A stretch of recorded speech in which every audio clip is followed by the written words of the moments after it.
The story begins in the prison of the Silver Dragon Dungeon, guarded by two formidable dragon sentinels. A silver dragon queen named Roswace arrived, ordering the guards to leave as she wished to speak with the prisoner alone. Chained in the prison was the great dragon-slaying hero. With a sly smile, she asked him how it felt to be a prisoner of the Dragon Clan. His reply was simple. He wanted to die. Amused by his desire for a swift death, she approached him, touching his chin. It wasn't easy for he was both handsome and defiant. Slowly, she traced her sharp nail across his face, making a small cut, savoring the thought of adding more to mar his perfect features. He turned his head away, refusing to let her humiliate him any further. She could kill him or tear him apart if she wished. He only hoped she'd be quicker about it. Despite his great power, he had been betrayed by a villain, leaving him in this wretched state. The Dragon Queen licked the blood from his wound and suggested he join the Silver Dragon Clan. He mocked her, questioning if she was worthy of such an ally. Infuriated, she lashed out, whipping him with her tail. His body slammed into the wall with a resounding crash. Standing over him, she placed her foot on his chest, incredulous that a mere prisoner would dare insult her. This was no ordinary man. His name was Leon Cosmo, once the celebrated hero of humanity, praised by thousands. But now, broken and defeated, he could no longer believe in his former greatness. His dreams of wiping out the Dragon Clan and leaving behind a legacy for future generations had crumbled. The Dragon Queen sneered, telling him to accept his fate. He would die here. She pressed her foot harder into his chest, reminding him that any chance of a future filled with wealth and glory had vanished. Without an heir, he would leave nothing behind. Leon warned her not to underestimate humans. With a swift motion, the Dragon Queen wrapped her tail around his neck, thinking how stubborn he was. As she tightened her grip, she asked if he was ready to beg for mercy. But Leon remained calm, revealing that she had made two critical mistakes from the very beginning. First, he said, you should never have been alone with the most powerful dragon slayer. And second, you should never have tasted my blood. Suddenly, Leon activated a forbidden technique known as the blood curse. The Dragon Queen instantly released her hold on him, stepping back in shock. A strange sensation overwhelmed her, and to her horror, she felt an uncontrollable lust take over her body. She collapsed to her knees, trembling. Leon approached, his eyes cold and calculating. You will live the rest of your life in pain, he declared, a torment that will gnaw at your soul. Her desire intensified, and before she could think, she lunged at him, knocking him to the ground.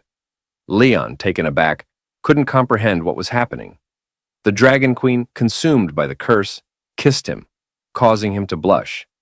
For the next hour, they were locked in a bizarre and heated encounter. Finally, the blood curse began to fade, and with it, her control over her body returned. She quickly pulled away, confusion and anger in her eyes. What have you done to me? She demanded. Leon calmly explained, the blood curse is a forbidden technique, one that can only be used once in a lifetime.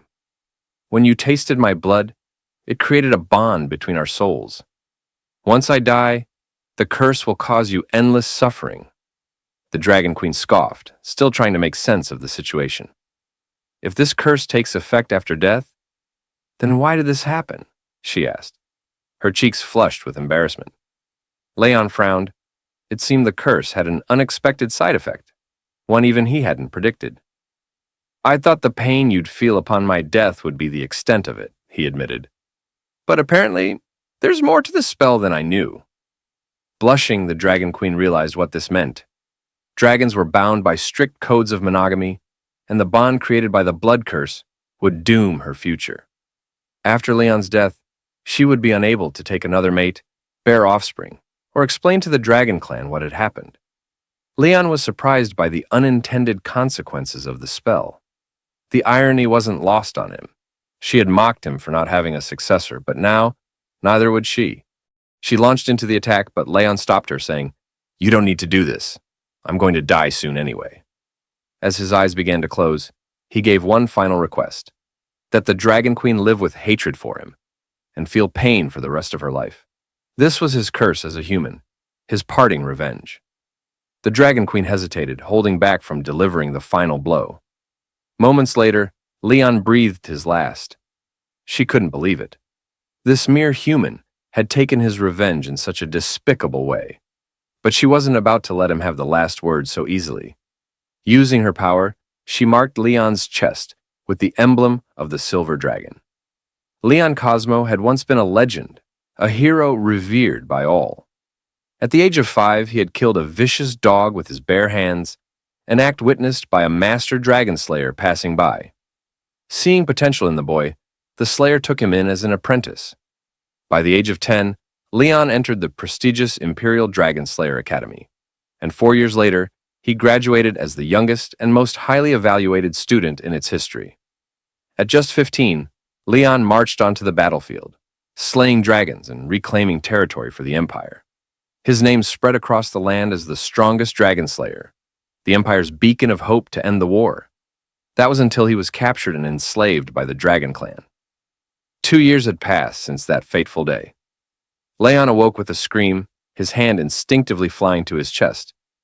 Gradually, his breathing slowed as he calmed down. Looking around, he found himself in an unfamiliar room. Confused, he wondered where he was, when suddenly the door opened. A small girl entered, and Leon was struck by her innocence and beauty. He blinked, trying to understand what was happening. Rising from the bed, he gazed at the girl. Her presence so pure he thought she must be an angel. Surely he had died and ascended to heaven after his immense service to humanity.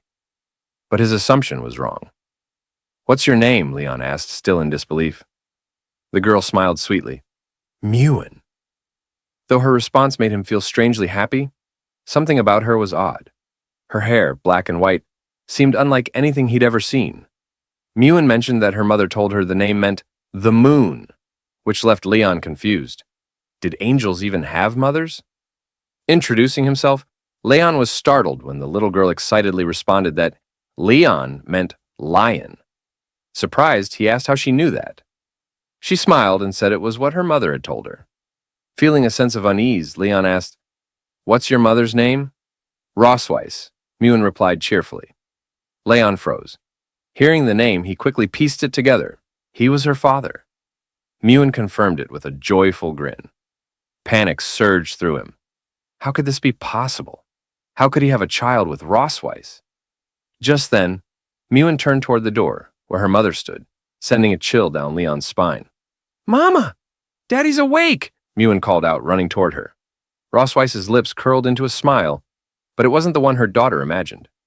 Mewen assumed her mother was happy, since she visited him every day.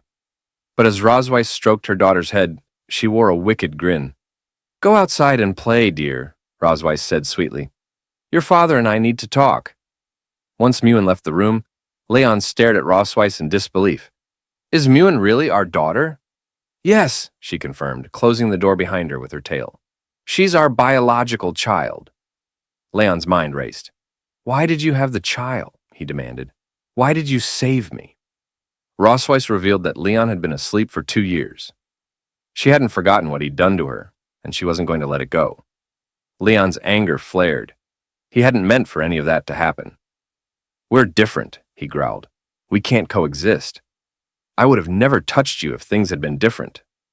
Seeing the torment in his eyes, Rosweiss's expression darkened. "Oh? It was torture for you, was it?" She wrapped her tail around his leg, yanking him onto the bed. Climbing on top of him, she tore his shirt open and, with a cold gleam in her eyes, activated a spell. She was going to carve her own dragon mark into him, binding him to her forever.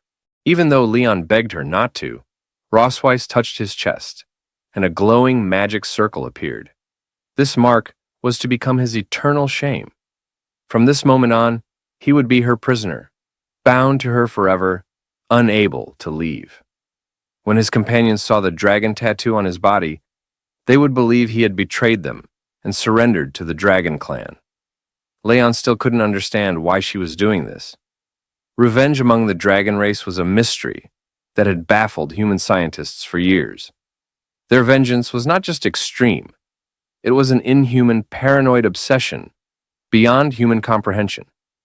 For the Dragon Queen, it wasn't enough to defeat him. She wanted him to live in shame and suffer humiliation for the rest of his life. As the spell took hold, Leon began to feel an overwhelming desire he couldn't control. For the Silver Dragon Queen, it was a great honor to break Leon, the greatest dragon slayer in human history, and make him her slave, her closest companion. Now that he was fully under the spell, she climbed on top of him, deciding it was time to make him hers in every way. At the Silver Dragon Castle, even the maids noticed the queen was in an unusually good mood. Word spread quickly. The Dragon Queen's husband had finally awakened. Leon, overhearing this from a hidden corner, was shocked. She had publicly declared him her husband. No one knew just how terrifying she truly was. She had spent the entire day and night with him, and poor Leon's body was nearly broken. His waist felt as if it had been shattered. Furious, Leon swore he would not stay here to be her plaything. Stealthily, he slipped out of his room and made his way to the side door of the castle. But 4 dragon guards stood watch. Escape seemed impossible. The castle was eerily quiet, with far fewer guards than there had been 2 years ago. Something was strange about all of this. While Leon was figuring out how to avoid the guards, he stumbled upon a hidden hole in the grass. Silently, he approached it and saw a faint light coming from the other side. Unsure if it was a trap, he decided not to dwell on it. He had to escape no matter what. Even if it was a trap, he would force his way through. Without hesitation, Leon began crawling through the narrow tunnel. He muttered a sarcastic farewell to the perverted Dragon Queen, and as for little Mewen, though she was adorable, she would have to stay behind for now. Meanwhile, on the balcony, Mewen ran to her mother, excitedly announcing, "Father is digging a hole for the dog." The Dragon Queen, lounging in a bikini and sipping wine, chuckled at Leon's audacity. Mewen eagerly asked, "When are you going to fish him back?" Rossweiss scolded her gently, saying that fish was too rude. "Say catch him back instead," she corrected with a smirk. Mewen, a bit confused, nodded and agreed. As night fell, Leon finally managed to escape the castle and darted into the nearby forest. He knew if he could climb the mountains ahead, he'd be able to see the border of human territory. After running for hours, Leon felt confident that the Dragon Queen wouldn't be able to catch up to him. But to his dismay, the sky suddenly darkened, and the Dragon Queen, now in her true dragon form, appeared above him, praising him for being such a fast runner. Seeing her, Leon cursed his luck and bolted, but Rossweiss quickly landed in front of him, blocking his path. To his surprise, she wasn't angry. In fact, she seemed quite pleased. "Impressive, Leon," she said with a wicked smile. "I was the one who distracted the guards for you, and I left that little hole for you to find." Although Leon knew it was a trap, he had no other choice. He hadn't expected her to catch up with him so quickly. Returning to human territory now, marked with the Dragon Queen's seal on his chest, no one would recognize him as a dragon slayer. But Leon didn't care anymore. He was determined to start over as an ordinary man, believing it was far better than being tortured by her. Seeing his defiance, the Dragon Queen spread her wings, furious that he didn't appreciate her kindness. She grabbed him with her claw, and together they soared toward human territory. After 3 hours of flight, night fell, and the Dragon Queen released Leon near the border city of the Empire, sending him tumbling through the trees before crashing headfirst onto the ground. Dazed, Leon's headache vanished when he realized he was close to a human village. The Dragon Queen, now in her human form, confirmed they were indeed within the human empire's borders. For most, the sight of a familiar city brought hope, just one step away from returning to the human world. But for Leon, that hope felt unreachable. Suddenly, the mark on his chest began to glow. The Dragon Queen had neglected to mention an important detail. When one of the 2 bearers of the dragon mark desired intimacy, the mark would compel the other. As she touched his chest, Leon felt an overwhelming heat and desire surging through him, impossible to resist. She had brought him here to demonstrate his shame, forcing him to confront it in front of his homeland. But Leon wasn't about to give up. Grabbing her arm, he decided to bide his time, patiently waiting for the right opportunity to strike back. He swore to repay her double for every humiliation she had inflicted on him. The Dragon Queen, surprised but amused, smiled and agreed to his challenge, saying she would wait for him, dead or alive. As the moon rose, the two of them moved to a tree near the border city of the Empire, their twisted fate bound by the mark and their rivalry. They had been clapping for several hours, leaving the Dragon Queen more than satisfied. Meanwhile, poor Leon was exhausted and quietly crying, drained of both energy and pride. As she touched his chest, she casually decided that from now on, she would bring him back every month to his hometown for more sessions. She was lost in her own thoughts, fantasizing about how to further wear down poor Leon. Satisfied for the moment, the Dragon Queen declared it was time to leave. After all, their daughter was waiting at home. But Leon, his spirit still somewhat intact, stopped her. He refused to be dragged back as her prey. As a dragon slayer, he would walk on his own, with what little dignity he had left. She raised an eyebrow, explaining that it would take 3 hours to fly back to the Silver Dragon Castle at her speed, while it would take a human like Leon 10 days, maybe even half a month to walk. Despite this, Leon stubbornly insisted on going on foot, asking her not to underestimate human endurance. Amused, the Dragon Queen smiled, intrigued to see how long he could hold out. After a while, Leon's steps became slower, his exhaustion clear.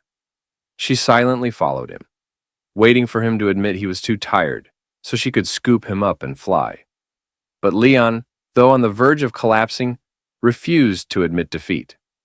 Mocking him, she teased, "The only tough thing about you is your mouth." Just then, they spotted several knights from the Dragon Slayer army patrolling nearby. Leon's heart leaped with hope. These men could help him escape her grasp. But the Dragon Queen quickly sensed his thoughts, her aura turning deadly. She warned him with her eyes. If he called for help, she wouldn't hesitate to kill him. One of the knights approached, noticing their presence. "Are you lost?" he asked politely. Leon quickly lied, saying they were simply out for a walk. Deep down, he couldn't bear to involve innocents in his twisted situation. The knight, dismounting from his horse, introduced himself as the captain of the 47th Squadron of the Imperial Dragon Slayers. He pointed out that this jungle wasn't the safest place for a casual stroll due to the dangerous wildlife and species that roamed it. He kindly offered to escort them. Leon panicked, his hands shaking as he quickly thanked the captain for his kindness, insisting that they had learned some self-defense techniques and could handle themselves. In truth, he didn't want the captain to come any closer. The captain seemed to recognize Leon's face, which put the Dragon Queen on high alert. Her eyes narrowed and she subtly began to channel her power, preparing to eliminate the captain if necessary. Realizing the situation was spiraling out of control, Leon acted fast. He grabbed the Dragon Queen's hand and pulled her close to his chest, telling the captain with a nervous smile that he had been mistaken for someone else. He joked that he had such a common face. Even his wife, the Dragon Queen herself, sometimes mistook him for someone else. Leaning in, Leon whispered desperately in her ear, begging her to play along. He promised that if she helped him get rid of the knights, he would obediently return with her. Amused, the Dragon Queen decided to humor him. Both began to put on a convincing display of affection, with Leon holding her close in a mock display of love. The captain, clearly uncomfortable with the sudden outpouring of affection, smiled awkwardly and excused himself, no longer interested in disturbing their romantic moment. As soon as the knights were out of sight, Leon released the Dragon Queen, who was visibly irritated. Realizing his mistake, he quickly stepped back. "You were smart not to ask for help," she remarked coldly, "but let's get one thing straight. Just because we have a child together, that doesn't make me your wife." Leon, still catching his breath, responded, "I never intended to be your husband." The Dragon Queen smirked, satisfied with his answer. She turned to leave, reminding him they had a long journey ahead. But before they could set off, Leon suddenly felt a sharp pain in his hand, and moments later, he collapsed unconscious. Seeing this, the Dragon Queen sighed, amused by how fragile humans could be. Without hesitation, she transformed into her dragon form, gently picked Leon up in her mouth and tossed him onto her back. Taking his collapse as a silent plea for mercy, she spread her wings and flew toward the Silver Dragon Castle, pleased with how things had turned out. The next day at Silver Dragon Castle, Leon woke up to find little Mewen sitting beside his bed. Confused, he wondered how he had ended up back at the castle. Mewen cheerfully explained that her mom had brought him back. It didn't take long for Leon to realize that he had finally been captured like prey. Glancing at his hand, he noticed it was bandaged, with a neat little bow tied around it. Mewen proudly took his hand, explaining that she had done the bandaging herself, clearly hoping for praise. Leon smiled and gently stroked her head, realizing how different she was from what the dragonologists had said about her kind. Dragons were supposed to be fierce, raised in violence and blood from childhood. Yet, despite her dragon traits, Mewen showed no hostility. She treated him with the warmth of a daughter, leaving him to wonder if this was because she was a human-dragon hybrid. He patted her head affectionately, telling her how amazing she was. "Mewen, you're very cute," he said with a smile, then added teasingly, "But when you grow up, don't be like your mother." From the doorway, the Dragon Queen's voice cut in. "And what's wrong with being like me?" Leon froze, startled, realizing she had overheard him. Nervously, he tried to change the subject. Mewen, meanwhile, eagerly showed her mother the bandaged hand, explaining that she had followed her mom's instructions perfectly. The Dragon Queen remained cold, giving no praise. "That's what you should do," she replied coolly. Mewen simply nodded in understanding, used to her mother's strictness. Trying to lighten the mood, Leon patted Mewen's head again. "Why don't you go hide in the garden?" he suggested. "I'll count to 100, and then I'll come find you." Mewen's eyes lit up with excitement at the thought of playing hide-and-seek. As she ran off to hide, Leon glanced at the Dragon Queen, muttering to himself, "I'm definitely not like her mother." Then, he began to count as Mewen disappeared into the garden. Once Mewen left the room, Leon turned to the Dragon Queen and asked why she was being so hard on her. Sitting on the bed, she explained that all dragons were strict with their children from a young age to cultivate strong warriors. Leon countered that Mewen was not entirely a dragon, and besides, she was very cute. The Dragon Queen scoffed, stating that Mewen was indeed a dragon, and that cute was a derogatory term for one of her kind. Leon thought the Dragon Queen was also quite cute, but his comment only fueled her fury. In a swift motion, she grabbed him by the shirt, reminding him that he was just a slave for her to vent her anger on, and was not allowed to outshine her. Leon understood her position, and her mood seemed to lift slightly. After all, she was the Dragon Queen of the Silver Dragon clan, burdened with many governmental matters. As a result, she entrusted him with the responsibility of taking care of Mewen. Leaning in close, she whispered in his ear that Mewen liked him. Feeling overwhelmed, Leon made his way to the fountain, wishing he could escape the responsibility of caring for children, especially as a dragon slayer. Suddenly, he spotted Mewen hiding behind a pillar, clearly underestimating his ability to find her. Pointing at her, he declared, "I found you!" But she remained still, prompting him to question whether she was upset. Apologizing for making her wait, he was taken aback when she suddenly took off running. Leon chased after her, asking, "Why are you running?" Mewen turned a corner, causing Leon to lose sight of her. For him, predicting the mood of a child was quite difficult. He no longer doubted why the Dragon Queen had entrusted him with the task of caring for the little one.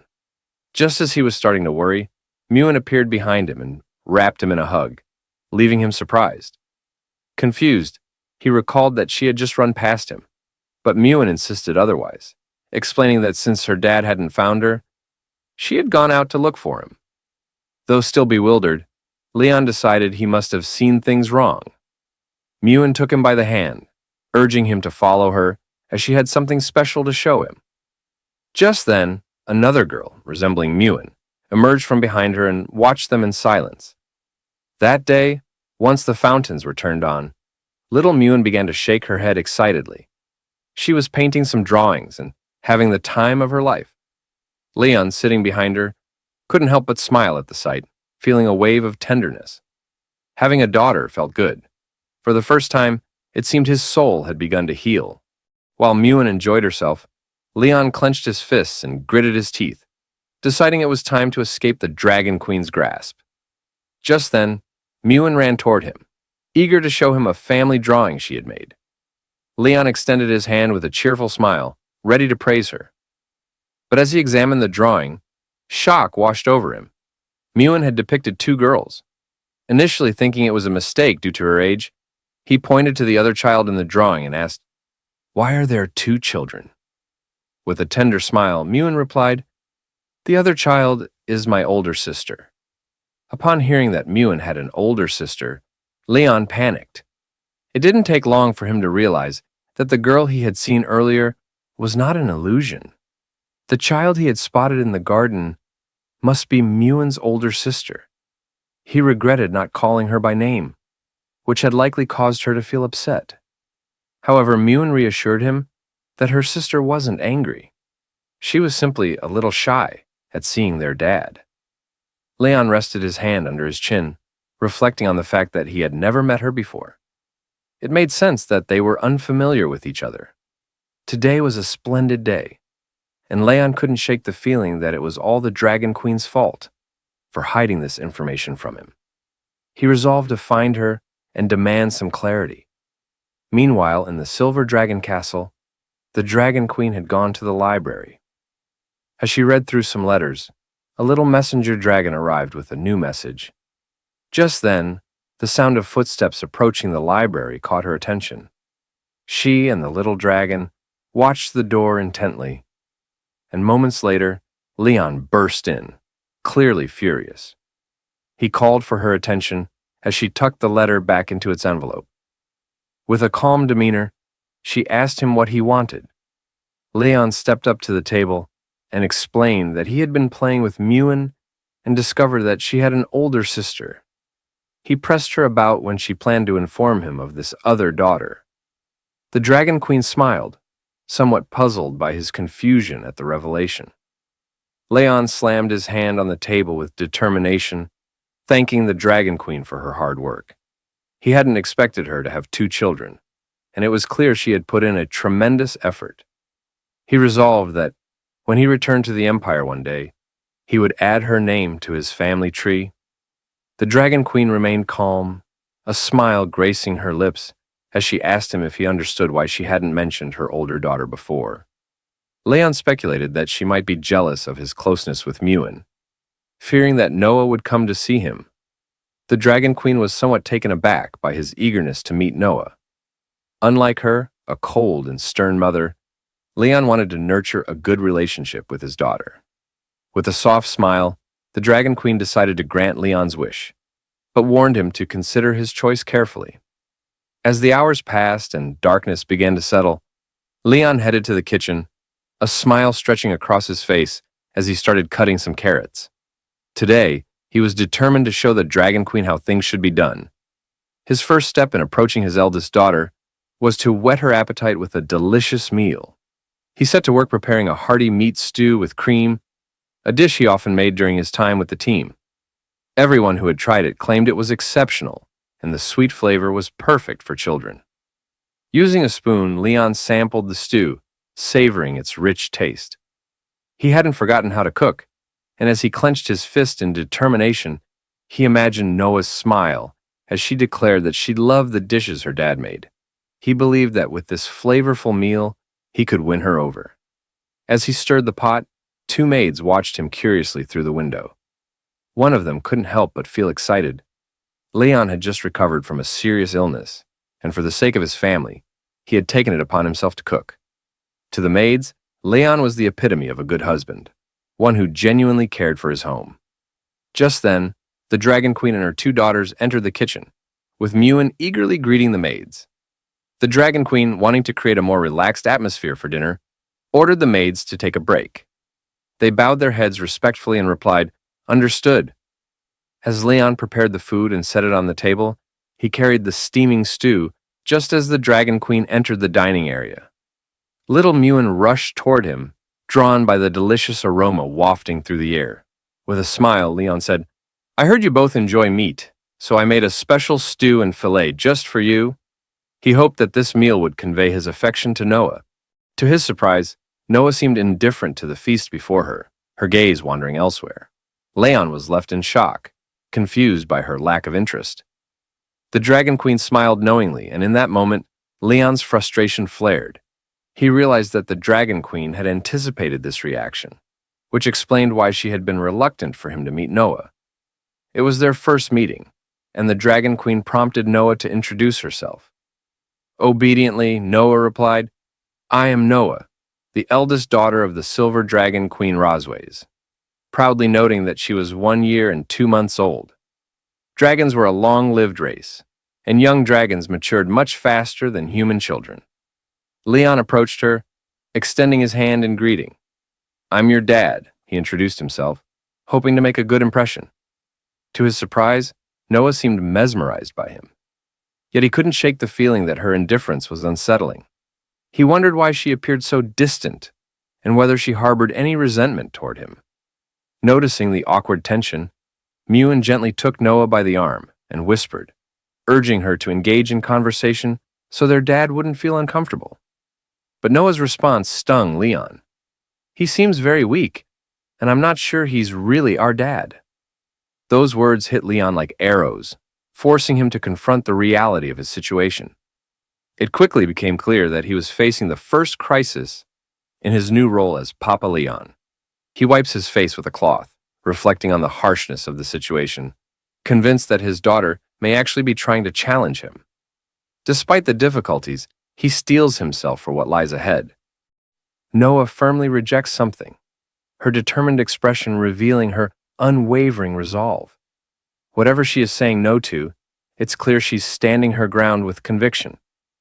The family sits around a table in an elegant dining room. The atmosphere is tense as they exchange subtle glances, with Miwan quietly seeking help. The twins sit side by side, their similarities apparent, yet their contrasting personalities show even in this quiet moment. Noah eats attentively while Miwan engages in conversation. Leon looks warmly at Noah, asking if she's enjoying the meal, his tone filled with care and curiosity. Suddenly, the peaceful atmosphere is shattered as Noah cries out, and Leon, sitting at the table, reels in shock from the unexpected outburst. Watching the scene unfold, Roswazek covers her mouth in amusement, clearly entertained by the chaos. Miwan, noticing her mother's laughter and joy, curiously asks why she's so happy. Leon joins in, laughing along with the others, expressing how being surrounded by family fills him with joy. Miwan excitedly asks if their father will join them for dinner every day, her face glowing with hope. But Noah, with a serious expression, quickly rejects the idea, making her stance clear. Puzzled, Miwan asks why her sister doesn't want them to eat together daily, struggling to understand her reasoning. Their mother calmly questions the urgency of joining a prestigious academy designed for dragons, wondering why her daughter is in such a rush. With confidence, Noah declares her desire to defeat even more dragon subordinates, her determination shining through. Meanwhile, Leon, wiping his face in disbelief, begins to realize she might even be planning to surpass him someday. Gently, he warns her about the dangers of battling fierce dragons, worried for her safety given her young age. Annoyed, Noah crosses her arms and insists she's not a child, much to her father's exasperation. Rosways agrees with her daughter's eagerness to start learning early, believing it will better prepare her to face dragon subordinates in the future. Turning to Leon, she asks if he has a specific reason for wanting to prevent their daughter's education, subtly challenging his concerns. Leon contemplates in frustration, realizing that if he continues to oppose her ambitions, his daughter will only grow more determined to challenge him. Finally, with a resigned sigh, he dismisses his concerns and decides to remain silent for now. Reluctantly, Leon acknowledges that he understands the situation, though he's visibly frustrated. In his mind, he envisions Rosways using the dinner setting as a psychological game, aiming to mentally overwhelm him. With a smirk, Rosways warns Leon to be cautious, as decisions about their daughter's future are made swiftly, leaving him visibly stressed. Noah is informed that the Academy's entrance exam is in a month, and her father will help her prepare during this time, to which she enthusiastically agrees. As the family dinner concludes, they playfully talk about how full they are, teasing each other lightheartedly. Rosways turns, calling out in a serious tone, catching the attention of someone nearby. Leon gestures to the table, pointing out that the dishes haven't been cleared, expecting some action. Rosways calmly replies that such tasks are best left to others, subtly dismissing his concern. Leon suggests that a proper family dinner should end with both husband and wife cleaning up together. He hints at whether Rosways truly wants to uphold a harmonious family image for the children, or if it's merely for show. The child eagerly awaits the elder's approval, her excitement unmistakable, as Rosways reluctantly agrees with a calm expression. The child, brimming with enthusiasm, declares her desire to help, her energy contagious as she eagerly reaches out, determined to be part of the action. Suddenly, Noah finds herself being pulled along in confusion, struggling to keep up with her sister's quick pace as the scene shifts to a quiet kitchen with dishes left in the sink. Rosways confronts Leon, asking pointedly when he plans to lend a hand. Leon crosses his arms and sternly reminds her of something he told her 2 years ago. Rosways, however, firmly asserts her refusal to deal with someone who has undergone rigorous training, her body radiating with power. Leon stands confidently, demanding to know Rosways' intentions with a sharp tone, reflecting on how he used to be easily manipulated. But things have changed. Rosways launches a powerful attack, warning him not to think he can escape so easily. Leon catches her strike with a firm grip, standing his ground and asking with a smirk, "Who said I was trying to escape?" Rosways groans in pain, struggling to maintain her strength, while Leon taunts her for being unable to fight back, mockingly calling her a fallen queen. He smugly explains how the effects of the dragon's mark have weakened her, comparing her to a helpless kitten, as he reveals newfound knowledge from her tribe's ancient texts. Sensing her shock, he taunts her thirst for control. Rosways, stunned, questions whether he has ever truly been conquered. Breathing heavily, her face flushed with emotion, she demands her tail be released, indicating that she's being restrained. Leon, holding her tail, speaks in a calm yet menacing tone, accusing her of disrespecting his dignity since the day he awoke. His smug expression contrasts sharply with her shocked, vulnerable state, as she glares at him angrily. Rosways responds fiercely, refusing to submit and calling him a bastard. Her emotions boiling over, she challenges his dominance. She stares at him, clearly taken aback by his bold actions. Meanwhile, two maids gossip in the hallway, wondering if the queen and her family have finished their private time, their curiosity hinting at something unusual happening inside. Peeking into the kitchen, they're shocked to find it sparkling clean, as if someone had meticulously scrubbed every corner. The maids speculate whether the prince is responsible for the surprising tidiness. One of them, delighted by the spotless state of the kitchen, happily holds up a polished plate. Meanwhile, Leon stands silently, observing the situation with a calm yet focused expression. Holding Rosways tightly, he warns her to stay quiet to avoid discovery by the maids, mocking her fall from grace as she finds herself in a vulnerable position. The door to the room shuts firmly, and Rosways' eyes blaze with anger and determination, betraying her inner struggle against the humiliating circumstances. Leon smirks, tightening his grip on Rosways as he mockingly calls her his wife and suggests they get started. His expression shifts to a cold, determined gaze, showing his complete control over the moment. Rosways' eyes fill with helplessness and exhaustion, but she barely responds, seeming resigned to her fate. 3 days later, the scene shifts to a bright, majestic castle, standing tall under a clear blue sky. Two sisters stand by their father's bedside, worried as he hasn't woken up in 3 days. They wonder if he might be dead, but one of them calmly reassures the other to wait and see. Suddenly, Leon reacts as he's kicked in the face, groaning in pain from the unexpected hit. Noah, her foot still on his face, remarks that their father isn't dead yet. Startled and somewhat hurt, Leon questions if any child would treat their parent this way. As Leon regains awareness, He finds himself in bed with Miwan by his side, who eagerly reacts to his movement as if she's been waiting for this moment. With joy, Miwan announces that he's regained consciousness, while Noah sits nearby observing. Confused, Leon wonders when he even fainted. As he slowly sits up in bed, Rosways calmly offers to help Leon recall the events that led to his unconsciousness. A flashback reveals him being struck hard by Rosways. He remembers how the dragon mark on him became powerless after that night, triggering the painful moment when he was struck. Leon reflects on Rosways' ruthlessness, realizing her power is overwhelming and could have easily ended him if he had been any weaker. Still recovering, Leon sits quietly on the bed, watching Rosways, who has turned her back to him. He notes her beauty, despite her intimidating strength, and realizes she is a dragon over 200 years old. Miwan, noticing her father's stillness, wonders why he isn't moving, speculating that he is simply stunned by their mother's appearance, hinting at the awe she inspires. Rosways is caught off guard as someone abruptly strikes a nearby surface, drawing her attention. Her expression shifts in surprise. Leon reaches down to pick up a flower accessory from the floor and gently places it on Rosways, stating that it suits her. Rosways reacts with surprise at Leon's thoughtful gesture, questioning if he's ever done something like this for other women. Leon chuckles and explains that as a child, he used to comb his master's donkey, claiming he has some skill in it. Miwan looks up at Leon and innocently asks what a donkey is, catching him off guard.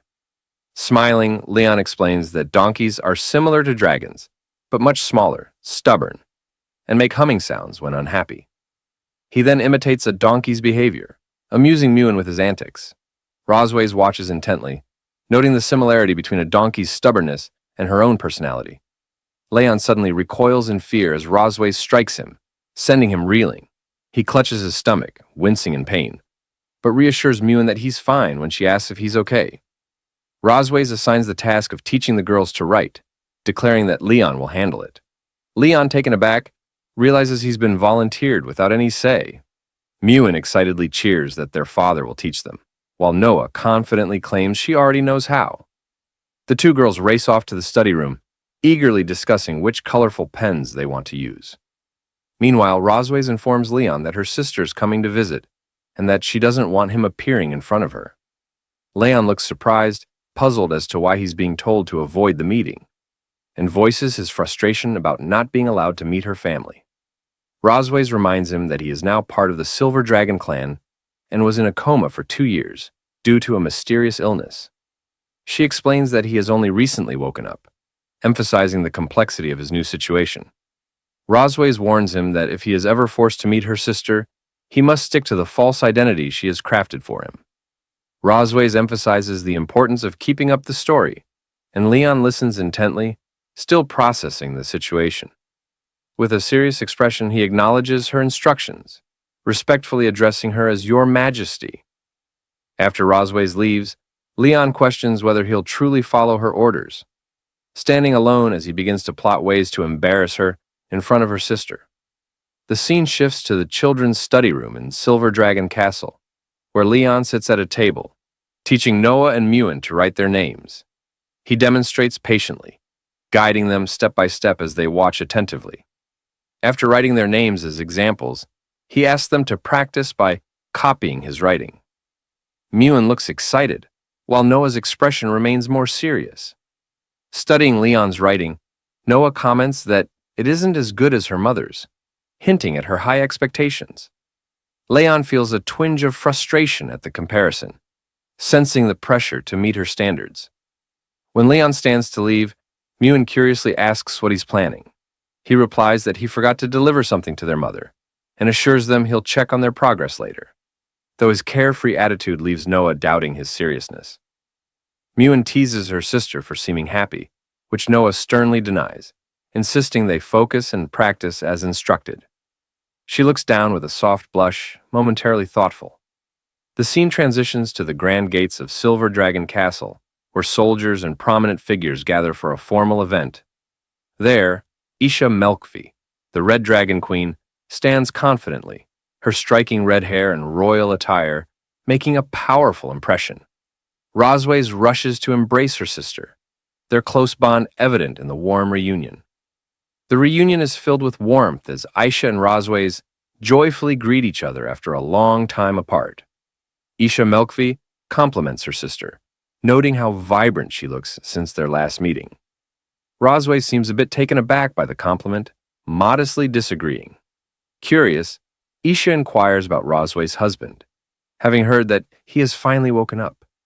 She wonders aloud why she hasn't been allowed to see him yet. Rosways explains that her husband is unwell and cannot meet with Isha at the moment. Disappointed, Isha admits she was eager to see what the Dragon King who kidnapped her sister looks like. With a teasing tone, she hints at the dynamics of Rosway's relationship, suggesting that their quick marriage and child imply a strong bond. Rosways becomes defensive, firmly rejecting the notion that marriage and children necessarily signify a good relationship. She firmly denies any attraction to her husband, both in the past and for the future. Aisha smirks, commenting on her sister's toughness, recognizing that her strong personality remains unchanged. Rosways cheerfully suggests they take a walk in the garden to chat, showcasing their strong bond. Aisha agrees, allowing her sister to lead the way. The sisters stroll together, smiling and enjoying each other's company. Meanwhile, Leon observes the two sisters from a distance using a telescope, recognizing Rosway's sister. He watches intently, gathering information as he studies them from afar. Determined to test the range of the dragon pattern, he seeks to discover how far its power can extend. As Aisha and Rosways wander through a beautiful garden filled with blooming roses, they discuss the recent instability within the Dragon Clan. They note that the Red Flame Dragon King has been particularly active lately, raising concerns among them. Rosways is taken aback when she hears the name Constantine mentioned in connection with the recent turmoil. She questions her sister, recalling that Constantine has been missing for years. Isha speculates that he may be attempting to expand his territory, using the current chaos to his advantage. Suddenly, Rosways reacts in shock, her body glowing with energy as something unexpected occurs. Her eyes widen as she senses something unusual happening around her. Noticing the change in her sister's demeanor, Aisha asks what is wrong. Rosways quickly brushes it off with a smile, assuring her sister that nothing is amiss and encouraging her to continue speaking. However, Rosways can't help but think about the Dragon Slayer, reminiscing about past incidents. In her thoughts, she mutters a frustrated remark about Leon, referring to him as a damn Dragon Slayer. Clearly irritated by his actions, Isha grows serious and advises that they strengthen the border defenses. She mentions sending someone named Shin Long to keep in touch in case there are any new developments. Rosways senses something and becomes alert as she thinks to herself. At that moment, Aisha notices her change in demeanor and asks, "What's wrong?" Rosways tries to dismiss her concern, replying, "Nothing, sister. Please continue." However, in her mind, she curses someone, muttering, "Damn Dragon Slayer." Isha continues talking, stating that they need to strengthen the border defenses and that she will send someone to contact her if there are any developments. Amused by the idea of the dragon pattern, Isha mentions how young people are casually playing around with it. Meanwhile, Leon reclines comfortably in a chair, contemplating how long Rosways can endure the effects of the dragon pattern. Suddenly, the door bursts open, and Rosways storms into the room, clearly upset. She grabs Leon by his collar, accusing him of deliberately activating the dragon pattern to embarrass her in front of her sister. Seeing Rosways' anger, Leon quickly decides to play innocent and fool her. He looks affectionately at her, making a pitiful face as he gazes into her eyes. "Is it wrong for me to want you?" he asks. Rosways is taken aback and lets go of his collar, her face turning red as a tomato at his unexpected words. To hide her reaction, she covers her face with her hand. Leon smiles to himself, thinking with surprise that his act seems to be working. He wonders if, at the very least, she's disgusted with him now. Blushing, Rosways turns away and calls him shameless, reminding him that he's just a defeated prisoner who shouldn't be speaking such nonsense. She tells him to put away his dirty thoughts. Leon remains silent, smiling calmly, while Rossweiss glances at him with a flushed face, thinking, I came here to confront him, so why did his words throw me off? She leaves with an angry blush, warning him that he got lucky this time. But if he tries something like this again, she won't let it slide. Leon, with a teasing look, thinks to himself how terrified he is, amused that a single word could leave her so flustered. He reflects that the dragon pattern really is powerful. As he ponders, his face warms, and he realizes his heart beats faster whenever he thinks of her. Composing himself, he mutters, Cosmode, wake up.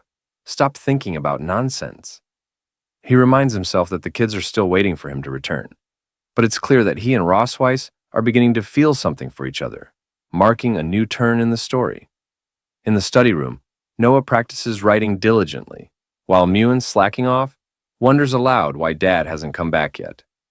The romance between Leon and Rossweiss begins to reach a new stage, adding twists and surprises to the plot. Later that night at Silver Dragon Castle, Aisha waves goodbye to Rossweiss, saying she'll head out tonight. Rossweiss, waving back, reminds her sister to be careful on the road. Aisha transforms into her red dragon form, playfully asking Rossweiss to let her meet her husband next time. Rossweiss agrees, promising they'll have more time to talk. As Aisha, accompanied by her knights, flies back to her own castle, Rossweiss watches her sister's departure with a pensive look. I thought there'd be some trouble in this chapter, she thinks. But it seems Aisha's departure wasn't quite what I expected. Who knows what the future holds for this family's mischief?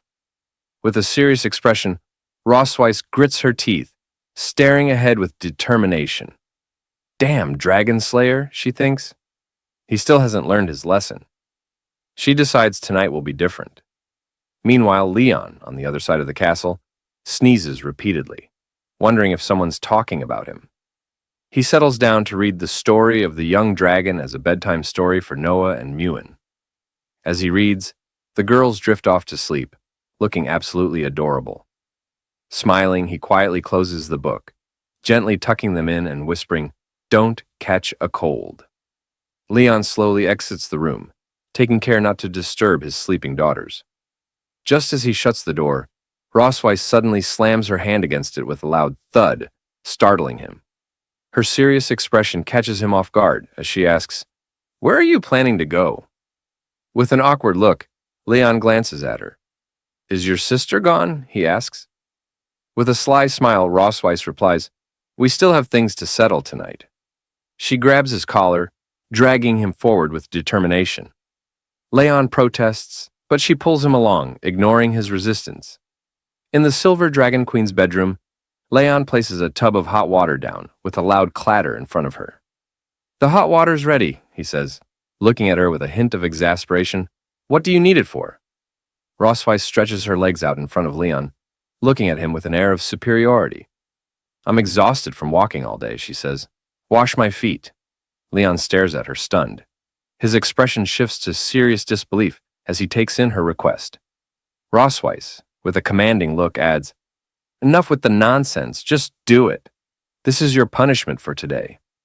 Sighing in frustration, Leon removes her heels, thinking to himself, I'm a dragon slayer, and now I'm reduced to being a foot-washing servant for a dragon. As he looks down at her feet, he can't help but wonder just how many dragon slayers have fallen under them. Rossweiss notices him staring and frowns. What is he thinking, she wonders. A blush creeps onto her face as she begins to suspect he might have a strange fascination. Before she can say anything, Leon grins mischievously and plunges her feet into the hot water. Get down here, he says half playfully.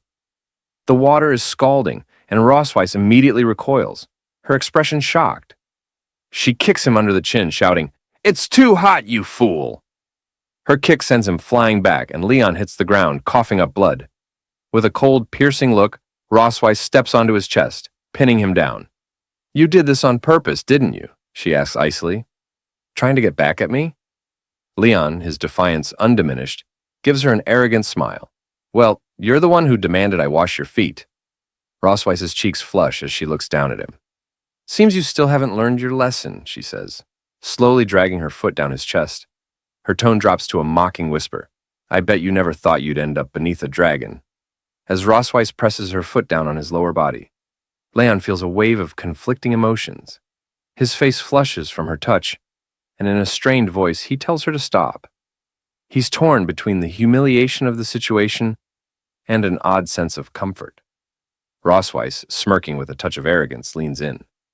I'm curious, she says coolly. Just how long can you endure this? Leon, still flushed, glances up at her defiantly. I won't give in to this dragon's games, he thinks, steadying himself. With a sudden move, he catches her leg, and as he stands, he grins confidently. I've had pigs' trotters, cows' trotters, goats' trotters, but dragons' trotters. Now that's something new. Rosweiss's eyes widen, her face turning red as she asks, What are you doing? Without missing a beat, Leon playfully bites her leg, exclaiming, Tonight's snack, raw dragon claws. As Leon bites her leg, Rosweiss screams angrily, threatening to kill him. The next morning, Moon and Noah wake up. Noah is fully alert, while Moon is still half asleep. When Rosweiss enters the room, her leg wrapped in bandages, Moon notices and asks, Mom, why are you limping? Rosweiss brushes it off, replying, It's nothing. Meanwhile, Leon sports a bandage on his cheek. Noticing it, Moon turns to him, asking, Dad, why do you have bruises on your face? Mirroring Rosweiss's posture, Leon folds his arms and says, It's nothing. Moon, puzzled and curious, places her hands on her hips, staring at both Leon and Rosweiss with a questioning expression. Suddenly, an idea pops into her head, and her face lights up with excitement. You must have been playing some fun game without me, she exclaims, raising her hand. I want to play too. Noah, arms folded, watches her sister with a blank expression, silently observing the scene. Later, Leon and Rosweiss walk in the garden outside the Silver Dragon Castle. Both look away from each other, each lost in their own thoughts. One maid nudges another, pointing and saying, Look, the queen and the prince are on a date. The blue-haired maid giggles, adding, What a lovely couple they are. However, she then remarks that they seem a bit distant. The other maid watches them contentedly. Rosweiss and Leon continue walking in silence, the quiet between them stretching. Leon, watching Rosweiss from behind, wonders how things ended up this way. He thinks back, recalling how she had earlier suggested they take a walk together. Shocked, he'd asked why he should walk with her. Rosweiss had replied that it was his duty to keep up the appearance of family harmony for the sake of outsiders. In the garden, Leon glances at Rosweiss, sensing something unusual about her today. She's not typically this proactive, and he wonders what she might be planning. Meanwhile, Moon and Noah, hiding behind a nearby tree, observe their mom and dad. Moon mutters to herself that Dad is so clueless. He can't even hold hands. Suddenly, an idea pops into her mind. With determination and bright eyes, she clenches her tiny fists and declares that she's going to help them. Noah, taken aback, tries to stop her. Wait, Moon, she says, but Moon doesn't listen. She jumps up and runs toward them. Noah calls out again, telling her to leave them alone, but Moon, already in motion, ignores her words. As she nears, Moon calls out to her parents. Hearing her voice, Leon and Rosweiss turn, surprised to see her racing toward them. Leon asks why Moon followed him, but before he can finish, Moon grabs both his and Rosweiss's hands, quickly linking them together. Both Leon and Rosweiss are startled by her sudden action. With a cheerful smile, Moon says, When you take a walk, you're supposed to hold hands. Then, with a quick spin, she runs back, saying she's going to play with her sister. Leon watches her leave, wondering where this child learned such things. Back at the tree, Noah pinches Moon's cheeks, scolding her for not listening. Moon, tearing up cutely, admits she was wrong, promises not to do it again, and asks her sister to let go. Leon and Rosweiss stand in silence, still holding hands, wearing blank, confused expressions. Blushing, Leon looks away and says that this is a bit unexpected, asking what he should do. Rosweiss, also blushing, replies softly that it's okay. They can just hold hands for now. As Leon and Rosweiss continue walking, Leon remarks that she seems unusually calm today, which makes him feel a bit uneasy. Rossweiss responds with a smirk, saying it seems like she's finally tamed him, and now that they're getting along, he's the one who feels unsettled. While they chat and stroll, Moon and Noah watch them from behind a tree, curious and observant. Leon glances at Rossweiss and reflects on how she has always presented herself as a dignified queen before others.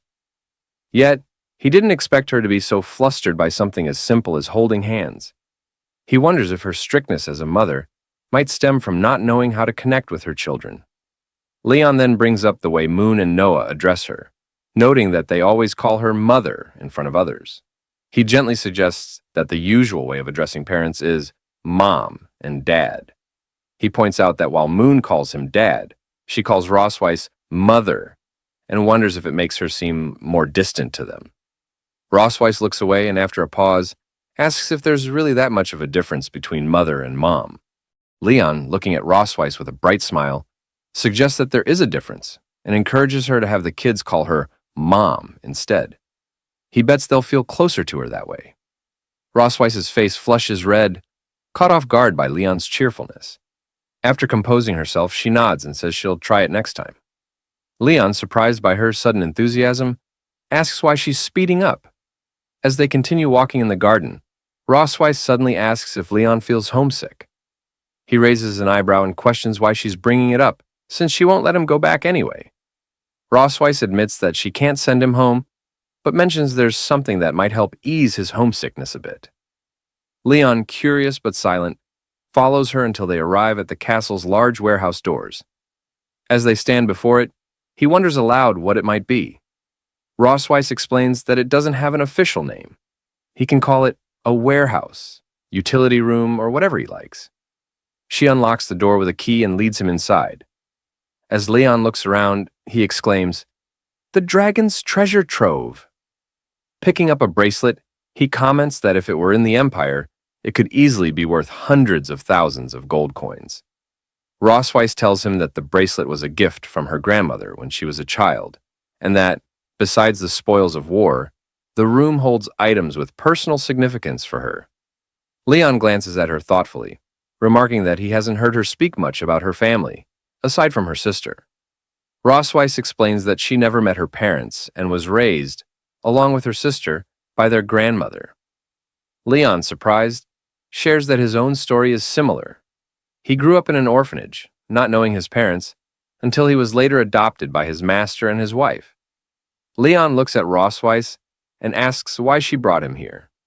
Opening a treasure chest, she replies that she has something that might temporarily help him forget his troubles. Leon, still confused, remains silent. When Rossweiss opens the chest, Leon's eyes widen with surprise, and he exclaims, "It's the black gold armor!" Rossweiss smirks and asks if he hasn't always wanted to reclaim this armor. Leon, in disbelief, asks if he's dreaming, and if she's truly going to give it back to him. With a cunning smile and a dark glint in her eyes, Rossweiss confirms it. As Leon reaches out and touches the chest plate of the black armor, a blue light begins to glow. Shocked, he realizes it's enchanted with a dragon mark. Internally, he thinks, "Black gold armor, my faithful friend, how did you fall into her hands?" Rossweiss, still smirking, tells Leon he has finally fallen into her trap. Now furious, Leon clenches his teeth and glares at her. It seems we're about to witness yet another heated encounter between Leon and Rossweiss. Now, Leon seems shocked and confused as he asks Rossweiss what she's planning to do. We can see an activating spell beneath his feet, a dragon pattern sign, indicating that if he touches it, the armor will be automatically activated. Rossweiss, with a confident tone, tells him that she has attached a dragon pattern to the surface of his armor to enhance its properties. After hearing this, Leon feels uneasy and collapses, clutching his chest as if in pain, while cursing Rossweiss in his mind, calling her a despicable dragon woman. He blames himself, thinking he was careless for letting his guard down. While Leon trembles, Rossweiss laughs wickedly, telling him that the enhanced dragon pattern has doubled its effect. She touches his chain, addressing him as her "dear dragon slayer," and tauntingly asks if he can endure it. clearly mocking him. Leon, rendered helpless by the effect, softly calls her name Rossweiss, before suddenly collapsing. As he lies there, unable to move, he realizes with growing frustration that he's been completely tricked by Rossweiss. Desperately, he thinks, "Damn it, my body won't move," while an undeniable urge surges through him, stronger than ever. Seeing him in this vulnerable state, Rossweiss takes advantage of the situation, approaching him with both kindness and devilish intent. With a sly smile, she tells him, "Did you really think I wouldn't hold a grudge after what you did?" She goes on to say that she has been waiting for her chance to take revenge, and the past few days have only fueled her determination. Now, with his guard down, she has seized the perfect opportunity to fool him. She adds that she didn't expect it would be so easy to trick him, and Leon, still unable to resist, silently curses her. Rossweiss, unable to hold back any longer, seduces him while teasingly asking if her performance has been convincing. Leon, angry and conflicted, shouts, demanding to know if everything she said and did up until now was a lie. Rossweiss simply smiles, correcting him. His doubts are unfounded. She admits that she hasn't lied, that her feelings were real, and she too has begun to fall for him. Smiling warmly, she finally confesses her affection, removing her clothes and all that covers her body. Laughing, she declares that she actually likes being conquered by him, and with a sense of finality, she officially addresses Leon as her husband. Leon lay there helpless, almost like a bedridden patient, feeling as though this might be the end. But this intensified moment soon transformed into a joyful one, as the two began to admit their true feelings, finally acknowledging that they truly loved each other. After a while, Leon, our lucky protagonist, happily sighed, relieved that it was over. Dramatically, he looked up, while Rossweiss watched him with a content expression.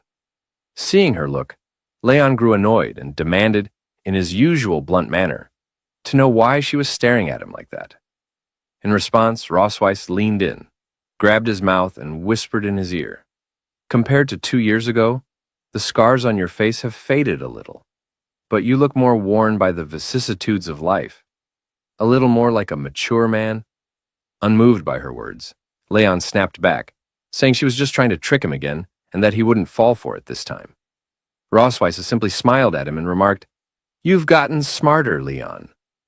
Leon, instantly suspicious, looked at her with a questioning expression as she hesitated, stopping mid-sentence with a "but." Rossweiss, blushing, then laughed and said that his health wasn't as good as it used to be. Hearing this, Leon's eyes widened in shock, feeling as though his whole world had shattered with just that one sentence. His face went pale, imagining that she was implying he was no longer as fit as he once was. His mind raced, and as his thoughts spiraled, his jaw dropped wider and wider at the implication that he wasn't as good as before. Finally, he let out a loud scream, overwhelmed by his own fears and wild imagination. The next day at Silver Dragon Castle, Leon appeared with dark circles and bags under his eyes. As he opened the door, he announced his arrival, saying, "I'm here." Entering the room, he found Rossweiss and Noah waiting inside.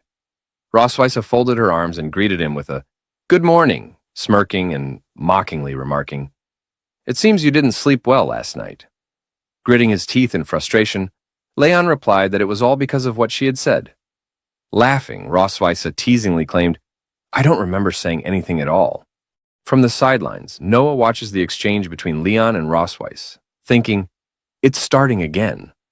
Rossweiss shifts the conversation, mentioning that the entrance exam for St. Heath Academy is very strict, and tells Leon he should begin tutoring Noah on dragon knowledge today. As she moves closer, leaning in and whispering in his ear, she taunts him, saying that for now, he can only demonstrate his value in other areas.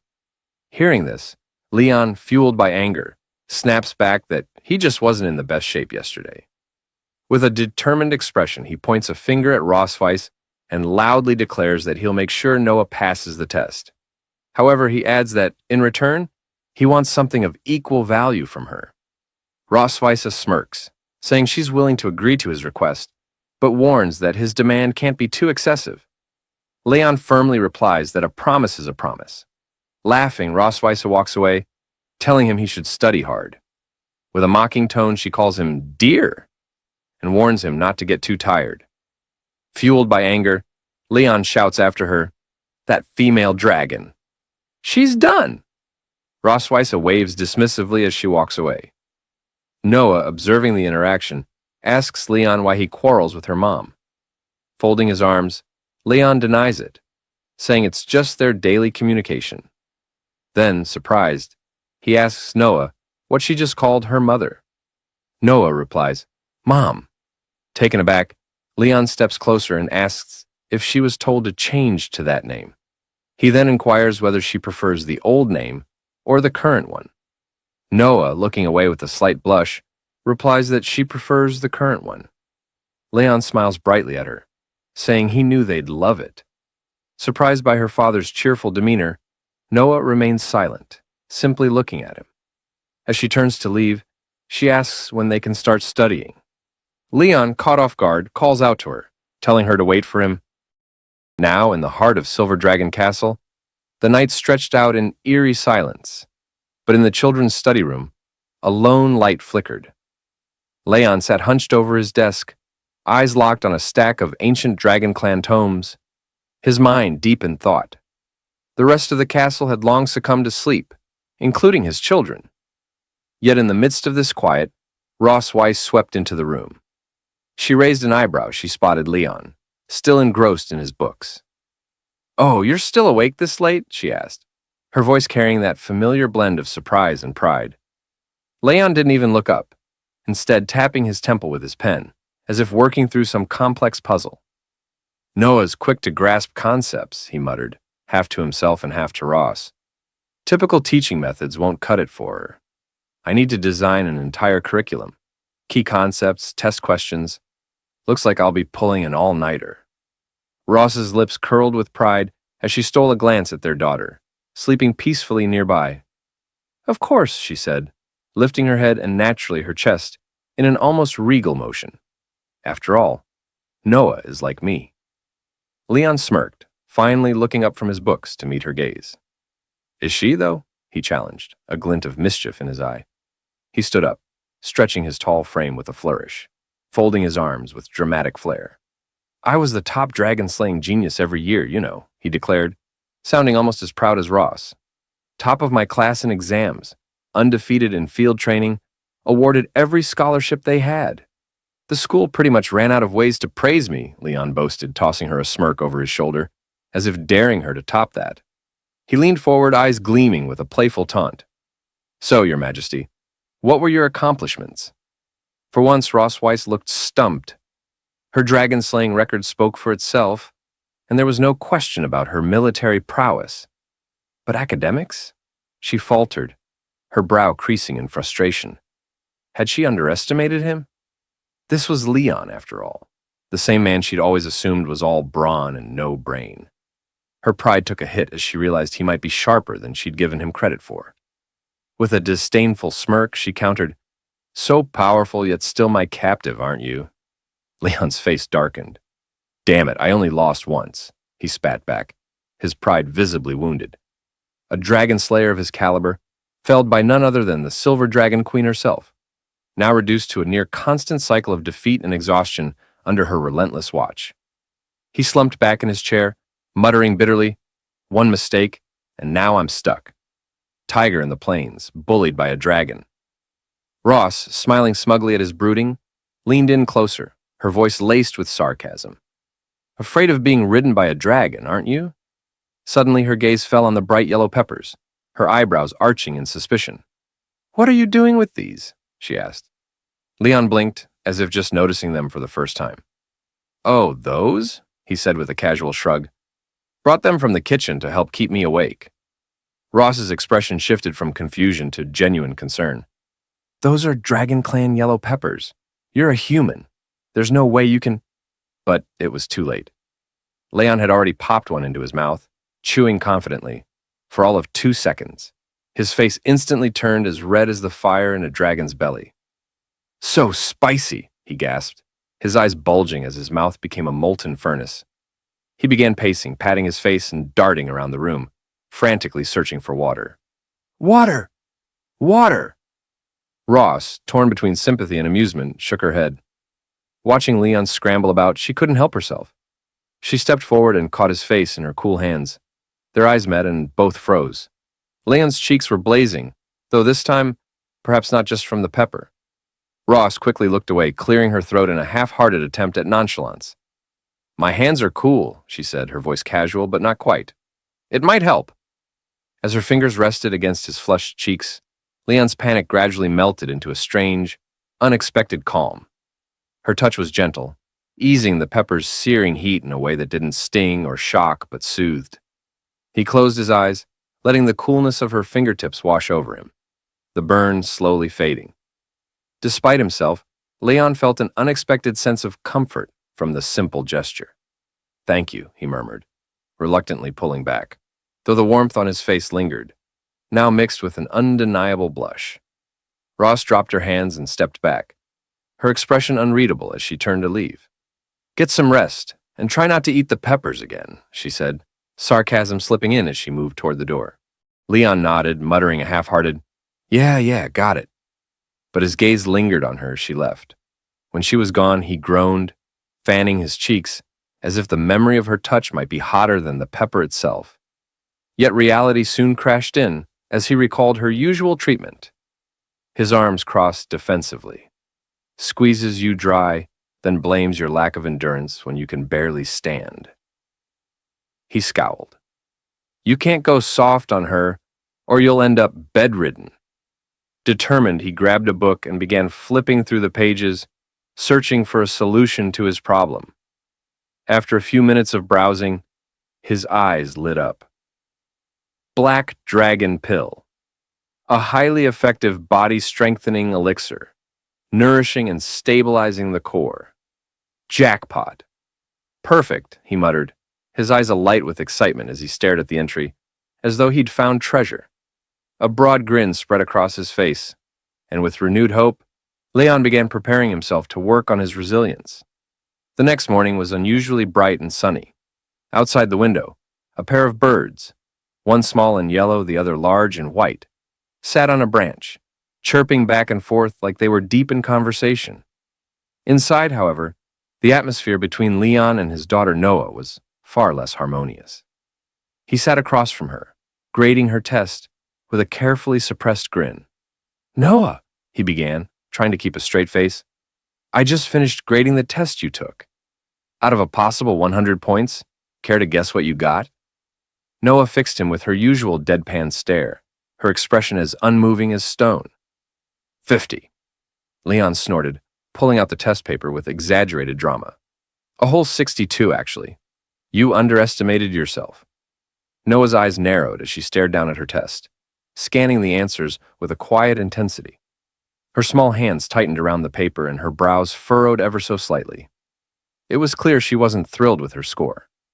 Leon softened as he watched her, noticing how serious she was, mature even for someone her age. While her younger sister Moon was probably outside chasing butterflies or counting clouds, Noah had approached her studies with a tenacity that had surprised him. She could be so painfully hard on herself, almost like her mother. Reaching out, Leon placed a hand on her head, mussing her hair gently. For a first try, 62 is pretty impressive, kid. Noah glanced up at him, her cheeks barely coloring at the rare compliment. Thanks, she mumbled, a touch of pride slipping into her usually stoic tone. But just as Leon leaned in to offer more encouragement, he was struck by an unexpected coughing fit. He quickly turned away, wincing as he rubbed his throat. Sorry about that, he managed to croak, his voice rasping. His eyes watered slightly as the irritation settled in, and he immediately remembered the pile of yellow Dragon Clan peppers he had munched on the night before. Why, he wondered, did I think wake-up peppers were a smart idea? Just then, Noah's expression shifted, as though something had dawned on her. She reached into her pocket, rummaged around, and produced a small, round tin with dragon throat lozenges, elegantly scrawled across it. She held it out to him, her usual reserve still intact. Leon blinked, surprised. Is this for me? Noah's face didn't change, but there was a barely perceptible flicker of embarrassment in her eyes. Mom said to give it to you, she said, her voice just a little colder than usual, as if distancing herself from the kindness. A grin spread across Leon's face as he popped one of the lozenges into his mouth. The soothing mint cut through the scratchiness in his throat almost immediately. "Well, tell your mom thanks from me," he said, giving Noah a meaningful look. Like mother, like daughter, he thought, amused. Cold on the outside, but with small gestures of warmth that slip through when they think no one is watching. The lozenge melted away in his mouth, bringing welcome relief to his pepper-ravaged throat. Leon turned back to Noah, feeling his energy restored. "Now, where were we?" Noah's gaze grew sharp again, her serious side kicking back in. "You said we'd go over the questions I got wrong." Leon laughed, feeling a surge of pride as he watched her. "Right you are, Noah." In the Silver Dragon Castle kitchen, Leon is up to something intriguing. Let's find out what it is. The maids dutifully bring the items he requested, their movements precise and efficient. One of them, addressing him as Lord Prince, politely informs him that all the herbs he asked for have been delivered. Acknowledging her words with a nod, Leon gestures toward a specific spot on the table. "Place everything there," he instructs. The maids comply and, after arranging the ingredients as directed, quietly exit the room. With a subtle, knowing smile, Leon muses to himself that he intentionally requested extra herbs to keep the maids from guessing his true intentions. Turning his attention to the herbs, Leon examines them closely. He notes that the medicinal materials needed to prepare Dragon Great Force are fairly common, and at first glance, the refining process seems straightforward. Yet, as he recalls the text from the ancient manual, he frowns. The manual emphasizes that even the most skilled pharmacists of the Dragon Clan struggle with a low success rate when concocting Dragon Great Force. Undeterred, Leon sets to work. He meticulously recites the steps from memory. First, grind and mix the required herbs, then add them to the pot in a precise sequence and bring the mixture to a boil. His movements are methodical, his focus unwavering as he works tirelessly for several hours. But as time passes, frustration begins to mount. Finally, Leon throws his head back and lets out a loud, anguished scream. "It failed again!" he exclaims, his voice echoing through the kitchen. Staring at the ruined concoction before him, his shoulders sag. "I followed the instructions from the book perfectly," he mutters under his breath, his gaze fixed on the charred remnants of his latest attempt. "Every time, I get to the final step, drug purification and separation, and it all falls apart." Leon presses on, refusing to let frustration take hold. He mutters to himself that the high-temperature separation method described in the book is a delicate balancing act. Too high a temperature destroys the drug, while too low a temperature fails to purify it. Shaking the drug jar in his hand, he grumbles that achieving the precise separation effect manually is nearly impossible without professional instruments. As he continues, Leon remembers his master's words. If one way doesn't work, look for another. Inspired, he begins to consider alternative methods for separating the medicinal residue. Suddenly, the sky outside roars with thunder, a reminder of the storm brewing overhead. Glancing up, Leon notices the dark, turbulent clouds and comments, "Looks like it's gonna rain soon." Rising to close the windows, he pauses, captivated by the echo of thunder rumbling through the air. The sound stirs something in his memory. As Leon ponders the concepts of lightning and thunder, his thoughts take a sharp turn. His eyes widen as a memory surfaces. His teacher once mentioned, during an alchemy lesson, that electrolysis of impurities could sometimes yield better results than fire-based methods.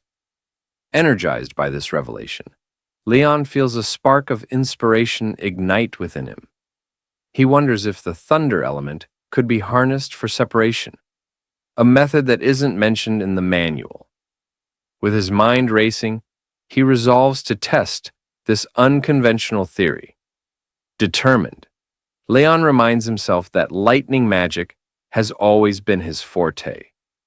Though his magical powers are still recovering after the forbidden technique he used on Rossweiss, he believes the small portion he has regained will suffice for the precision required. Setting aside the traditional method, he decides to use his lightning magic to refine the dragon great force. Carefully, Leon channels the faint but steady flow of lightning energy within him, guiding it to interact with the concoction. Sparks crackle faintly in the air as he meticulously manipulates the separation process. His concentration is absolute, his movements calculated and precise. Half an hour later, Leon steps back, his breath catching as he gazes at the result. A triumphant smile breaks across his face. It worked. He succeeded. The storm outside rages on, but within the castle kitchen, Leon has found a breakthrough. Holding the finished dragon force in his hand, Leon finally feels a wave of accomplishment wash over him. Smiling to himself, he places the medicine in a small box and remarks quietly, "The dragon clan's medicine is surprisingly simple to make." Just then, Muan, his adorable daughter, bursts into the kitchen. Her wide eyes immediately spot the small, chocolate-like rounded object in Leon's hand. Curious, she tilts her head and asks, "Dad, what are you making?" Leon glances at her, momentarily distracted. Casually, he replies, "It's something good." But as her sweet voice registers more clearly, Leon pauses, staring at Muan in silence as his thoughts race. Muan, undeterred, looks up at him with bright enthusiasm, clearly expecting more of an explanation. Realizing her presence fully, Leon snaps out of his reverie. "Muan!" he exclaims, surprised. Quickly closing the box, he pats her on the head, flashing her a reassuring smile. "It's nothing, really." Muan's curiosity isn't so easily brushed aside. "Is it candy?" she asks, her eyes flicking to the box in his hand. Leon chuckles and shakes his head. Showing her the closed box, he says, "It's not candy, it's medicine. Something I made for your mom." Muan's cheerful expression shifts into concern. "Medicine? Why does Mom need medicine? Is she sick?" she asks, her voice tinged with worry. Placing the box into his pocket, Leon kneels to her level and pats her head again. "No, no," he reassures her gently. "Your mom's just been very busy lately. I thought I'd make something to help nourish her. Don't worry, okay?" Internally, however, Leon smirks at his own deception, thinking, "Actually, this is for me. I'll need it to recover properly." Muan seems satisfied for the moment, but still looks at him earnestly. "Dad, you have to take good care of Mom, okay?" Leon smiles warmly at her. "Of course," he replies. "That's what a dad should do." But inwardly, his thoughts take a mischievous turn, his dark expression concealed behind his calm demeanor. "Once I've fully recovered, I'll definitely take very good care of her," he muses, a quiet chuckle escaping him. Stormy night with heavy rain and loud thunderstorms, Leon sits in his bedroom, absently tossing the medicine box in his hand. Though he successfully cultivated the dragon great force, he can't help but question whether the dragon clan's nutritional supplements might have adverse effects on humans. Catching the box midair, Leon frowns and mutters to himself that he'll have to set it aside for now. Rossweiss is surprised, almost incredulous, that Leon managed to create medicine in such a simple environment. Looking at him with her usual air of superiority, she extends her hand and, in an arrogant tone, demands, "What did you refine?" "Let me see it." Leon hesitates, his grip tightening on the medicine box. Meeting her gaze, he sighs and reluctantly hands it over. "Even if I refused, you'd just resort to violence and take it anyway," he mutters, a trace of exasperation in his voice. Rossweiss takes the box, examining its contents. A faint smile graces her lips as she looks at the dragon great force. "Impressive," she says. "You've managed to refine such a perfect dragon great force under these conditions." "Truly remarkable, Leon." "What's that saying? The man of letters and the man of arms?" Leon blinks, surprised. Internally, he marvels. She didn't mock me this time? Closing the box with a click, Rossweiss hands it back to him. "You can keep this," she says firmly, "but you can't take it." Leon catches the box, confusion etched across his face. "Why not?" he asks. Rossweiss locks eyes with him, her gaze steady. "As a tonic for the dragon race, the medicine is far too potent for a human body," she explains. Leon frowns, his expression darkening. Is it really that powerful? He asks, skepticism creeping into his voice. Her serious tone doesn't waver. Yes, it is. As a human, you cannot withstand its effects, she reminds him, her voice softening slightly. But Leon's pride flares. Pulling the dragon great force from the box, he smirks arrogantly. I've defeated countless dragon kings without the power of a dragon, he boasts. Why would I fear a single pill? Rossweiss's eyes widen in alarm as Leon forcefully swallows the pill. With a defiant grin, he declares, Courage is the hymn of mankind.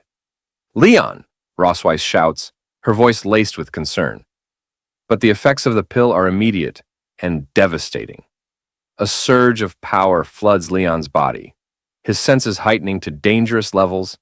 He clenches his chest, agony twisting his features as he collapses to his knees.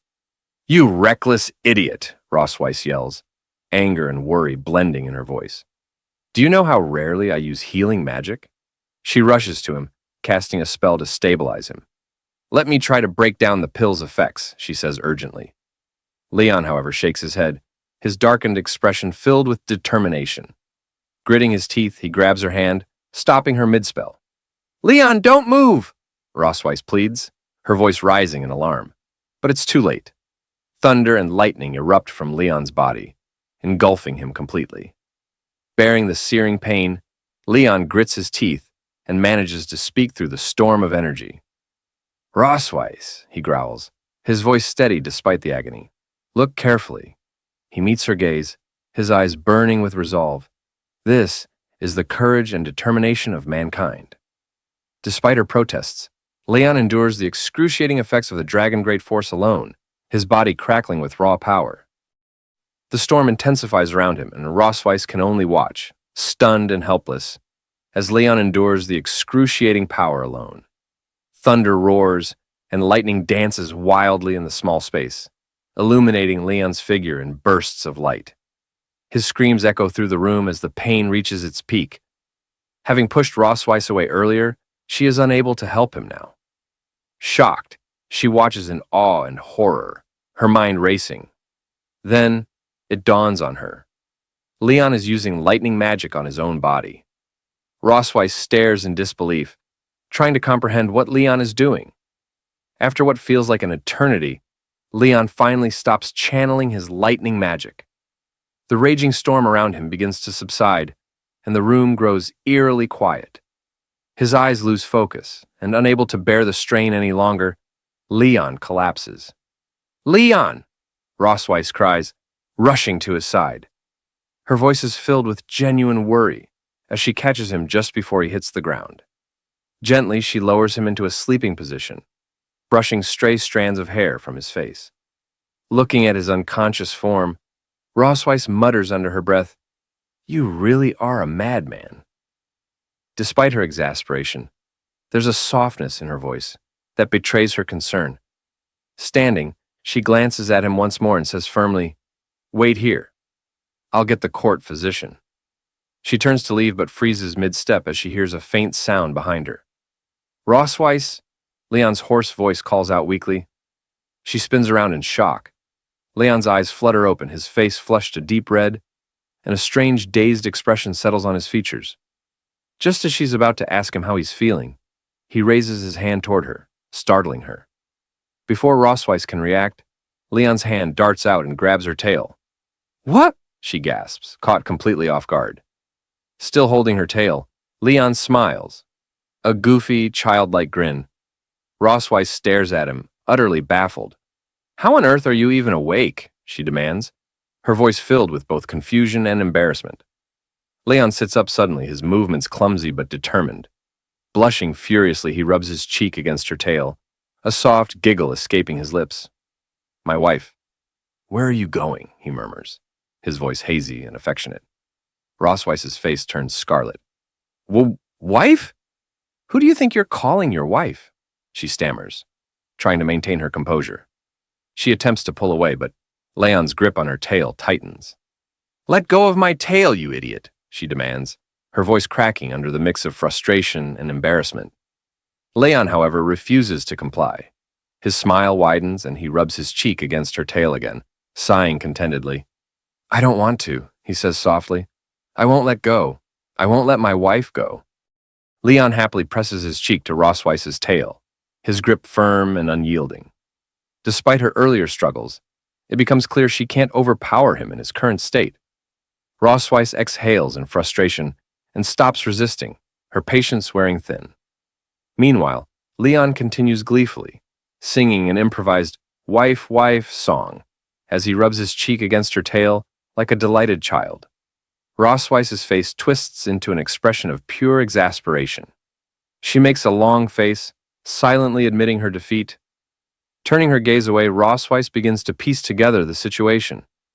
The dragon's great force is meant to enhance physical strength and endurance, she thinks. It shouldn't cause unconsciousness, or whatever this ridiculous behavior is. Her mind drifts to Leon's earlier use of lightning magic. She wonders if his manipulation of the lightning element might have interfered with or intensified the effects of the medicine. When she glances back at him, her cheeks flush as she takes in the sight of Leon, humming happily with his face buried in her tail. Idiot, she mutters under her breath, her voice tinged with embarrassment. Still, she reassures herself that despite his bizarre behavior, he doesn't seem to be in any immediate danger. Leon continues his antics, unabated, cheerfully singing his wife, wife song. Rossweiss sighs deeply, realizing there's no reasoning with him in this state. Resigning herself to the situation, she looks down at him and says, All right, I'm here. What's wrong? Just tell me already. Leon stops singing and looks up at her with a bright, flushed expression. His eyes shine with childlike excitement, and he boldly calls her wife again. Then, without hesitation, Leon smiles mischievously and declares, I want a second child. Rossweiss's face flushes a deep red, and she stumbles over her thoughts, the shock of Leon's sudden declaration sending a chill down her spine. Struggling to keep her composure, she glares at him, her blush intensifying. You haven't even properly taken care of the 2 children from my first pregnancy, she snaps, crossing her arms. And now you're already asking for another one? Forget it. But Leon is undeterred. Still gripping her tail like a stubborn child, he rolls around on the bed, his voice filled with exaggerated whines. I want a second child, he insists, his tone almost pleading. Come on, Rossweiss, is it really such a bad idea? Rossweiss groans, pinching the bridge of her nose in frustration. What did I do to deserve this, she wonders, weighing her options. Reluctantly, she realizes that trying to reason with him might only make the situation worse. Finally, she exhales a long sigh and mutters, Fine. Not just a second child. We'll have a third and a fourth, too, if it'll shut you up. Leon's eyes light up like a child being promised candy. With a triumphant grin, he exclaims, Really? Then you have to come back to my hometown with me. Yeah, Rossweiss replies, waving him off with a tired look. We'll go back once everything is settled here. Finally releasing her tail, Leon jumps to his feet and cheers, shouting, That's amazing! You're the best, Rossweiss! Watching him, Rossweiss shakes her head in disbelief, a mix of exasperation and amusement playing on her face. He's even more irritating than usual today, she thinks, though she can't help but smile faintly. Leon suddenly leans in close, his grin widening as he declares, My wife is the best! Before Rossweiss can react, he leans forward, clearly intending to plant a kiss on her cheek. Startled, Rossweiss's eyes widen.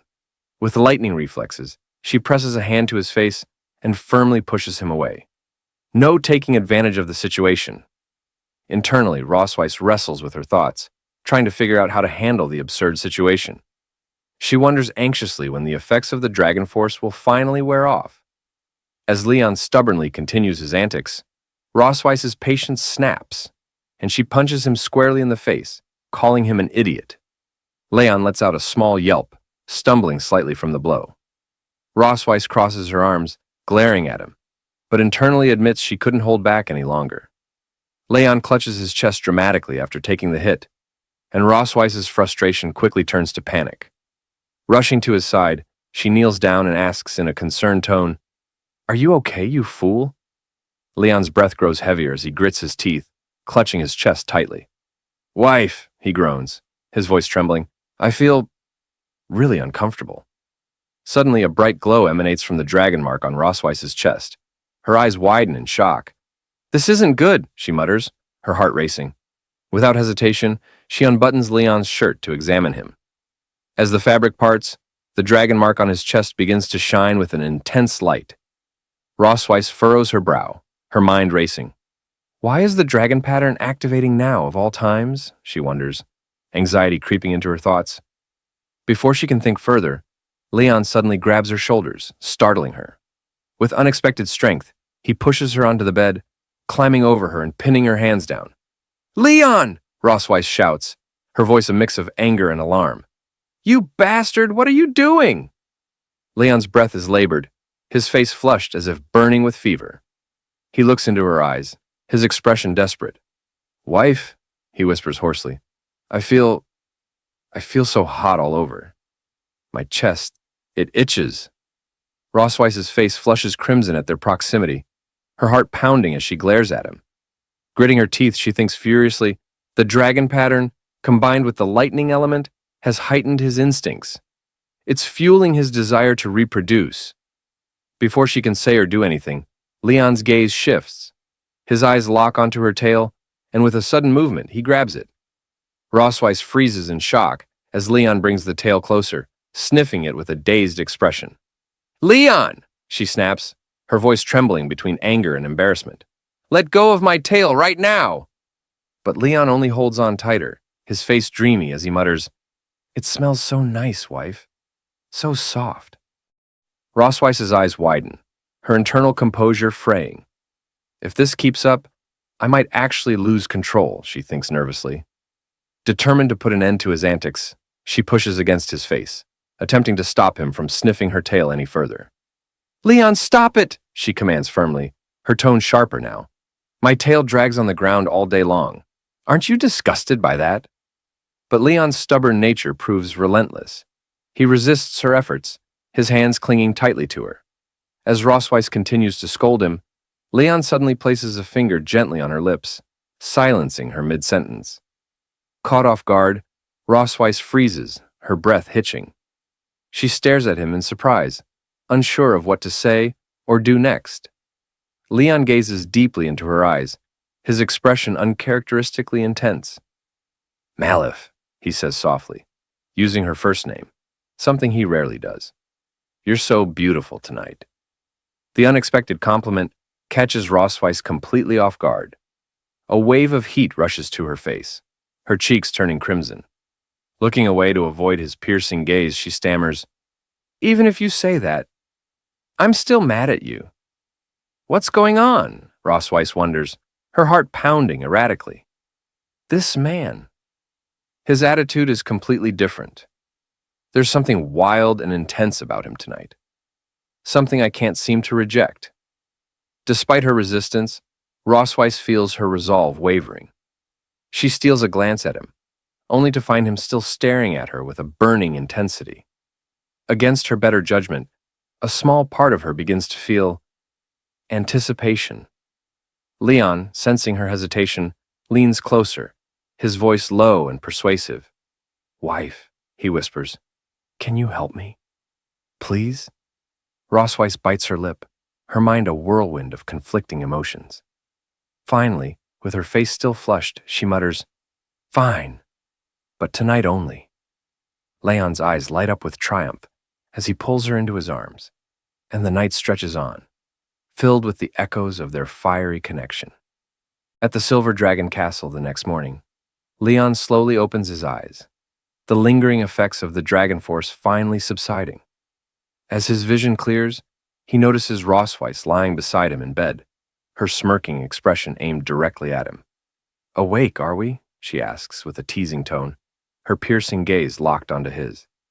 Hearing her voice so close, Leon bolts upright, his eyes wide with panic. "What? Rosweiss?" he shouts, staring at her in shock. "Why are you in my bed?" As the sudden movement sends a wave of pain through his body, Leon winces, clutching his aching muscles. "Ugh, everything hurts," he groans, then mutters, "My memory is fragmented. What the hell happened last night?" Rosweiss stretches casually before sliding out of bed. With a smirk, she turns to face him. "You don't remember anything?" she asks innocently. though the glint in her eyes says otherwise. Pointing to the visible bruises and marks on her arms and neck, she tilts her head and adds, "Dragon Slayer, surely you didn't forget, right?" Leon's eyes widen further as he spots the marks on her skin. Hickeys? So many. His mind races as a cold sweat breaks out on his forehead. Did I really do that? Suddenly, fragments of his memory from the previous night begin to surface. One by one, the missing pieces click into place, each recollection more vivid than the last. He grips his head as the memories come flooding back, and when the full picture finally forms, Leon lets out a horrified scream. No! Rossweiss, still smirking, leans against the bed frame and folds her arms. So, you do remember, she says, her tone dripping with amusement. You begged me last night, Leon. Said things like, "Honey, just one more time, okay? Wife, I feel so bad. Please help me. Just this once, and the last time." Leon's face burns with embarrassment as she mimics his pleading voice. "Stop it," he shouts, covering his ears in a desperate attempt to block her teasing. "I remember everything. There's no need to repeat it." Rossweiss's smirk widens as she watches Leon squirm, clearly enjoying his discomfort. Meanwhile, Leon pulls on his shirt, sneaking a sideways glance at her. Internally, he laments, "All I wanted was to refine the dragon force for my health, and maybe teach her a small lesson. How did it turn into this?" As Rossweiss finishes dressing, Leon lets out a resigned sigh. Looking at her briefly, he admits under his breath, "Maybe I went a little too far last night." Leon hesitantly asks Rossweiss, "Did I hurt you?" Rossweiss shakes her head with a calm demeanor. "It's fine," she replies, brushing off his concern. Folding his arms and adopting a smug expression, Leon looks at her and comments, "Well, now you should know whether I'm in good health or not. Next time, don't go doubting my abilities." Rossweiss's eyes narrow as she fixes an intense gaze on Leon. Her serious expression makes him shift uncomfortably. What's with that look?" Leon stammers, stepping back slightly. Without a word, Rossweiss closes the distance between them, her gaze unrelenting. Before Leon can react, she grabs his chin, leans in close, and, in a commanding tone, declares, "Dragon Slayer, I must say, I'm very satisfied with your performance last night. I hope you can keep it up in the future." Leon freezes, his face burning red as her words sink in. Internally, he screams, "What is happening? Have I somehow become her personal servant now?" Rossweiss steps back, her usual smirk returning, and changes the subject. "Now, about that bet," she says casually. The mention of the bet snaps Leon back to reality. His eyes narrow with suspicion as he studies her. "The bet?" he echoes, trying to mask his nervousness. A faint blush creeps onto Rossweiss's cheeks as she glances away. "Yes, the one where you insisted that the children should call me Mom. You said it would improve their affection for me. And, well, you won." Leon raises an eyebrow, a hint of pride flickering across his face. Rossweiss continues, her tone softer now. "So, have you thought about the request you'd like to make?" Scratching the back of his head, Leon hesitates before responding. With a rare, genuine expression, he says, "Actually, I have. I'd like you to send someone to the Empire to check on my master and his wife. I need to know if they're doing okay." Rossweiss's playful demeanor shifts as she considers his words, her expression growing thoughtful. Silver dragons aren't exactly known for stealth, but visiting someone isn't an issue," she replies. Hearing her response, Leon is overjoyed. His face lights up as he enthusiastically asks, "You're really okay with it?" In his excitement, he almost blurts out a casual, "Thank you," but catches himself, quickly straightening his posture. Clearing his throat, he coughs awkwardly to compose himself before speaking in a formal tone. "Thank you for your help," he says sincerely. Later, in the garden of the Silver Dragon Castle, Leon sits on a bench, his face pale and weary. Little Muan, noticing his restless expression, approaches him with a curious look. "Dad, are you sick?" she asks innocently. Startled by her sudden question, Leon jumps up nervously. Waving his hands in denial, he says, "What? No, of course not. Why would you say that?" Muan giggles, her laughter light and sweet. "Mom told me," she replies confidently. She said you took medicine yesterday. And she said men can never admit when they're sick. Hearing her words, Leon's expression darkens. Gritting his teeth, he fumes internally. That meddling female dragon. How could she say that to a child? Do I even have any dignity left? Muan tilts her head, looking at him with genuine concern. But you still don't look well, Dad. Is it because the medicine didn't work? Or maybe you didn't take enough of it? Leon sighs, crouching to her level and placing his hands on her small shoulders. Muan, he says gently but firmly, it's rude to ask too many questions. As Leon tries to steer the conversation away, Muan suddenly gasps. Dad, your mouth is bleeding. Clinging to him with wide, teary eyes, she pleads, Dad, I can't live without you. Please don't die. Leon, his heart melting at her words, gives her a warm smile. Patting her head gently, he reassures her. Daddy's really fine, Muan. I promise he's doing just fine. At least that's what he tells himself. As Leon gazes at Muan's bright, innocent face, he can't help but think to himself, as expected, she really is Rossweiss's daughter. There's something about her expressions, her sharp wit, and her cheeky persistence that always remind him of her mother.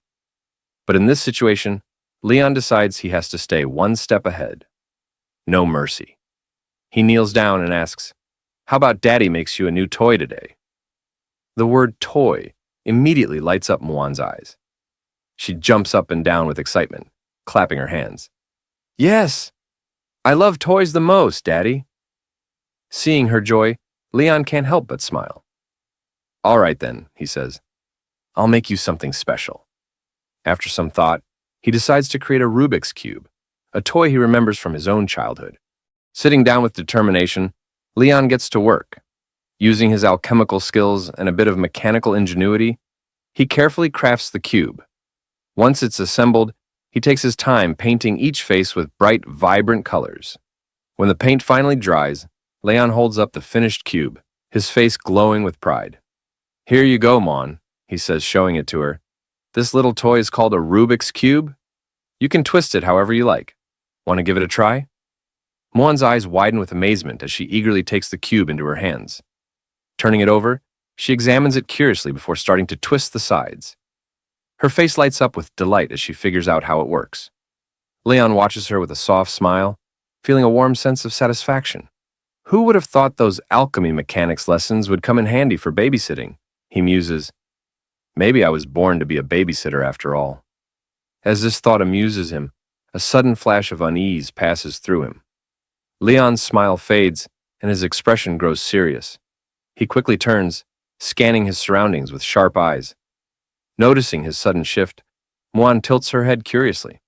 Daddy, what's wrong? She asks, still holding the Rubik's Cube. Leon hesitates for a moment, his eyes lingering on the distance. Then, shaking off the tension, he replies with a calm smile, It's nothing, sweetheart. Just thought I saw something. Leon returns to his thoughts, his brow furrowing in contemplation. Just moments ago, he felt something. A faint but unmistakable sensation of the dragon's gaze. His instincts tell him it's coming from the direction where Noah does her physical training. He wonders if Noah, as stubborn as she is, will ever choose to join them. Deciding to extend a gesture of connection, Leon resolves to make a Rubik's Cube for Noah as well. That night, as Muan sleeps peacefully in her room, the Silver Dragon Castle is enveloped in silence. Meanwhile, Noah quietly opens the door to her own room, stepping inside with her usual composure. Her sharp eyes immediately catch sight of the Rubik's Cube and the note resting on top of it, left behind by Leon. Curious, Noah picks up the note and reads it. In Leon's familiar handwriting, it says, This is a toy for you, Noah. Your task is to figure out how to solve it. Think of it as a little challenge. Scoffing, Noah takes the Rubik's Cube into her hands and mutters, What an idiot. I don't have time for children's toys.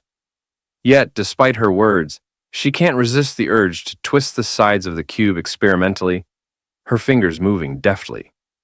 As she continues to toy with it, a faint blush creeps onto her cheeks. Holding the cube tightly, she whispers softly, Thank you, Dad. To Noah, the Rubik's Cube isn't just a toy. It's a rare token of her father's affection. something she instinctively treasures. Quietly, she slides it into a small wooden box she keeps hidden beneath her bed, a personal collection she refers to as her treasure box. Unbeknownst to Noah, her younger sister Muan has been watching her secretly from the doorway. With her usual curiosity, Muan thinks to herself, "Sister's been acting a little strange lately, always hiding things in that box under her bed. What could it be?" When Noah steps out of the room later, Muan seizes her chance. "Detective Muan is on the case," she whispers with a mischievous giggle. Crawling under Noah's bed, she carefully retrieves the hidden wooden box. Excitedly, Muan opens the box and examines its contents. Fragments of their father's black and gold armor, the Rubik's Cube, and a nameplate with the engraving Noah K. Melkfei written in Leon's hand. Muan's eyes widen in surprise. "They're all connected to Dad," she says aloud, her face lighting up with understanding. "So, that's why Noah's been so secretive." Just as she pieces it together, a shadow falls over her. Slowly, Muan turns to see Noah standing in the doorway, her expression dark and her eyes burning with fury. "Oh no," Muan whispers, her smile faltering. Noah strides into the room with an ominous calm, her voice low and cold. "What do you think you're doing, Detective Muan?" Completely unfazed by her sister's glare, Muan proudly grins and says, "I understand, sister. You really love Dad, don't you?" Noah's face flushes red, her embarrassment quickly turning into cold resolve. Without a word, she ties Muan up, silences her with a piece of cloth over her mouth, and retrieves her precious treasure box. Leaning down to Muan, who struggles fruitlessly, Noah smirks and says, "No peeking, got it?" Meanwhile, at St. Heath Academy, an elite institution among the Dragon Clan, the standards for student admission are famously rigorous. The Academy evaluates not only individual potential, but also the family's harmony and adherence to dragon ideals. It firmly believes that whether a young dragon hatches from an egg or is born live, only a loving and harmonious family can nurture a dragon to embody the proper virtues. As such, St. Heath Academy only accepts students from such families. To uphold the image of a perfect dragon family, the Silver Dragon Queen Rosweiss devises a plan, a family outing to Sky City, complete with a wholesome family photo. Sky City, a bustling hub in the dragon realm, is alive with parent dragons frolicking with their children. Amid the lively atmosphere, Rosweiss arrives in her magnificent dragon form, her scales gleaming like polished silver as she soars gracefully through the skies. The family follows, awestruck by her commanding presence. Finally, Muan, ever the playful one, slides gleefully down her mother's back. Leon, standing below with his arms extended, calls out, "Slow down, Muan! I'll catch you!" With perfect timing, he grabs her mid-slide, holding her securely in his arms. "Gotcha," he says with a warm smile, lifting Muan effortlessly. As the scene unfolds, Noah watches silently with her signature cool demeanor, arms crossed, observing the family interaction without a word. Rosweiss, having landed gracefully, shifts back into her human form. Muan, full of curiosity, looks up at her father and asks, "Daddy, why didn't you turn into a dragon just now? I really want to see you as a dragon." Leon freezes at the unexpected question. His smile stiffens as he awkwardly laughs, scratching the back of his head. Internally, he's panicking. "Dear daughter, Daddy is great at slaying dragons, but turning into one? You'd better forget about it." Before he can come up with a plausible excuse, Noah fixes her sharp gaze on him and coldly asks, "So, is it that you can't transform? Or you won't?" Leon feels the weight of her words and falters, completely caught off guard. He looks back and forth between Noah and Rosweiss, hoping for a lifeline. The pressure mounts as both daughters await his answer. Sensing his discomfort, Rosweiss steps in with a composed smile and says, "Your father's body hasn't fully recovered yet, so he can't transform into a dragon for the time being. Rosweiss promises the children that Leon will show them when he recovers." Muan, her face full of concern, looks up at her father and says earnestly, "Daddy, you have to get better soon." Leon smiles at her reassuringly, patting her head. I'll do my best, Muan, he says.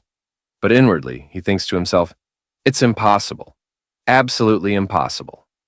Rosweiss quickly changes the subject, clapping her hands to gather their attention. All right, everyone, let's head into town. We have things to do today. Muan bursts with excitement, dashing ahead down the bustling street. Noah, look! There are so many dragons here, she exclaims, her voice filled with wonder. Noah, ever composed, follows at a steady pace and warns her younger sister, Slow down, Muan. Don't run off too fast. As the two girls move ahead, they catch the attention of the dragon citizens. Many pause to admire the siblings, their gazes filled with curiosity and adoration. Meanwhile, Rosweiss and Leon walk behind them. Leon's expression darkens, and his body begins to tremble ever so slightly. He doesn't say a word, but Rosweiss notices immediately. Is he shaking? Rosweiss wonders, glancing at him from the corner of her eye. She quickly puts two and two together. It must be the first time he's seen so many dragons since waking up from his coma. Leaning closer to him with a sly smirk, she whispers, Are you scared, Leon? Leon, his face still dark, says nothing at first. Then, with a sudden arrogant glint in his eye, he snaps, Who's scared? Me? You must be joking. Rosweiss raises an eyebrow as Leon points dramatically at the dragon citizens around them. I'm excited, Rosweiss. Can't you tell? He declares, puffing out his chest. Do you know what I see? First-class merits, second-class merits, third-class merits. Merits everywhere. The streets are practically paved with gold. I'm going to get rich. The dragon citizens stop in their tracks, staring at Leon in confusion and disbelief as he points at them with his finger, his eyes practically glowing with greedy excitement. Then, as if oblivious to the bewildered stares, Leon whistles nonchalantly and strolls off with a self-satisfied grin. Rosweiss pinches the bridge of her nose, exhaling sharply. I worried about him for no reason. Again, she thinks, watching Leon as he laughs to himself, dreaming of the fortune he imagines awaiting him.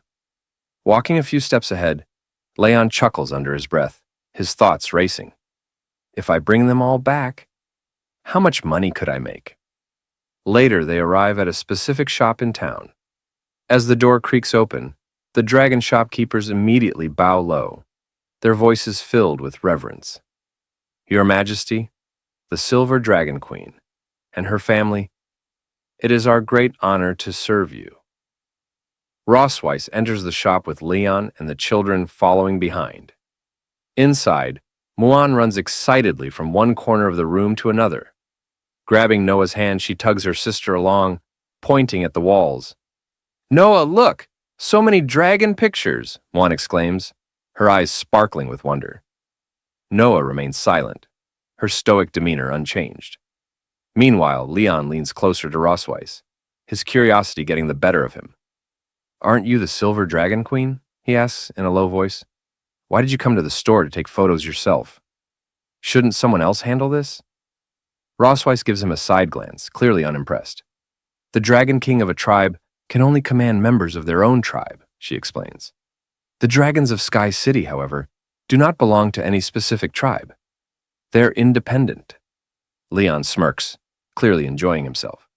So, basically, your queenly status doesn't hold much weight here, huh? Before he can blink, Rosweiss stomps on his foot with her sharp high heels. Leon yelps in pain, hopping on one leg as he clutches his throbbing foot. Rosweiss, with a sweet yet dangerous smile, replies, Well, in any case, I'm taller than you now. The head shopkeeper chuckles nervously at the exchange before stepping forward and bowing. It's truly an honor to have the Silver Dragon Queen and her family here. To take a family photo for Her Majesty is a privilege beyond compare. Rosweiss straightens up, flipping her hair with a confident smile. Everyone says my photography skills are top-notch among the dragon tribe, she boasts. It's your great fortune that we successfully scheduled this appointment. As they speak, the head shopkeeper glances toward Leon and asks hesitantly, What about Her Majesty's husband's tail? Should it be included in the photo? Rosweiss waves the question away. He's not fond of showing his tail, she says with a casual shrug. Let's pick a tailless suit for him instead. Her words trigger a memory and she smirks as she recalls the incident earlier at the Silver Dragon Castle. Before they left for Sky City, she had presented Leon with a custom-made silver dragon tail decoration, asking him to wear it. Leon's reaction, however, had been immediate and dramatic. "Absolutely not," he had exclaimed, taking several steps back as if the tail were cursed. "I'll never wear that thing. Even if I die, it's about my dignity." Back in the shop, Rossweiss shakes her head at the memory, amused by Leon's stubbornness. The head shopkeeper, unaware of the backstory, simply nods and gestures for Rossweiss to move to another area to try on her outfits. Meanwhile, on the other side of the shop, Muan skips around with infectious excitement. "I want to wear a pretty dress," she chirps cheerfully, her enthusiasm lighting up the room. After a while, Muan and Noah emerge from the changing room in their new dresses, both looking stunning for the family photo. Shortly after, Leon steps out wearing a crisp white suit. His polished appearance is a stark contrast to his usual casual demeanor. Muan, catching sight of her father in the new outfit, gasps in delight. "Dad, you look so handsome!" she exclaims, her voice filled with surprise and admiration. The head shopkeeper nods approvingly, her smile warm. "The suit fits the prince perfectly," she says. "I imagine he must have been quite popular in his youth." Leon raises an eyebrow, clearly pleased by the compliment. "You really think so?" he replies with a smirk. "Honestly, the last time I wore something this formal was at my school graduation ceremony." He then turns his attention to Noah, catching her off guard. "What do you think, Noah?" he asks. Noah, momentarily surprised by the question, glances at him before quickly looking away. A faint blush dusts her cheeks as she mutters, "You look quite handsome." Grinning brightly at her response, Leon pats both Muan and Noah on their heads affectionately. "And your dresses are adorable too," he adds with a genuine warmth that makes both girls smile. Just then, Rossweiss steps out from the dressing room, dressed in a breathtaking gown that perfectly complements her elegance. For a moment, everyone is left speechless. Leon, his jaw dropping slightly, stares at her in awe. It's undeniable. Rossweiss looks absolutely stunning.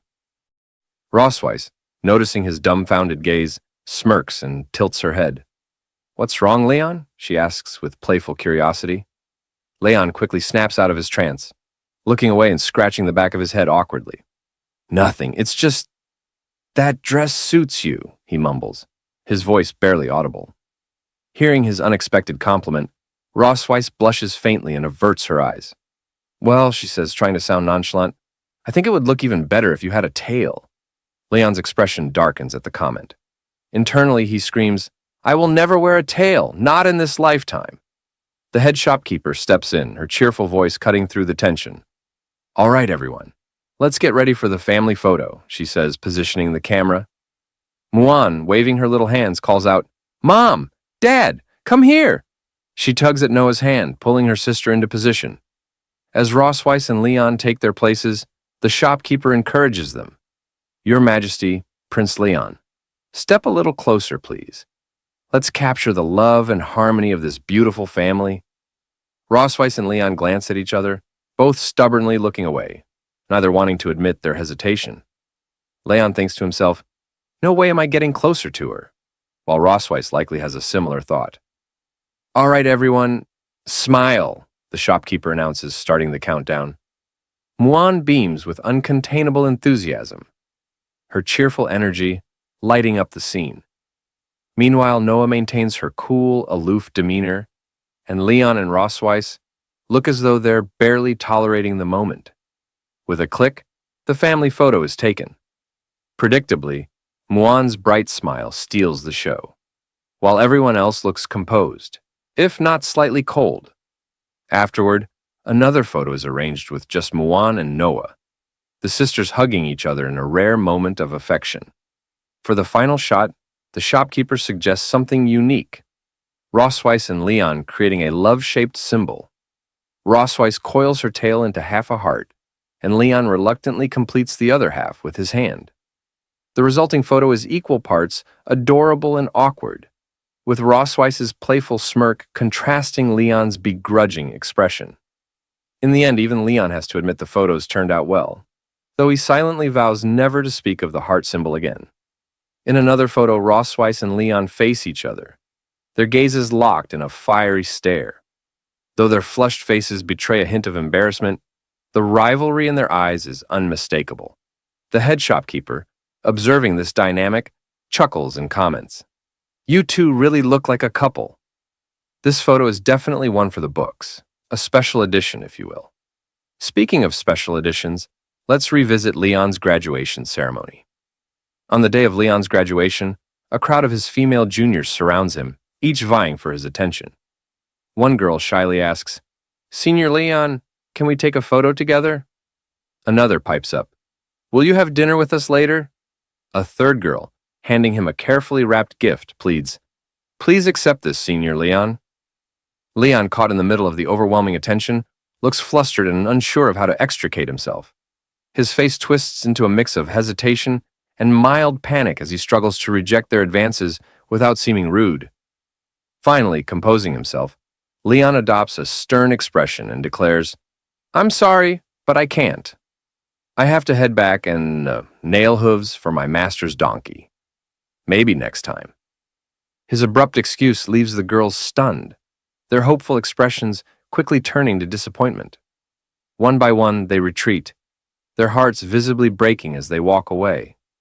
Leon sighs in relief, waving them off with a quick, "Goodbye." His tone is cheerful, but the girls' crushed spirits linger in the air. From a distance, Leon's master watches the entire scene unfold.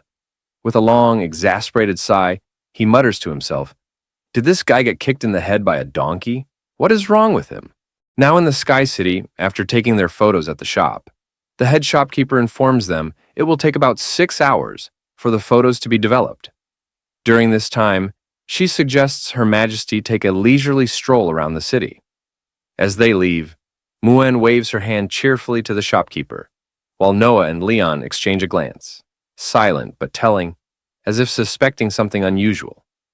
Without warning, Muen grabs Noah's hand and dashes through the bustling streets, her excitement bubbling over as she urges him to look over there.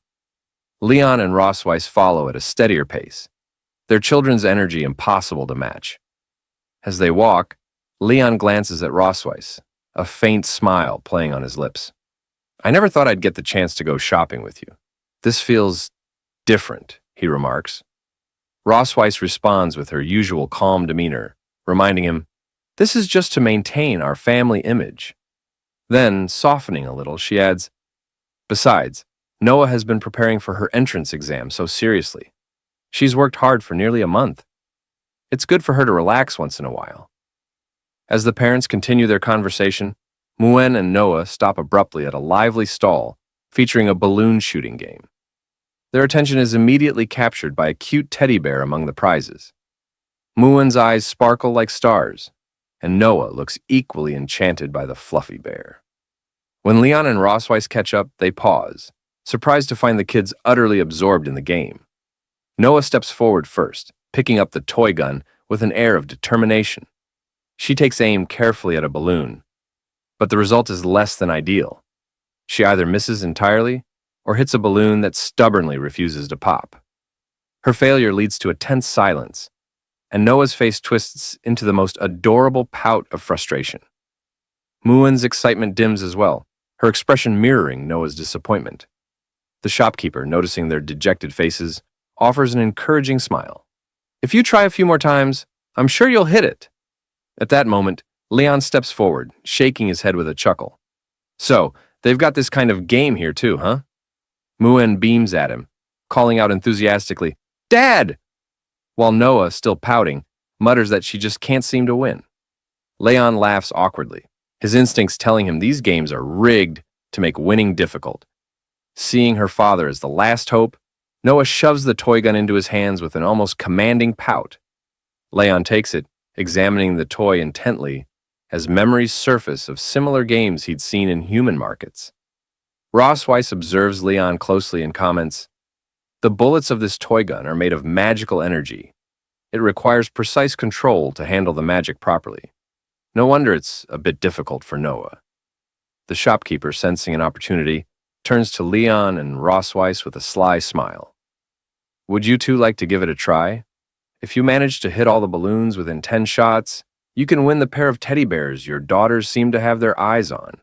Internally, the shopkeeper chuckles, Proud of his ploy, he had intentionally let the kids try first to lure their parents into spending more money. Leon glances down at Noah and Muen, his voice gentle as he asks, "Do you two want the teddy bears?" Noah crosses her arms and turns away, huffing indignantly. "I'm not interested," she declares, though her tone betrays her. Beside her, Muen's shoulders droop, her voice soft and wistful. Muen doesn't want them either. The girls' attempts to hide their true feelings don't fool Leon. He sighs inwardly, knowing full well they both want the bears, but are too stubborn to admit it. Turning to Rossweiss with a mischievous grin, Leon points a finger at her and confidently announces to the shopkeeper, "Give me 10 shots!" She'll pay for it. Rossweiss, caught off guard, gasps in surprise. "What? Me?" The shopkeeper, laughing at the unexpected dynamic, rubs his hands together. "That's the spirit." Leon picks up the gun, his expression shifting to one of focus as he aims at the balloons. Memories of his training days at the Dragon Slayer Academy flash through his mind. "It's been a while since I've held a gun," he thinks to himself, the weight of nostalgia settling briefly on him. Meanwhile, Rossweiss begrudgingly hands over the gold to the shopkeeper, who accepts it with a quick and cheerful, "Thanks." Leon lines up his first shot and fires. Miss He fires again. Another miss. Shot after shot. The results are the same. He fails to hit a single balloon. The shopkeeper smirks, satisfaction blooming in his chest. He had tampered with the gun's settings, making it nearly impossible for anyone, regardless of their skill, to succeed. Leon, however, isn't ready to give up. He taps the gun lightly, his brow furrowed in thought. "What's going on?" he murmurs, scanning the weapon for flaws. Sliding his left hand casually into his pocket, he takes a deep breath and aims again. This time, his movements are smooth and calculated. One by one, the balloons burst with each shot. The shopkeeper's smirk vanishes, his jaw drops, and his eyes widen in disbelief as Leon flawlessly hits all 10 targets. Spinning the gun nonchalantly in his hand, Leon shrugs and remarks with a smirk, "Guess I just needed to test the sights first." Didn't expect to hit them all after that. The shopkeeper stands frozen, his mind racing as he silently wonders how anyone could pull off such a feat. Rossweiss, with a soft smile, compliments Leon, saying, "Not bad." Muen, her cheeks slightly flushed with admiration, clutches her teddy bear and exclaims cheerfully, "Dad is amazing." Noah, also blushing faintly in surprise, chimes in, "Dad is so sharp." Pretending to be impressed, the shopkeeper reluctantly hands over the pair of teddy bears, his smile forced as he exclaims, "That's awesome!" While handing over the prizes, he mutters internally, "Just take them and leave already." Leon accepts the teddy bears with a warm smile and thanks the shopkeeper graciously. Then, turning to his daughters, he kneels and hands one bear to Muen and the other to Noah, saying with a gentle tone, "These are for you." Muen, overjoyed, hugs her teddy bear tightly and beams up at him. "Thank you, Dad," she says, her voice brimming with happiness. Noah, holding her bear carefully and inspecting it as though it's a treasure, quietly murmurs, "Thanks, Dad." Rossweiss watches the scene unfold from the side, a hint of surprise in her expression. The rare harmony and affection in the moment catch her off guard. As she observes Leon, a thought crosses her mind. Although this guy is usually a little off-key, every time he gets serious, he has a special charm. Leon, noticing Rossweiss lost in thought, keeps his gaze on her. Something in her expression stirs a decision in his mind. Rossweiss, sensing his eyes on her, glances at him and wonders why he's staring. As his gaze lingers, Leon's lips curl into a faint smile. Without warning, he says, "Oh, I have some thoughts about Rossweiss, too. Let's see where they lead." Later, after some time, Rossweiss and the family continue strolling through the bustling streets. As they walk, a little dragon girl points her finger toward Rossweiss and tugs at her mother's sleeve, saying, "I want that too." The little dragon girl's mother, startled by the comment, looks at Rossweiss with a hint of surprise, but says nothing, choosing to remain silent. Meanwhile, Leon recalls a plan he had been mulling over. He had decided earlier to get his big baby girl a teddy bear as well. True to his thoughts, Leon manages to procure a large teddy bear, and hands it to Rossweiss. Rossweiss, now holding the oversized teddy bear, walks alongside the family in silence, her expression calm and unreadable. She doesn't react to the little dragon girl's remark. After all, the girl was speaking to her mother, not Rossweiss. Leon, walking with his hands folded behind his head, chuckles and breaks the silence. "Did you notice the miserable expression on that unscrupulous businessman's face at the end?" he asks. "It felt like he was finally rid of us, and his anger all at once." He recalls the moment vividly, how, after showing the shopkeeper the money and demanding another shot, the man's face turned pale, his jaw dropping in disbelief as he began to fear Leon's inevitable victory.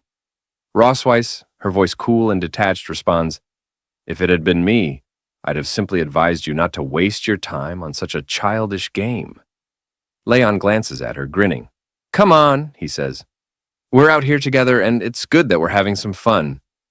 Turning his gaze toward her, he tilts his head slightly and asks, "Unless you didn't enjoy it?"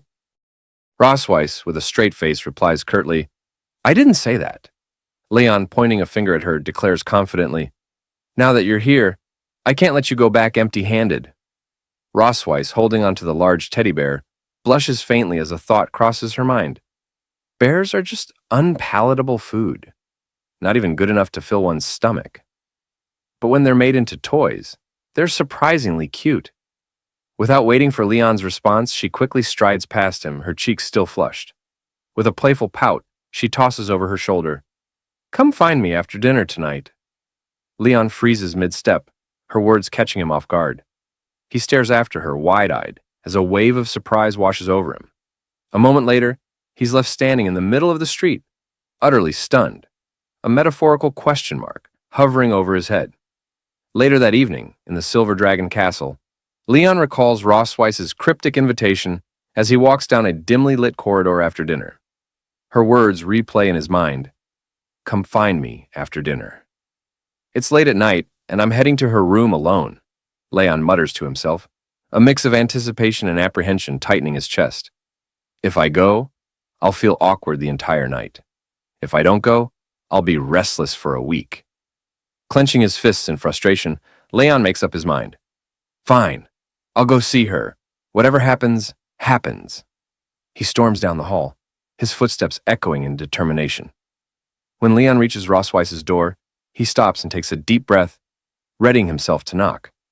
But before his knuckles meet the wood, he notices the door is slightly ajar. Curious, he pushes it open and steps inside, his gaze sweeping across the room in search of her. The sound of running water reaches his ears, and realization dawns on him. She's still in the shower. Leon's eyes wander toward the bathroom, where the faint outline of Rossweiss is visible through the glass shower door. He frowns, noting the transparency. What kind of poor quality glass is this? He thinks, averting his gaze in embarrassment. As the moments tick by, Leon's mind races. Shocked and uneasy, he begins to wonder, do I really have to deal with this tonight? Snapping back to reality, Leon shakes his head, trying to steady his thoughts. Slowly, he peeks toward the shower, his eyes widening momentarily. Whether he actually peeked or not remains uncertain. The image is fleeting and unclear, making it hard to say for sure. Rossweiss, now in her pajamas and still under the lingering mist of hot water, looks stunning. Her long silver hair clings to her damp skin and droplets of water glisten faintly on her face and body. As she notices Leon, her calm voice cuts through the steam. "You're here. Let's get started." Leon's heart skips a beat at the sight. It's only natural. Anyone would be captivated by such beauty. With a flicker of nervousness on his face, he thinks to himself, am I about to be squeezed dry again? For now, the story leaves the romance lingering tantalizingly on the edge. There's a special extra edition. 6 hours later, the photos are finally ready. Muen and Noah eagerly look through the pictures of their parents, Leon and Rossweiss. Muen, her eyes sparkling with excitement, exclaims, "Mom and Dad look like such a perfect match." Noah, however, remains quiet as she gazes at the photos, her expression unreadable. Leon, flipping through the pictures, suddenly notices something unusual. "Hey, There's a card attached to this photo, he says, holding it up. Hearing this, Rosweiss, her curiosity piqued, steps closer. Show it to me, she insists. Leon turns the photo around, revealing a handwritten note from the head shopkeeper. Together, he and Rosweiss read the words aloud. May the silver light always shine in the eyes of the one they love. Their faces flush instantly, bright red with embarrassment. Both speak at once in protest. Who's in love with whom? Leon sputters. Who's in love with her? Rosweiss snaps back. Who's in love with him? Still flustered, Rosweiss hides her face for a moment before adding in a small, indignant voice, There must be some mistake. Fix this photo for me. Leon, nodding quickly, agrees. Yeah, it must have been written wrong. Seeing Rosweiss like this, Leon's heart skips a beat. It's impossible to blame him. Anyone would be awestruck by such beauty. He swallows hard, his mind racing. With a flicker of nervousness, he thinks to himself, Am I about to be squeezed dry again? Rosweiss steps out of the shower room and, without missing a beat, asks, Where would you like to do it? The living room or the balcony? Leon freezes, her words catching him completely off guard. His face turns bright red as panic sets in. Stammering slightly, he nervously replies, The balcony? That's not good, right? I mean, people might see us. That would be embarrassing. Rosweiss, casually glancing into the mirror and adjusting her damp hair, responds with an air of indifference. The living room is fine then, it makes no difference to me. Leon exhales deeply, feeling trapped by the situation. Finally, with a dramatic sigh, he clenches his fists and yells, Fine. Come on, do it. He lies back on the sofa, his teeth gritted and eyes tightly shut, bracing himself for whatever's about to happen. Rosweiss, noticing his odd behavior, raises an eyebrow. What are you doing? She asks, her voice laced with amusement. Leon cracks one eye open, his face flushed. Aren't you going to, do it? He blurts out. Rosweiss, now sitting on the opposite sofa with her legs elegantly crossed, lets a sly smile creep onto her face. Mr. Casanova seems quite eager, she teases. Then, with a calm but playful tone, she adds, But tonight isn't suitable. Let's do it another day. Her words hit Leon like a bolt of lightning. He sits up abruptly, his face a vivid shade of crimson. What? He exclaims, utterly mortified. Rosweiss smirks, clearly enjoying his reaction, as Leon buries his face in his hands, silently vowing to get even for her teasing one day. Rosweiss places a paper on the table that she had been holding earlier. Leon, quickly sitting up on the sofa and coughing awkwardly, asks, What's this? Rosweiss adjusts her posture and explains, These are test questions from St. Heath Academy, used to evaluate viviparous families in the past. The questions focus on the partner's living habits, personalities, and shared experiences. She sets down more papers and continues, We need to get these answers right in advance. If we can't respond properly later, it could affect Noah's admission evaluation. Leon picks up the paper, skimming through the questions. With a skeptical look, he comments, These are like questions from one of those cheesy couples' tacit understanding games. Rosweiss raises an eyebrow. Cheesy or not, they're important. Leon shrugs and continues, They're asking about stuff like your partner's favorite color, a phrase they often say, where you went on your first date, or which book they like to read. Really? Looking up from the paper, he calls out, All right then, Rosweiss. What's your favorite color? Black, she replies with a calm expression, then asks, What about you? Silver, Leon answers without hesitation. Their eyes lock for a moment, an unspoken realization hanging between them. The intensity of their gaze grows, and suddenly both of them become self-conscious. Their faces flush red as they quickly turn away, awkwardly brushing off the moment. It's just a coincidence, Rosweiss mutters, glancing to the side. Yeah, just a coincidence, Leon agrees, scratching the back of his head and looking in the opposite direction. Snapping back to the task at hand, Rosweiss clears her throat. In any case, we need to test how well we know each other. Fine by me, Leon replies, grabbing a pen. The two begin filling in the answers, their focus shifting entirely to the task. A short while later, Leon leans back and declares, I'm done. Rosweiss finishes moments after and nods. Let's check the scores. They swap papers to review each other's answers. When the tally's complete, Rossweiss scores 45 points, while Leon scores 58. Leon smirks, leaning back smugly. Looks like I scored higher than you. Seems like I know the queen better than she knows me. Rossweiss narrows her eyes at him, hiding her slight embarrassment. Don't get too full of yourself. Next time, I'll do better. Leon chuckles, savoring his small victory, as Rossweiss silently vows to outscore him in their next test. Hearing Leon's words, Rossweiss becomes visibly irritated, her cheeks puffing out as she makes a cute, pouting face. Glancing at her score, she feels a mix of frustration and surprise. I didn't expect him to notice even my small habits, she thinks. The way I sit or how I position my tail to feel most comfortable. He must be more observant than I thought. One question catches her attention. Has your partner ever been particularly disappointed with you about something? Leon had marked yes. However, Rossweiss herself answered no. Looking at his response, she sighs inwardly. The truth is, the only mistakes he's ever made are in guessing my thoughts.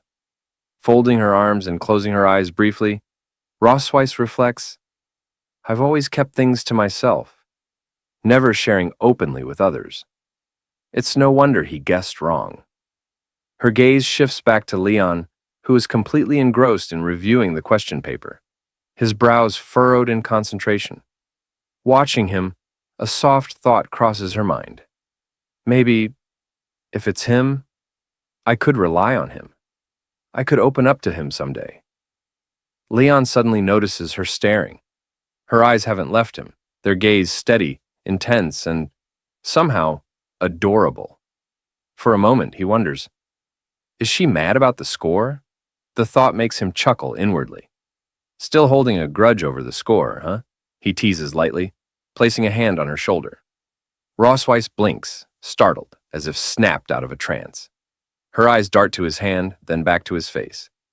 Smiling warmly, Leon says, Hey, it's no big deal. We haven't spent that much time together yet. It's only natural that you wouldn't score high this time. Give it a little more time, and you'll know me better than I know myself. His words are lighthearted, but the sincerity in his voice catches her off guard. Rossweiss feels her heart skip a beat, then begin pounding so hard she's certain it's audible.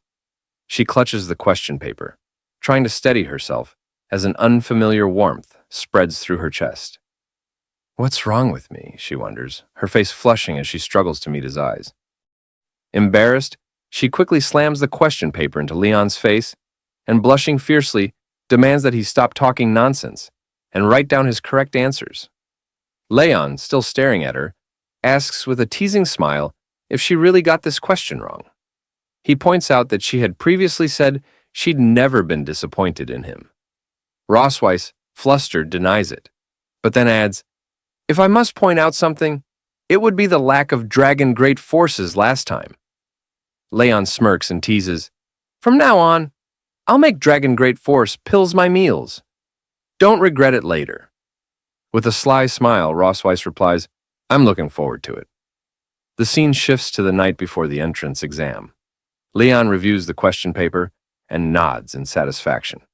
After a week of hard work, our average score on the test questions is over 80. If we perform normally, there shouldn't be any problem with the family assessment.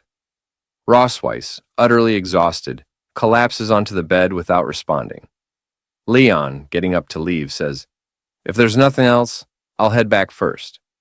Still, Rossweiss remains silent.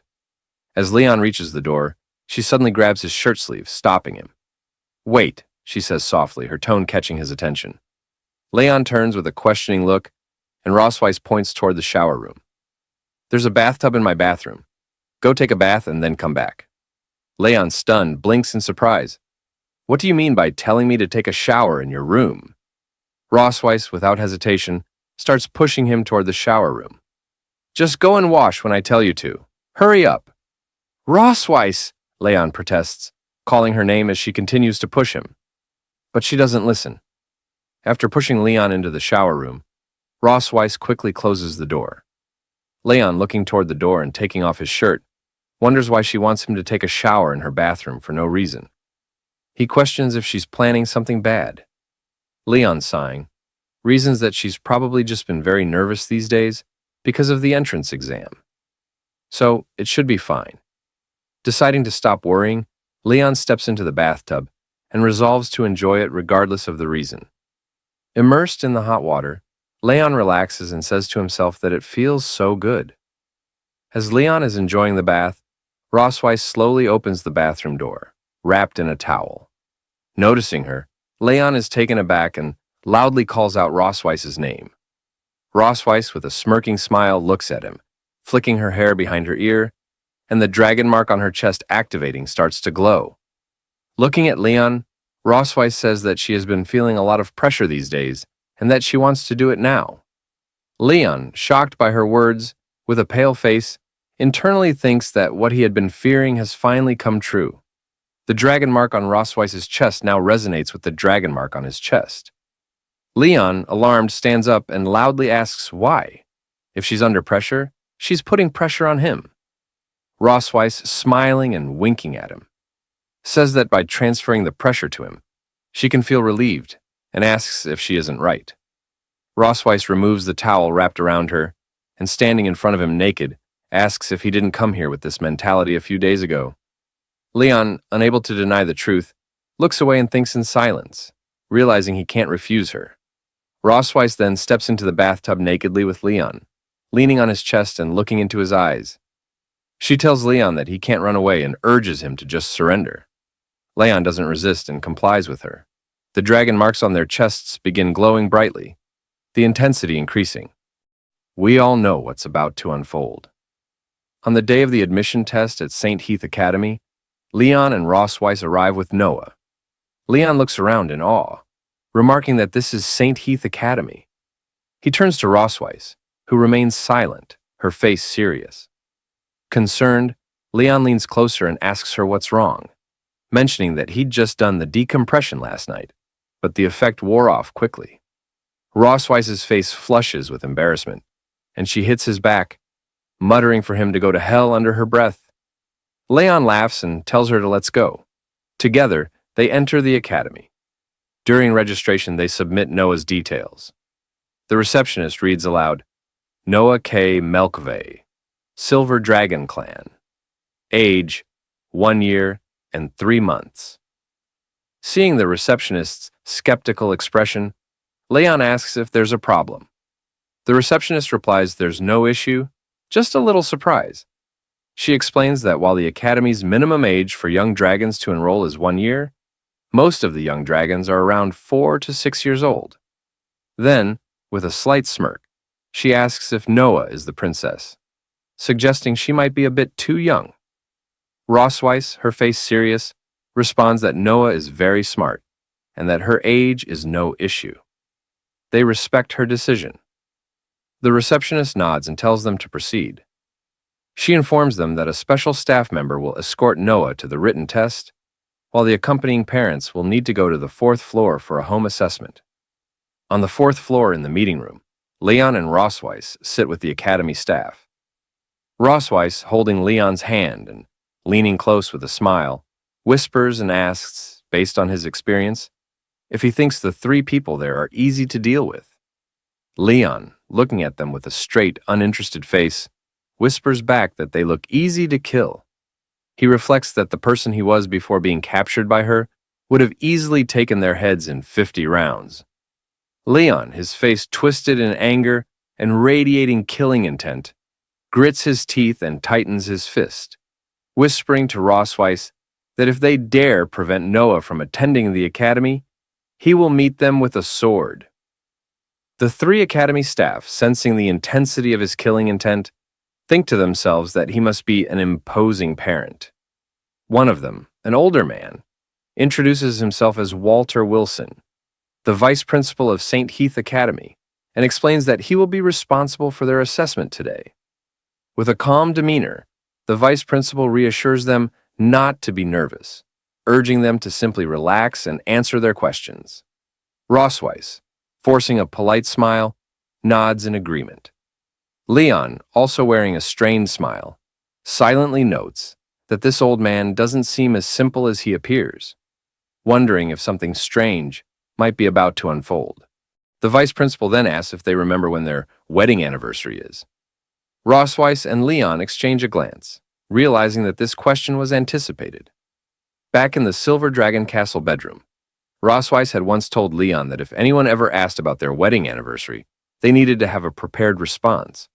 After all, they hadn't officially married yet, and she had become pregnant before they could tie the knot. Leon, recalling her suggestion, thinks for a moment and says that if he had to choose a day that left a deep impression on him, it would be that day. Rosweiss, understanding his train of thought, completes his statement by saying it was the year 1733 of the creation calendar. Back in the interview, both Rosweiss and Leon confidently state that it was May 25th. Leon, however, silently reflects that this was the day he and Rosweiss had bonded in the dungeon. The vice principal, glancing at the submitted papers with a hint of suspicion, remarks that their child is already over 1 year old, despite being married for less than 2 years. He notes that this progress seems much faster than that of ordinary families. Leon, laughing awkwardly, explains that they fell in love at first sight, had a wonderful relationship, and quickly got married and pregnant.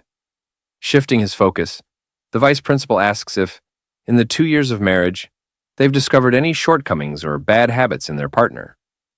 Leon answers yes, while Rosweiss responds no. Internally, both of them think that their answers should be a mix of truth and fiction, just enough to seem believable. When asked to elaborate, Leon begins to act, putting on a sad face. With an Oscar-worthy performance, he claims that sometimes he feels like he doesn't exist. Then, blushing and dramatically placing his hand on his chest, he says his wife is so capable, managing family affairs and housework with exceptional order, making him feel insignificant. As Leon delivers his glowing monologue, Rosweiss stares at him with a long, unimpressed expression, clearly not entertained by his performance. Blushing now, Leon looks at Rosweiss and gently takes her hands. Rosweiss, playing along with his act and blushing as well, looks into his eyes. With a soft voice, Leon tells her that she easily accumulates stress, so he wants to take this opportunity to tell her something important. He says he wants to do more for their family and asks her to rely on him. Internally, however, he thinks to himself that she shouldn't exploit him when he's under a lot of pressure in the future. An older woman suddenly interjects, commenting on how considerate and good a husband he is. She then turns to Rosweiss and asks what she thinks is the most attractive thing about her husband. Surprised, Rosweiss looks at the older woman for a moment before responding. With a flushed face, Rosweiss says that her husband is handsome, has a great figure, is focused, serious, smart, responsible, likes children, and never loses his temper. She adds that he's not greasy, which makes him even more attractive. Rosweiss further explains that although her health hasn't been as good as it was before marriage, it's not a major issue because her husband is skilled at making medicine. She mentions that he uses all sorts of remedies to treat her. Leon, hearing her words, forces a smile but laughs awkwardly.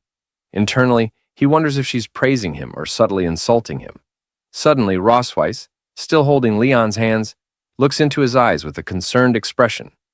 Leon, caught off guard, awkwardly glances back at her, unsure of how to respond. Rosweiss then says that she would also like to take this opportunity to tell her husband not to push himself too much. As she speaks, she tightens her grip on Leon's hand, applying enough pressure that he screams internally in pain. The three old geezers, completely fooled by their act, internally think what a loving couple they make. Later, the three assessors ask Rosweiss and Leon a series of questions, and the couple answers each one with poise and grace, leaving a strong impression. As the interview nears its conclusion, the old man asks if they have any questions for the other party. He explains that this is an additional question, and the person being asked must answer truthfully. Rosweiss, shaking her head with a light smile, says she has no questions for her husband, because she already knows everything about him. The old man then turns to Leon and asks if he has a question for Rosweiss. Leon, appearing deep in thought, pauses for a moment. Rossweiss, looking at him with a smirking smile, thinks to herself that the more one speaks, the more mistakes they make. It's better to wrap up the assessment quickly. Leon, suddenly looking at Rossweiss, asks if she likes the teddy bear he gave her. Rossweiss, hearing his words, is taken aback, her face flushing red. Internally, she thinks it's surprising that he would ask such a question, one completely unrelated to identity, position, or grudges. She finds that his thoughts always manage to surprise her. Flicking her hair behind her ear, still blushing slightly, she says that she likes it very much. Leon, hearing her response, smiles with satisfaction, saying that he understands and is fine with her answer. The vice principal, shaking hands with Leon, announces that the interview is now over. He informs them that the results of the assessment will be sent to Silver Dragon Castle via dragon letter in a few days, and thanks them once again for their cooperation. With the interview and Noah's test completed, they return to Silver Dragon Castle. A few days later, a little red dragon arrives with news from the academy. Muen, seeing the dragon enthusiastically calling out to Noah, exclaims that the dragon letter has arrived. Leon picks up the letter from the dragon and opens it, saying, "Let's have a look." As he opens the letter, it reads, "Dear Noah K. Melkvey, congratulations on passing the Academy's assessment. Please come to the Academy in 3 days to register and attend the entrance ceremony." The four of them, reading the letter, express their surprise and joy at Noah's acceptance. Muen, hugging Noah and rubbing her cheek against hers, says, "You're amazing, sis, and your parents are amazing too." Noah, looking at the admission letter, smiles for the first time in the entire manner. Rossweiss, glancing at Leon, thanks him. Leon, feeling proud, asks, "Why is she thanking me?" It's mainly up to Noah herself. "She's truly worthy of being my daughter." Rossweiss, winking as she leaves, says she'll make a big meal to celebrate today, and Leon can come help so people won't say he doesn't exist in this family. Leon, smirking, agrees, saying, "I find you very petty, always holding a grudge." Now, St. Heath Academy's entrance ceremony was in full swing. The vice principal stood on the stage, congratulating everyone for passing the assessments and welcoming them to this prestigious event. He spoke at length about the significance of the ceremony, emphasizing the importance of the families who had qualified to enroll their children in the academy. He highlighted that many new students had shown exceptional academic performance and stated that such excellence could only be cultivated by harmonious families. Taking this opportunity, he invited some of these families to share their experiences with everyone. The vice principal then welcomed one of the top-ranked students in this freshman class, Noah K. Melkvey, and her family to the stage. Upon hearing this, Muan realized that her parents and sister were being called to the stage. The silver dragon maid Anna affirmed this observation with a quiet nod. Leon, Rossweiss, and Noah ascended the stage together, accompanied by applause from the audience and welcoming gestures from the staff. Leon, wearing an awkward smile, couldn't help but think, how did it come to this? The answer lay an hour earlier, just before the ceremony. The principal had informed them that Noah had achieved the highest score in the entrance exam, and their family had secured first place in the family assessment. The vice principal had then requested them to represent the freshmen and deliver a speech during the ceremony. Now, standing on the stage with a forced smile, Leon felt there was no way out. The speech had come as a surprise, leaving him no choice but to face the situation head-on. Noah stepped forward to the microphone.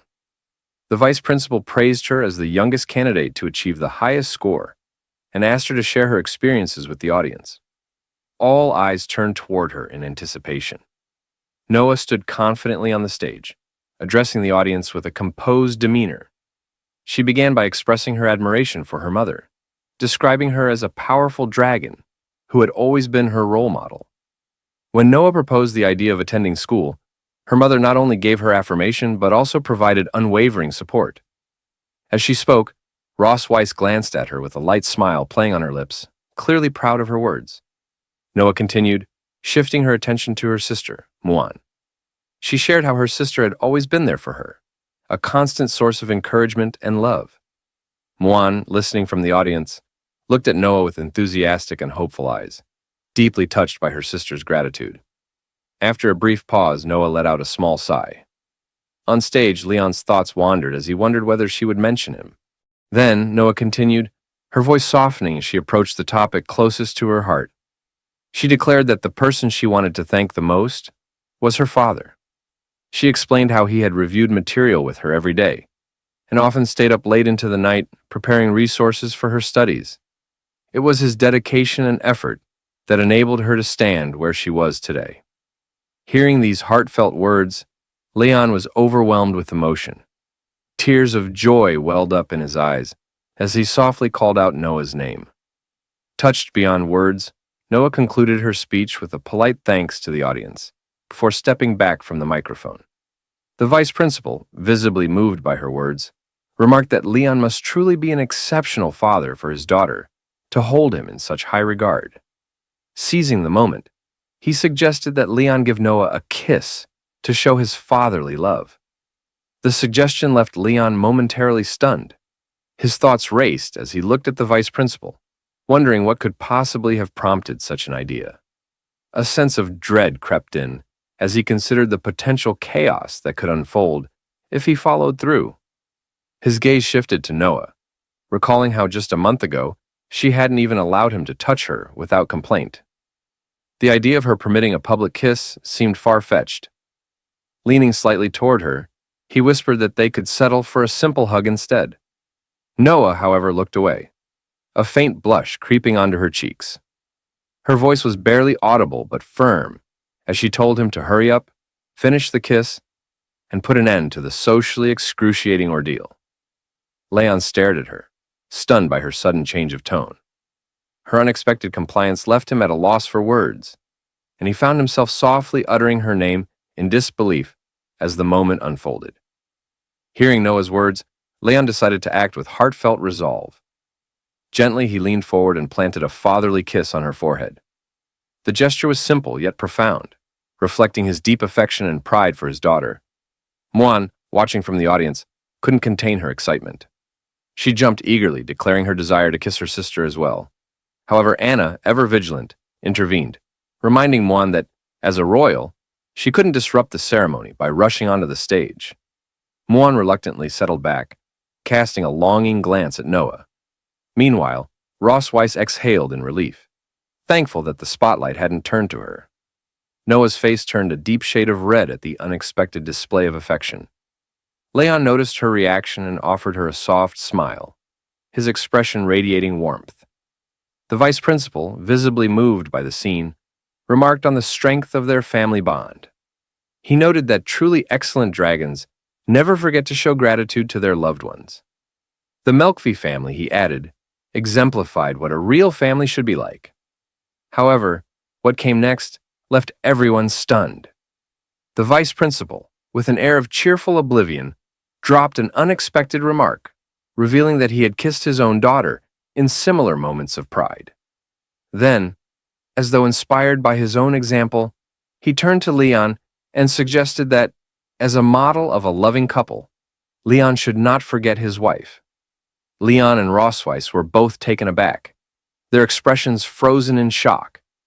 Leon's teeth clenched, and his fists tightened as he stared at the vice principal, his anger barely contained. Rossweiss, on the other hand, seemed overwhelmed. Her face paled momentarily before she instinctively withdrew, unable to find the words to respond. Leon's thoughts surged with frustration. This old dragon is getting far too ahead of himself. I should have dealt with him during the assessment.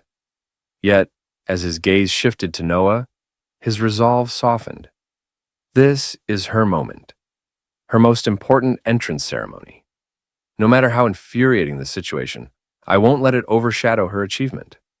Steeling himself, Leon addressed Rossweiss with an air of mock enthusiasm.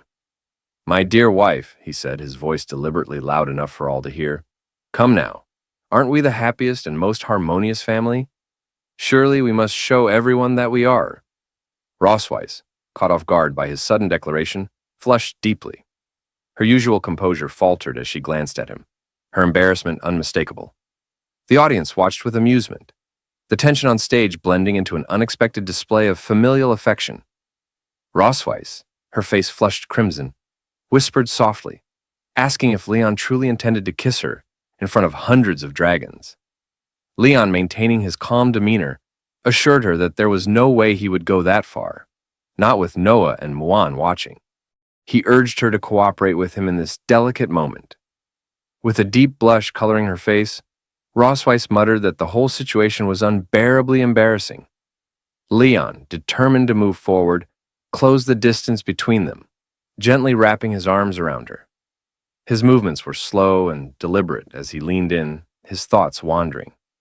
Though they had shared a bed and held hands many times before, they had never kissed, except for that one brief moment 2 years ago. Rossweiss, her heart racing, could only wonder why Leon appeared so calm, as though the weight of the moment didn't affect him at all. She told herself not to mind it and, accepting her fate, closed her eyes, bracing for the kiss she expected on her lips. But as she waited, Leon's lips never found hers. Instead, he kissed her gently on the cheek. Rossweiss's eyes opened in confusion, her expression a mixture of surprise and curiosity. She touched her cheek, still warm from the kiss, unable to hide the blush spreading across her face. Leon, with a respectful bow to the audience, declared that this was all he could do for them. A voice from the crowd asked why he hadn't kissed her on the lips, and others quickly chimed in, chanting for one more kiss. As the whispers filled the air, Leon leaned toward Rossweiss, his smirk evident as he whispered to her. His voice was low but teasing, stating that the kiss had been a good way to relieve some stress. Rossweiss, her anger rising, gritted her teeth and clenched her fists. She glared at him, her mind seething with frustration. How dare he use me to relieve his stress? She almost wished they weren't in front of so many people, where she could have pinned him to the ground and exacted her revenge in private. But for now, she had to swallow her pride. The audience was watching, and the day wasn't over yet. There would be other opportunities and perhaps some form of payback when they returned to the Silver Dragon Castle. She just had to wait and see if she could hold her composure long enough.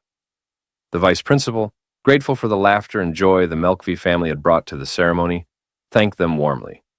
He then invited Leon's family to step down from the stage to take a rest.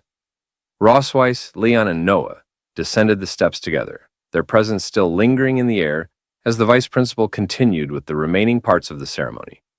The entrance ceremony proceeded, and eventually it came to an end. As they exited the academy grounds, Rossweiss turned to Noah, her voice soft but firm. She told her that they were ready to leave and would pick her up the following weekend. She reminded her daughter to take care of herself. Noah nodded in response, assuring her mother that she would. Muan, hugging Noah tightly, whispered that she wanted to be with her sister. Noah, smiling gently, told her that she would miss her too. Leon, ever the practical one, added his own reminders. He told Noah to eat on time, not to be picky with her food, to study hard, and if anything confused her, she could always ask him when she came home during the holidays.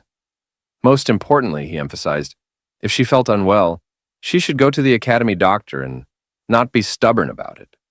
Noah, half annoyed, half amused, assured him that she already knew all of that and wasn't a child anymore. Leon grinned and pointed his thumb toward Rossweiss, teasing, "Those are actually your mother's words when she was drunk. She was too embarrassed to say them herself, so I'm just doing it for her." Rossweiss, folding her arms and wearing a straight face, denied it, calling Leon's statement nonsense. Leon, not missing a beat, turned serious. He warned Noah that if she met classmates with bad personalities, she should stay away from them. But if anyone dared to bully her, she had his full support to fight back. Noah raised an eyebrow and asked if he had ever done that when he was in school. With a playful wink, Leon nodded. He shared that every time he got into a fight at school, his teacher, who, by the way, was her grandfather, would bring him home and give him a good beating. Leon reassured Noah that there was no need to worry. He would never punish her for something so small. Muan, clinging to her father's legs, listened intently to the exchange between them. Noah smiled, agreeing with Leon's words. "I'll remember, Dad." Now, within the study room of the Silver Dragon Castle, Rossweiss sat in quiet contemplation, her attention focused on an ancient tome. The book detailed a forbidden magic known as the Blood Curse, a spell that could only be cast once in a lifetime. It demanded blood as its medium and exacted the caster's life as payment for its devastating power. As Rosweiss read, a smirk played on her lips. The concept intrigued her, and she mused that, with refinement, it might become a fascinating tool for her own purposes. The silence of the room was disrupted by the subtle movement of a shadow slipping inside. Without looking up, Rosweiss acknowledged the presence and inquired about the person's return. The figure was Shirley, her trusted maid, and a member of the Silver Dragon clan. Shirley confirmed her arrival and approached with a report. Rosweiss inquired about the progress of the investigation, and Shirley regretfully admitted that there had been no success. Tiger Lawrence and his wife had vanished without a trace within the Empire. Their disappearance was marked by a meticulous erasure of information, leaving her subordinates unable to uncover any leads. This revelation drew Rosweiss's attention. She questioned what Shirley meant by missing, and Shirley elaborated that all traces of the couple had been wiped clean, suggesting the work of someone highly skilled. Reflecting on Leon's earlier description of his master as a simple old farmer, Rosweiss recognized the inconsistency. She concluded that there was far more to this man than met the eye. Before dismissing her maid, she instructed Shirley to prioritize her safety while continuing the investigation and to notify her immediately of any developments. Shirley acknowledged the command with unwavering loyalty. The scene shifts to the Silver Dragon Castle garden, where Leon is seen swinging a branch with all his strength, channeling his full power into each motion. After demonstrating, he turns his attention to Muan and instructs her to come over and swing the stick down hard, just as he had done. Muan, filled with enthusiasm, eagerly agrees to her father's request. She grabs the stick and begins swinging it aimlessly, her movements lacking coordination or focus. Leon watches her for a moment, uncertain how to respond to her wild efforts. Deciding to intervene, he steps forward and begins teaching Muan the proper way to hold the stick. He carefully adjusts her grip, demonstrates how to swing correctly, and even guides her into the right posture. As Leon continues his lesson, Rosweiss appears in the garden. Upon seeing her, Muan's expression brightens, and she cheerfully acknowledges her mother's presence. Leon, noticing Rosweiss as well, remarks on her return from her rounds. Rosweiss does not respond with words, instead offering only a smirking smile as her gaze meets Leon's. Muan runs to Rosweiss and clings to her, wrapping her arms around her mother in a tight hug. Rosweiss gently pats her daughter's head and asks if she had listened to her father today. Muan eagerly confirms that she has been obedient, proudly stating that her father even taught her how to hold a sword. Rosweiss responds with a warm, affectionate smile and acknowledges that it isn't bad. She then informs Muan that dinner will be ready soon, mentioning that she had requested the chef to prepare steak. She instructs Muan to go and change her clothes before dinner. The mention of steak causes Muan's eyes to sparkle with excitement. She exclaims her love for steak and skips away joyfully, singing a song about steak as she leaves. Anna, who had been nearby, follows her little highness and guides her toward the castle. Leon and Rosweiss stand together, watching Muan until she disappears from view. As the moment passes, Rosweiss turns to Leon, about to speak, but before she can say anything, Leon swings the wooden stick at her with sudden speed. The motion takes Rosweiss completely by surprise. She's caught off guard, freezing as the stick comes to an abrupt halt just near her throat. Rosweiss, with a cold expression and a smirking smile, questions Leon's intentions, asking if he has finally decided to attack her. She states that, in the Silver Dragon Castle, pointing a weapon at her is an act of treason, punishable by death. Leon, hearing her words, calmly responds, pointing out that it is merely a branch, and questioning if the queen truly considers a branch a weapon. Rosweiss, unfazed, reminds him of his past as the strongest dragon slayer, emphasizing that even a branch in his hands could be used as a lethal weapon. She ends her statement by asking if she is wrong in her assumption. To her pointed remarks, Leon doesn't respond directly. Instead, he sighs and withdraws the branch. Leaning closer to Rosweiss, he remarks that if she wanted to praise someone, She should do so properly and questions why she chooses to be so sarcastic. Rossweiss, folding her arms, retorts that she hasn't praised him at all. Leon walks toward a nearby bench, placing his hands behind his head as he moves. He mentions that he wanted to scare her, but admits it would be pointless if she wasn't afraid. Rossweiss, watching him, calmly counters, stating that she doesn't believe he could harm her with a twig in his current state. Shifting the conversation, Rossweiss mentions that Noah had written to her the previous day, saying she was doing fine and asking them not to worry. As Rossweiss and Leon sit on the bench, Leon looks at her in surprise and asks if that was all Noah had written. Rossweiss denies this, explaining that it was rare for Noah to take the initiative to write back, but she had done so to reassure them of her safety. Leon agrees, commenting that in this regard, Noah is very similar to Rossweiss. Looking at the sky, Leon reflects on Noah's nature. He mentions that she always maintains a stern demeanor, making it difficult to discern her thoughts. However, he adds that if one finds the right approach, it is still very pleasant to get along with her. Rossweiss, also gazing at the sky, remarks that Noah actually admires Leon. She explains that Noah has a typical dragon mentality. She admires strength and is drawn to the powerful.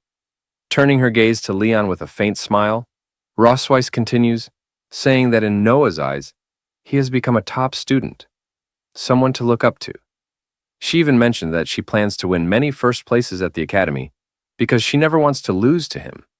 Leon, slightly embarrassed, responds with an awkward smile, commenting that he thought Noah considered him just a weak nerd. Rossweiss, removing her heels, shifts the conversation and brings up the time when Leon first woke up. She recalls how Noah avoided him and asks if she was right about that. Without waiting for an answer, she reveals that despite her behavior, Noah would often visit him while he was in a coma. Occasionally, when caught, she would make an excuse to come and see Mwan. Leon, smiling faintly, remarks that Noah's tough side is very much like Rossweiss. Rossweiss, now looking upward, recalls their childhood. She shares how, as little ones, Noah and Mwan would cry inconsolably, but the moment they were placed next to Leon, they would instantly calm down. She reflects that perhaps, even before anyone realized it, the bond of blood had already tied them together. Leon lowers his gaze, looking at his hands with a tinge of sadness in his expression. Quietly, he murmurs about the strangeness of blood relationships. His thoughts drift to his past. He remembers his childhood as an orphan, a time when he never experienced the love of parents. Family affection was an unknown concept to him. It wasn't until he was 5 years old that his master and his wife adopted him. Though they weren't connected by blood, they treated him as their own son, introducing him to the concept of home for the first time. Yet, even amidst this warmth, he occasionally felt a sense of loss, a quiet void lingering in his heart. Leon, sitting in silence, reflects on his past with a sad expression, longing for a time when his master and his wife had been his real parents. His mother, sensing his sorrow, gently patted his head and reassured him, telling him that one day he would become a father to someone else. Leon, uncertain and with a hint of doubt, asked if he would truly become a father. His mother smiled warmly and confirmed, saying that his future children would be his blood, the family he would love, protect, and give everything for. Pulled back to the present, Leon clenched his fist, the words his mother had spoken echoing in his mind. He affirmed to himself that they were indeed his most cherished family members now. As Leon pondered, Rossweiss watched him closely and asked what he was daydreaming about. She then suggested they should head back. Leon snapped out of his thoughts, quickly stood and nervously reassured her that it was nothing. Thanking her for her words, he invited her to return together. Instead of slipping her heels back on, Rossweiss subtly slid toward Leon. Noticing her movement, Leon asked in confusion what she was doing now. With a smirking smile, Rossweiss replied that since Leon wanted to thank her, he should help her put on her shoes. Leon, staring at her with a long, resigned expression, hesitated, clearly unsure but also a little exasperated. Their bond seemed to grow stronger and stronger with each interaction. Rossweiss, still smirking, repeated that if Leon truly wanted to thank her, he should help her put on her shoes. Leon, shocked and taken aback, repeated her request in disbelief, asking if she seriously expected him to help her put on her shoes. He declared there was no way he would do such a thing.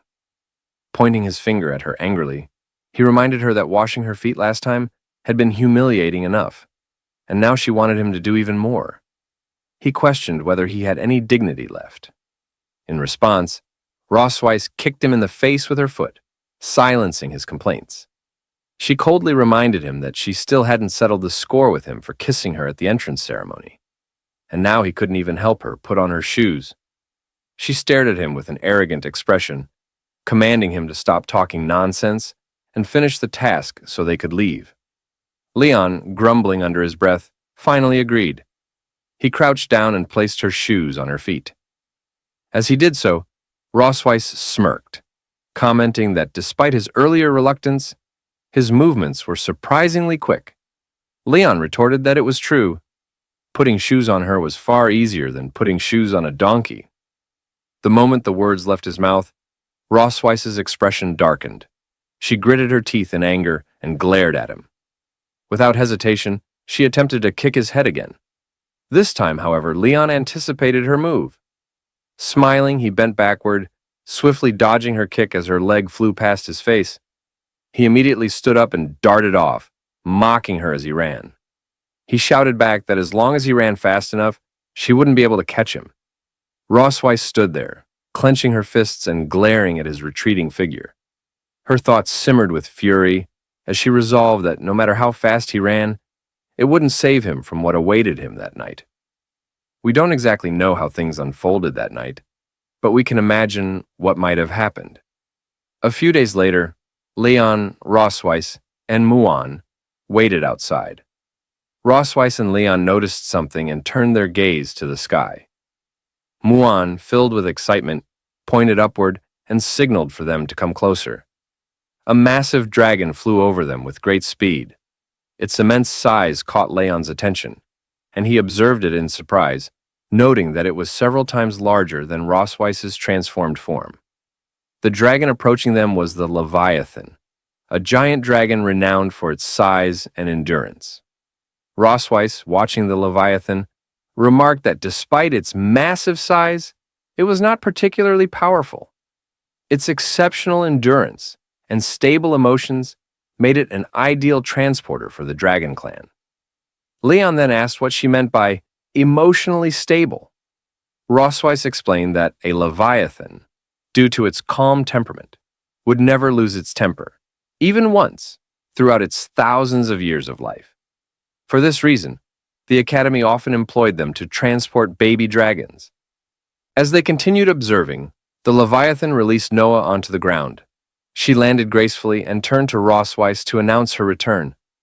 Rossweiss welcomed Noah warmly, her gaze softening at the sight of her daughter. Muan quickly rushed to Noah and hugged her tightly, expressing how much she had missed her. Noah, with a slight blush on her face, looked at Leon and tried to speak to him, but her words faltered, breaking mid-sentence. Leon noticed her hesitation and thought to himself that she still wasn't accustomed to calling him Dad. Leon and Rossweiss, holding their daughter's hands, walked inside together. On the way, Leon expressed his happiness at Noah's return, mentioning that he and her mother had prepared many of her favorite dishes to celebrate her homecoming. After heading inside the Silver Dragon Castle, Noah presented her test papers to Leon and Rossweiss. She began listing her achievements one by one. For basics of alchemy machinery, she had secured first place with full marks. For Introduction to Magic, Young Dragon Edition, she achieved first place with full marks. Again, for Introduction to Magic, Young Dragon Edition, she achieved first place with full marks. For History of the Dragon Clan, Young Dragon Volume, she maintained her streak, earning first place with full marks. As she detailed her results, Rossweiss smiled proudly while looking over the papers, her admiration evident. Beside her, Muan observed with bright, curious eyes, captivated by her sister's accomplishments. However, when Noah hesitated slightly, her voice grew softer as she mentioned the last subject. For all-round physical fitness, she had only scored 95 points and didn't get first place. She apologized for the shortcoming, looking slightly dejected. Rosweiss, still feeling immensely proud, reassured her daughter in a soft and gentle tone, saying there was no need to apologize because her performance was already incredibly impressive. Muan, agreeing with her mother, wholeheartedly held Noah's hand and expressed her support. In her heart, her sister was the best, no matter what. Meanwhile, Leon took the test papers and examined them carefully. As he looked at his two daughters, a smile of mixed emotions crossed his face. He thought about how Noah wasn't very good at expressing her feelings, while Muan expressed hers perhaps too openly. As their father, he felt it was his role to balance things out. After reviewing the all-round physical fitness test paper, Leon commented on the results. He noted that activities like running, bench pressing, and pull-ups were all basic physical training. Considering that Noah was competing with young dragons, who were only 4 or 5 years old, it was natural for her physical fitness to fall slightly behind theirs. Then, showing the paper to Noah, Leon pointed out that she had won 9 out of 10 actual combat matches, giving her the highest winning rate in the class. This, he explained, demonstrated her superior strategy and fighting skills, despite not being as physically strong. He encouraged her not to worry about being third, reassuring her that she would have plenty of opportunities to surpass them in the future. Hearing her father's words, Noah nodded in understanding. She then mentioned that her mother had told her that father had been the top student in every subject when he was in school. Leon then explained that when he first entered school, he wasn't at the top of the class. However, he gradually rose to first place through sheer hard work and perseverance. With a reassuring smile, Leon told Noah that she still had plenty of time and shouldn't let one mistake get her down. He believed she could do better. Determined, Noah clenched her tiny fists and nodded, understanding his words. Muan, full of enthusiasm and curiosity, asked her parents who would win if Dad fought Mom, given how powerful Dad is. In response, Leon and Rosweiss placed their hands on their chests, each confident in their own answer. Leon, with certainty, said it would be him, while Rosweiss declared it would be her. The two of them exchanged glares, the tension between them rising as their rivalry sparked. Leon, chuckling, recalled his combat training, boasting that no one could match him in hand-to-hand, weapon, or magic combat. He insisted, of course, that he was the better fighter. Rosweiss, folding her arms and narrowing her eyes, responded with a smirk.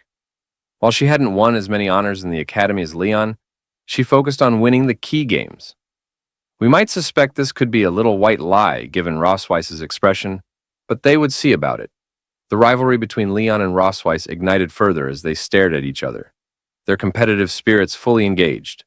As Rosweiss teased Leon, asking if it was because he had never managed to beat her that he married her, she implied that he had been captured by her. Their conversation is filled with hidden meanings, especially since the children are present and listening. They have to hide the past. Leon, with a smirk, responds that it was actually because she failed to beat him, referencing their time in the dungeon. Leon says that because of that, they have 2 lovely daughters, Muan and Noah. Suddenly, Leon and Rosweiss dash out of the room.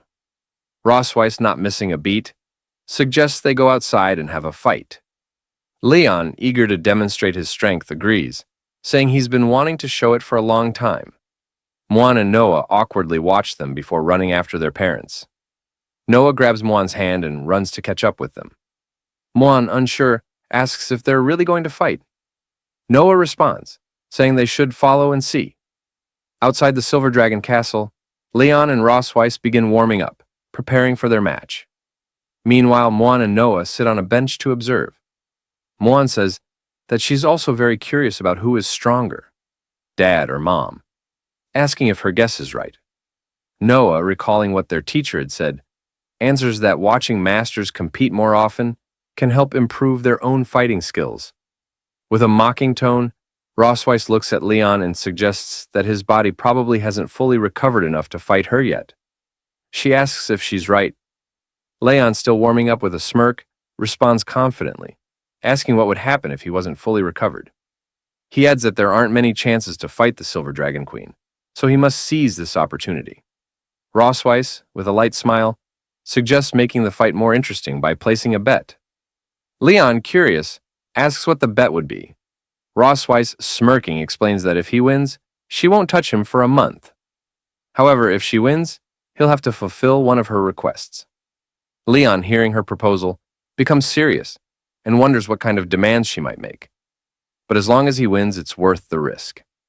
With teary eyes, Leon happily thinks that taking a month off sounds easy. He never would have dared to think about this under normal circumstances. With determination, Leon agrees to the bet, pointing his finger at Rossweiss. Rossweiss, still smiling confidently, says, "Let's get started." Leon, too, smiles confidently, a light grin forming as he looks at Rossweiss. The fight between them begins with intensity. Both Leon and Rossweiss use their strengths, fighting evenly against each other. At the most thrilling stage of the duel, Leon discovered a flaw Rossweiss' defense. He seized the opportunity and prepared to use his final move against her. Could he defeat her in this fight? After the warm-up, Leon and Rossweiss locked eyes, their gazes firm and resolute. They studied each other carefully, unwilling to miss even the slightest movement. Both awaited the signal to begin the duel. A gentle breeze swept across the training ground, lifting the sand into the air as if transforming it into a battlefield. Meanwhile, Noah and Muan sat on a bench nearby, eating popcorn as they eagerly watched their parents' impending duel. Muan happily swung her legs, savoring the sweet taste of the popcorn. Inwardly, she praised how delicious it was. Just as she was enjoying her treat, her swinging leg accidentally knocked over a bottle of pineapple juice sitting next to her. She let out a surprised exclamation, reaching out in an attempt to catch it. But it was already too late. The pineapple juice toppled and spilled onto the ground. Leon and Rossweiss, already on edge, turned their wary gazes toward the fallen bottle, mistaking it for the signal to start the fight. The instant the paper cup of juice hit the ground, Leon and Rossweiss rushed toward each other like lightning. Muan stared at the spilled drink with deep regret. "Ah, my pineapple juice," she murmured. Noah, however, kept his eyes on the duel, calmly remarking, "The fight has started." Leon was the first to launch an attack. His expression was serious, showing how much he respected the duel. With a powerful stomp, he propelled himself into the air. Clenching his right fist, he gathered energy before swinging a charged punch toward Rossweiss. Rossweiss quickly noticed Leon's move. She crossed her arms in front of her chest to defend herself, planting her feet firmly to stabilize her stance. Leon's punch, charged with immense energy, slammed into her crossed arms.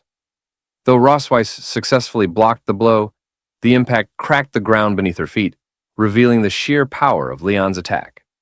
Rossweiss seized the moment when Leon left an opening. With precision, she extended her tail from below, aiming to sweep it toward his chin. Leon, sensing the danger from below, braced himself, gritted his teeth, and leaned back with all his strength, narrowly dodging Rossweiss's attack. When she saw that her strike had missed, she immediately swung her tail again, launching another attack at him. Leon leaned back further, supporting himself on the ground with both hands. With a swift motion, he performed a backflip, once again evading her attack.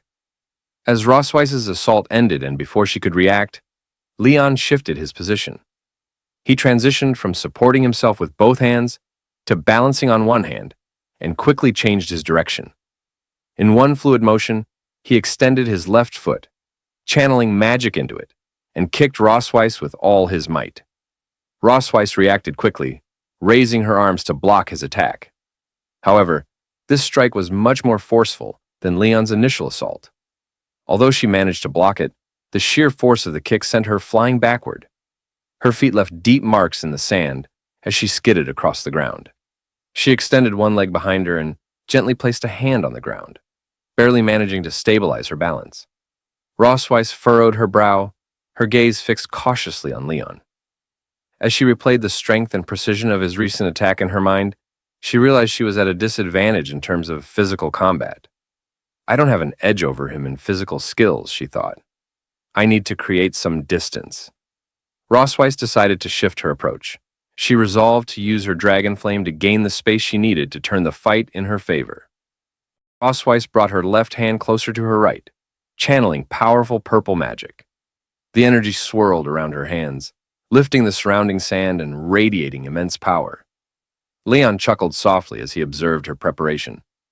It seems the queen doesn't want to fight me up close anymore, he remarked. Rossweiss ignored his comment, her focus unwavering. As long as I can beat you, nothing else matters. She divided the gathered dragon flame into several smaller portions, then waved her hands outward, sending all the flames hurtling toward Leon. Leon noticed the approaching flames and quickly sprinted to his right, doing his best to avoid it. But when Rossweiss's dragon flame struck the ground, it erupted with a deafening roar, creating several deep craters in the training field. The force of the impact lifted sand into the air, scattering it violently. Rossweiss kept a sharp eye on the direction Leon was moving, quickly waving several dragon flames toward him to block his path. Meanwhile, Noah and Mwan sat nearby, watching intently. They could tell that the current situation seemed unfavorable for their father. Mwan stopped eating her popcorn, worry evident on her face as she stared at Leon. Is Dad going to lose? He's been running away this whole time, she asked, her voice filled with concern. Noah picked up a piece of popcorn, her expression calm. Using what she had learned in school, she began to analyze the combat methods their parents were using. Not necessarily, she replied.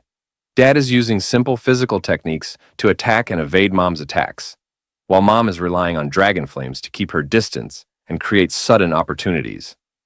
This shows that, in close combat, Mom doesn't seem confident in defeating him. She popped the popcorn into her mouth, finishing her analysis while chewing. Hearing Noah's explanation, Mwan's worry shifted to admiration. A bright smile spread across her face as she leaned closer to Noah, looking at her with sparkling eyes. Noah, you know so much! Noah's cheeks turned slightly red at the praise, and she looked away shyly. These are just things the teacher taught us in class, she mumbled. Back in the training ground, Rossweiss continued to pursue Leon. She extended her right hand, sending more dragon flames flying toward him with practiced precision. It seemed she had already realized that Leon couldn't fully unleash his strength while dodging her magical attacks. A sly smile played on her lips. Leon, aren't you supposed to be so fast? Show me, Rossweiss taunted, her tone light yet challenging. She continued launching the dragon flames, each one flying toward Leon with incredible speed. The flames exploded behind him as he narrowly dodged them. A few even came dangerously close, grazing him as they passed. The explosion sent sand and debris flying, some of which hit Leon's back. Leon continued dodging the dragon flames, occasionally glancing back. Not only am I fast, but I'm also tough, he said with confidence. Rossweiss responded with a disdainful smile, clearly unimpressed. She knew his words were nothing more than empty bravado. Let's see how tough you really are, she muttered under her breath. A new strategy quickly formed in her mind as she prepared to strike again. Gathering the dragon flames in her hands, she pressed them together, focusing her energy as if condensing the flames into something more powerful. The dragon flames chasing Leon from behind suddenly merged into two massive, blazing forms. The two large flames moved with purpose, wrapping around Leon from both sides, cutting off any escape route. Leon's eyes widened as he noticed the enormous flames closing in on him. He scanned his surroundings desperately, but no clear path of escape presented itself. Soon, there was a huge explosion from the place where Leon was just now. Emitting a particularly bright purple light, the immense power of dragon flame also blew up a huge deep pit on the ground. The flying dust combined with sand to form thick smoke. This made it difficult to see what happened to Leon. Suddenly, a blue lightning bolt appeared in the thick smoke. Immediately afterwards, Leon rushed out from the thick smoke. He leaped high and left the smoke behind. He was wrapped in many blue lightning bolts. He gave a confident smile to Rossweiss. Isn't it too slow? Rossweiss. the strong wind brought by Leon when he rushed out scattered Rossweiss's hair. She noticed the electric current on Leon's body and couldn't help but be surprised by him.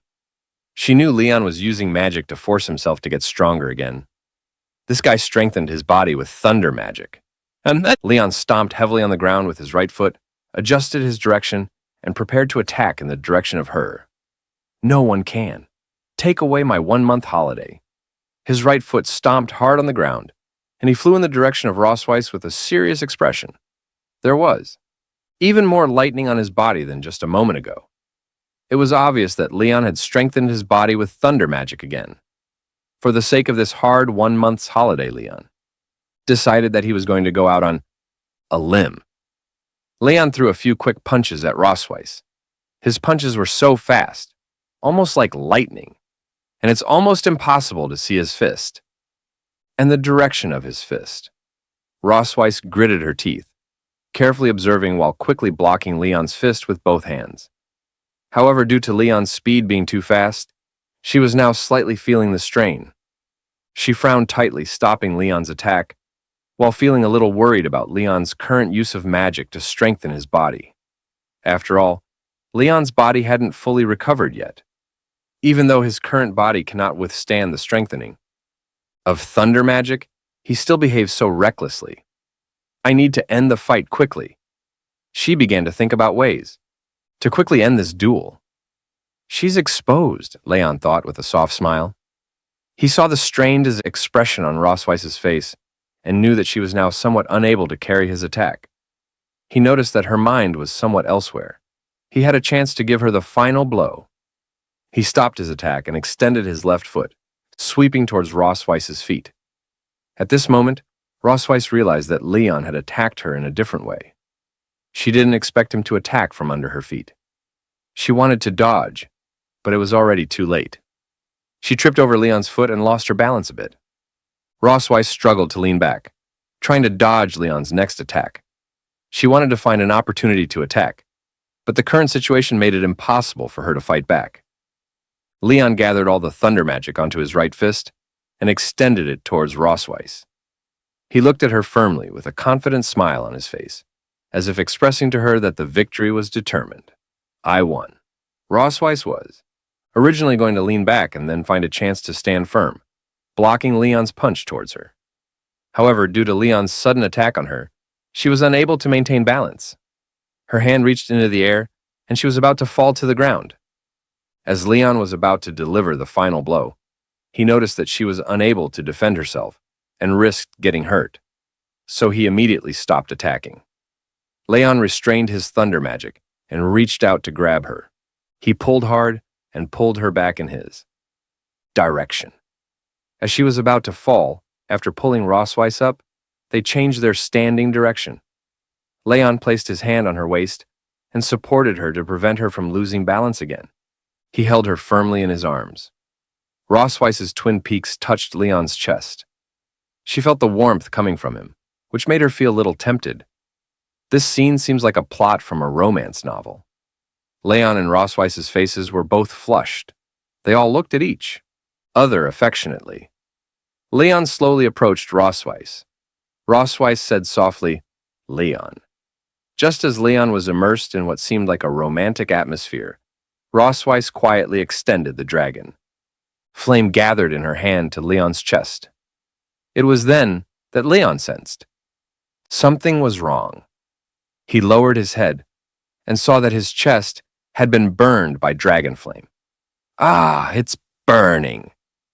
Leon looked nervously at the burning dragon flame in his chest and shouted loudly. He immediately let go of Rossweiss and tried to extinguish it with his hands.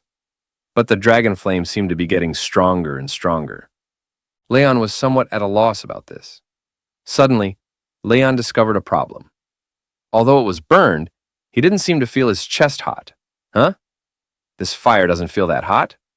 He lowered his head and saw that Rossweiss's dragon flame had slowly begun to disappear. The fabric on the chest was only partially burned, leaving some burnt marks. Rossweiss looked at him seriously. She was dissatisfied with his attitude. "Just now. The fight is not over yet. How can you distract yourself?" Hearing the loud explosion of dragon flame landing on the ground, Noah and Muin put down their snacks and walked over. Due to the smoke just now surrounding Leon and Rossweiss, Mom, who won in the end? Although Leon doesn't want to admit it, the fact is right in front of him. He had no reason to defend himself, so he had to admit defeat. He pouted and said finally, I am careless. I lost this time. Rossweiss closed her eyes and softly praised him. I have to admit that you are indeed very strong. You don't have enchanted armor or handy weapons. You can fight me like this just by relying on your physical skills. Before you, no one had ever been able to. Do it. Leon clenched his fists and said to her with some reluctance, isn't that right? If I fight with all my might, I can definitely beat you. Since Rossweiss has won against Leon, must meet her demands. Rossweiss gave him a sly smile. Now that you've admitted defeat, don't forget our bet. Rossweiss's words were like a sharp arrow, piercing straight into Leon's body. He seemed to have been attacked by tens of thousands of points. Just now, all he was thinking about was pulling up the tsune to fall Rossweiss, completely ignoring the bet. I forgot about the bet. As soon as Leon thought of being manipulated by Rossweiss, he felt that his body was about to be at risk again.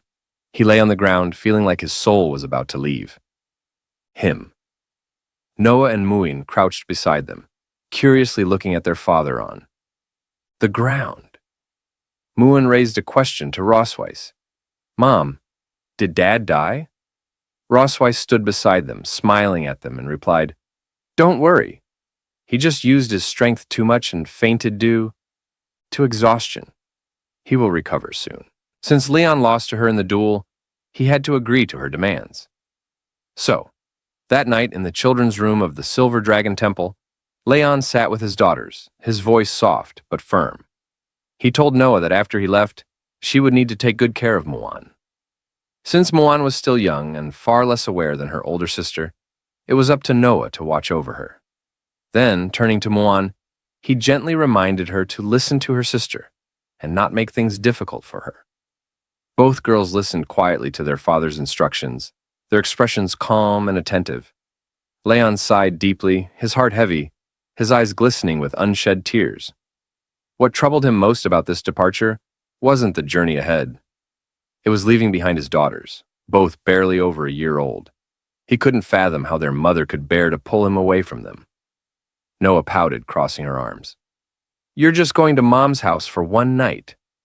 Why are you acting like it's the end of the world? Leon gave a slight shudder, his voice dropping as he replied, In a way, being at your mother's mercy for an entire night is far more terrifying than anything else. At that, Muan piped up, her eyes wide with excitement. I know what Mommy wants to do, she exclaimed. She wants to eat Daddy. She beamed, proud of her knowledge. I read in a book that when a lady mantis marries a boy mantis, she eats him after. Leon chuckled, though his smile was tight. Well, that's not exactly what's happening, he said, ruffling her hair. But Daddy might still be getting consumed in some way. He squinted at Muan, pretending to be suspicious. Why do you look so happy about that? At that moment, Rossweiss, who had been standing just outside the door, swept into the room with a sharp glare aimed at Leon. Stop filling their heads with nonsense, she snapped, as if I'm some kind of monster. She pulled the blanket up over the girls, her tone softening. You two should go to bed early and not worry about anything. I just need to talk to your father about some important matters. Leon flinched slightly at her words. Important matters? He muttered under his breath.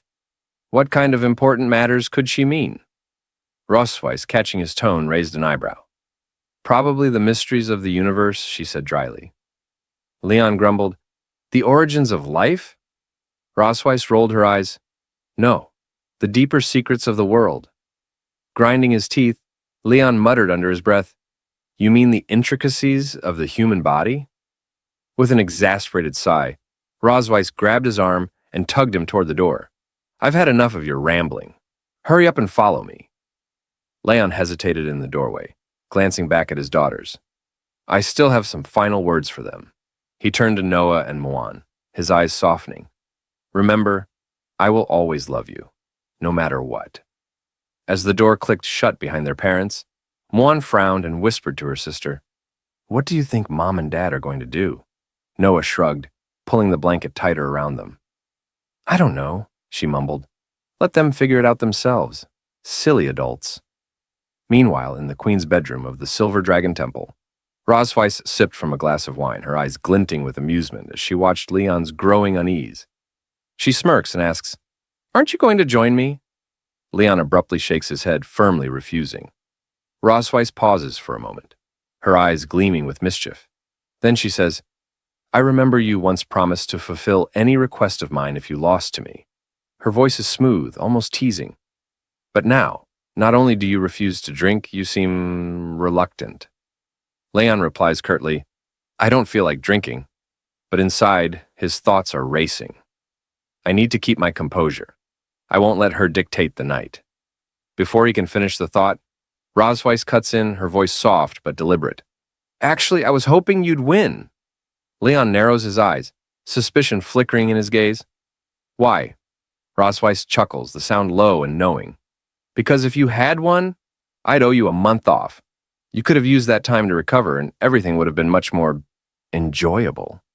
She teases him with a sly smile, her words hanging in the air. Leon huffs, his frustration bubbling to the surface. "Then why didn't you just let me win today?" Rosweiss shakes her head slowly, her gaze never leaving his. "Because," she murmurs, "I thought of a more interesting way to spend the evening." Without breaking eye contact, she lifts the bottle and slowly pours the dream wine onto her chest. The crimson liquid slides down her skin in delicate, shimmering trails.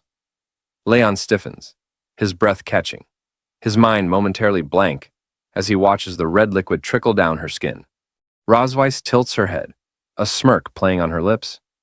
"What I like most," she murmurs, "is how you refuse to give in, even after losing to me." Leon swallows hard, unable to tear his eyes away from her. What is happening right now, he wonders, his thoughts racing. Narrowing his gaze, he asks, "What are you trying to do, Rosweiss?" Instead of answering, she steps closer, her voice low and commanding. "Drink it!" Leon struggles, his mind a whirlwind of resistance, but the intoxicating blend of her natural scent, mingling with the sweet aroma of the wine, overwhelms his senses. The scene before him is so mesmerizing, so irresistible, that his will begins to crumble. Slowly, almost against his own volition, he leans in, pressing his face to her skin, drinking from the crimson trail of wine cascading down her chest. Rosweiss gasps softly, her cheeks flushing a delicate red. After a lingering moment, Leon pulls away, his face equally flushed, his breath uneven. "Is that enough?" he mutters. But Rosweiss only chuckles, shaking her head. "Nowhere near sufficient." With a teasing glint in her eye, she lifts her hand to her lips and gently bites down, drawing a small drop of blood. "Open your mouth," she commands. Leon hesitates, but before he can react, she leans forward, letting the droplet fall onto his tongue. His eyes widen in shock as the taste spreads across his mouth. The sensation is immediate and foreign. Instinctively, he recoils, trying to shake her off. "What are you doing?" he growls. "Did you just use a forbidden technique on me?" Rosweiss licks the remaining blood from her lips, her expression unapologetic. "I did," she admits, her voice silky. "It's the blood curse. You should be quite familiar with it." Leon's pupils dilate as a strange, warm sensation floods his body. His mind spins and an unnatural heat begins to pulse through his veins. He grits his teeth, trying to fight it, but Rosweiss leans in closer, her breath hot against his skin. "Ever since you used this forbidden technique on me 2 years ago," she whispers. "I've been longing for that feeling." Leon's heart pounds. "Do you even know the consequences of using this technique?" he demands, his voice strained. Rosweiss nods, her eyes gleaming with confidence. "Of course I do. But I've modified it, just a little. I minimized its harmful effects on a dragon's body," she explains, her tone almost casual. "Now, it only keeps its enchanting properties." Leon stumbles backward, his body betraying him. His breath comes in ragged gasps, his skin burning, his thoughts clouded beyond recognition. Rosweiss watches his struggle with a soft sigh, tracing a finger along his chest. "You've always resisted me," she murmurs. "I had to coax you, challenge you. And yet, you always acted like you had no choice." But Leon barely hears her. The heat coursing through him is too intense, drowning out everything else. Rosweiss leans in, her lips grazing his ear. "Let go," she whispers, her voice like velvet. "Embrace the moment." Leon gasps as his knees buckle beneath him, collapsing onto the bed. Rosweiss giggles, watching him with predatory delight. Standing before him, she announces, "The game has begun," her eyes glowing with satisfaction. Leon trembles under her gaze, as Rosweiss licks her lips, her voice dripping with playful affection. "My captive," she purrs. As Leon struggles to breathe through the suffocating heat of the curse, Rosweiss smirks, her eyes shining with wicked amusement. "You're almost losing control," she teases, tilting her head slightly. "Do you even know what you look like right now?" Leon furrows his brow in pain, shaking his head in denial. But Rosweiss only chuckles, her amusement evident. With a smug expression, she summons a mirror, its surface gleaming with an unnatural light. "This," she says, her voice dripping with satisfaction, "is a magic prop I bought in Sky City. It records images and voices for a short time." She places the mirror before him, its reflective surface casting back his strained expression. With a knowing smile, she leans in slightly. "Now, Leon," she purrs, "tell me, right here in front of the mirror, what you truly want to do." Leon stares at his own reflection, his breath shallow. Suddenly, his eyes widen in shock, as his own voice, unbidden and betraying him, escapes his lips. "I want to kiss you." His heart pounds violently in his chest. "That's not true," he screams inwardly, his mind recoiling from the words. His face flushes hot with embarrassment, but Rosweiss, catching the flicker of panic in his eyes, only presses further. With a mischievous grin, she steps closer, her tone playful and taunting. "Say it again," she urges, her eyes gleaming, but louder this time. This time, Leon doesn't hesitate. The words tumble from his mouth, louder, more desperate. "I want to kiss Rosweiss." The moment the confession leaves his lips, Leon's breath hitches. His fists clench at his sides, his knuckles white. "I didn't mean that," he insists to himself, his mind a storm of denial and confusion. "I didn't mean to say that." Rosweiss takes another step forward, her smirk deepening as she watches him struggle. The satisfaction in her eyes is undeniable. She playfully remarks that he looks absolutely mortified, as if he's completely abandoned his dignity, and is now shamelessly begging for a kiss from his sworn enemy. Leon quickly turns his face away, his voice sharp with defiance, as he adamantly declares, "I won't kiss you." But before he can even process what's happening, his body betrays him. In the very next moment, he moves on instinct, unconsciously lunging toward Rosweiss. She catches him effortlessly, her smirk deepening as a soft chuckle escapes her lips. "Well, well," she teases, her voice dripping with amusement. "It's truly unlike you to be this impatient." Leon braces himself against her hands, his mind growing hazy, the fog of the blood curse clouding his thoughts. His lips part slightly, and before he can stop himself, he murmurs words he can no longer suppress. He wants to kiss her, to hold her, to be one with her. Rosweiss's eyes flash with recognition. She remembers this feeling all too well. The irresistible pull, the burning desire, the loss of control. This is exactly how she felt when the blood curse took hold of her. So, she thinks to herself, Leon has finally reached this stage. A faint smile plays on her lips. She knows there's no turning back now. "You asked for this," she whispers, her breath warm against his ear. She leans in, her voice low and filled with promise. "Now, let's see your true self. Let's see what you become once you completely fall." The night unfolds in a blur of heat and shadows, their wills entangled, their pride stripped away. By the time morning arrives, Leon groans, his body aching as he slowly blinks awake. His head throbs with the weight of what transpired.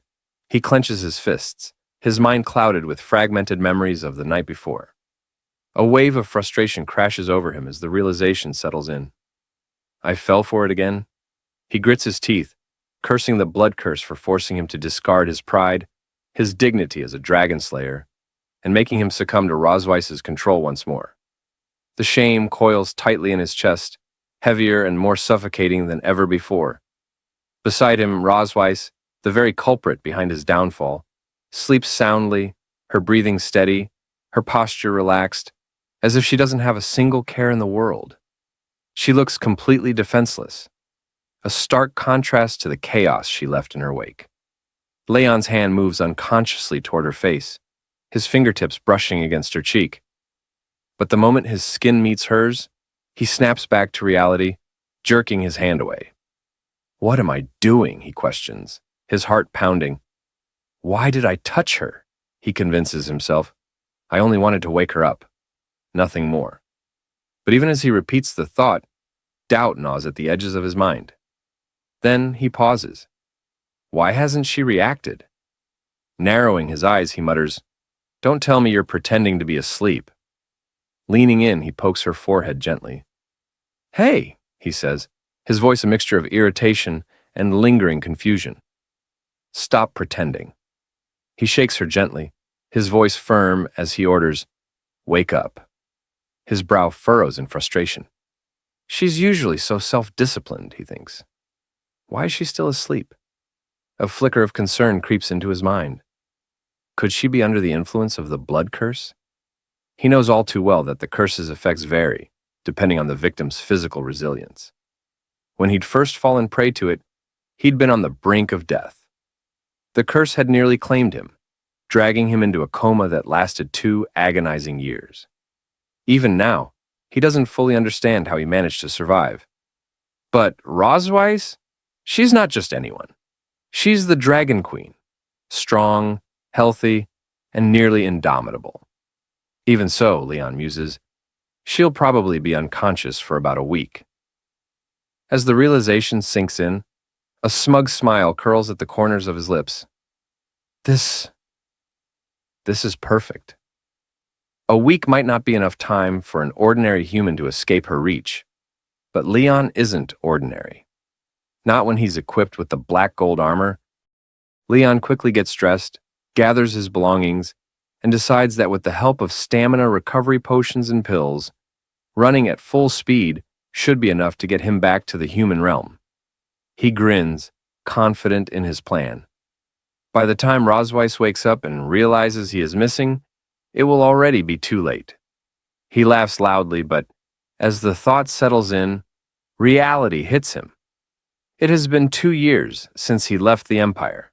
He has no idea what the situation is like over there now. Setting the potion back down, Leon frowns, realizing there are still too many unanswered questions about his capture back then. Returning rashly would be too risky. He decides it's better to be cautious. Besides, he has already asked Rosweiss to investigate the Master's current situation. Maybe I should wait for her news. More importantly, he has to think about his daughters. As he glances out the window, watching them play, Leon's thoughts soften. He reminds himself that he cannot abandon them now. A small smile creeps onto his face as he realizes the truth. Despite everything, he still has to stay in the Silver Dragon Castle. After all, he hasn't taken his revenge on Rosweiss yet. That evening, as Noah and Muan enter the room, they grow increasingly worried that their mother is still not waking up. Muan calls out to her, asking if she's okay since she has been asleep all night. Noah turns to Leon suspiciously, narrowing her eyes before questioning him about what he did last night. Under Noah's intense gaze, Leon starts to feel nervous. Quickly, he tries to excuse himself, saying that they were simply chatting on the balcony. He hurriedly adds that the cold wind must have made her sick, attempting to shift the blame onto the weather rather than raising any suspicions. Turning to Anna, he asks, "It's not that big of a deal, is it?" hoping for reassurance. Anna responds calmly, telling them not to worry. She explains that the temple physician has just examined Her Majesty and confirmed that aside from being slightly weak, everything else appears normal. She then states that she will handle the clan's affairs in Her Majesty's stead for the time being. If His Majesty has nothing else to address, she continues, I will take my leave and begin my work.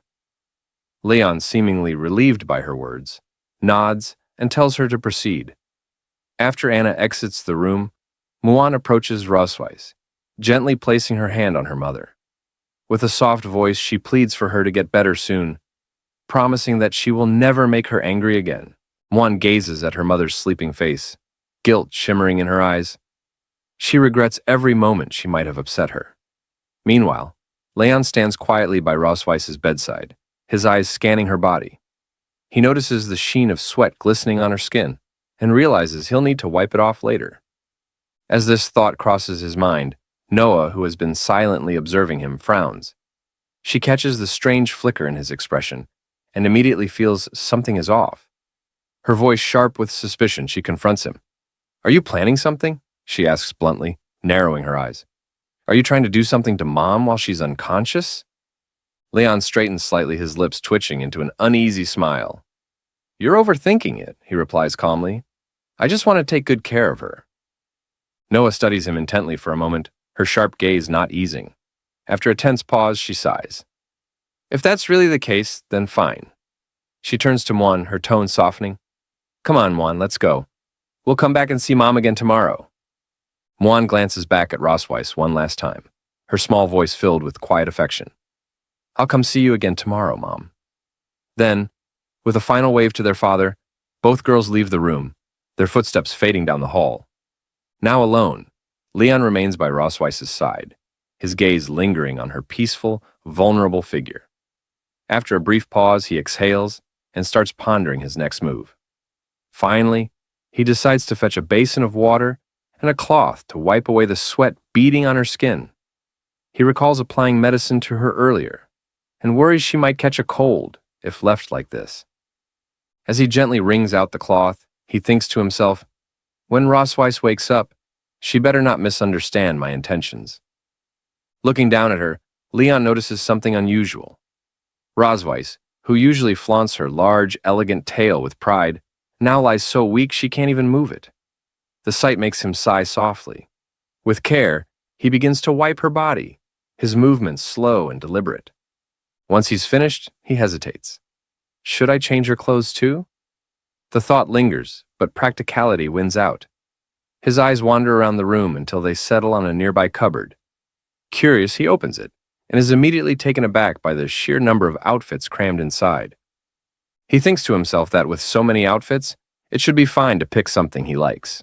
He begins rummaging through them, tossing clothes around as he searches for something suitable. Eventually, he selects a few outfits, off-shoulder dresses, boat-neck tops, and elegant gowns. But as he looks at them, he frowns, realizing he has a problem. How should he deal with her ears? Suddenly, he has an idea. Maybe I can use Rosweiss's hair to shape something resembling ears. He proceeds with this thought, but as he finishes, he finds himself feeling oddly embarrassed. Before him, Rosweiss is now dressed in a bunny girl cosplay outfit. He hadn't expected it to suit her so well, and yet, here she was. Seeing her like this, he feels an unfamiliar heat rise within him. Just then, the dragon mark on his body suddenly activates, sending a jolt through him. Startled, Leon stares down at the glowing mark and mutters in disbelief, "Why did the dragon pattern suddenly light up?" A memory flashes in his mind. Rosweiss had once explained that if one of the two people with the dragon seal had that kind of desire for the other, the dragon pattern would react. Realizing the implication, Leon's face turns bright red. He screams internally, trying to suppress the turmoil within him. How could I have such thoughts about Rosweiss while I'm completely sober? He desperately convinces himself that it must be the revealing outfit's fault. In an attempt to calm down, he decides to recite the 3 honors and 3 shames of a dragon slayer in his mind. Pride and loyalty to the Empire, pride in fighting on the battlefield, pride in upholding justice. He takes a deep breath before recalling the shames, repeating these lines over and over until he finally manages to clear his thoughts. However, as he reflects on what just happened, he sighs, realizing something dangerous almost occurred. Yet, as he glances at Rosweiss's current appearance, he hesitates. It would be a shame not to document this rare sight. A sly grin crosses his face as he suddenly remembers that Rosweiss owns a home camera. With newfound excitement, he rummages through her belongings until he finds it. He then begins taking photos from various angles, chuckling mischievously as he goes. Looking at the captured images, he mutters, "Even she has days like this."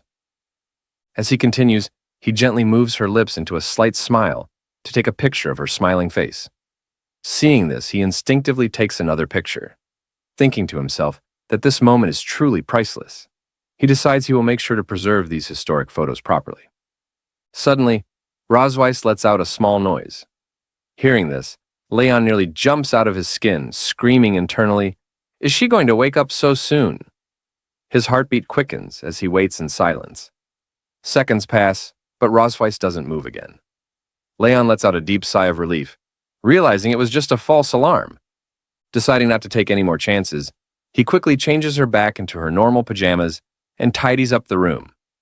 He decides that tomorrow, he will proceed with the next step of his revenge plan, before finally calling it a night. Later that night at the Dragon Temple, Muan comes running toward Noah, her face filled with panic. She calls out for her sister. Noah turns to her, concerned, and asks what happened. Seeing Muan huffing and out of breath, Noah gently tells her to calm down and speak slowly. Muan takes a deep breath before explaining that her Rubik's Cube broke, and she wanted to ask Dad to fix it, but there's a problem. She can't find him anywhere. Noah's frown deepens. A suspicious feeling creeps over her. Did he escape while Mom was unconscious? She gently grabs Muan's hand, reassuring her. "Don't worry," she says firmly. "I'll go with you to find him." And then they go to seek their father. As they go, Muan calls out for their father, asking where he is. The scene shifts as no, and Muan continue their search, calling out and questioning where he could be. Finding no sign of him in the bedroom, they decide to check the other rooms. Moving from one to another, Muan remarks that it doesn't seem like he's here. They keep searching, only to realize he isn't in any of the other rooms either. In desperation, Muan even peers into the trash bin. Seeing this absurd action, Noah mutters, questioning how their father could possibly be in the trash can. Muan, however, insists she can't find him anywhere, and wonders if he might be lost. Noah states firmly that some people are kind, but sooner or later they leave, just like last time. Muan, confused, asks about last time. Noah responds, saying she guesses that man is gone. She has always felt that there was something different about their family. On the surface, it appears harmonious. But in reality, many things feel false. For as long as she can remember, that man had been sleeping in the room, and their mother told them he was their father. One day he finally woke up and immediately tried to run away, but their mother caught him without any explanation. Since then, he hasn't tried to escape again, but Noah doesn't believe he truly wants to stay. Later, he began deliberately approaching them, trying to please them, teaching her things, acting like a good father. But she questions whether this is truly out of love or merely part of his plan, a way to secretly find a chance to escape when they let their guard down. She shares that if love carries hidden motives, she would rather not have such impure love at all than become a tool for someone else's escape. She is convinced he doesn't belong here, and that sooner or later he will abandon them. Muan, with tears in her eyes, cries out that their mother won't wake up and their father is gone. Desperately, she asks Noah what they are going to do now. Noah reassures her sister that she will protect her, and they embrace each other. Muan sobs loudly as Noah firmly states that they should prepare a farewell ceremony for that man. The scene shifts to the back hill of the Silver Dragon Temple, near the Plum Blossom Forest. Leon strolls along the path, admiring the scenery and commenting that the servant wasn't lying. This place is indeed beautiful. He recalls how a maid had asked if he wanted to know where Her Majesty the Queen liked to go. Leon confirmed that he wanted to take a walk, and the maid offered to send someone to accompany him. However, Leon declined, asking only for a map marking the location. Now, standing in the serene surroundings, Leon notes that his movements have been restricted, and he only managed to come out now because the mother dragon is unconscious. He decides to use this opportunity to investigate the surrounding terrain and plans to surprise her when she wakes up. Smirking, he admits to himself that pretending to investigate the places the mother dragon cherishes is just a cover. In reality, it's part of his revenge plan. His true intention is to take advantage of her weakness when she wakes up and humiliate her in the place she holds dear, just as she humiliated him in front of his hometown. He walks up to a massive tree, noting that it's thick enough for what he has in mind. Examining the soil, he mutters that it isn't soft enough, and that it would be nice to cover it with flower petals when the time comes. Turning toward the castle, he observes that from this vantage point, one can see the Silver Dragon Temple at the foot of the mountain. He notes down this location on his list: Northern Cliff, Golden Grassland, Quiet Mountain Stream, and Cherry Blossom Forest. Deciding this spot should be included as well, he smugly states that everything is ready now. All he has to do is wait for Rose Weiss to wake up. He eagerly anticipates the trouble awaiting the mother dragon. The scene shifts to the Silver Dragon Temple courtyard at night. As Leon strolls through, he notices a group of maids weeping near a blazing fire. Approaching from behind, he questions what's going on and why the atmosphere is so lively. One of the sobbing maids cries out that the two princesses wanted to hold a funeral and asked them to prepare a bonfire. Meanwhile, Muan solemnly pays her respects to their father, saying she will offer him steak and hopes he will come back to see them. Noah, however, corrects her, stating that he has already left and that they need to let go. Leon watches the scene unfold, initially assuming they are playing some sort of game. He wonders if he should just go along with it for now. Walking forward, he gestures for the maids to step aside. The maids, shocked to see His Excellency, hesitantly make way for him. Leon casually asks whose photo they are worshipping, joking that his grandfather taught him how to play the swona, and asking if they want him to play it for them. However, as he steps closer and gets a proper look at the table, he is surprised to see his own photo placed there. At first, he smiles, remarking that he looks quite handsome in the picture, but as reality sinks in, he is suddenly thunderstruck.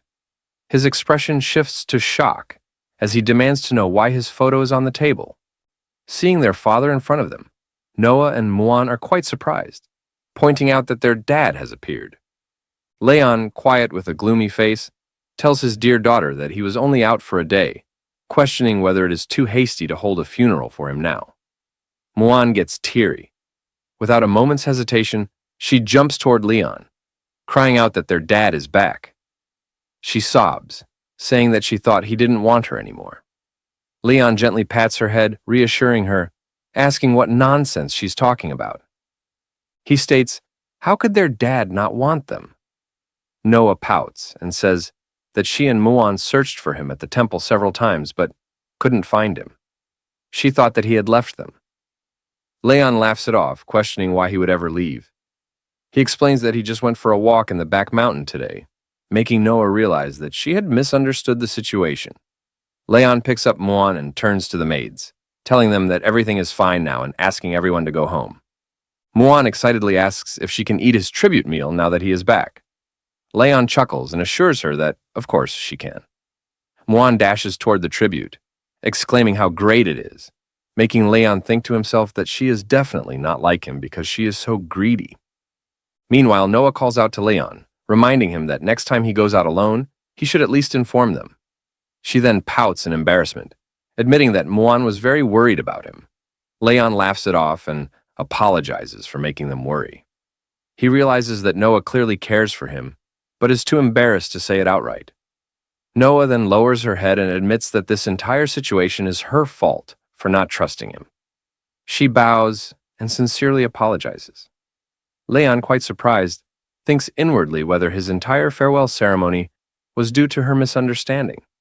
He notes that no one would have known if she hadn't said anything. He realizes that special children will always take their share of responsibility for mistakes, even when they aren't entirely at fault. However, he acknowledges that this misunderstanding ultimately stems from his failure to provide Noah with a sense of security. He understands that Noah longs for affection and love, but won't take the initiative to seek it. Even if he promises her something now, she probably won't believe him easily. As her father, the best he can do is prove his love and presence through consistent actions. Leon sits down beside Noah, gently patting her head, telling her it's okay. He warmly states that they should go have dinner together. He adds that she has school tomorrow after all. Internally, he promises himself that he will always be with her, ensuring she never has to feel abandoned again. The scene shifts to the queen's bedroom the next day. Muan is sitting beside Rosweiss as she slowly wakes up. Muan immediately calls out to her mother, exclaiming that she is awake. Her eyes well up with tears as she exclaims that she was sleeping all the time and that she was so worried about her. Rosweiss, still feeling weak, reaches out and gently wipes Muan's tears. She says that she is sorry for making her worry. She notices that her body lacks strength and her magic power isn't responding. Rosweiss thinks to herself that, ordinarily, with her Dragon King's body, she should have been able to withstand the side effects of the blood curse backlash. However, she suspects that her current condition is a result of using her power to save that man before.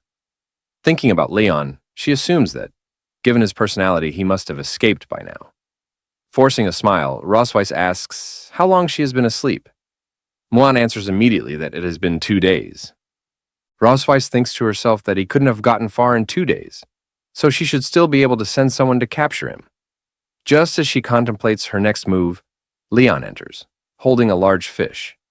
He asks Muan about having fish for dinner, stating that he just caught a big one in the back mountain. Rosweiss freezes in shock, while Muan lights up with excitement. Muan exclaims that he is so amazing. Leon grins, enjoying her admiration, saying that, of course, her dad is awesome. Seeing Rosweiss awake, he greets her, questioning if she is awake. Rosweiss, still trying to process the situation, questions why he is here. Leon smirks and shrugs, questioning where else he would be. He explains that he just went to the back mountain to get some fresh air and catch a fish to nourish his dear wife's body.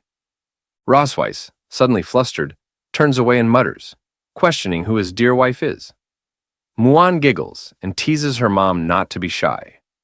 Leon kneels beside Muan and hands her the fish. He tells Muan that he has a very important mission for her. Questioning if she can deliver the fish to the kitchen, Muan salutes playfully, reassuring him to leave it to her. With that, she grabs the fish and dashes out of the room. As she leaves, Leon calls after her, telling her that her mom and dad have some things to talk about, so they can eat dinner first. Muan waves without looking back. Once they are alone, Rosweiss narrows her eyes at Leon. She tells Leon that she thought he would abandon his daughter and run away while she was unconscious. Leon chuckles, saying that there are still many things between them that they haven't settled yet. So why would he run away? Rosweiss, quite puzzled, questions what's going on between them. Leon's smile turns mischievous, questioning if she remembers what she did to him when he woke up more than a month ago. Rosweiss, caught off guard, blinks in confusion, asking what she did before. Suddenly, realization dawns on her, and she gasps in shock, asking if he is thinking about that. Leon's smirk widens into an evil grin. He reveals it's exactly that. As Rosweiss furiously warned Leon not to assume he could do anything to her just because she was weak, she advised him not to act rashly. However, instead of being intimidated, Leon smirked at her, amusement dancing in his eyes. Smiling, he questioned whether he had truly been the weak one back then. He continued, pointing out that when he had first woken up, he hadn't even taken a sip of water before she had cast the dragon pattern on him and pushed him down. With a hint of sarcasm, he asked whether she had ever given him a chance to refuse. Rosweiss's expression darkened as she warned him to understand what would happen once she fully recovered. There was a clear threat in her tone, making it evident that he would regret his actions if he did not stop now. She did not hold back, ensuring he understood the consequences. Yet, instead of backing down, Leon only taunted her further. Dismissing her warning, he mockingly addressed her as his dear wife. Without hesitation, he picked her up, holding her firmly in his grasp. Then, with unwavering confidence, he declared that this was the best decision he had ever made in his life. He added that this time, the tables had turned. She was now the prisoner of war. His words struck a nerve, but Rosweiss was in no position to argue against him. Later, in the cherry blossom forest in the back hills, Rosweiss continued to struggle against him, trying to push him away. She demanded that he release her, frustration growing with each passing second. However, Leon remained composed, merely warning her not to move. He cautioned that if she struggled too much, she would fall. Grinding her teeth in frustration, Rosweiss couldn't help but think about her situation. If only she had regained her strength, she would have beaten him long ago. Upon reaching the cherry blossom tree, Rosweiss turned to Leon with a sharp glare and demanded to know why he had brought her there. Without hesitation, Leon explained that while she had been unconscious, he had taken the time to carefully investigate the places she frequently visited. He stated that this was her first stop for the night. Rosweiss let out a frustrated groan, clearly displeased with his response. She demanded to know what he meant by first stop, asking if he intended to take her elsewhere as well. Without directly answering, Leon pointed to a specific location in the distance. He explained that it was her temple, and that, from this vantage point, she had a complete view of it. His voice carried a deeper meaning, making it clear that this moment was about more than just sightseeing. Rosweiss narrowed her eyes, immediately suspecting his true intentions. Without hesitation, she asked if he wanted revenge for his hometown. Activating his dragon pattern, Leon met her gaze and affirmed her suspicion. He stated that treating others in their own way was not a privilege exclusive to her dragon clan. Rosweiss suddenly felt a strange sensation as her dragon mark resonated. Her body weakened and she realized her energy was draining rapidly. The feeling was unsettling, and she struggled to maintain her composure. Meanwhile, Leon continued speaking, stating that, although he was human, he possessed a strong sense of revenge and ritual. He urged her to look ahead carefully, to take in the sight of her palace. He reminded her that all her pride and dignity originated from that place. Yet now, she found herself in a position where she could do nothing but allow him to manipulate her. Without warning, Leon pushed Rosweiss down, causing her to lose her balance. He then asked how it felt to be humiliated by a defeated dragon slayer. His voice was laced with mockery as he leaned closer, licking her back in a taunting manner. The action made Rosweiss huff in embarrassment, and she instinctively tried to resist. However, her body reacted involuntarily, making it difficult for her to fight back. A sudden idea crossed her mind, and she quickly coiled her tail around Leon's arm, attempting to catch him off guard. Leon was momentarily surprised, realizing she still had enough strength to fight back. However, his amusement remained as he observed her reaction. Rosweiss gritted her teeth and warned him that while he was in control now, he should enjoy it while it lasted. She made it clear that once she had the opportunity, she would take even more brutal revenge on him. However, Leon simply laughed in response, dismissing her words. He told her not to speak to him about the future, as he always lived in the present. He then stated that the night was still long and that the carnival of revenge had only just begun. The scene shifted to the next morning in the Silver Dragon Queen's bedroom. Leon laid Rosweiss down gently before lying beside her with a sigh of relief. He thought to himself that he had finally returned. Exhausted from tossing her around to different places all night, he reflected on the events that had transpired. As he observed how soundly she slept, he mused that she seemed quite satisfied with the evening. However, the thought made him flinch. Hadn't he come here for revenge? He groaned, shaking his head, trying to push away any conflicting thoughts. He reminded himself that she had fully experienced the humiliation of being pinned down by the dragon slayer she despised the most. With that in mind, he reassured himself that his revenge had been successfully carried out. Determined to leave before the maids awoke, Leon decided to return to his room.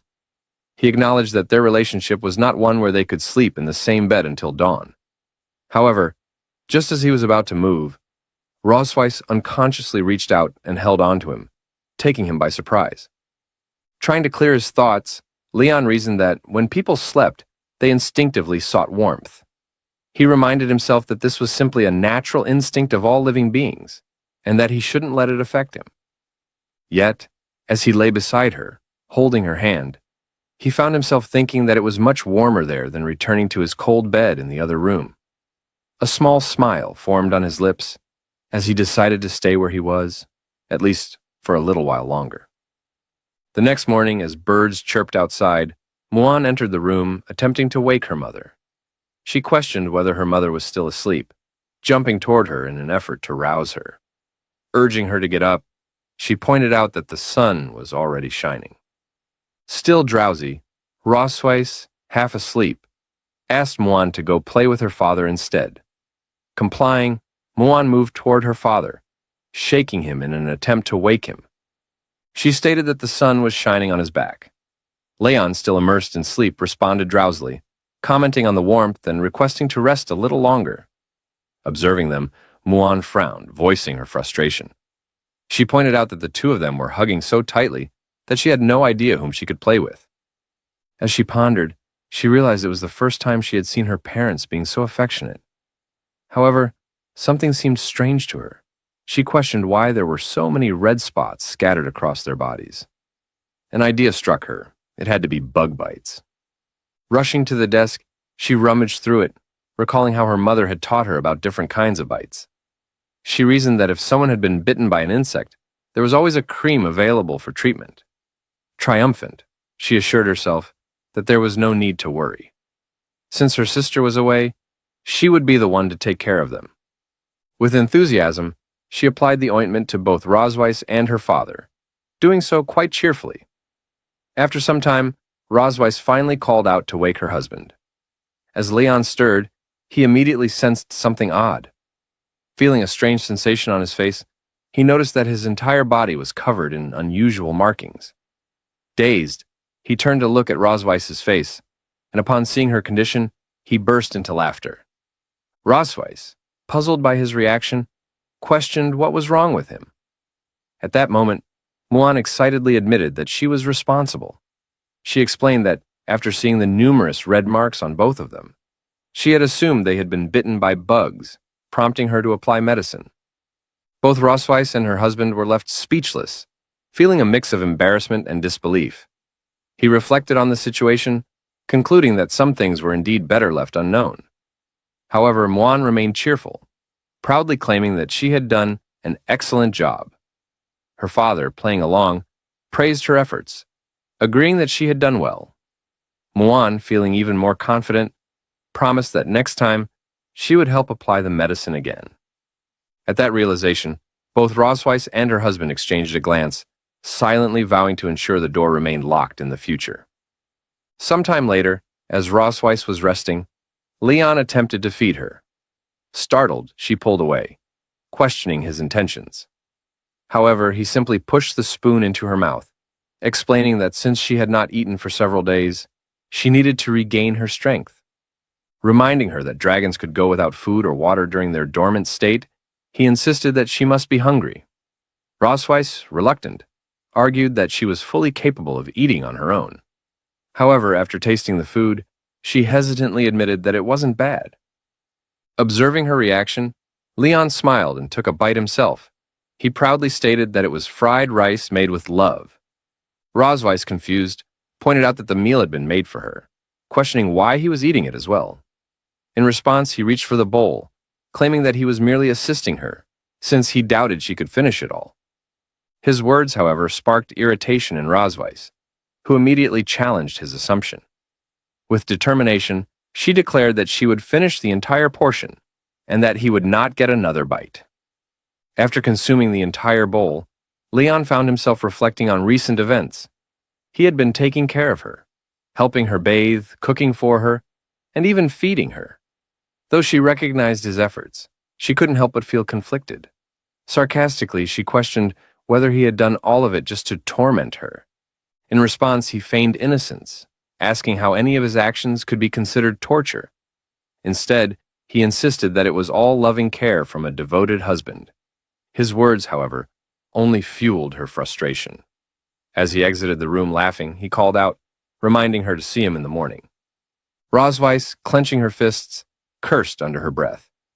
She muttered that he truly lived up to his reputation as a damned dragon slayer, always finding ways to irritate her.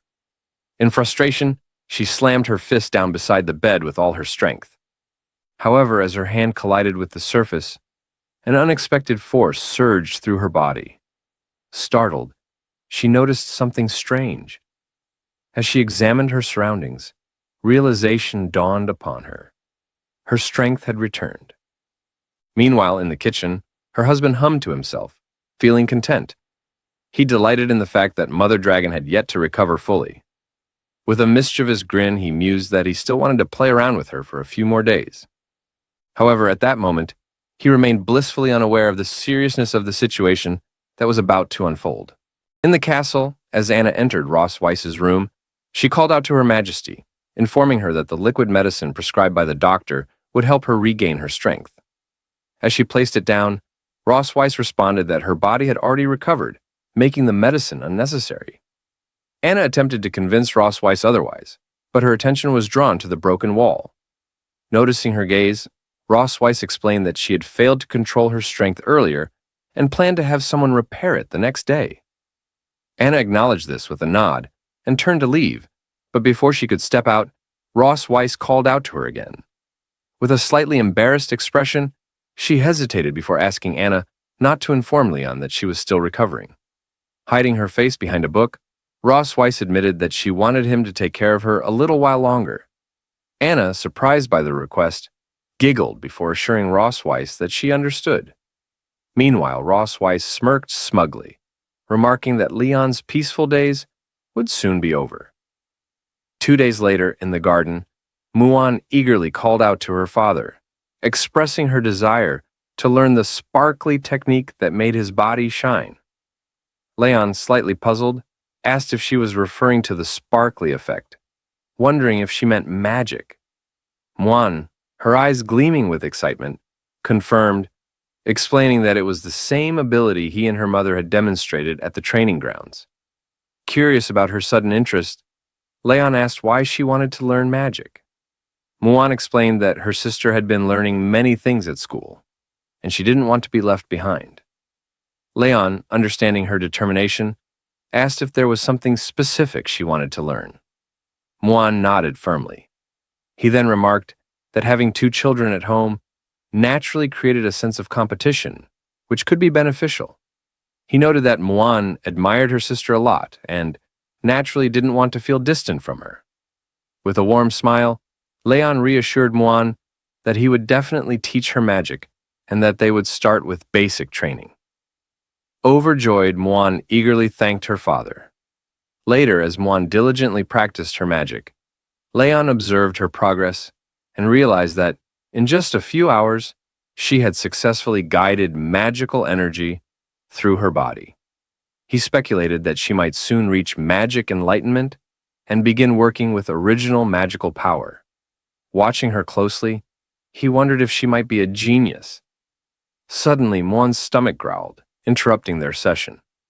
With an innocent expression, she admitted that she was starving and had no strength left. Leon sighed quietly, realizing that they couldn't rush the training. He patted Muan's head, declaring that the session was over for the day, and that they should return home to eat. Muan, delighted by his words, cheered and declared that her father was the best. That night, as Anna entered the room, she presented an item to Her Majesty, stating that it was what she had requested. Rosways accepted it and instructed Anna to set it aside. Just then, Leon entered enthusiastically, greeting his wife with excitement. Rosways thanked Anna for her hard work and told her she could leave. Leon recalled that, according to Anna's earlier statement, Rosways would need 5 days to fully recover. With a mischievous glint in his eyes, he thought to himself that he still had time to torture her. Smirking playfully, he wiggled his fingers and teasingly offered Rosways a massage if she felt any discomfort. Rosways, wearing a taunting expression, questioned why he didn't simply prove the might of the Empire's strongest dragon slayer that very night. She mockingly pointed out that only 2 days had passed, yet he already seemed exhausted, wondering if that was all he could manage. Annoyed by her remarks, Leon demanded clarification on what she had just said. Without hesitation, he grabbed Rosways, commenting on how exhausted she looked and stating that he had intended to let her rest for the night. However, seeing her arrogance, he decided otherwise. Holding on to her, He remarked that if her words were so bold, then her body must be just as tough. As he removed his upper garments, he warned her that she would regret her taunts. However, to his surprise, Rosway smirked confidently and stated that she had never once regretted anything. In an instant, she wrapped her tail around Leon's body, catching him off guard. Leon let out a startled cry as he was suddenly slammed onto the bed, left completely vulnerable. As Rosways climbed on top of him, he was stunned by her overwhelming strength. Bewildered, he asked if she had already recovered. With an amused tone, Rosways silenced him, playfully calling him her dear dragon slayer. She then retrieved the item Anna had brought, a pair of handcuffs and a whip. Realizing the situation fully, Leon's expression grew visibly nervous. He hesitated before questioning when she had prepared such things. But before he could react, his wrists were bound and a blindfold was placed over his eyes. Muttering to himself, he wondered if he had just walked straight into a trap. With a mischievous smile, Rosways warned him not to even think about struggling.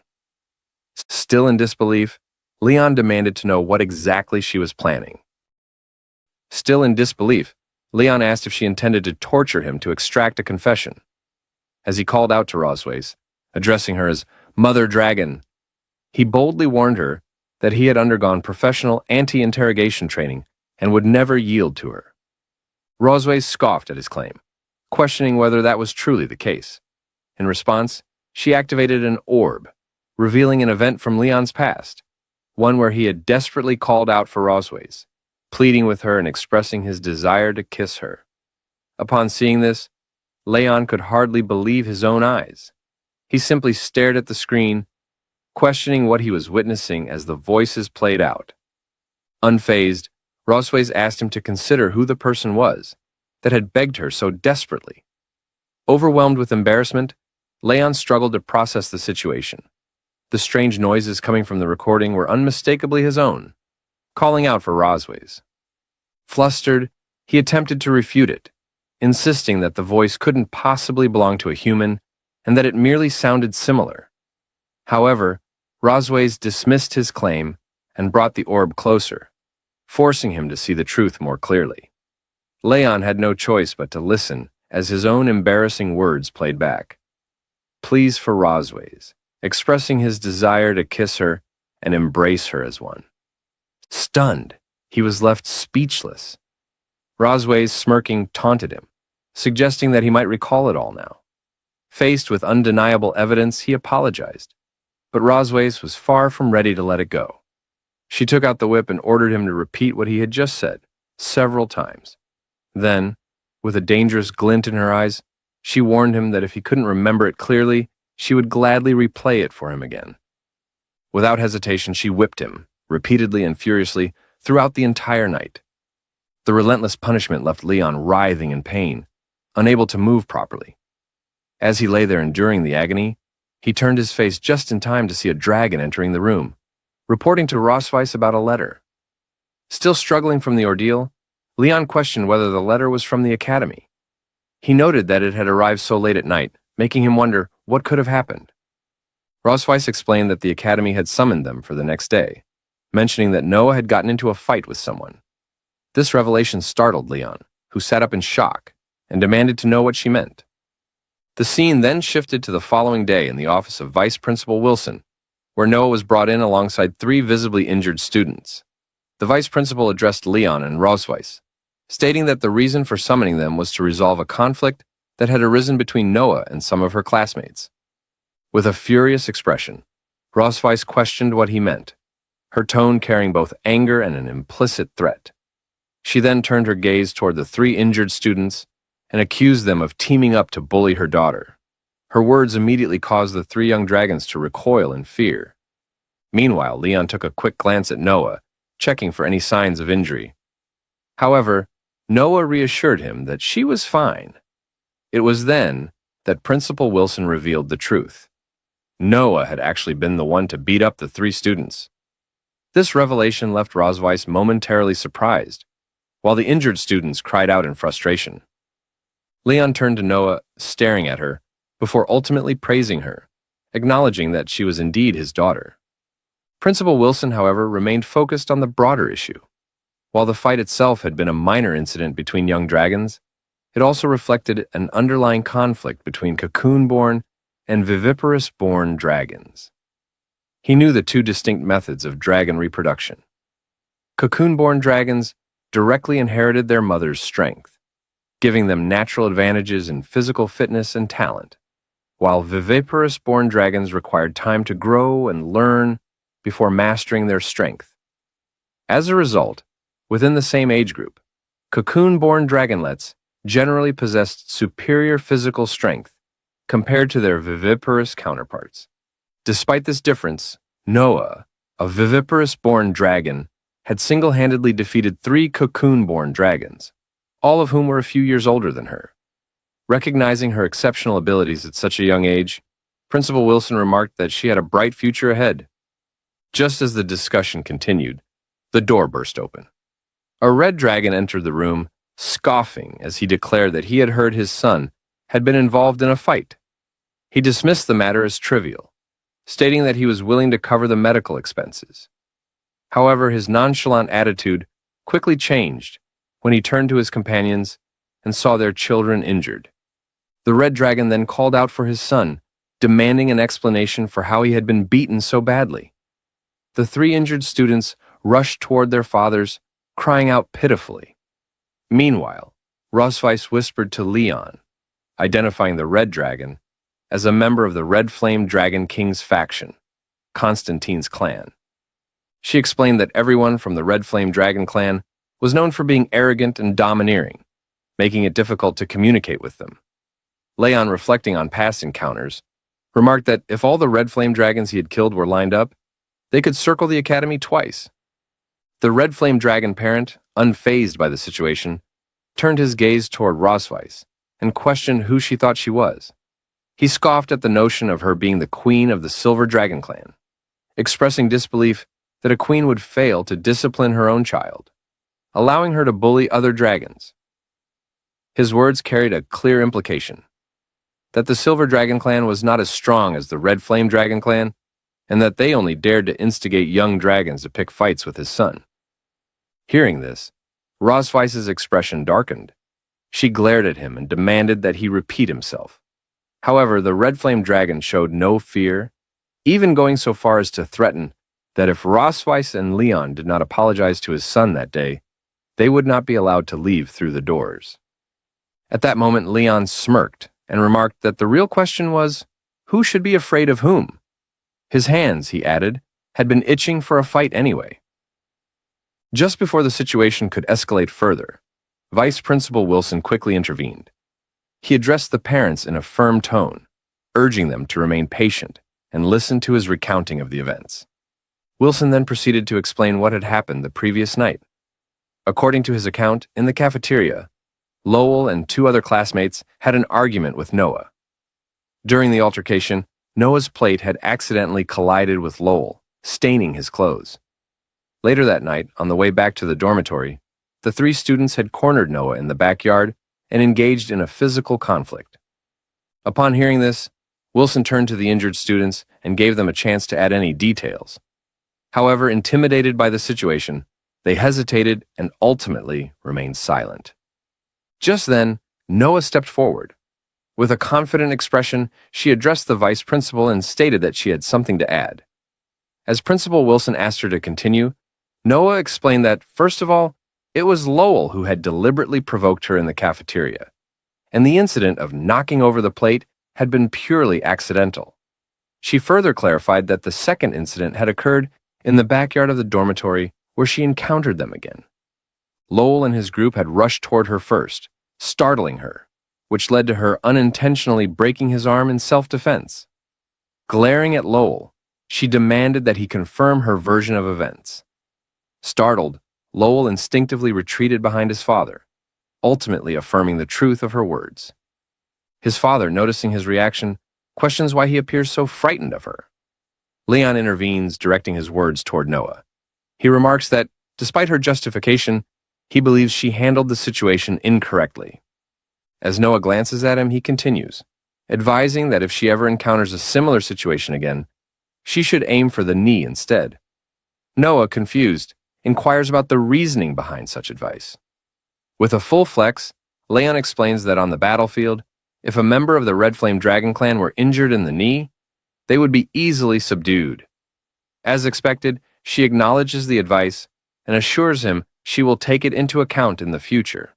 The Red Flame Dragon, growing increasingly frustrated, turns to Principal Wilson and demands if he has just heard what transpired.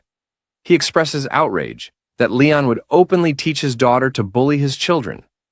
He insists that for students with violent tendencies like this, mere apologies are insufficient, and that expulsion is the only appropriate response. Principal Wilson, maintaining his composure, urges patience, explaining that the decision regarding Noah's expulsion lies with St. Heath's College. Furthermore, he points out that multiple students have reported Lyle's behavior, stating that he frequently bullies the viviparous dragons. Additionally, witnesses from the cafeteria the previous night confirmed that Lyle had been the one who deliberately instigated the confrontation. The Red Flame Dragon, unable to contain his anger, exclaims in disbelief. He reiterates that his daughter physically assaulted his son, yet the Academy not only refrains from punishing her, but instead accuses his son of provocation. Leon interrupts him, questioning whether he has any shame. He asks why the Red Flame Dragon is making such a fuss when his son was beaten, especially since he had been overpowered by a 1-year and 2-month-old child. The Red Flame Dragon, refusing to let the point go, insists that his son's age should not be a concern. Meanwhile, Leon shifts his gaze toward Lyle, who, caught off guard, blurts out that he is 7 years and 10 months old. Suppressing a laugh, Leon mockingly states that if he were in such an embarrassing position, he would dig a hole 1,000 feet deep and bury himself, ensuring that this incident remained a secret for eternity. Flinching in both annoyance and humiliation, the Red Flame Dragon's frustration intensifies. He directs his anger toward Leon, labeling him a coward who does not even have the courage to reveal his tale. He then questions what right Leon has to comment on his son. Growing more aggressive, he extends his hand, pointing his finger toward Leon's family, specifically at Rosweiss. Leon, reacting swiftly, grips the Red Flame Dragon's finger firmly, his gaze darkening. He warns that, while he may tolerate insults directed at himself, the Red Flame Dragon must never point at his wife and children or speak ill of them. The Red Flame Dragon winces in pain, groaning. Observing the interaction, Rosweiss notes Leon's strong protective instinct toward his family. Meanwhile, the Red Flame Dragon, unable to contain his indignation, demands to know if Leon realizes whom he has just laid hands on. He makes a ruckus, arguing that he is the Duke of the Red Flame Dragon clan, and that his superior is none other than Constantine. Before the tension escalates further, the Red Flame Dragon's colleagues step in, attempting to de-escalate the situation. They urge him to remain composed, reminding him that the principal is watching. At that moment, Rosweiss intervenes, shifting the focus back to the matter at hand. She states that this conflict is merely a minor dispute between children, and that dragging their family status into it will not be beneficial. Addressing the principal, she expresses confidence that St. Heath's College will issue a fair judgment, assuring him that their family is willing to abide by whatever decision is made. Principal Wilson nods in acknowledgement, recognizing the wisdom in her words. He then turns to the Red Flame Dragon, questioning whether he truly intends to escalate matters within the school premises. He warns that if the Red Flame Dragon continues to stir trouble, there is a possibility that his child's student status may be revoked. Realizing the weight of the warning, the Red Flame Dragon reluctantly suppresses his anger, while Lyle also pleads with his father to let it go, saying that he still wants to attend school. Though still seething, the Red Flame Dragon forces himself to apologize for losing his temper. However, as he clenches his teeth, it becomes evident that he harbors resentment.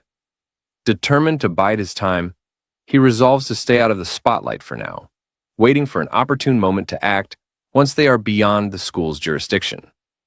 Principal Wilson then delivers the final verdict. He acknowledges that in Lyle's case, the primary fault lies with him, as he had initiated the conflict.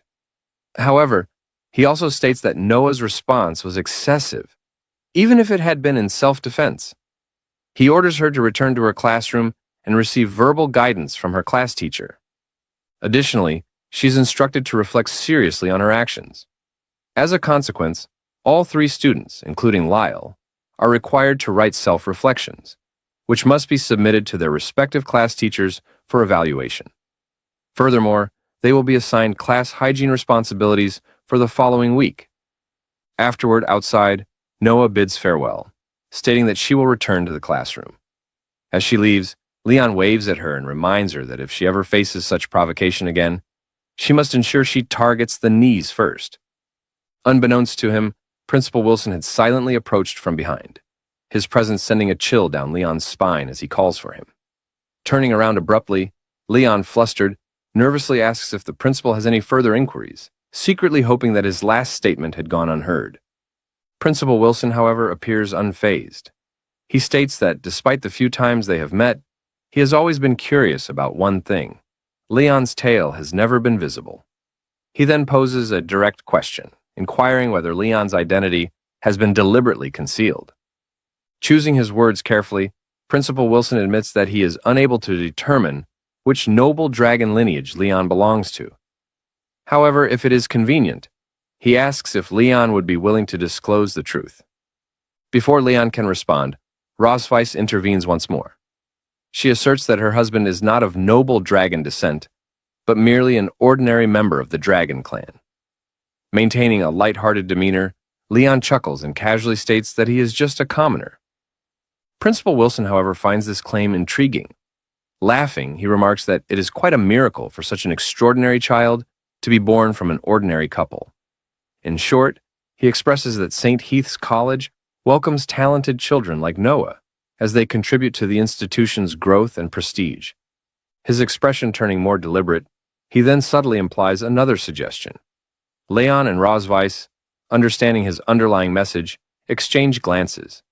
It becomes clear that he is encouraging them to have more children, emphasizing that the more they produce, the better.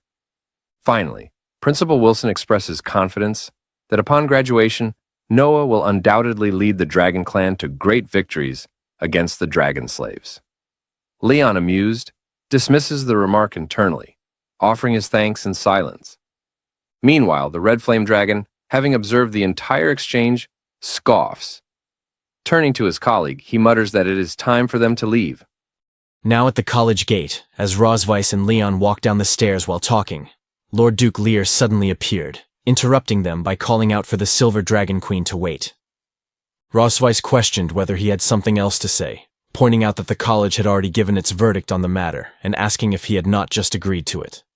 In response, Lord Duke Lear urged her not to be so tense, explaining that his earlier words were merely a formality to save face for the college. Turning his attention to Leon, he declared that since they were now outside the academy, the matter had to be settled according to the customs of their dragon clan. Without hesitation, he provoked Leon, announcing that he was challenging her husband to a duel immediately. Upon hearing this, Rosweiss considered the implications, realizing that if they refused, the Silver Dragons would undoubtedly be slandered as weak and afraid of fighting. Smirking, Lord Duke Lear questioned whether Leon would back down. Leaning toward Leon, Rosweiss whispered, asking if he wanted to accept the challenge and whether he was feeling well. Grinning with excitement, Leon replied that since Lord Duke Lear had approached him for a fight, he had no choice but to accept. Rosweiss permitted him to proceed, but reminded him not to beat Lord Duke Lear to death, to which Leon nodded in affirmation. Meanwhile, inside the college, students rushed outside as Noah overheard some children excitedly discussing the situation. They eagerly mentioned that they had heard the dragons were fighting at the gate and urged each other to go watch. As Noah listened, she speculated whether her father could be involved. As the children moved toward the scene, they whispered among themselves, wondering who was fighting whom. Observing Leon, Lord Duke Lear thought to himself that the man appeared so frail he did not even dare to reveal his tail. Convinced that there was nothing to fear aside from his tough talk, he smirked, determined to avenge his son, who had lost a fight earlier that day. He was resolved to beat Leon to a pulp and help his son regain his confidence. Taunting Leon, Lord Duke Lear asserted that the Red Flame Dragon Clan never bullied others, and as long as Leon could survive 3 rounds, he would concede defeat. Unimpressed, Leon dismissed his words, clearing his ears as if discarding his opponent's nonsense. Without hesitation, he urged Lord Duke Lear to begin. Agitated by Leon's dismissive attitude, Lord Duke Lear accused him of underestimating the Red Dragon clan before furiously dashing toward him, launching a blazing fist in his direction. However, Leon effortlessly deflected the attack, reaffirming his earlier suspicion that this opponent was far weaker than the dragons he had encountered on the battlefield. With a casual remark, Leon reminded Lord Duke Lear that only 2 rounds remained. Irritated, Lord Duke Lear retorted that Leon was simply good at dodging before punching the ground in an attempt to create a distraction. Declaring him a coward, he quickly followed up with a breath attack, launching a fireball toward Leon. However, Leon easily evaded the attack, swiftly appearing before Lord Duke Lear. Without giving him a chance to react, Leon announced that it was now his turn, delivering a powerful kick that threw Lord Duke Lear off balance and sent him crashing to the ground. As Lord Duke Lear attempted to counterattack, he barely had time to react before noticing Leon's fist heading straight for him. Before he could dodge, he was sent flying into a nearby building wall. Leon scoffed, remarking that an opponent like Lord Duke Lear didn't even warrant the use of magic. The Red Dragon clan members screamed in alarm, rushing to aid their fallen companion. Turning to the remaining Red Dragon nobles, Leon inquired whether they wished to challenge him as well. Trembling, they hurriedly refused, instead choosing to tend to Lord Duke Lear. Wasting no time, Leon instructed them to take him away quickly, and to warn his son to stop bothering his daughter in the future. Frightened, the nobles hastily affirmed his words before retreating with Lord Duke Lear. With the matter settled, Leon turned to Rosweiss, suggesting that they should return. However, before he could take another step, he suddenly found himself face to face with Noah. She directed a questioning gaze at him, while Leon, surprised by her presence, asked when she had arrived. Casually, Noah responded that she had simply been passing by when she noticed a fight taking place. Without further explanation, she handed a small box to Rosweiss. Curious, Leon asked about its contents as Rosweiss opened it, revealing some homemade cookies. Noah explained that these were cookies she had learned to make in her cooking class, though they had only won 2nd place. She speculated that the taste might not be very good, encouraging them to try them out. Eager to support her daughter, Rosweiss immediately reassured her, insisting that they couldn't possibly be anything less than delicious. She then handed a cookie to Leon, urging him to try it as well. Taking a bite, Leon confidently declared that cookies made by his daughter couldn't be anything but delicious. Encouraging her, he assured Noah that she would surely win 1st place next time. Hearing this, Noah suddenly remarked that Leon had looked very handsome just moments ago. Her words caught Leon off guard, making his heart skip a beat. He was deeply touched, realizing that Noah had directly praised him, something that delighted him immensely. At that moment, he felt their bond grow even closer. Shaking off his emotions, he laughed, playfully boasting about how awesome her father was. Placing a hand on her head, he told her that if she ever wanted to learn any fighting techniques, she only needed to ask him. However, as he continued patting Noah's head, he suddenly noticed Rosweiss glaring at him with piercing intensity. Now, after that, inside the castle, Leon had been quietly reading a book when a sudden knock at the door startled him. He flinched slightly and looked up just in time to see Rosweiss entering the room with a first aid box in hand. Curious, Leon asked why she had come. Rosweiss didn't respond and simply sat beside him. Leon grew uneasy, wondering why she had chosen to sit so close, and whether she had something new planned. Without any warning, Rosweiss asked for his hand. Leon looked confused and asked what she meant. Rosweiss questioned whether his hand wasn't injured. Reluctantly, Leon raised his hand and pointed out a slight wound, saying she must be referring to that one. He brushed it off, saying it was a minor injury and would heal in 2 days. Rosweiss didn't seem convinced. She told him to stop downplaying it and asked him to give her his hand, honestly. She gently took his hand in hers, and Leon let out a small groan from the pain. Rosweiss carefully began treating the wound, reminding him not to move and assuring him it would be over soon. Leon found himself reflecting on how, as a veteran dragon slayer, his body bore many scars and wounds. This was the first time someone had cared enough to tend to his injuries with such tenderness. As he looked at Rosweiss, he noticed how soft and warm her palms felt, and how the tips of her fingers were slightly cool wherever she touched him. Quickly, Leon turned his face away, unsure why he was even thinking about these things. Rosweiss then softly thanked him for what he had done that day. Leon looked puzzled and asked what she was thanking him for. Rosweiss explained that earlier, when Lal's father had been acting aggressively, Leon had stood up and defended Noah without hesitation. Leon simply replied that he had done what was necessary. He would have done it even if they weren't close. In the eyes of others, she was still his wife, and he felt a duty to protect her. He awkwardly added that it was all for Noah. Rosweiss let out a short sigh and said she had expected him to be stubborn about it. She then mentioned that her sister had written a letter inviting their whole family to come visit. She asked if he'd like to go and see her.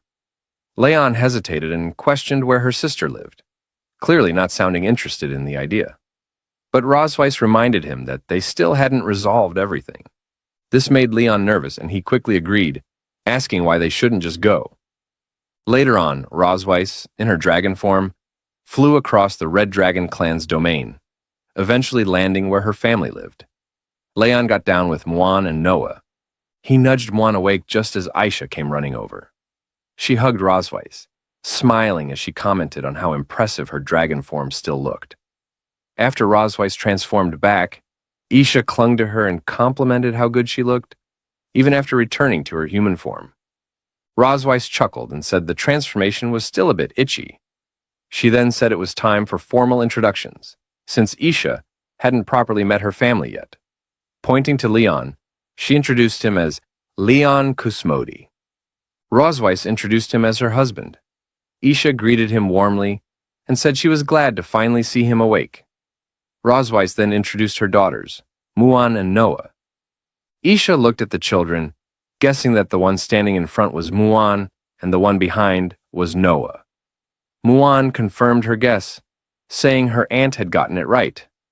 Isha said Rosweiss had described them exactly that way in her letter.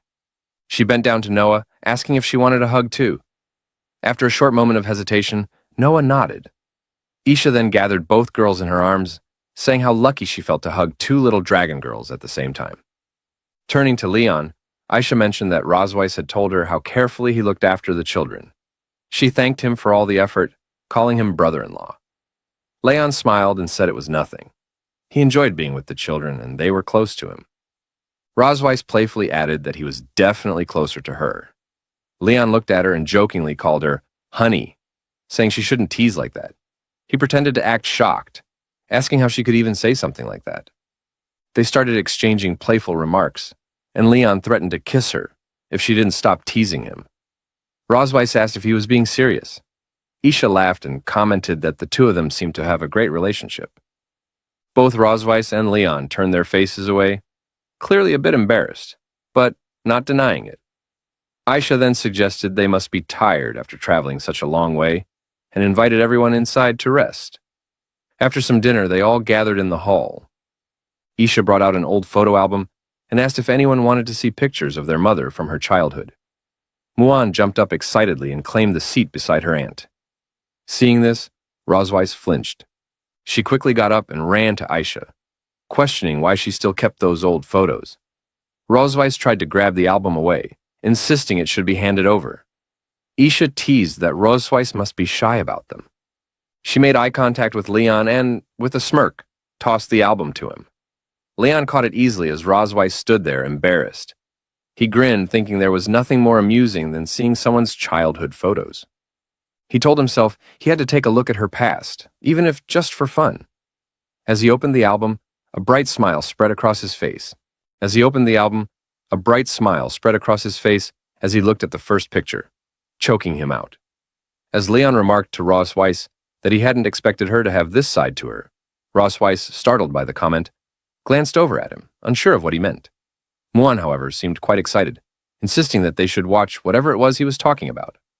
Without much of a warning, Leon revealed a photo of Rosweiss in her school uniform. He pointed out how lovely she looked while reading. Isha, ever the helpful sister, explained that the photo had been taken during a speech Rosweiss had given back then, as the outstanding student representative at her school. Leon chuckled at the image, shaking his head in disbelief, and jokingly asked how someone who had once looked so sweet and warm had turned into someone so cold. Rosweiss pressed her foot down on his in a not-so-subtle attempt to make him cry out, which he barely managed to suppress. Leaning in closer, Ross Weiss whispered that he shouldn't act so surprised. He might be the next one she chose to tease, scaring off Leon. Meanwhile, Aisha told them that there were still many more childhood photos of Ross Weiss left to go through. She then called out to Noah and Muan, inviting them to look at the photos of their mother when she was just a child. As the two kids turned the page together, Noah pointed out how Ross Weiss had looked so soft and fair when she was younger.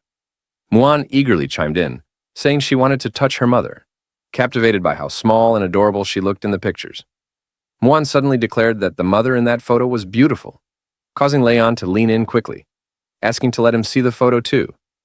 Isha smiled as she explained that it had been taken on the day Ross Weiss had inherited the title of the Silver Dragon Queen. Leon chuckled and teased Ross Weiss, saying she looked quite handsome in the image, while Noah pointed to the final page of the album, noting that they had reached the end. But Muan, still interested, expressed disappointment that there were no more photos left and said she wished there were more to see. Before anyone could close the album, Ross Weiss reached for it, saying that since they had finished looking, it would be best to put it away and keep it stored safely. However, Isha stopped her and pulled out one last item, a crystal-like object. Holding it up, she asked Ross Weiss if she remembered what it was. Ross Weiss's expression shifted immediately to one of worry, her voice rising as she called out to her sister, asking her not to show it. Leon, however, had already straightened up with interest. He recognized the object right away, calling it a photo stone. Isha nodded and said it could reveal a moving image, which caught the kids' attention. Muan and Noah immediately perked up, their eyes gleaming with curiosity. They both excitedly insisted that they wanted to see the video. Ross Weiss, clearly panicked, turned to Aisha with pleading eyes. She begged her sister not to show it, calling in the favor of being her biological sibling. But Leon wasn't backing down either. He joined the plea, calling upon his status as her brother-in-law and insisting they deserved to see it, while he inwardly thought that Ross Weiss must be hiding something shameful inside that video. Aisha, amused by both their reactions, decided to settle the situation with a compromise. Since it was Leon's first visit to their home, she reasoned that they should listen to him this time. Next time, they would listen to Ross Weiss. That verdict delighted Leon, who chuckled at Ross Weiss's growing frustration. She gritted her teeth and swore to herself that this would be the last time she ever brought him here. As Aisha activated the photo stone, a bright image began to play. Ross Weiss's eyes widened in horror. She scrambled to cover Leon's eyes, insisting he wasn't allowed to look. Leon, taken aback, asked what it was all about. The video played out with a younger version of Isha, asking Ross Weiss what criteria she would use to choose a spouse in the future. Clearly flustered by being on camera, Ross Weiss told her sister to stop filming because it felt too strange. But Isha kept insisting, telling her not to be shy. Eventually, Ross Weiss gave in. She explained that first and foremost, her future husband must have better grades than her. Ideally, he would have won many first-place awards. He must be responsible and, importantly, not hate children. Muan looked up and pointed out that it sounded just like their father, to which Noah nodded in agreement. The video continued. Ross Weiss elaborated further. Her ideal partner must be strong, but should never bully the weak. He needed to have a solid moral compass and resist being influenced by his peers or society's expectations. Leon couldn't help but chime in, claiming that he fit that description perfectly. Ross Weiss turned to him with a glare, asking if he had no shame. The younger Ross Weiss went on to say that all those traits were difficult to find, especially the last one. She mentioned how many people changed after gaining power or success and lost themselves in the process. Ross Weiss, thoughtful for a moment, said that even if such a person didn't exist, she didn't want to force herself into marriage. If she were ever to marry, she would only marry someone like that. Leon seemed a little taken aback. Watching the younger Ross Weiss speak so earnestly, he realized he matched the image she had once painted in her mind. Ross Weiss, now fully red in the face, insisted that it had just been something she said as a child. Leon chuckled, saying he understood and that she didn't need to be embarrassed. Aisha, still curious, asked who had pursued whom first. Without missing a beat, both Ross Weiss and Leon pointed fingers at each other and said, "She did," and "he did," in perfect unison. Ross Weiss, with a glare, asked him to say it again. Leon admitted he hadn't realized what he had at first, ignored her, and then came crawling back when he wised up. Ross Weiss smiled and agreed. That was basically how it went. Aisha laughed and commented that she was happy the two of them had such a strong relationship. Then, she mischievously pulled out another item and asked if they wanted to read some of the love letters Ross Weiss had received back in the day. Leon, Moon, and Noah all answered enthusiastically in the affirmative. Rosweiss, however, let out a dramatic cry, questioning why those were even kept, and insisted that she would burn them the moment she got the chance. Later, as Leon and Rosweiss entered the guest room, Leon remarked that there didn't seem to be any other option. They would have to share the room. He stated that he didn't want to do that. As they stepped in, their eyes widened in disbelief. The room had been prepared with incredible attention to romantic detail. A luxurious water tub filled with rose petals sat on one side, and the bed was decorated with roses shaped into a heart. The atmosphere screamed romance. Both of them stared, speechless. As Rosweiss was quite surprised upon seeing the room, she asked Aisha what was going on, while Leon slapped himself in disbelief. Aisha winked at Rosweiss, saying she had specifically prepared a guest room for them, and mentioned they would stay there for the next 2 days. Rosweiss, clearly embarrassed, asked if there were any other rooms, but Aisha hushed her, asking why couples acted so shy. Leon, watching everything unfold, thought he was terrified, since the dragoness's sister clearly could not be underestimated. Her intent seemed to be to lock up the 2 extinct species, let them go into heat, breed offspring, and complete the task of revitalizing the species. As Leon turned his face, wishing to escape from the fear bubbling inside him, Isha grabbed his shoulder with a firm grip, her sharp glare landing directly on him, and asked where he was planning to go. He tried to laugh it off, mentioning how his daughters might be missing him, so he would go check on them for a moment, but Aisha casually waved it off, assuring him there was no reason to worry about the children. She had made preparations in advance, giving them another room where they should be having a great time by now. Just before leaving, she threw another wink toward Rosweiss, reminding her that they both should stay here and enjoy a proper rest. Once she left, both Rosweiss and Leon let out a deep sigh of relief, their shoulders loosening a little. Rosweiss commented that it looked like they had no choice but to sleep in that room for the night. Leon replied with a groan, saying he hadn't expected her sister to be so devious. Rosweiss admitted her sister had always been like that, and if he stayed around longer, he would understand it for himself. When Rosweiss curiously opened the wardrobe, her eyes widened in shock as she saw erotic outfits decorated with shiny details. She quickly shut the wardrobe, her face flushing, and stammered that the room only contained a bed and a bathtub, so Leon would have to sleep in the bathtub. Leon stood still, expression blank, and asked why he should sleep in the bathtub. He added that he had already checked and noticed the outlet had been deliberately blocked. He figured her sister was absolutely determined that they both sleep in the same bed. The tub had been filled with steaming hot water, seemingly to stop anyone from attempting to rest inside it. As he climbed onto the bed, he mentioned how the mattress felt a bit different compared to a regular one. Curious, he wondered if it might be a waterbed. He bounced on it joyfully, commenting on its softness, clearly enjoying the sensation, and added how elastic it felt, while Rosweiss, still embarrassed, looked at him and teased him quietly. Leon, refusing to miss the opportunity, declared he wouldn't let her enjoy such a comfortable bed all by herself. Rosweiss turned her face away and muttered that they should sleep together. Leon, taken aback, hesitated for a moment and questioned her sudden change in behavior. He asked whether she had something wicked in mind. Rosweiss, holding back a burst of frustration, raised her voice and asked if he would sleep or not. Narrowing her eyes while holding a whip in her hand, she warned him that maybe they could try out all the toys hidden inside the closet. At that moment, Leon's face turned pale, and he strongly refused, clearly frightened. Rosweiss rolled her eyes and said she would take a bath, warning him not to peek.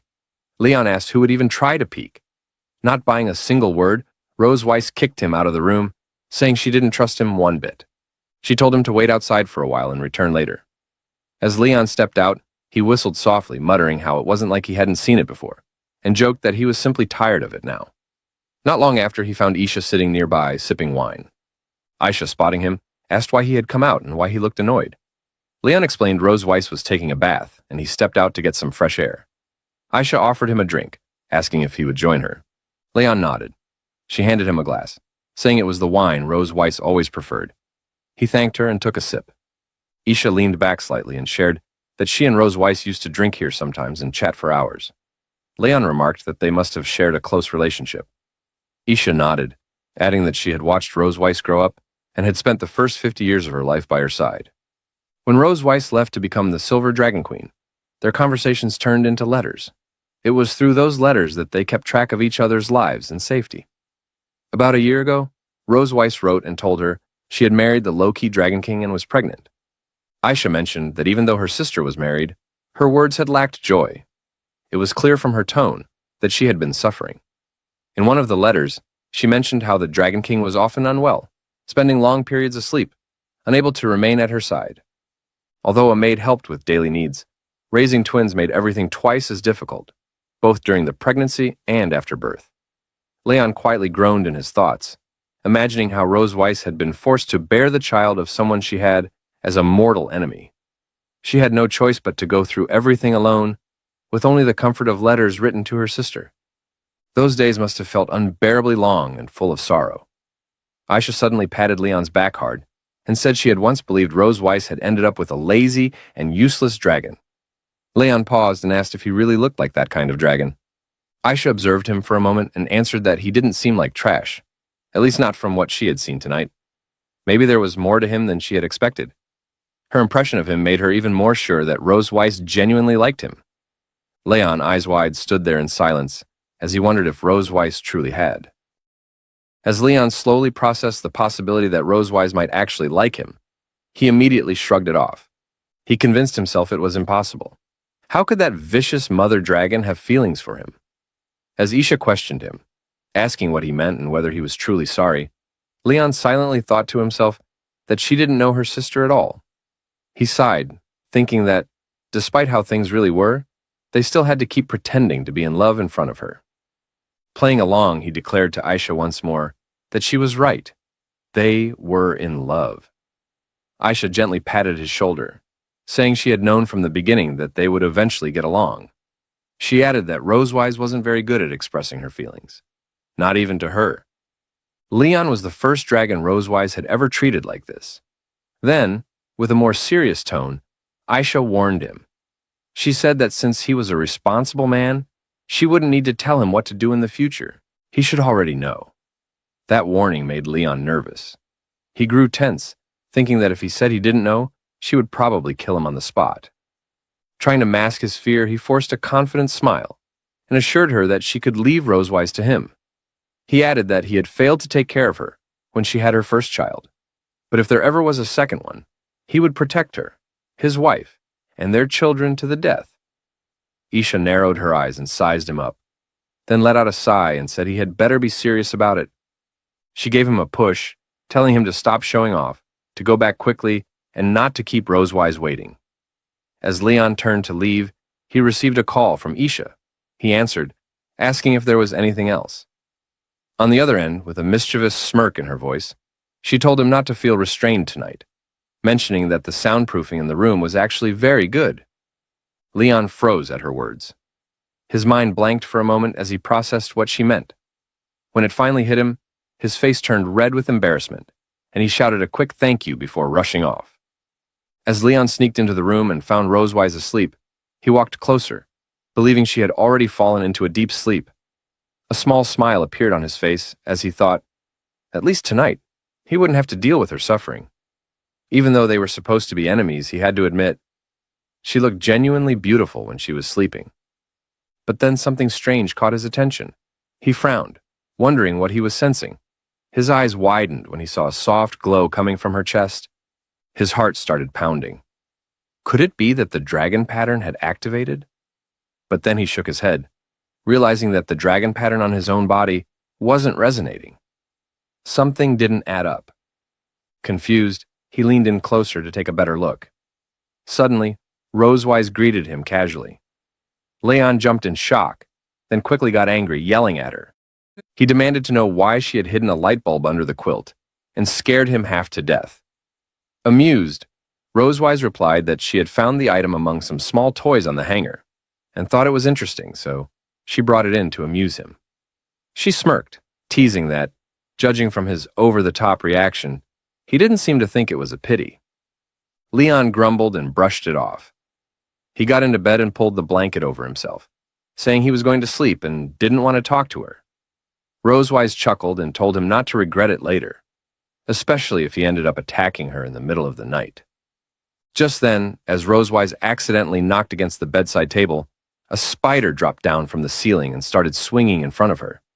She immediately froze, horrified, and let out a loud scream. Startled by the sound, Leon sat up and asked what had happened.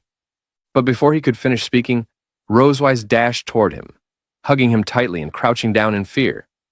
She trembled, muttering that there was a spider. Leon thought back to earlier that day, when he had flipped through her old photo album and remembered a childhood picture of Rosewise crying because of a spider. He wondered if this fear was a leftover trauma from her past. Leon laughed confidently, saying it seemed even the mighty Silver Dragon Queen was scared of something. He let out a sigh and walked over to where the spider was, saying there really was nothing he could do with her like this. He offered to catch it for her. Rosewise, still hiding behind him, urged him to hurry up. As he reached for the spider, he suddenly felt something strange. Holding it in his hand, he paused. A thought crossed his mind. Could it be that? As Leon fully examined it and tried to pass the toy spider to Rosewise, he explained that it was just a harmless toy, and there was absolutely nothing to be afraid of. However, the moment Rosewise laid eyes on the spider up close, a scream of terror escaped her lips. Without hesitation, she surrounded herself with a defensive aura, firmly declaring that whether it was real or fake, it needed to be destroyed. Seeing her reaction, Leon quickly took the spider back and tried to calm her, assuring her that he would throw it outside.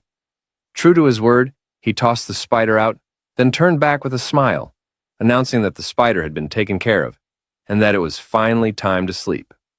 Rosewise, still visibly shaken and utterly embarrassed by her reaction, struggled to make eye contact. Leon, on the other hand, suspected that this was another clever design orchestrated by her sister to reveal Rosewise's fearful and vulnerable side. It appeared to have worked perfectly. As Rosewise stood silently, trying to regain her composure, she quietly stated that she would sleep on the inside of the bed and suggested that he sleep on the outside, asking if that would be all right. Leon replied warmly, telling her there was no problem and that she could sleep wherever she wanted. With that, they lay down beside each other. After a moment of silence, Leon turned slightly and, in a calm tone, asked whether she was still scared. He gently suggested that if she was, she could hold his hand while sleeping. Rosewise, clearly caught off guard, scoffed in response, muttering that if he was offering, then she would go along with it. Without looking at him, she reached out and lightly held onto his pinky finger. Leon, puzzled by the gesture, questioned how he was supposed to feel safe holding just one little finger. Rosewise, visibly flustered, asked how else he was supposed to hold it. Then, as Leon tried to take her whole hand, she corrected him, called him an idiot, and showed him how to hold it properly. Eventually, they interlocked their fingers, holding each other's tightly. Rosewise turned her face to the side, feeling heat rise to her cheeks. Her thoughts spiraled as she wondered how someone could hold her hand so casually. Was she the only one who felt awkward in this moment? She tried to calm her mind, reminding herself that she was the Silver Dragon Queen and must take responsibility for her actions. It was just hand-holding, after all. There was nothing to be embarrassed about.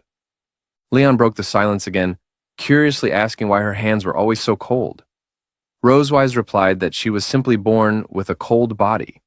He then asked if she was nervous, questioning why her palms were so sweaty. Rosewise, now completely red in the face, argued that it was his hands that were sweaty. Meanwhile, her thoughts drifted elsewhere.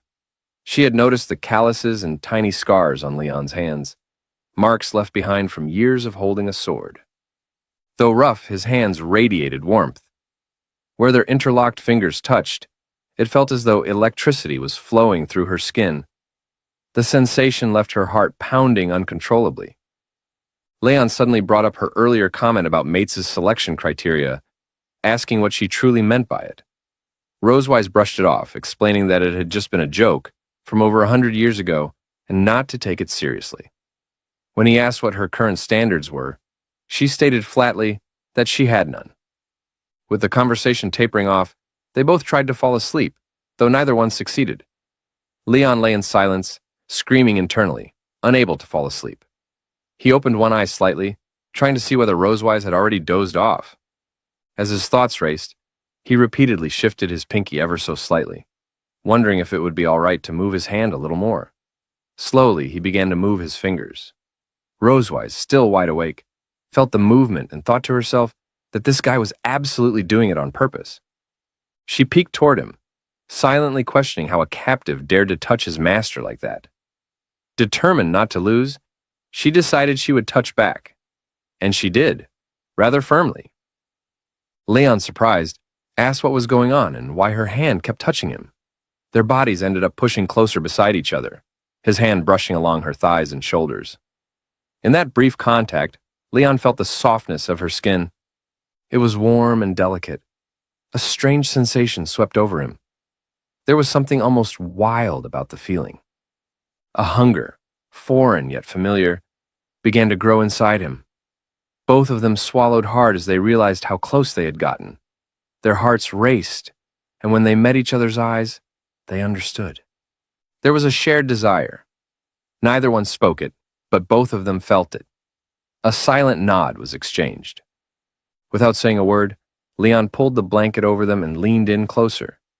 Carefully, he positioned himself above her, their breaths mingling as the space between them disappeared. He whispered softly that just for tonight, they would do it. They would.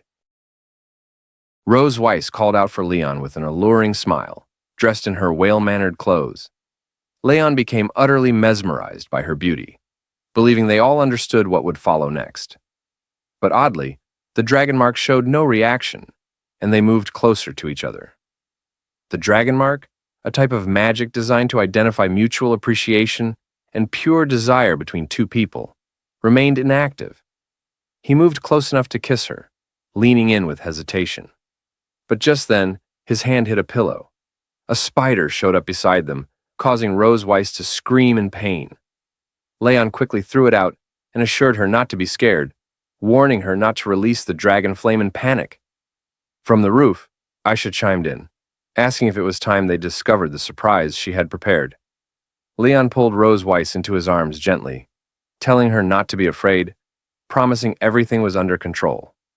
He checked both inside and outside the room, confirming there were no other hidden tricks. The two spiders that appeared had also bled out. Wrapping his arms around Rose Weiss again, he held her sweetly. Rose Weiss mentioned his heart was racing, to which Leon admitted he was afraid of spiders too. Rose Weiss muttered she wouldn't do something like this again and requested he never bring it up after tonight. Leon gave her his word. The next morning, Rose Weiss stirred awake and wondered when she had fallen asleep. Turning toward the space beside her, she checked if he had woken up already. She figured it was probably better this way. After everything from last night, she wasn't sure how to face him. It marked the first time she broke her own rules. Exposing vulnerability in front of a human and falling asleep in his arms, as she blushed while getting dressed, she silently vowed never to tell anyone about it. The mere thought embarrassed her. Just then, Isha's voice came from outside the door. She asked if Rose Weiss was awake, questioning how her night had gone and if she had been excited. Rose Weiss shot back a warning glare, telling her not to pull a stunt like that again. Aisha raised an eyebrow, teasing her by asking whether she had used the toys she had prepared. Rose Weiss instantly denied it, brushing the thought away. Aisha sighed and said it was a pity. Then, she added she would pack some toys for her to take home. She should practice with them. She added a question. When were they planning to have another child? She was really looking forward to her inheriting the Red Dragon Castle. Rose Weiss grabbed Isha's arm, half embarrassed and half irritated. She told her not to worry about that and suggested they head to the dining hall at Red Dragon Castle for breakfast instead. Meanwhile, Leon sat at the table with Muan. Muan announced that their mother and aunt had arrived. It was time to eat. Around the breakfast table, the air between Leon and Rose Weiss grew awkward and heavy. Leon, seated across from her, kept recalling last night. He found it deeply embarrassing. He had almost kissed her and even fell asleep while holding her, all due to the moment's atmosphere. Despite everything, he couldn't stop feeling unworthy, trapped in chaos and doubt. A part of him, the pure side, reminded him he was falling into the arms of an enemy. It felt like betrayal. But the devilish voice in his mind countered, arguing they were already husband and wife. They had already crossed a line. So what did it matter anymore? In the middle of this internal struggle, the regular Leon thought the bread tasted bland, and maybe some peanut butter would help. As he reached across the table for it, his hand brushed against Rose Weiss's, triggering a sudden memory. As their hands brushed together on the dining table, both Leon and Rose Weiss quickly pulled away in awkward silence. They averted their eyes, muttering they could manage breakfast on their own. The moment lingered in the air, full of unspoken tension. Isha, ever observant and sharp with her tongue, raised an eyebrow and asked if the dining hall felt unusually warm. Why were both of them blushing? Rose Weiss scoffed, agreeing it was quite hot, while Leon nodded along. Adding a stiff, "That's right," Isha leaned closer, mischief in her eyes. She asked whether they wanted to return to their room for a shower. In sync, Rose Weiss and Leon raised their voices in protest, denying any such need. Isha chuckled and leaned back, stating that no matter how many times she teased them, their reactions never failed to amuse her. Turning her attention elsewhere, Isha called out to Little Rose, asking if she had some friction with the Duke of the Red Flame Dragon clan a few days ago. Rose Weiss answered instead, explaining that his son had led a group to bully Noi, but ended up getting beaten. When the Duke tried to stir up more trouble, Leon stepped in and knocked him down. Leon let out a hearty laugh, remembering how that person had collapsed from just a single punch. Aisha smiled and patted Noi's head, stating how amazing their little Noi had become. However, Isha's tone grew serious as she mentioned the Duke's return. After his humiliation, he had stormed back to find their leader, Constantine, and stirred up a fuss over the matter. Rose Weiss muttered what a pathetic man he was, while Leon reflected silently. He recalled how, in Dragon Clan history, that same Duke had once been recognized as a heroic figure who helped expand their territory. Isha pointed out his recent activity, always seeking chances to extend his domain. She warned they might use this incident as an excuse to cause more trouble. Rose Weiss shrugged off the threat with confidence.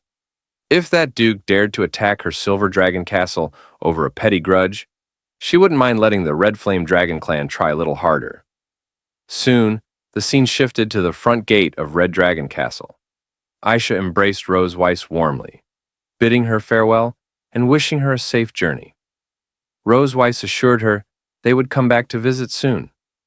Aisha handed Rose Weiss a parting gift, urging her to open it once she reached home. Rose Weiss expressed her gratitude as Isha hugged her nieces fondly and gave the children a kiss on the forehead. She told them to eat more meat, grow up fast, and come play with her again. Muan nodded, promising she would eat well. Isha then turned to Leon, offering her hand. She reminded him of the promise he made. Leon shook her hand and gave his word he wouldn't forget. With that, Rose Weiss transformed into her dragon form, wings spreading as they prepared for departure. They bid farewell, rising into the sky. Aisha stood at the entrance, waving until they vanished from sight. As she returned inside, she thought to herself how interesting the young dragons were. She wondered playfully when they might have another baby. Upon opening the door, a spider dropped from above and landed right in front of her. Aisha narrowed her eyes and chuckled, thinking the boy must be eager to protect his wife. Somewhere in the sky, Leon sneezed. He guessed Aisha had found the surprise he left behind. Rose Weiss and her sister truly felt different from the usual dragon kids he had encountered. Spending time with them revealed they were not just powerful, but also deeply caring. They loved their family in a warm, genuine way. Isha had trusted him enough to leave her precious sister in his care. Rose Weiss turned toward him mid-slide and narrowed her eyes. She asked what promise he had made to her sister, just before leaving. Leon gave a sly grin and said that if she really wanted to know, then too bad. He refused to tell her. Rose Weiss scowled, puffing her cheeks in irritation. After returning to the castle, Rose Weiss watched their children as they settled down for a nap. She stepped outside quietly, only to find Leon already waiting for her. He called her name with a grin, claiming it was time she gave him a live performance of what he had seen in yesterday's video. Apparently, Leon had prepared a revenge plan. His goal was to mentally torment her, using her dark past so she wouldn't be able to sleep peacefully. He began mimicking her exaggeratedly, singing, pretending to bathe, twirling an imaginary tail, and blowing bubbles. Rose Weiss's expression twisted into pure rage. Back at Red Dragon Castle, Aisha had shared videos of Rose Weiss's childhood with the children. In one of them, Rose Weiss had been singing in the bath, humming cheerfully that she loved taking a bath to make herself feel good. Leon laughed so hard he had to hold his stomach, claiming her singing had the charm of a lullaby. Rose Weiss's eyes flared with fury. She vowed to destroy the video, swearing it must be wiped from existence. But Aisha had already taken precautions. She restrained Rose Weiss and insisted that Anna wouldn't be allowed. She claimed it had become a cherished family heirloom. No matter how much Rose Weiss protested, the video remained untouched. In the end, it survived the chaos and stayed preserved. To keep Rose Weiss from having a peaceful night's rest, Leon decided to tease her about her childhood. He mimicked the way Rose Weiss used to take showers as a kid, even singing the same silly song she used to hum back then. Watching her grow increasingly speechless with rage amused him greatly. With a smirk, he leaned in, one hand pressed against the wall, and began to mock her. "You're really stupid." At that moment, Rose Weiss lowered her head in silence, her hands curling into tight fists at her sides. Leon's joke had clearly enraged her, but she didn't explode in fury or lash out with insults. Instead, she held the storm inside, forcing herself to stay composed. The anger burned hot in her chest, but she swallowed it down slowly, choosing control over chaos. After a few tense seconds, she lifted her head, her gaze narrowing into a cold, sharp squint. Her voice, though calm, carried a dangerous edge as she spoke to Leon, each word dripping with restrained fury. "It seems like you're quite bored, Leon." Then, without warning, Rose Weiss placed a firm hand on Leon's shoulder and slammed him against the wall. The sheer strength behind the motion stunned him. He didn't even have time to react before his back hit the cold stone surface. Her brows were tightly furrowed and her piercing gaze locked onto his face, radiating fury. The pressure of her grip began to intensify, her hands steadily tightening on his shoulder like a warning. From her reaction alone, it was clear Rose Weiss was furious, and the consequences of provoking her were no small matter. Leon's expression shifted, his brows dipped slightly, his mouth opened as if to speak, but no words came out. A cold sweat formed on his face. He was clearly rattled. One glance at her eyes told him he'd made a serious mistake. For now, he didn't dare move a muscle. "Should we continue doing what we didn't do last night?" To Leon, Rose Weiss looked like the embodiment of wrath itself. Her eyes seemed to glow with a fierce red glint, and her usually elegant silver hair now hung in wild, disheveled strands around her face. She clenched her left fist tightly with her right hand, producing a low, ominous sound that sent a chill down his spine. Every twitch of her fingers screamed one thing. She was aching to deliver a hard, satisfying punch straight to his face. At that moment, Leon realized with dreadful clarity that his joke had gone far beyond the line. The atmosphere was thick with tension, and the look on her face left no room for doubt. He was in serious trouble. He stared at her wide-eyed and silently muttered to himself, "She-Dragon is angry. I'd better run away first." Noticing that Rose Weiss was still seething and momentarily distracted by her own fury, Leon seized the opportunity. Without hesitation, he turned on his heel and darted away, slipping out of her reach and making a beeline for his room. It took a second for Rose Weiss to register what had happened, but once she did, her expression darkened even further. Realizing that Leon had fled, she stormed after him, her footsteps quick and heavy. She stopped just outside his door, her voice rising with anger as she shouted after him, "Stop!" Leon sprinted toward his room's door, throwing it open and rushing inside. Just as he reached out to close it, a sudden hand shot into the doorway, stopping the door from shutting. Startled, he barely had time to react. He hadn't expected Rose Weiss to follow him so quietly and run so fast. Her grip on the door was iron tight, preventing it from closing any further. Then, from somewhere behind the door, a deep, almost sinister burst of laughter echoed through the room. Leon's heart raced as Rose Weiss slowly pushed the door open wider, peering through the narrow gap at him, standing defenseless inside. A cruel smile curled at the corners of her lips as she fixed him with a cold, heavy gaze and spoke in a low, threatening tone. "I'll give you 10 minutes. After you take a shower, come to my room. Tonight, Miss Melky will teach you what happens if you provoke me with dark history." Rose Weiss frowned deeply, her gaze sharp and unwavering as she stared intently at Leon, delivering her command with unmistakable authority. The weight of her presence pressed down on him. The unique, commanding aura, befitting a queen, radiated from Rosewise, filling the room with oppressive intensity. Leon felt utterly helpless. A cold premonition settled in his chest. If he obeyed her order, he knew he would face the same painful ordeal as before. Yet if he refused, the punishment could be even harsher. Before he could gather the courage to respond, Rosewise slammed the door shut with a force that echoed down the entire corridor. The heavy sound lingered in the air long after she had hurried away, her footsteps fading into the distance. Leaning against the closed door, Leon stood frozen, speechless. After a long moment, he closed his eyes and brought his hand up to his mouth, slapping it lightly several times in frustration. Bitter curses escaped his lips as he scolded himself for the trouble his careless joke had caused. Why does my mouth have to be so annoying? At last, Leon fully grasped the consequences of his careless joke. It had landed him in serious trouble. Stopping his frustrated self-smacks, he lifted his head and vividly recalled the furious expression on Rosewise's face the moment she heard his words. The memory sent a chill down his spine. Suddenly, a spark of an idea flickered in his mind. It seemed he had thought of something that might just help him turn the situation around.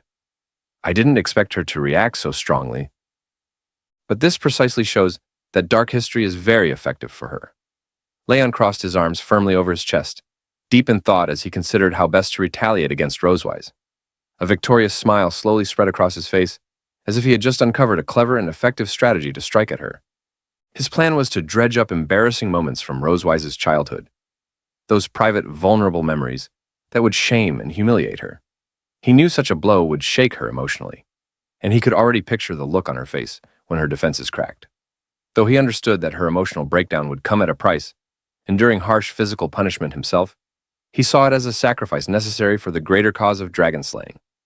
In his mind's eye, Leon imagined a dramatic scene, standing atop a cliff, waves crashing fiercely against jagged rocks below. Draped in a flowing blue cape, he struck a bold, fearless pose, his hand raised defiantly against the storm. This was his resolve. He was willing to do whatever it took to seek revenge. His expression softened with sadness as he clenched the fabric of his shirt tightly in both hands. He recalled how every time he launched a plan against Rosewise, she retaliated fiercely, spending the entire night venting her wrath on him. It left him feeling drained, as if his very body were being emptied of strength. Yet, despite the toll, he pushed those worries aside.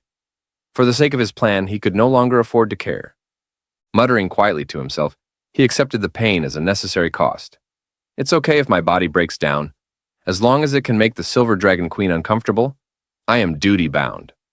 At that moment, Rosewise was showering in her room. Behind the translucent curtain, her slender legs were faintly visible, gently tapping the tiled floor in a relaxed rhythm. The warm water cascaded slowly over her thighs, sending a comforting mist through the bathroom. Her head and body were lathered with fragrant shower gel, bubbles dancing and swirling across her skin like tiny clouds. After covering herself in soft foam, she switched the shower head to rinse away the suds. She tilted her head back, welcoming the soothing warmth as it streamed over her hair and shoulders. A soft smile curved her lips as she raised her hands to wash her hair, humming a gentle tune that floated lightly through the steamy air. The anger that had once burned in her eyes seemed to have melted away, replaced by a quiet calm, and even a subtle anticipation for Leon's arrival. Throughout the castle, most rooms had already fallen into darkness for the night. Only Leon's and Rosewise's chambers remained lit, glowing softly in the silence. Yet Leon, still proud and confident in his clever revenge plan, had no idea what awaited him next. Long after finishing his shower, he stepped into Rosewise's room, confidence still high. But as the minutes ticked by, 10, then more, he saw no sign of her being emotionally shaken or embarrassed by his prank. Instead, the sharp crack of a whip sliced through the air, echoing ominously throughout the room. The harsh sound was unmistakable. Rosewise was punishing him again. Leon's heart sank. He couldn't endure this kind of treatment any longer. He couldn't help but shout loudly. Leon screamed, "Don't! Don't be too harsh, Rosewise." At this moment, Leon had already put on his pajamas and was lying on Rosewise's bed. He wore a very uncomfortable expression. He furrowed his brows, then opened one eye to look up. He felt like his body was being tortured. The person doing the torturing was none other than Rosewise. Rosewise had changed into a tight-fitting outfit that showed off her slim and pretty figure. She wore black suspender socks that added to her bold look. The top two buttons of her shirt were undone, revealing the tight clothing underneath and the shape of her chest, which moved slightly as she did. She wore round, red-framed glasses that gave her a smart but playful look. In one hand, she held a leather whip and gently played with its tip using the other hand. She stood by the bed and lowered her head, saying to Leon with a serious expression, "You should call me Miss Melka, you know." Leon not only showed no interest in Rosewise's role-playing, but also felt some disdain for her acting skills. He wasn't sure why she was treating him this way. Rosewise dressed like this seemed very strange to him. He crossed his arms on his chest, looked at her with a contemptuous expression, and evaluated her. "Call you Miss Melka? You're really good at acting." "She, dragon, that's impolite." Before Leon could finish his sentence, Rosewise suddenly snapped at him. His words had clearly upset her. Without hesitation, she swung her whip and gave him a firm strike. It was her way of punishing him for saying something she didn't like. Leon shouted loudly. The whip hit Leon's arm, making him feel the pain again. He closed his eyes tightly, opened his mouth, and rolled toward the other side of the bed. Then, Rosewise climbed onto the bed and knelt next to Leon. She placed the whip under his chin, making him lift his head to look at her. With a playful tap of the whip against his chin like teasing a puppy, she smiled. Standing tall and proud like a queen, she looked down at him and addressed what he had just said. "You called the wrong name again. It seems that you haven't fully understood your current situation, Leon." Leon looked uneasy. He didn't dare to speak freely for now. If he argued again, she might whip him once more. He had no choice but to keep his head up and meet Rosewise's gaze, which made him feel even more awkward. She hadn't used her full strength with the whip, but what confused him most was why she was acting this way toward him. He silently thought to himself, "This whip doesn't hurt much on the body, but it feels so awkward."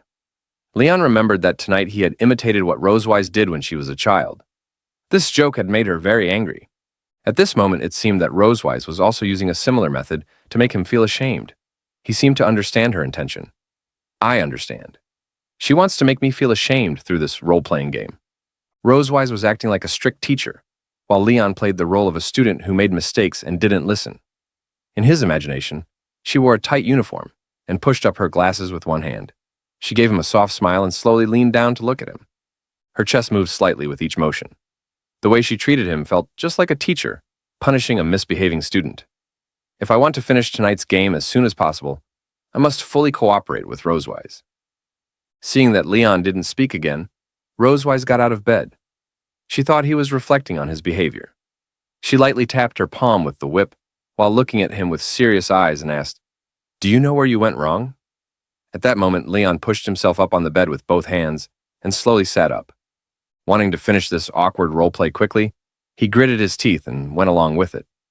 Thinking about the words he had to say made him feel shy, and his face slowly turned red. He looked away, not wanting Rosewise to see, and whispered, "I'm sorry, Miss Melka. I will definitely study hard in the future, listen to you, and not make mistakes again." Upon hearing Leon's answer, Rosewise smiled with satisfaction. She took off her glasses and looked at Leon, telling him the next step of her plan. "All right, are you ready to submit your homework?" At that moment, Leon was stunned. He wasn't sure what Rosewise meant by what she said. He stared at her blankly and blinked his eyes, asking her in a puzzled tone, "Homework? What is that?"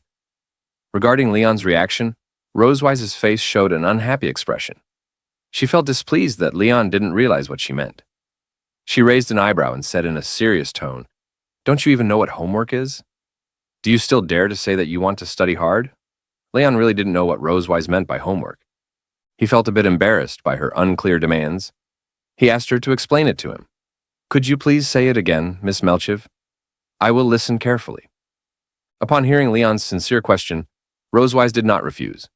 She commended his studious attitude. She placed her glasses and whip on the cabinet and said to him, "Okay, after all, I'm also very reasonable." Then Rosewise sat on Leon's waist, her long, shapely thighs brushing slowly and teasingly against him. She looked down at Leon lying beneath her and gently placed her hand on his chest, as if inviting him closer. With a playful smile, she grew more excited, ready for what was coming next. Then she revealed the specific details of the homework to Leon. "Today's homework is to make my dragon mark light up." When Leon heard Rosewise's words, he was surprised. He hadn't expected that the homework she gave him would be something like this. Rosewise leaned down and pressed her body close against Leon's. She gently ran her fingers around his bare chest, teasing him softly. Then, moving closer, She looked at him with a playful but serious expression and warned him, "If you can't do it, you will face even harsher punishment." Leon looked nervously at Rosewise, but he didn't feel scared. He gathered his courage and accepted the challenge of this homework. Who said I couldn't do it? Leon raised his hand and gently touched Rosewise's thin, soft waist. He started in a familiar spot, then slowly moved his hand up along her waist, exploring other parts of her body. As he touched her more and more, Leon felt his own body growing hotter. He breathed in sharply, his face flushing bright red. He knew Rosewise's body very well. After all, during the past few nights when she had let out her emotions, he had slowly become familiar with every part of her. He thought confidently, "We have experienced countless nights." It seemed Leon had touched a very sensitive spot on Rosewise's body. Suddenly, her whole body trembled. She lifted her head and stretched her neck, closing her eyes tightly while blushing deeply. She tried hard to hold back her voice and not cry out. Rosewise felt a warm, pleasant sensation spreading through her. She wanted to push it away, but also wanted it more than anything. The feeling was so strong, she almost felt like fainting. She opened one eye and parted her lips slightly to catch her breath, then praised Leon's skill. "Leon, you've mastered the essentials so quickly." Rosewise couldn't hold back the comfortable feeling any longer. She looked up, her face flushed, and let out a soft, happy sigh. At that moment, she was enjoying Leon's touch like a soothing massage, a big smile spreading across her face. Then she gently took Leon's head and pressed it against her twin peaks, wanting to make the feeling even stronger. Her head started to feel dizzy, but she didn't want him to stop. She was lost in the moment, completely caught up in the pleasure, and couldn't pull away. Rosewise straddled Leon's body and gently twisted her waist. She thoroughly enjoyed his massage, feeling her body gradually relax and soften. A warm blush spread across her cheeks from his touch. Lifting her head, she let out a contented sigh and wrapped her arms tightly around Leon's head, deepening her sense of happiness. Leon gently embraced Rosewise's body and slowly guided her down onto the bed. The frequent contact with her soft form caused his own cheeks to flush even more, leaving him feeling shy and self-conscious. After finishing the massage as requested, he lifted his head and rested his chin on her elastic chest. With his eyebrows lowered, he looked up at her with a pleading expression. I have completed my homework. Is this okay?" Upon hearing Leon's words, Rosewise let out a soft chuckle. She narrowed her eyes and flashed a mischievous smile. Raising a hand to her cheek, she appeared lost in the lingering sensation of his touch. In her heart, she felt that Leon's massage hadn't been enough to satisfy her desires. She said to him, "Just now was only some pre-class exercises. Your real homework hasn't been submitted yet." Rosewise pressed her body firmly against Leon's, reaching out to gently stroke his chest a few times. Her hand then slowly moved downward, exploring other parts of his body with delicate intent. Upon hearing Rosewise's words, Leon was momentarily stunned. He hadn't expected that she was unsatisfied with what had already happened and intended to take things even further. He stared at her blankly and said, Is this okay too?" Rosewise gently rested her hand on Leon's chest, gazing at him with tender eyes. Her twin peaks pressed and brushed against him, silently urging him forward. Leon lifted his head to watch her approach slowly, and as her teasing grew more intense, he felt himself gradually losing control. He silently said in his heart, "Damn it, I knew she wouldn't let me go easily." He found himself more and more drawn to her and the atmosphere they created. At that moment, a sentence flashed through his mind.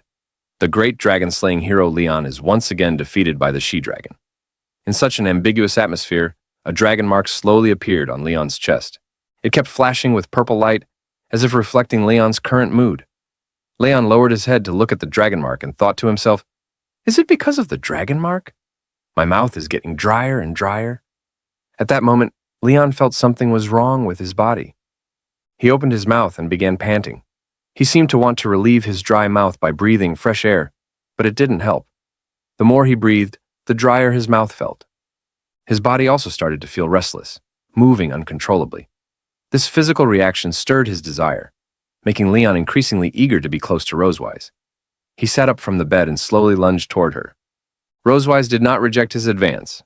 On the contrary, she reached out her hands and gently cradled his head, guiding him back onto the bed. The soft mattress welcomed the two as they sought to entwine with each other. Leon pressed Rosewise beneath him, their bodies flushed together. He propped himself up with one hand to avoid sinking too deeply into her embrace. Rosewise placed one hand on Leon's head, stroking him gently, while her other arm wrapped around his waist, pulling him closer. Leon rested his head on Rosewise's neck and took a deep breath. Her scent sent waves of excitement through his body. He then gently kissed her neck and the surrounding skin. How could Rosewise resist such stimulation? The blush on her face deepened. She lifted her neck and let out a contented sigh. Leon, you're a bad boy, Miss Melchi. Isn't this what you wanted? Leon closed his eyes, reached out, and gently cupped Rosewise's head, deepening the intensity of his kisses. Rosewise could clearly hear the sound of his kisses in her ears, which made her body grow increasingly excited. She couldn't resist Leon's advances. It felt as if her body was slipping beyond her control. Closing her eyes, she surrendered to the wave of excitement spreading through her. She twisted her body slightly, feeling the rising heat between them. Her curves trembled gently with the movement. She urged Leon to quicken his pace, hoping to prolong the pleasurable sensation. That's right, hurry up. Leon didn't answer her. He pressed tightly against her body, reducing the distance between them to nothing. He tightly grasped her hand, interlacing his fingers with hers. Rosewise's body felt soft and comfortable, as if it were about to melt into the bed. She felt like she had entered heaven. She let out a moan of comfort. Ah! Their bodies overlapped, sharing each other's warmth and breath. After being carried by Rosewise for a while, Leon finally managed to rest. At that moment, his body felt utterly exhausted. He leaned back against the bed, closed his eyes, and let out a slow sigh. Silently, he stared at the ceiling, lost in thought. His clothes had been tossed onto the floor. Rosewise lay beside him with her eyes closed, resting. Having removed all her clothes as well, she simply covered herself with a blanket. Seeing that Rosewise was ready to rest, Leon picked up the pajamas that had fallen under the bed and put them on. While dressing, he asked Rosewise in a tired voice, Miss Melchi, my homework has been submitted. Can we finish class now? He had been tormented by Rosewise for some time, and was now both physically and mentally exhausted. He didn't want to continue what had just happened. He planned to leave her room and return to his own to sleep. Just as Leon was putting on his pajamas and preparing to leave, Rosewise reached out and grabbed his sleeve, stopping him. Leon furrowed his brow and looked down at her hand, a growing sense of unease stirring in his heart. Rosewise opened her eyes and stretched comfortably. Unlike Leon, she didn't seem tired at all. She smiled mischievously and revealed her next plan. The homework you submitted was only for one subject. There are still 6 subjects left. She gently twisted her body, revealing her snow-white curves and thighs. The purple blanket faintly outlined her slender figure. She seemed to be tempting Leon to continue the same kind of homework with her. Upon hearing her words, Leon was stunned once again. He hadn't expected her to pile on even more homework for him. He stared blankly at Rosewise lying in bed, unable to find any words to protest. Ah! Leon let out a mournful wail. His cry echoed through the Silver Dragon Castle, piercing the dazzling starry sky. Tonight, his body was no longer his own, but a hollow shell. He could already imagine that tonight would be another sleepless night. As soon as he thought about being repeatedly tortured by Rosewise, like on countless nights before, Leon felt his body and mind quietly begin to shatter. For him, this was destined to be another long and arduous night. With Rosewise by his side, time slowly passed from evening into morning. Leon was quite displeased with Rosewise's extra homework assignment. He spoke to her with noticeable irritation in his voice. Miss Malkivi, you are truly a homework maniac. Rosewise paid no attention to his complaints. If he had been able to do it before, he could manage the extra homework she assigned him that night. She closed her eyes and said to Leon with a smile, No more excuses, Leon. Pull yourself together and get ready to pull an all-nighter on this homework. Outside the Silver Dragon Castle, the sun gradually rose and illuminated the dim sky. After a night of Leon taking her seriously, Rosewise felt that her body and mind had been thoroughly purified. Her previously negative emotions had been completely washed away. Her skin had become much whiter than before and even more elastic. She closed her eyes and gave a satisfied smile. Crossing her hands in front of her chest, she walked to the gate of Silver Dragon Castle in a very good mood. Her mental state had improved significantly compared to the night before, and even her temperament seemed somewhat different. She appeared to be very satisfied with the homework and additional services submitted to her by Leon. However, Leon, walking beside her, stood in stark contrast. He had dark circles under his eyes and no trace of a smile on his face. Although he walked in front, his steps were unsteady, as if he might collapse at any moment. It was clear his mental state was in very poor shape. Dragging his exhausted body, Leon finally reached the gate of the Silver Dragon Castle. Noah and Muan looked up and saw Leon in a very poor mental state. They were very curious about this. Noah asked in confusion, "Why do you look like you haven't slept all night?" At that moment, Muan found Leon's appearance very interesting. She raised her hand, pointed at Leon's dark circles, and laughed heartily. "Ah, Dad's dark circles are really dark because he couldn't rest well all night." Leon felt his head spin, but he could still hear what Noah and Muan were saying clearly. Upon hearing Muan's words, he calmly pointed to the dark circles under his eyes and explained to them, "I stayed up too late doing homework." Leon was already an adult and didn't have to go to school, so there shouldn't be anyone assigning him homework. Muan was a bit confused by Leon's answer. She raised her hand and tapped her chin, then lifted her head and pondered for a moment. Do adults also have homework?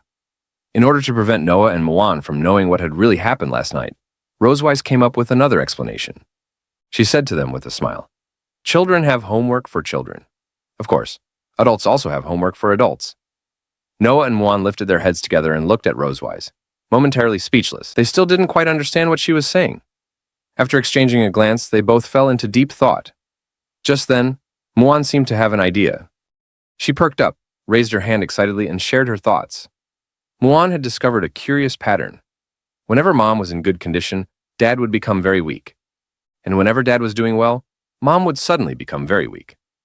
Am I right? While explaining to Leon and Rosewise, Muan excitedly pointed at them with her finger. Leon and Rosewise were both surprised by her discovery. They hadn't expected Muan to figure out their physical condition based on their mental state. Leon, impressed by her sharp observation skills, reached out and gently patted Muan's head, offering her a faint smile. He said to Muan, "Good girl, you're so clever." Although Leon and Rosewise hadn't told Muan what had happened between them, Leon couldn't help but admire her keen observation. Silently, he thought to himself, she easily saw through the truth that ordinary people couldn't discover. Upon hearing Leon's praise, Muan was overjoyed. She looked up at him with a bright smile, her tail wagging excitedly. Standing behind her, Leon took a protective stance, raising his hand and gazing ahead with determination in his eyes. If anyone says you're only cute in the future, Dad will be the first to fight with him. Muan stood proudly in front of Leon, hands on her hips, wearing a cheerful expression. She looked ahead with determination, mirroring Leon's gaze. Just then, Noah heard a sound coming from the sky. She tilted her head upward, eyes fixed on a distant point. "It's here," she said. It was Leviathan, the school bus that came to take her to school. With massive wings beating steadily, it flew toward them, letting out a cry as if to announce its arrival at the castle gate. Moments later, Leviathan hovered above them, waiting for Noah to board. Seeing it approach, Noah turned around, grasped one strap of her backpack, and waved with her free hand. With calm composure, she bid farewell to Rosewise and Muan. "Goodbye, Mom. Goodbye, Muan." Rosewise nodded, indicating that Noah could leave. She gently held Muan's hand with one hand and waved her other hand toward Noah. She smiled and said goodbye to her. "Take care on your way." Although Muan couldn't bear to see Noah leave, she still waved happily at her and hoped she could come home soon. "Noah, come back quickly and play with Muan. When you're not around, Muan will miss you." Although Leon was still a bit dazed, he also showed a faint smile and encouraged her. "Study hard. See you next weekend." Upon hearing what Leon said to her, Noah felt a bit shy. She still didn't dare take the initiative to say goodbye to Leon. However, she turned around to face him and nodded, which could be considered as accepting Leon's encouragement. "I'm leaving." With those words, Leviathan unleashed a burst of blue magical energy toward the ground. The light swirled around Noah, gently lifting her off her feet. In a smooth motion, the great creature carried her into the carriage on its back. Once she was safely aboard, Leviathan beat its massive wings, turned midair, and soared into the distance. There were still more students to collect before the school day began. Leon and Rosewise watched silently, heads tilted upward as the dragon-like beast faded into the sky. Wanting Muan to see it clearly, Leon picked her up in his arms. She waved enthusiastically and called out, "Goodbye, Noah! Goodbye, big dragon!" After Leviathan vanished, Leon looked down at Muan with a gentle smile and asked, "So, after sending Noah to school, what are we going to do today?" Muan didn't respond right away. She tapped her chin thoughtfully and tilted her head, lost in silent reflection. "Dad always looks weak and Mom seems worried," she thought. Muan had begun to notice how often Leon seemed tired or distant. If things continued this way, she feared his health would suffer. A quiet resolve grew inside her. She glanced up at Leon with determination. Noah is not here. I want to urge Dad to exercise and become stronger. Leon, noticing her intense expression, blinked in confusion. Before he could ask, Muan hopped down from his arms, grabbed his hand, and tugged him forward with excitement. Dad, let's go for a run at the training ground today. Leon was surprised but didn't resist. He wasn't sure what had sparked this idea in her, but he nodded anyway. Okay. From behind, Rosewise watched them go. A slight smile touched her lips as she thought to herself, it seems quite interesting. Leon and Muan arrived, also in sportswear. They began stretching. Leon demonstrated warm-ups while chanting, and Muan observed and copied his movements. Though the exercises were a bit tough due to her height, Muan kept trying to match Leon's rhythm.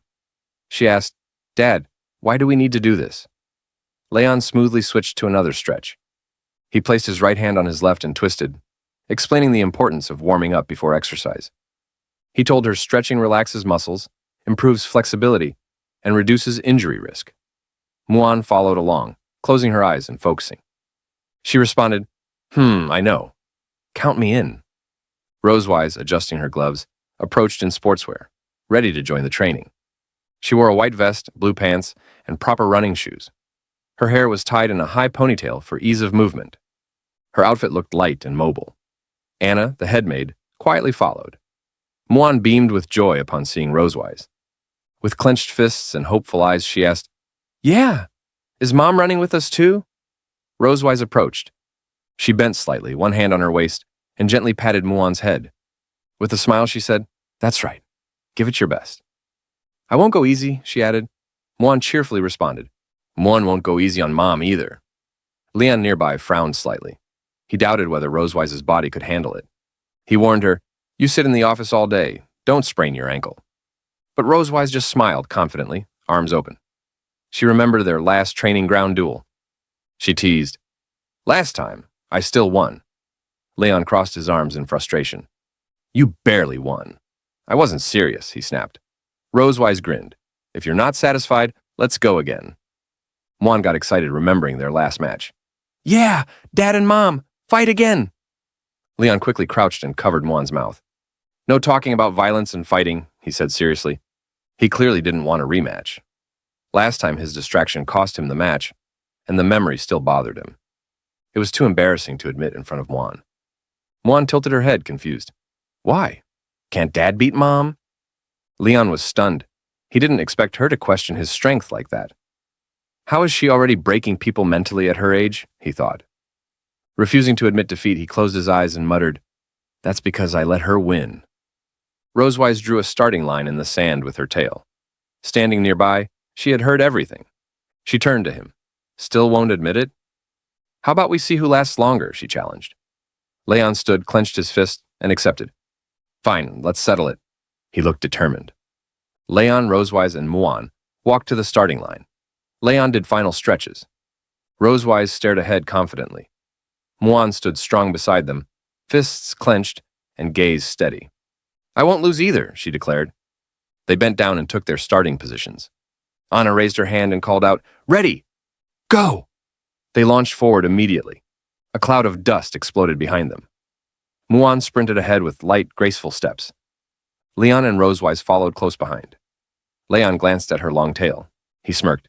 Doesn't that tail slow you down? But Rosewise ran effortlessly and calmly. It helps me balance.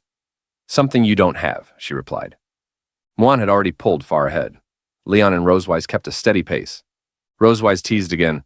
You could grow a tail too. Leon understood the jab, focused straight ahead, and began speeding up. I don't need a tail to beat you, he said confidently. After 2 laps, Muan couldn't hold on anymore. Her shaking hair made it clear she was exhausted. She slowed down, walked to the bench, and sat, bracing herself with both hands. Closing her eyes tightly, she panted hard. Her young body clearly wasn't built for long-distance running.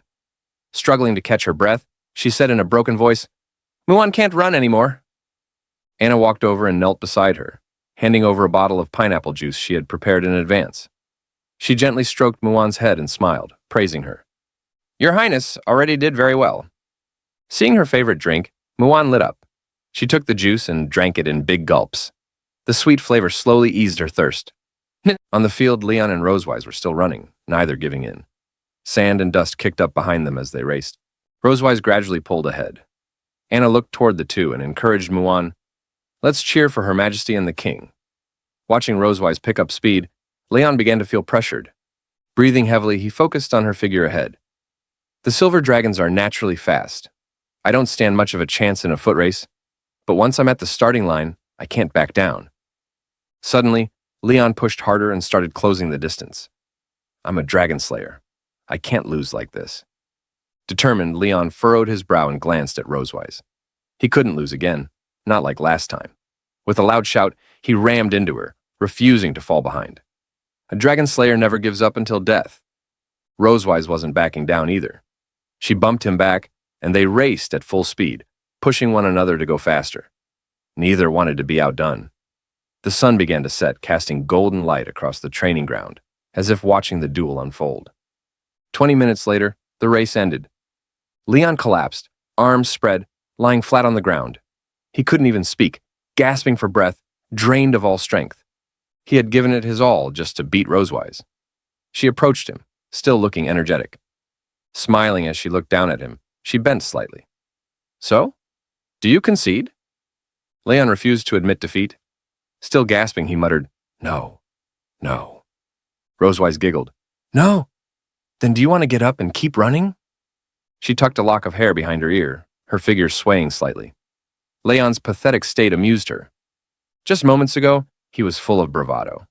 Now he couldn't even get off the ground. Rosewise had clearly won. Leon, covered in sweat, frowned at her words. He wasn't willing to believe this was all he was capable of. Still panting, he wiped his face. "Give me 2 days," he said, "and I'll beat you." Rosewise squatted down, resting her chin on her hand as she studied him with interest. "With a human body like yours? I don't think even 2 years is enough." She wagged her tail in amusement. Leon's frustration boiled over. He glared. "Who says I can't do it?" Rosewise stepped closer and playfully poked his face with her tail. Leon scowled but lacked the energy to react. Grinning mischievously, she said, "So, Mr. Leon, our defeated challenger, can you perform now?" She added teasingly, "I love bath time. It keeps me fine." Leon was stunned, speechless. She still remembered his joke from that night. This race was clearly her payback for that joke and the homework session she had put him through. Pushing himself up, Leon glared at her. "If you keep holding grudges like this, one day it's going to backfire." Rosewise walked away, her back to him. She was clearly pleased with her victory. "Thanks, I'm good at holding grudges," she said with a smile. She waved to Muan. "Come on, sweetie, Dad's too weak. I'll do the rest of the training with you." Muan lit up. "Yeah, Mom, wait for me." She sprinted over to Rosewise, thrilled she'd join her. Rosewise took her hand and led her to the other side of the training field. Muan suddenly remembered something. She turned back with a happy grin and called out, "Dad, your body's too weak. You need to exercise more." Leon froze. Speechless, he stood in place, Muan's words cutting deep. "Even she thinks I'm weak?" His image in front of Muan shattered. He clenched his fists in frustration. With a loud shout, he called after them, "Fortune ebbs and flows!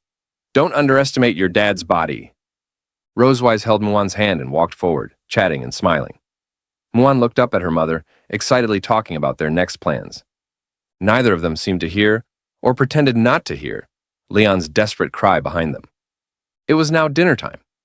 After the competition, Leon, Rosewise, and Muan returned to Silver Dragon Castle. They changed into fresh clothes and headed to the dining room. The table was filled with dishes, steak, broth, small desserts, all looking so delicious they made one drool. Muan picked up a spoon, scooped up a chunk of meat, and carefully held her other hand beneath it to catch any dripping juice. With a cheerful smile, she offered it to Leon. "Dad, say ah." Leon followed her lead, opened his mouth, and ate the meat. He slumped on the table like a deflated balloon, eyes closed, slowly savoring the flavor. The race had drained all his energy. "Ah, Dad," Muan said. Sitting beside him, Muan panicked when she saw he was chewing the spoon too. She reached out to take it back. Meanwhile, Rosewise calmly ate her food. Seeing Leon so drained, she chuckled. "Those old bones aren't getting any younger. Don't push yourself next time." Muan quickly removed the spoon from Leon's mouth. He looked displeased at Rosewise's comment and responded with a tired voice. He was still sore from how Rosewise had worn him out the night before, which left him too weak to perform today. It's because of last night's homework. If I hadn't stayed up so late, I could have beaten you today. Rosewise let out a soft chuckle, then put down her utensils and crossed her arms. Oh. Then, do you want more homework tonight? She said with a teasing smile. What? Leon suddenly sat up, surprised. He couldn't believe what he'd just heard. His fatigue vanished instantly. He had no desire to be tortured by her again. Thinking fast, he hugged Muan and pressed her face to his. I made plans with Muan tonight. I need to tell her a story, he added quickly. Muan blinked, confused. She didn't remember such a plan and asked innocently, Dad, did we have this appointment? Leon felt cornered. If Rosewise realized he was just avoiding her, she might assign even more homework. Forcing a smile, he awkwardly replied, We didn't earlier, but we do now. Rosewise seemed to pick up on his nervous reaction. She found it amusing, but didn't call him out directly. After finishing her food, she stood and smiled at them. Don't stay up too late. Get some rest, she said kindly. Then she left the dining room. Leon sighed in relief. Thankfully, she didn't insist on dragging him to her room. He gently patted his chest to calm down. At least tonight, he wouldn't be as exhausted as before. Muan didn't understand what just happened between them, but she looked at Rosewise's back with a bright smile. I know, Mom, she replied. Meanwhile, Rosewise was walking through the hallway. Outside, the moonlight shone softly through the windows, casting a gentle glow across the corridor. Her footsteps echoed through the still hallway, bathed in moonlight like a silent guardian. The entire place was calm, no sound but her own. Suddenly, she stopped. She sensed someone behind her but didn't need to turn around to know who it was. You can come out, she said calmly. A black figure leapt in through the castle window, landing in the shadows. It was Sherry, who had been investigating the whereabouts of Leon's master. She now wore clothes suited for sneaking into human territory.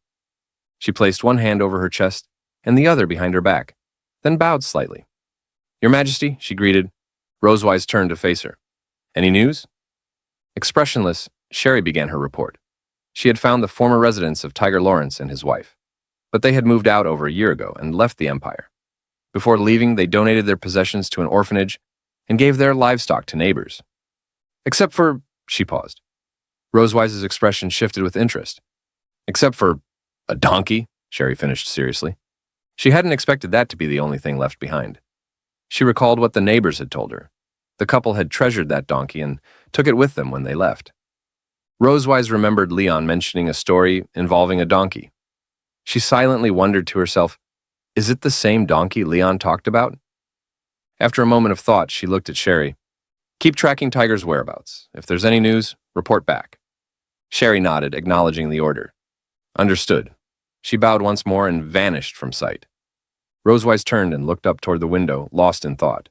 There was still something she couldn't quite figure out. The moonlight reflected on Rosewise's puzzled expression.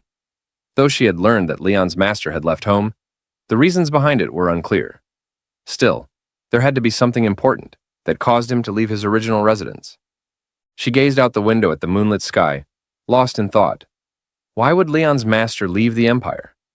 A few days later, the weekend arrived. The weather was bright and sunny, and sunlight bathed Silver Dragon Castle like a golden scarf draped over its towers. Under such pleasant weather, Noah returned home from school in high spirits. But soon, a surprised voice echoed through the castle. What? A family sports meet? Leon and Rosewise sat on the sofa, both raising their eyebrows in unison as they repeated the words. They looked at Noah, surprised. Noah nodded calmly. Standing in front of them, she repeated, Yes, the Academy will hold a family sports meet next week. Rosewise leaned back, resting her chin on her hand as she looked up thoughtfully. A family sports meet. I joined one when I was studying at St. Hiss Academy, but back then, parents weren't required to attend. Noah looked at her and added, They said it's a new kind of event they're trying out.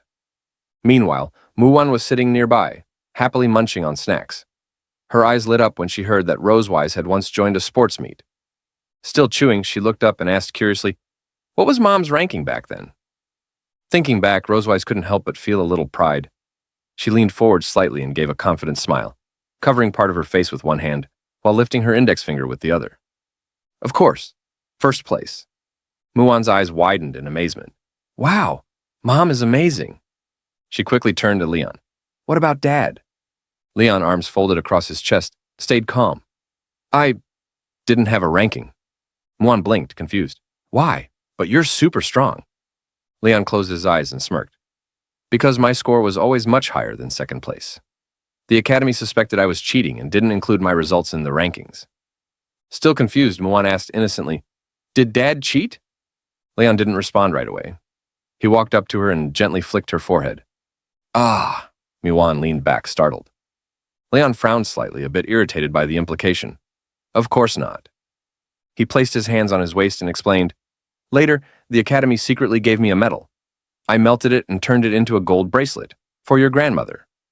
Muon, now covering her forehead, looked a little pitiful. But after hearing the explanation, she nodded in understanding. Rosewise was surprised. You? Melting a medal? You've always cared about honor and championships. Leon shrugged, opening his hands casually. I don't want any glory that can't be publicly acknowledged. He preferred official recognition and achievements, not secret awards. Rosewise turned to Noah. So, are you planning to join the sports meet? Noah paused in thought. Well, it's just for fun. Grades don't count for anything, but I want to take first place. She looked forward, eyes full of determination. She wanted to prove herself, just like her parents once did. Clenching her fists, Noah stood tall. Her drive reminded Leon of something. Her determination to be the best is even stronger than that of most young dragons, he thought. She really inherited that fire from both of us. Leon glanced at Rosewise. Without speaking, they both understood. They nodded to each other and placed a hand on Noah's shoulders. Together they said, Let's participate. Noah's mouth opened in surprise. She hadn't expected them to agree. A small, joyful smile appeared on her face. Muon, watching the scene, was thrilled. Noah, Muon wants to join too. But Noah hesitated. Her expression dimmed slightly. This sports meet only allows 3 people. Muon puffed up her cheeks and looked down, clearly disappointed. But she didn't give up. She still wanted to support her family. Leon walked over and gently placed a hand on her head. Muon can be our biggest cheerleader. With your support, Dad, Mom, and Noah will definitely win. Hearing this, Muon perked up again. She clenched her fists and raised them to her head, saying brightly, Yeah, Muon will cheer super hard for you. Leon, standing behind her, raised his fist too. Together, we'll win this thing, no problem. Muon joined in with excitement. Yeah! Noah, though a bit shy, also raised her fists and whispered, Yeah! Rosewise stood behind them, arms crossed, watching the excitement on all their faces. A slow, warm smile formed on her lips. The scene shifted into a crisp, refreshing morning at Silver Dragon Castle. He arrived early at the training ground, dressed in comfortable athletic wear, already easing into his warm-up routine. He bent his right leg, stretched the other back, and straightened up effortlessly. His goal? Simple. Get a head start on training for the upcoming family sports meet. As Leon continued his stretches, a familiar figure came into view. Rosewise was approaching with a relaxed smile, dressed in sleek, lightweight sportswear, her hair tied into a high ponytail.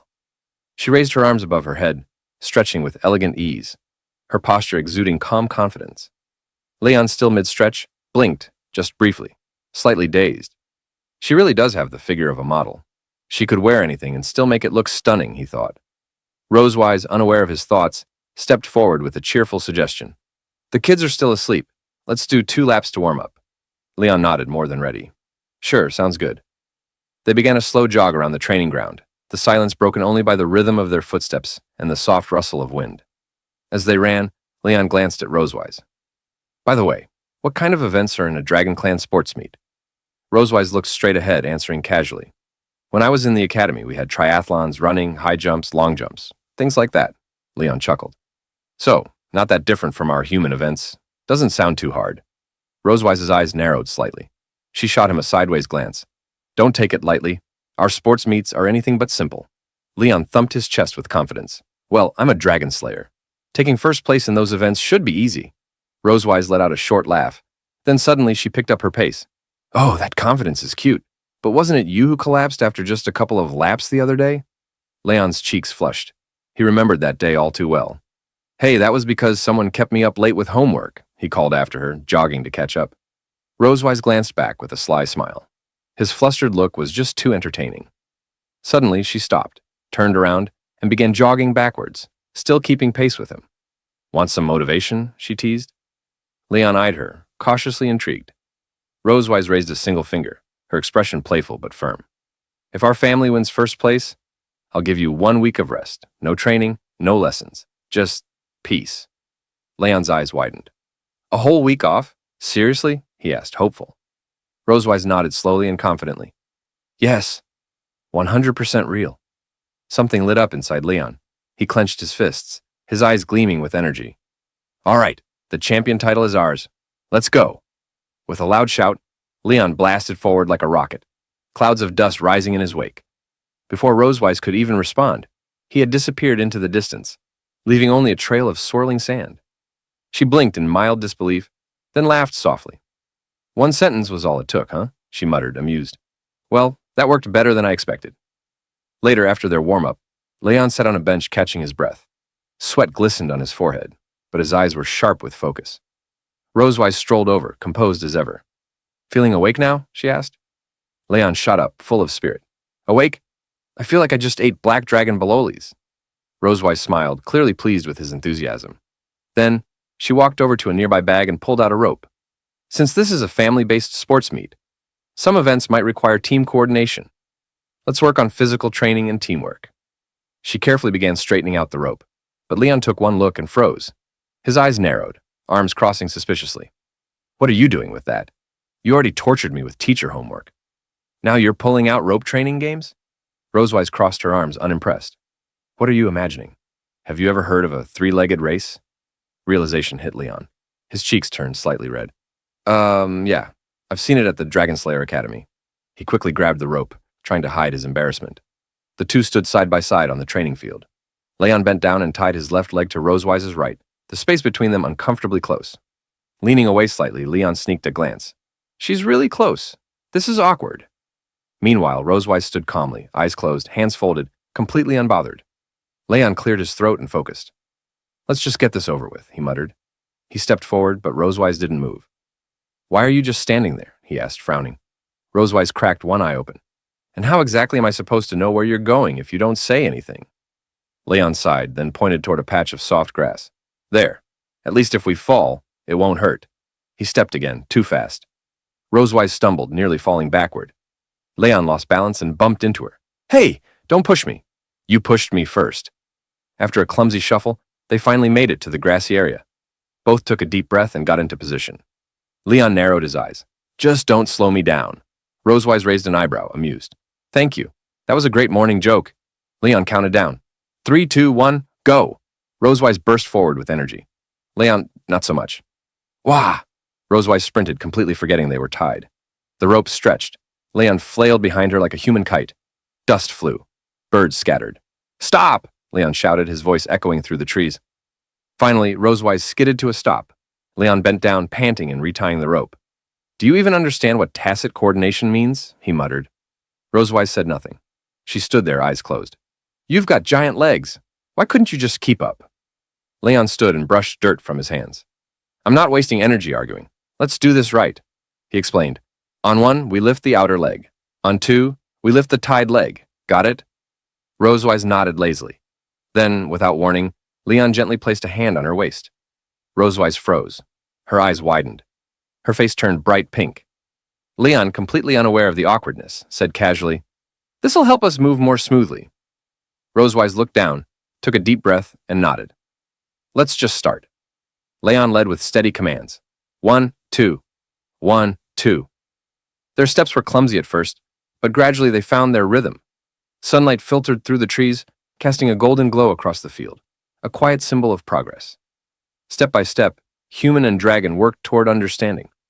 Later, training continued, with Rosewise's unique flair, which meant challenges, big ones. Leon was now doing push-ups, not just regular push-ups, 500, with Rosewise sitting right on his back. 1, 2, 3, she counted casually. Leon gritted his teeth. You really enjoy this, don't you? When Leon was on the verge of collapse, Rosewise changed tactics. She lay on the ground beneath him, voice teasing. Don't give up. or you'll fall right on top of me. Leon's eyes widened. His arms shook violently. Absolutely not. He held on with his last ounce of strength. Finally, done. Leon collapsed onto the ground, panting like he'd run through 3 time zones. His soul looked halfway out of his body. Rosewise stood above him, hands on hips, beaming with pride. Congratulations, you've survived today's training. 500 push-ups, completed. With her hands on her hips and a soft breath escaping her lips, she watched her daughter race into the distance. There wasn't a hint of fatigue on Rosewise's face, only quiet pride. The energy she'd unleashed moments ago still hummed in her limbs. Compared to the gasping runners bent over around her, Rosewise looked almost untouched by the exertion. A few competitors glanced her way, their breaths broken between words. Why is that dragon so fast? I'm exhausted already. Meanwhile, the live broadcast continued on the massive screen, following the race's shifting dynamics. The spotlight was now on Noah and Dean, runners number 8 and 11, both charging toward the 3rd relay point. Noah kept her gaze ahead, lips pressed in focus, running with everything she had. But Dean, older and with longer legs, was steadily closing the distance. His stride was smooth, confident, and full of quiet intent. Then, with a burst of power, Dean surged past her. He glanced sideways with a grin, tossing a playful taunt behind him. Bye-bye, short-legged dragon. Noah's eyes widened. A flicker of frustration passed over her face. She clenched her jaw and pushed harder.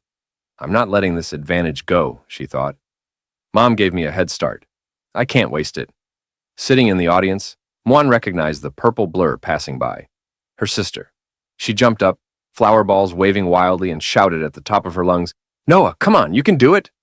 At the commentary desk, Pineapple turned excitedly to Duncan. Dean clearly has the upper hand. Age, height, experience. Will Noah be able to keep up? Duncan simply sipped his tea, his smile unchanged. Until the final moment arrives, he said with a knowing tone, the outcome remains unwritten. The 2 racers rounded the final bend of their leg, neck, and neck. Leon and another dragon, brown-haired and ready, stood at the relay point, hands stretched behind them. On the track, it was now a matter of inches. Dean lunged forward, handing his baton to his father, Gordon, who bolted from the line like a cannonball. Just a second behind, Noah delivered her baton to Leon. He grabbed it firmly, barely breaking stride, and launched forward to chase down the advantage. Pineapple's voice rose with intensity. Dean completes his pass just a step ahead, but Noah doesn't fall behind. Leon is now in hot pursuit. Rosewise had moved near the 3rd relay point just in time to see Noah jog toward her. Noah's head was slightly lowered, her expression tight. She walked over with hesitant steps, voice quiet. Mom, I'm sorry I lost the lead. But Rosewise knelt gently and placed a hand on her daughter's head, smiling with warmth. You did amazing, she said. He's older, taller, and you still held your ground. That's something to be proud of. Then she added, let's go cheer for your dad. Noah nodded, her eyes lighting up just a bit. Together they headed toward the finish line. Out on the field, Gordon maintained his lead, a smug smile on his face. Every step he took seemed full of confidence. He glanced back, spotting Leon gaining on him. You're 5 seconds too slow, Silver Dragon, he called over his shoulder with a smirk. Leon's brows knit in frustration, his breathing deepened, legs moving like pistons. 5 seconds, he muttered under his breath. Try telling that to someone who's desperate for a vacation. The screen showed both dragons accelerating, now running at full tilt. Gordon let out a few confident laughs as he pulled ahead again, but Leon wasn't giving up. The crowd noticed the shift, even Muan, who jumped up again, waving her flower balls furiously. Dad, come on, you're the best! Rosewise and Noah had reached the edge of the track near the finish line. Noah pressed her hands around her mouth and called out a bit shyly, Come on, Dad, you can do it. The words cut through the crowd noise like a bell. Leon's eyes widened just slightly. Noah had just called him Dad. A flicker of surprise crossed his face, then turned into something deeper. His expression hardened, in a good way. He leaned forward and pushed off the ground with new strength. Since Noah encouraged me, he whispered under his breath, there's no way I'm losing now. With renewed energy, Leon surged forward. His feet pounded against the track with force and rhythm, and in mere seconds, he had drawn neck and neck with Gordon. Gordon, still grinning from his earlier lead, suddenly saw Leon beside him, not falling behind but matching his pace. His eyes widened in disbelief. What? That disbelief quickly turned into irritation. He hated losing, especially to someone who was supposed to be behind him. Gritting his teeth, Gordon thought bitterly, if I let him pass me now, I'll never hear the end of it. He glanced around. No referees watching, no cameras too close. He pressed his shoulder subtly, summoning a crackle of lightning. Desperate times, desperate methods. He sidled closer to Leon, preparing to fire off a low-grade shock to trip him up. But Leon had already noticed the shift in energy, the faint buzz of electricity. As a seasoned dragon slayer, his senses were sharp. Without missing a beat, Leon slammed his foot down, launching forward and away from Gordon's reach. Try dirty tricks again, he growled, and don't blame me for what comes next. As he darted ahead, his heel kicked up a spray of dust and loose gravel from the track. Not on purpose, but not entirely accidental either. The dust hit Gordon square in the eyes. Oh, that stings. Gordon staggered, blinking rapidly. He hadn't anticipated that. Blinded, he tripped, one foot catching over the other, and went sprawling, face first onto the track. Thud. Gasps erupted from the audience. With no one in his path now, Leon shot forward like an arrow, arms stretched wide as he charged through the red ribbon at the finish line. Pineapple's voice burst through the loudspeakers. Leon crosses the finish line first. The Malibu family wins the championship. The crowd roared, flower balls flew, applause shook the stands. Leon lifted his arms in a triumphant gesture and ran toward Rosewise and Noah, joy lighting up his face. Noah and Rosewise met him halfway, running with wide grins and open arms. Leon scooped Noah up and spun her once. Hey, what did you just shout to me back there? He asked playfully. Noah's cheeks turned pink. She looked away shyly, then murmured, Dad. Leon froze for just a second, then broke into the biggest grin of his life. He pressed his cheek against hers, rubbing affectionately. That felt good, he teased softly. Say it again. Noah huffed and crossed her arms, still hiding her smile. Win the next race too, then I'll think about it. Rosewise chuckled gently, but her expression turned more serious as she approached. Her eyes scanned Leon's form carefully. You're not hurt, are you? Leon met her gaze and nodded. I'm fine. Meanwhile, at the sidelines, Misty helped a limping Gordon toward the referee's stand. His uniform was stained with dirt, and his pride clearly more bruised than his body. Dean rushed up, concern written all over his face. Gordon, still fuming, pointed angrily toward Leon. Referee, I'm filing a complaint. He fouled me. He threw sand in my eyes. Leon crossed his arms, expression flat. Really? That's what we're doing? He replied dryly. Then, without missing a beat, he pointed right back. He tried to zap me with lightning mid-sprint. You'll find traces of magic on his shoulder. Gordon froze. The confidence on his face vanished. The referee stepped closer, raising an eyebrow. Is that true? Leon put on a theatrically scared expression, wrapping his arms around himself and swaying like a helpless victim. I was so scared. I just ran faster. Maybe my foot stirred up a little dust. You can't really blame me, right? The referee blinked, part skeptical, part amused. Still, he nodded. We'll need to check both sides. Please cooperate. He turned toward Gordon. But before the referee could proceed, Misty stepped forward, eyes blazing. My husband is the victim here. Why are we being inspected? Just as tensions mounted, a deep, calm voice cut through the noise. What's going on here? Everyone turned. Walking toward the referee's stand was an elderly dragon with a long white beard, flanked by 2 guards. His robe shimmered in silver and electric blue, the same colors as Gordon's uniform. His eyes were sharp, commanding. This was Saul, the chairman of the arbitration committee and the leader of the Electric Dragon clan. Leon leaned slightly toward Rosewise and asked under his breath, Is this old guy also from the Electric Dragon clan? Rosewise nodded, barely glancing over. It didn't take much to guess Gordon's plan. Lean on clan loyalty, twist the facts, and get the race result overturned. After all, Saul was his clan's leader. Surely he'd take their side, right? Saul listened without expression. Then he raised a hand, summoning a referee who carried a crystal ball. They reviewed the race footage with the committee, eyes flicking across the magic screen with intense focus. A brief discussion followed, whispers, nods. Finally, Saul turned back to Gordon, his face like carved stone. I've reviewed the footage thoroughly. The evidence is clear. Contestant 12, Gordon, committed a foul during the race. According to regulations, your family's eligibility is revoked. All existing points are invalidated. The words hit like a thunderclap. Gordon's jaw dropped. Misty's smirk vanished. Dean froze, stunned. Gordon stepped forward, his voice cracking. What? Chief? He reached out, eyes pleading. But Saul didn't flinch. Shut up, Saul barked, his voice sharp and final. With solemn steps, he approached Leon and Rosewise. He lowered his head ever so slightly, a gesture that carried the weight of pride being set aside. I deeply apologize on behalf of my clan member. He has brought dishonor to us, and I take full responsibility. Rosewise offered a calm, composed smile. I hope you'll discipline your members properly, Chief Saul. Luckily, my husband wasn't injured. If he had been, she added, an apology might not have been enough. Leon, standing beside her with arms folded and eyes closed, nodded in agreement. Saul's gaze flicked to Gordon, now visibly trembling, and his voice dropped, sharp and resolute. I understand. I will make sure he receives the proper lesson. As if on cue, his bodyguards flanked Gordon and his team, quietly ushering them away. Saul didn't miss a step, his cane tapping against the ground as he lectured Gordon in a low, controlled tone. Gordon, head bowed, said nothing, shrinking under the weight of his chief's words. Watching this unfold, Leon glanced at Rosewise, genuinely impressed.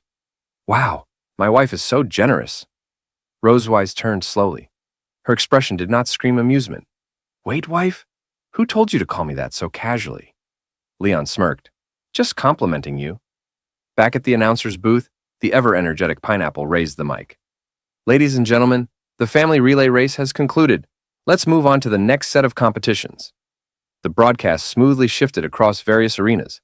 In the young dragon field, Noah was midair, soaring up to bite a donut dangling high above. With a clean chomp, she landed like a pro. 50 family points secured. Over in the adult division, Leon and Rosewise were strapped together for the three-legged race. Their rhythm was perfect.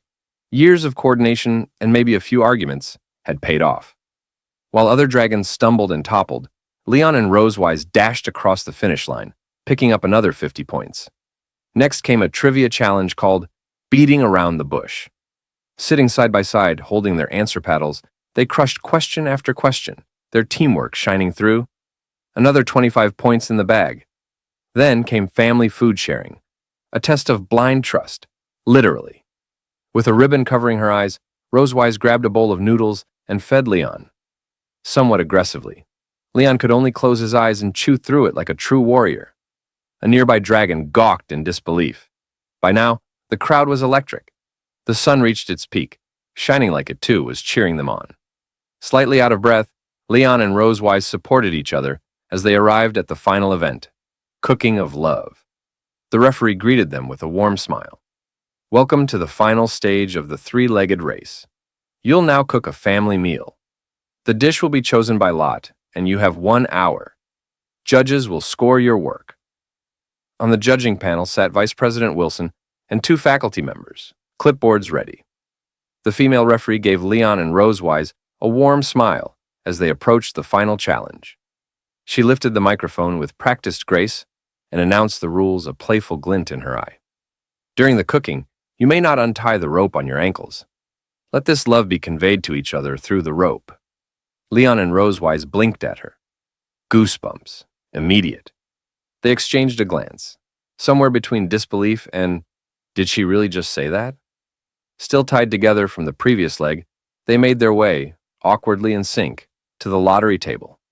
Leon shut his eyes dramatically, murmuring a soft prayer as he reached into the box.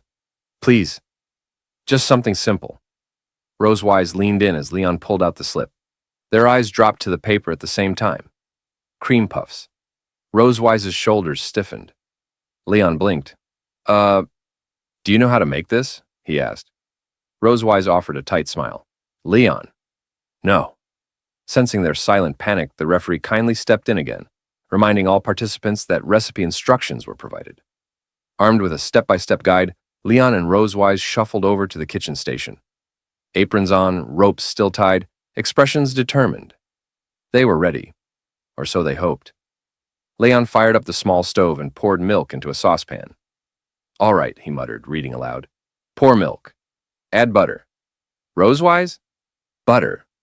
Rosewise snapped into action, digging through the supplies and handing him a neatly wrapped piece. Here. The rhythm had barely begun when a thunderous cheer erupted across the arena. Leon paused, Rosewise glanced up. They turned to the giant screen, and there she was, Noah, their daughter, standing poised in the center of the balloon battle royale. From the commentator's booth, Pineapple's voice was buzzing with excitement.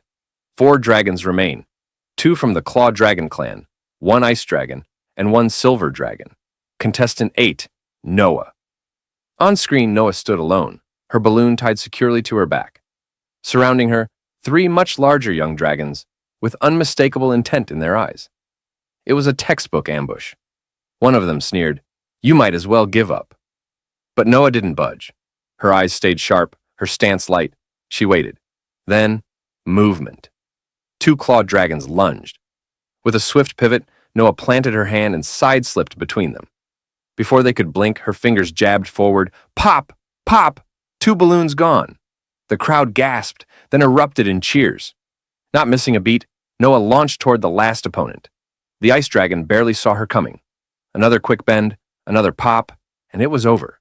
Noah K. Melvick, champion of the Balloon Battle Royale. Even Pineapple could barely contain her excitement. She's the youngest in the Young Dragon division, and she just took down all 3 on her own.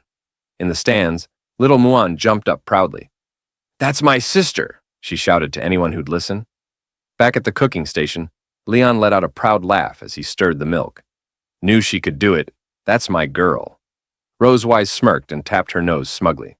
"Of course, she takes after her mother." Leon turned to her, smiling, but then his gaze paused. "Wait, you've got something. Here."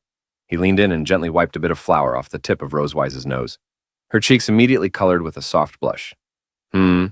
Where?" she mumbled, suddenly a little shy. What neither of them realized was that their little moment had just been caught and broadcast on the big screen for the entire arena to see. From the commentator's seat, Pineapple nearly squealed with delight. "Oh my goodness, look at that! What a loving couple!" Rosewis and Leon froze, their hands still mid-motion. From the commentator's booth, Pineapple nearly leapt from her seat. "In the heat of the culinary showdown, they still don't forget to take care of each other," she beamed. "Everyone, please give it up for this lovely couple from the Melvick family of the Silver Dragon clan." Down at the judges' panel, Vice Principal Wilson adjusted his glasses. He'd seen countless dishes over the years, but this moment caught his attention. He nodded thoughtfully. "A true family dish," he remarked, "shouldn't just be about flavor or presentation. It should reflect care and shared spirit." Pineapple picked up the mic again, her excitement spilling into her voice. "Let's give a warm round of applause to this exemplary dragon couple." And the crowd delivered. Loud, thunderous clapping echoed throughout the entire stadium. The applause rolled like a wave across the field. On the receiving end, however, Leon and Rosewise stood frozen in place. Leon, waving half-heartedly, leaned sideways to whisper, "Which dragon must I slay to end this sports meet early?" Rosewise replied through gritted teeth, still smiling at the crowd, "Kill all the witnesses. Clean sweep." Minutes later, a tray of perfectly golden cream puffs sat proudly on their table. The shells were crisp, round, and generous. The aroma alone made stomachs grumble. The judges leaned in, visibly intrigued. "Oh," Duncan muttered as he and another judge scooted closer. Leon and Rosewise presented their work confidently. "This is cream puff," Leon said, raising a hand with showmanship. "Please enjoy." Vice Principal Wilson took a puff with a fork, examining it like an ancient artifact. Then he took a bite, a satisfying crunch. His eyes lit up. He nodded with delight. Crispy shell, smooth filling, balanced sweetness. Very impressive. Then, with a curious smile, "You must make these often at home?" Rosewise hesitated. She looked at Leon, then casually nudged his arm. "Your turn." Leon caught the cue, flashed a diplomatic smile, and replied, "Yes, my wife loves cream puffs. We often make them at home together," which was only half true. In Leon's mind, a vivid scene took shape Rosewise in a fitted apron, whisking cream at the kitchen counter, licking a dollop off her finger and teasing, "Oops, got cream here." He blinked hard and shook the image out of his head. "Puffs are pure," he reminded himself. "Only my thoughts are not." Rosewise glanced at him, mildly alarmed by his sudden trance. Wilson chuckled. "Sounds like your home life is very colorful." He leaned in again. "So, any secret ingredient?" Leon and Rosewise responded in perfect sync. They held each other's hands, turned toward the judges, and smiled. "It's love," they said together. We've added a whole lot of love. After a quick round of judging discussion, the scorecards were lifted. All three judges gave top marks, Pineapple announced. It's the highest score of the Cooking of Love round. Leon grinned broadly, hands on his waist, triumphant. That's it. We've secured first place. With all competitions concluded, the final rankings of the St. H family sports meet lit up the big screen. Pineapple's voice rang through the stadium. In third place, the Alex family of the Claw Dragon clan. They win a Tsar Noodle redemption voucher, 10 cases valid for 50 years. The Alex family stepped up proudly, waving bronze medals and holding their oversized noodle certificate like it was treasure. In second place, the Rose family of the Wind Dragon clan. Their prize, a Class B magic tome. The Rose family held up their glowing purple book, silver medals shining around their necks. And now, our champions. Leon Rosewise and Noah stepped onto the highest podium. Gold medals were placed around their necks by Vice Principal Wilson himself. Pineapple's voice echoed one final time. In first place, the Melvick family of the Silver Dragon clan. Their reward, a luxury 7-day hot spring tour. Leon held the certificate in his hand and stared at it in disbelief. 7 days, he murmured. A luxurious 7-day hot spring tour. It should have been good news, except for one detail. Those exact 7 days were supposed to be his long-awaited, Rose-wise promised vacation. Alone. Leon froze in place, eyes hollow, posture limp, as if life had quietly exited his body. Rose-wise, however, didn't notice his existential crisis. She crouched beside Noah, gently taking the certificate and scanning it with a pleased smile. Not bad, she said warmly. Noah, do you want to go on vacation? Noah nodded, excited. Yes! Behind them, Leon slowly dropped to his knees, reaching both hands toward the sky in quiet despair. Why? Why didn't anyone tell me this was the prize? But the sky offered no answers. His vacation had taken flight. Night came, painting the sky in deep blues. After the ceremony, the family returned to the Silver Dragon Castle. Seated around the table, glasses were lifted. Wine for Leon and Rosewise, sparkling juice for the girls. Cheers! The clink of glasses rang clear, echoing their quiet joy. Our family got first place, Juan exclaimed, beaming. Mom, Dad, Noah, you were amazing. I cheered really hard, too, Rosewise chuckled. We heard you, she said gently. Noah, more reserved than usual, lowered her drink. Her grip tightened slightly, and then she spoke. Thank you for winning with me. Rosewise reached across with a smile. We only did what parents should. The real effort was yours. Leon nodded along, but his eyes were still half-glazed. Mom's right, he added, noticeably less enthused. Rosewise noticed. She cast a brief sideways glance at him, brow furrowing. What's with him? He's been down ever since the prize announcement. Does he really hate vacations that much? She wondered silently. Before the question could become words, Noah suddenly stood. Ah! Can you all close your eyes for a second? Rosewise, Leon, and Muan exchanged puzzled looks, but didn't press. They closed their eyes as asked, patiently waiting. First, Noah walked up to Muan and wrapped her in a gentle hug. Muan giggled and leaned into her sister's warmth. Out next was Rosewise. Noah quietly embraced her waist. Rosewise didn't speak, just smiled. Finally, Noah stepped beside Leon. She hesitated. Her hands were behind her back, and she still couldn't quite look at him directly. Then Noah reached out and hugged him. Leon flinched slightly, surprised by the gesture, but quickly softened. Thank you, Dad, Noah whispered. The words landed gently, but deeply. Leon smiled, placing a warm hand on her head. Her quiet gesture, so unlike her usual self, meant everything. Then Noah tugged at his sleeve. She tiptoed, leaned in, and planted a small kiss on his cheek. Leon blinked. He felt it. The light touch, the warmth, the sincerity. Before he could react, Noah quickly turned away, red to the tips of her ears. Okay, you can open your eyes now. Leon, still processing, touched his cheek, as if confirming it happened. Noah, he started. Muan, still unaware of the moment's weight, turned and asked innocently, Noah, your face is so red. What's wrong? Noah stayed composed, her voice calm despite her blush. Nothing. Let's eat. Leon suddenly stood up, spirits visibly lifted. I'm in a great mood. Where's the wine? Dad needs a drink. Rosewise rolled her eyes. Don't drink too much. Tomorrow we're taking the kids to Sky City to shop for swimsuits. Leon winced. Right, the vacation that wasn't really a vacation. He slumped back into his seat. Don't ruin my moment. Let me enjoy my delusion while it lasts. It was a clear, sunny day in Sky City. He exhaled gently, then drew a single word into the fogged surface with his finger. Vacation. Leon rested his head on the table with a sigh, eyes misting. It wasn't that he disliked the trip, but losing his only chance at a real break? That stung.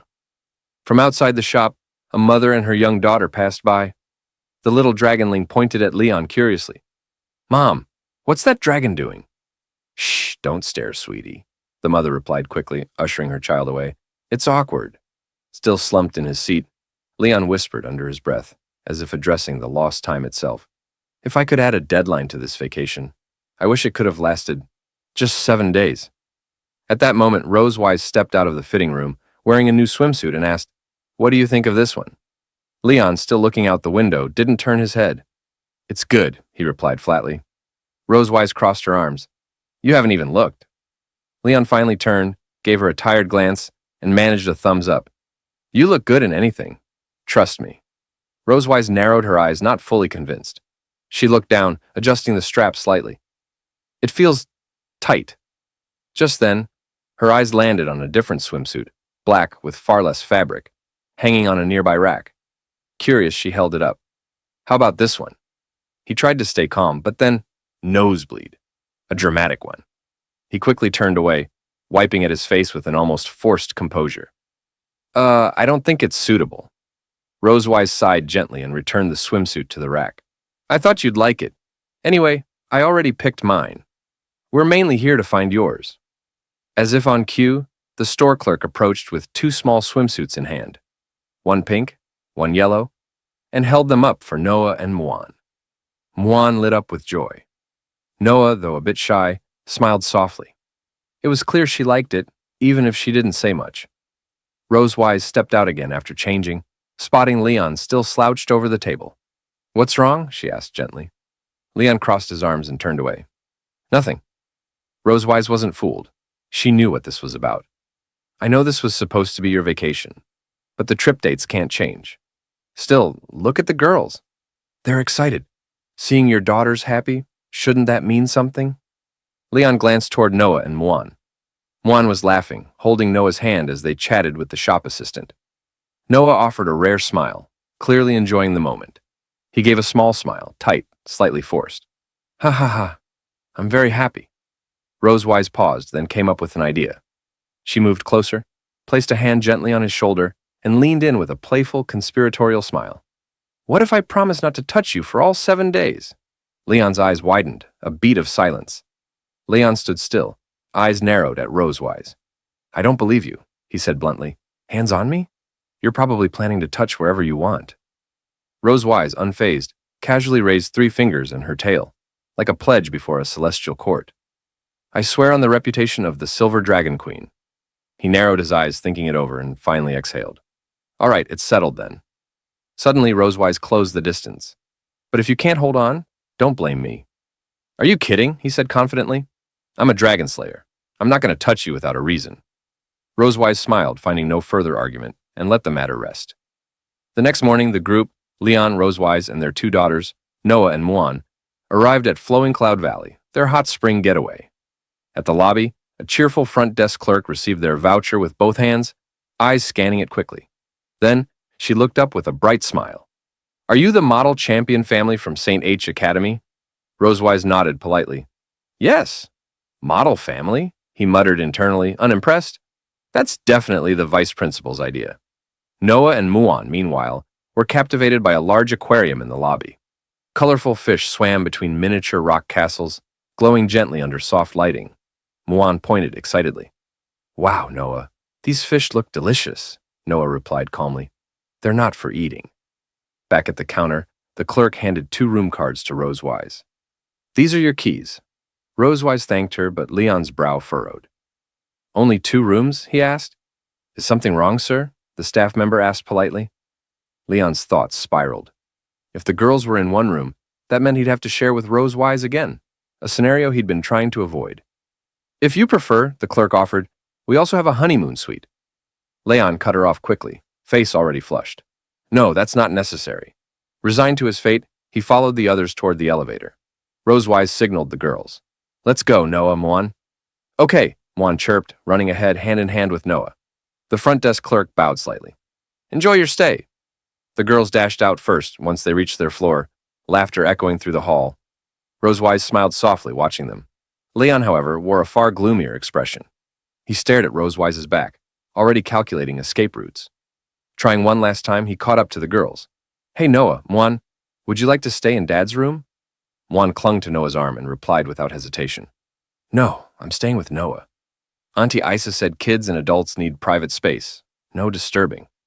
She wagged her finger, mimicking Isa's tone with surprising accuracy. Leon froze, stunned. Muan, you've just sealed your father's fate. Noah chimed in gently. I can take care of Muan now. You can enjoy your time together. Leon stood silently, eyes closed in despair. Noah, thank you for being thoughtful. But you really don't have to be this thoughtful. Rosewise, observing his collapse from behind, covered her mouth with a quiet chuckle. She walked over and handed the girls their key card. Here, this is for your room. Call us if you need anything. I know, Mom, Noah said as she took it. Muan practically bounced on her feet. Come on, Noah. Let's open the door. Leon watched them disappear down the hall, then lifted his hand with melodramatic sorrow. The kids are all grown up now. They don't need me anymore. Rosewise turned back, dangling the room card in front of him with a teasing smile. Well, why are you still standing there? Let's go. In the stands, Muan sat beside Anna, both holding pom-poms, their excitement barely contained. When Muan spotted familiar figures stepping onto the field, she jumped up. Dad! Mom! Noah! Come on! She yelled, shaking her pom-poms with all her strength. Anna joined in, equally animated. Their support added a cheerful rhythm to the growing roar of the audience. To help narrate the event, a dedicated commentary booth had been set up. With a bright smile and her headset in place, the commentator addressed the crowd. Hello, everyone. I'm Pineapple, your favorite commentator. I'll be guiding you through all the excitement today. She continued, Our first event is the family relay race. Each team has 3 members, including at least 1 current student. The total distance is 3,000 Viec meters. Fastest family wins. As she explained, participants began arriving at the track in colorful uniforms. Among them, the Electric Dragon clan stood confidently in brown sportswear, warming up with big smiles. Just then, the referee, wearing a crisp red uniform, raised a hand and called out, Time to distribute number plates. Each family sent 1 person to retrieve their team's numbers. Noah, quick and composed, returned with 3 cards, 7, 8, and 9. Mom is first, I'm second, and Dad, you're third, she said as she handed them out. Rosewise took her number with a smile, nodding at Noah. But when Noah turned to Leon, her voice softened. Her gaze flickered for a moment. She looked slightly flustered, as if she had almost called him something else. Can you be the third one? She asked shyly, handing him the card. Leon accepted it with a warm smile. Of course. Noah turned her head quickly, pretending to be indifferent. But the subtle blush on her cheeks spoke louder than words. Leon glanced at her, his thoughts quiet. Did she almost call me Dad just now? I wouldn't mind hearing it again. The referee called out again, urging runners to take their positions. Rosewise adjusted her number plate and turned to Leon. Noah, the race is starting. My place is here. You two should head to the next zone. Leon nodded silently, his eyes calm but determined. Even without words, Rosewise understood and nodded back with the same resolve. She held her baton and gave it a small twirl before pointing toward Noah. Don't be nervous. I'll make sure you get this baton first. Noah responded with a confident nod. Leon and Noah then walked together to the second relay point. They didn't talk along the way, both lost in thought, but there was no tension, only quiet focus. At the second relay zone, the referee reminded the next runners to gather. Leon gently helped Noah stick her number plate in place. I'll be waiting at the third point. Be careful, all right? Noah nodded calmly. Then Leon held out his fist and smiled. How about a bit of encouragement? Noah looked at him, startled at first, then glanced away shyly. Still, she raised her little fist and bumped it gently against his. Okay, she whispered. Their smiles met briefly, quiet but genuine. The moment was small, yet full of warmth. The distance between them had shrunk, if only a little. All first runners, please take your positions. Rosewise stepped forward, joining the others on the starting line. She crouched down, baton in hand, eyes fixed forward. In the stands, Muan stood up again, waving her pom-poms. Mom, you can do it! The referee stepped forward, his hand raised high as magical energy gathered at his fingertips, glowing like tiny stars ready to burst. In his other hand, he held a silver horn. "Take your positions. Ready?" His voice echoed across the track. Then, with a sharp flick, the referee launched a glowing fireball into the sky. It soared upward and, with a pop, exploded into a burst of golden sparks. The relay race had begun. In a blink, the runners shot forward. Rosewise surged off the line like silver lightning, her feet pounding against the track with focused power. At the commentary booth, Pineapple leapt up, her voice vibrant and animated. "Look at lane 7! Rosewise from the Silver Dragon clan is taking the lead early." But wait, the 10th contestant is closing in. That's Misty from the Electric Dragon clan. On the track, Rosewise could feel the presence behind her. She glanced to the side. There, in brown sportswear, Misty was narrowing the gap, her eyes locked ahead with steady focus. Back at the second relay point, Leon watched the live screen, eyebrows slightly raised. Didn't expect anyone to match Rosewise's speed. A dragon beside him, arms folded and eyes closed, gave a proud chuckle. "Of course, that's my wife," he said with smug calm. "You silver dragons aren't the only ones who can run fast." Leon shot a look sideways, tightening his lips slightly. The smugness reminded him of certain electric dragon soldiers he'd faced before. Slippery, quick, and always ready to bolt the moment things got tough. His thoughts were interrupted as Pineapple's voice picked up again. "Oh, Misty is now pulling ahead. She's just overtaken Rosewise and is now leading by nearly 2 body lengths." On screen, Misty leaned forward, legs kicking with precision. Her acceleration was sharp. Electric, even. Rosewise narrowed her eyes. She wasn't done. On the commentary stage, Pineapple turned to an elder seated beside her, Chairman Duncan, silver-haired and sipping tea with practiced calm. "Chairman Duncan, which of the two, silver or electric, do you think will complete the first baton pass first?" He smiled gently. "Until the final moment arrives, anything can happen." Back at the sidelines, the proud electric dragon next to Leon smirked. "Looks like this is over already. Some races just show the difference in bloodlines, don't they?" Leon didn't answer right away. He just smiled lightly and closed his eyes, arms crossed. "Sure," he said dryly. "Your wife is great." The dragon nodded proudly. "That's right. My wife is great." But just as he turned back to the screen, his smile faltered.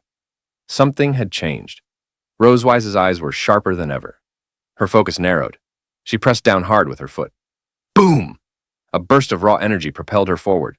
With renewed force, Rosewise surged ahead, her stride now even faster. She had studied Misty's pacing, waited for her burst to peak, and now it was her turn. Within seconds, Rosewise was side by side with Misty, and then in front. Misty blinked, stunned. She still had that much energy stored? Rosewise kept pushing forward, her lips curling into a slight grin as she whispered, "The wind up front's pretty strong, huh?" She had used Misty's positioning earlier to reduce drag, saving her strength for this final burst. Now, Misty struggled to keep up. Her form tightened, her breath shortened. The gap between them widened step by step. Pineapple leaned into her mic with growing excitement. Rosewise just reclaimed the lead with an explosive final sprint. She's the first to reach the second relay point. Ahead, Noah stood ready, one hand extended behind her, body slightly crouched. Rosewise's baton passed smoothly into her hand. Snap! And Noah was off, dashing forward with quick steps and a steady grip. Behind them, Misty finally reached the zone and handed the baton to her son, Dean, who launched forward in hot pursuit. Rosewise stood back, breathing deeply, her chest rising and falling with light exertion. Her eyes followed Noah, watching as her daughter pulled ahead. A smile formed on Rosewise's face, quiet and proud. She had done her part. Just then, she turned slightly, her eyes catching a familiar figure across the field.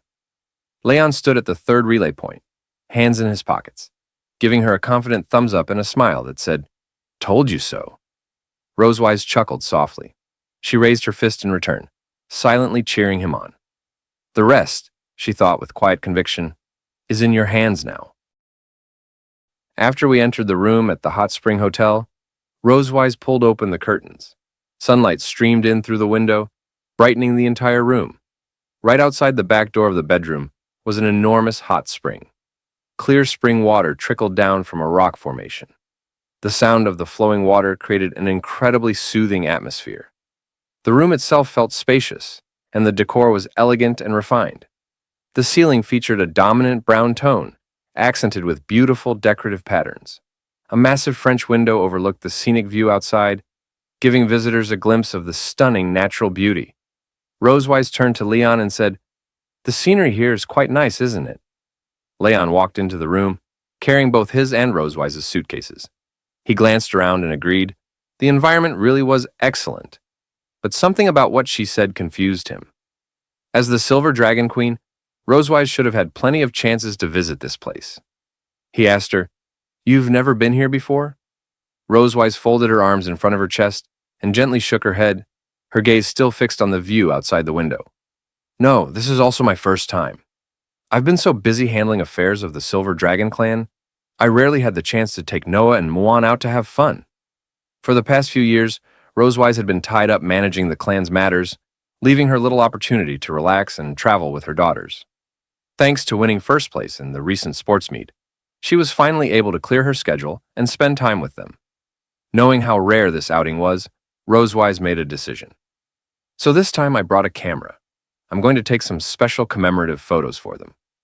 She said it with a smile, as if already imagining Noah and Muan's joyful laughter echoing around her.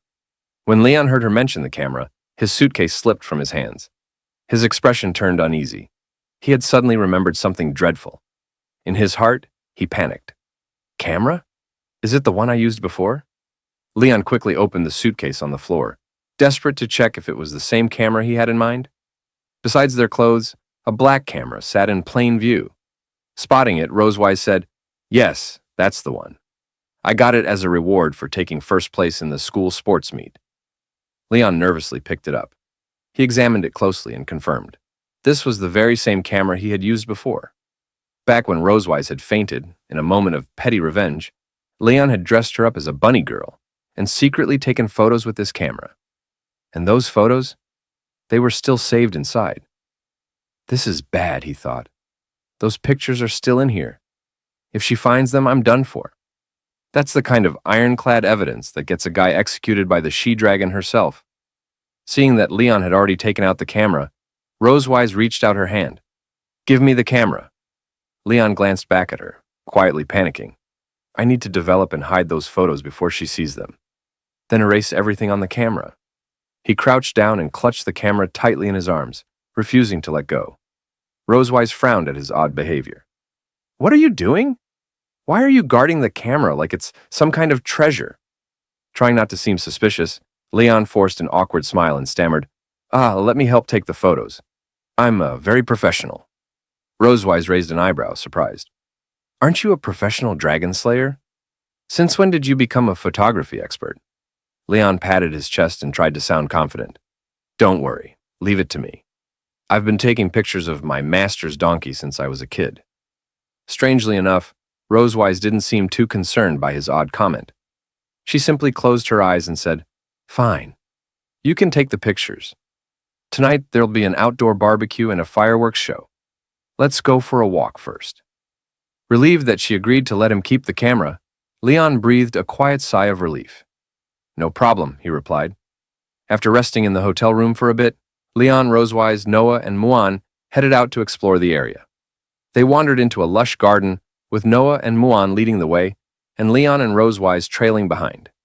Leon raised his camera and called out to the girls, "Dad's your photographer today." Muan happily waved. "Yeah!" They passed a statue of a female knight radiating a solemn presence. She wore heavy armor and had plunged her sword into the ground, her hands resting on the hilt. Her gaze was unwavering, determined, like she was staring down fate itself. Drawn by the statue, Muan pulled Noah toward it. She struck a pose beside it, mimicking the knight's stance. Leon raised his camera and captured the moment. Soon, they entered a quiet forest, where adorable spotted deer wandered about. Some grazed slowly, others wandered aimlessly, and a few allowed visitors to gently pet them. Muan rushed over to one and gently hugged it. "It's so cute," she exclaimed. Noah walked up to another deer, holding out a carrot. "Do you want to eat?" Rosewise followed them in, reaching out to softly pat one of the deer on the head. Sunlight filtered through the canopy above, casting dappled light on her. From a distance, her majestic aura as queen shimmered even more vividly. Noah and Muan stared in awe at their mother's radiant presence. "Mom is so beautiful." After spending some time with the deer, the family left the forest and soon came across an amusement park. Outside the amusement park stood several rows of doll machines. Muan's eyes lit up with excitement. She pointed and exclaimed, "Mom, let's play that!" Inside the machine were colorful plush toys of all shapes and sizes. Rosewise inserted a coin and focused intently on the claw. Her serious expression showed she meant business. Muan stood beside her, cheering her on. "Mom, go for it." Leon watched Rosewise's intense expression. He quietly raised the camera and whispered in his heart, "Nice face." Before long, Rosewise successfully snagged a doll with the machine. She turned to Leon with a joyful smile and exclaimed in triumph. He seized the moment, capturing her rare and radiant smile perfectly through the lens. Leon glanced down at the picture he had just taken. It was flawless. Rosewise walked over to Leon's side. She leaned in slightly and looked at the photos on the camera screen, a flicker of surprise in her expression. She said to him, Your photography skills are actually pretty good. I thought you'd make me look terrible." She hadn't expected Leon to capture her expression so well. Leon seemed a bit flustered by Rosewise's sudden closeness. After all, he didn't want her to see certain photos in the camera. He replied, Don't underestimate me."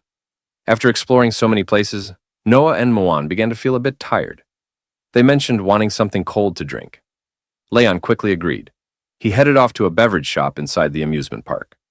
However, due to the crowd, he had to line up with other tourists.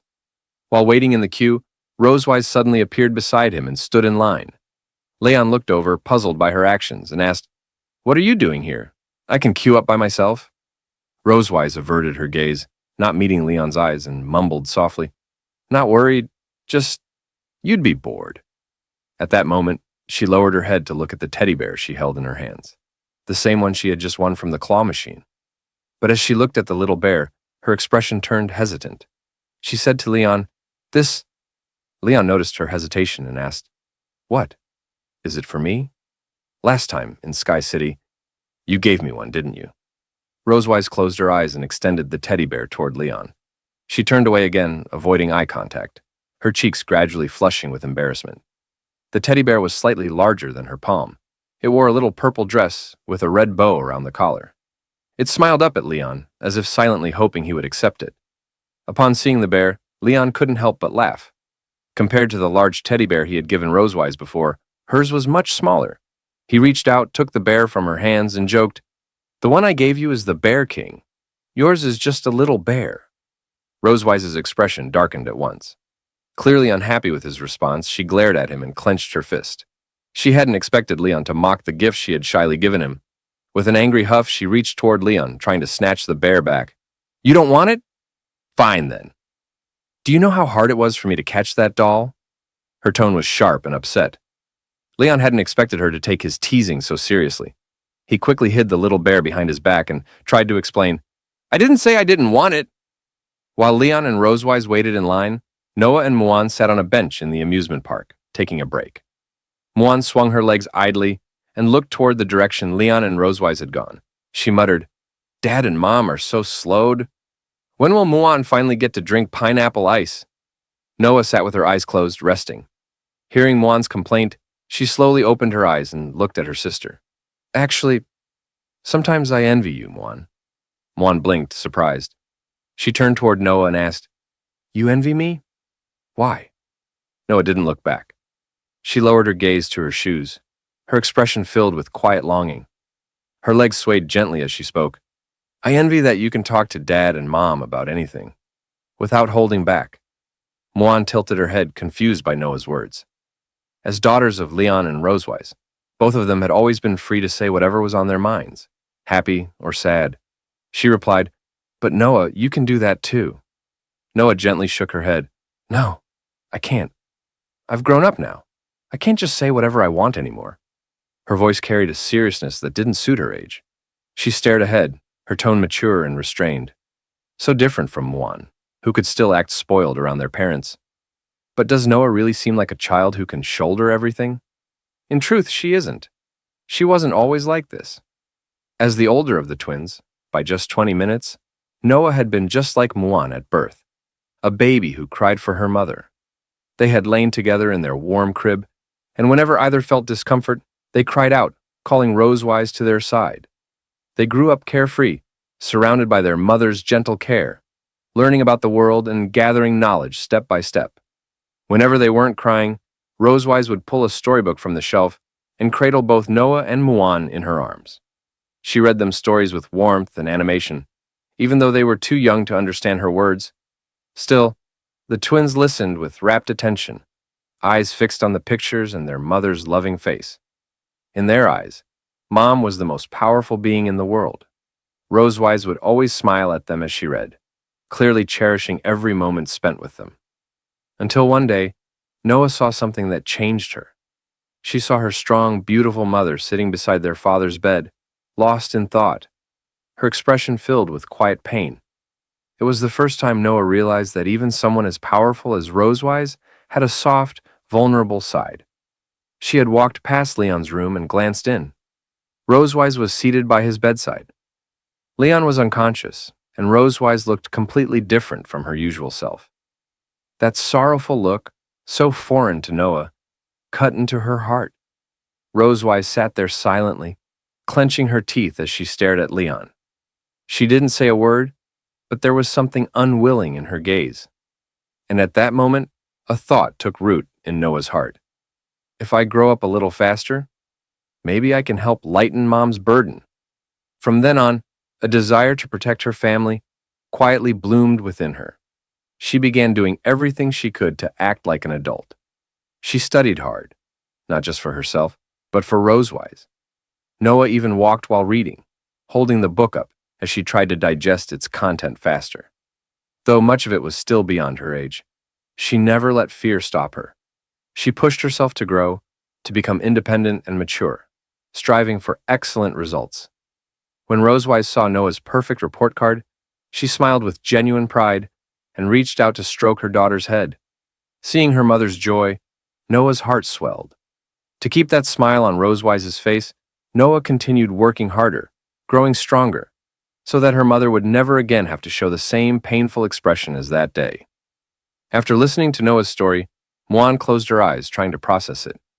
But after a few moments of thinking, she still couldn't quite grasp the depth of what Noah meant. She waved her hands and said, Muan doesn't really get all that complicated stuff, but Muan also envies Noah. Noah blinked, caught off guard. What? You envy me?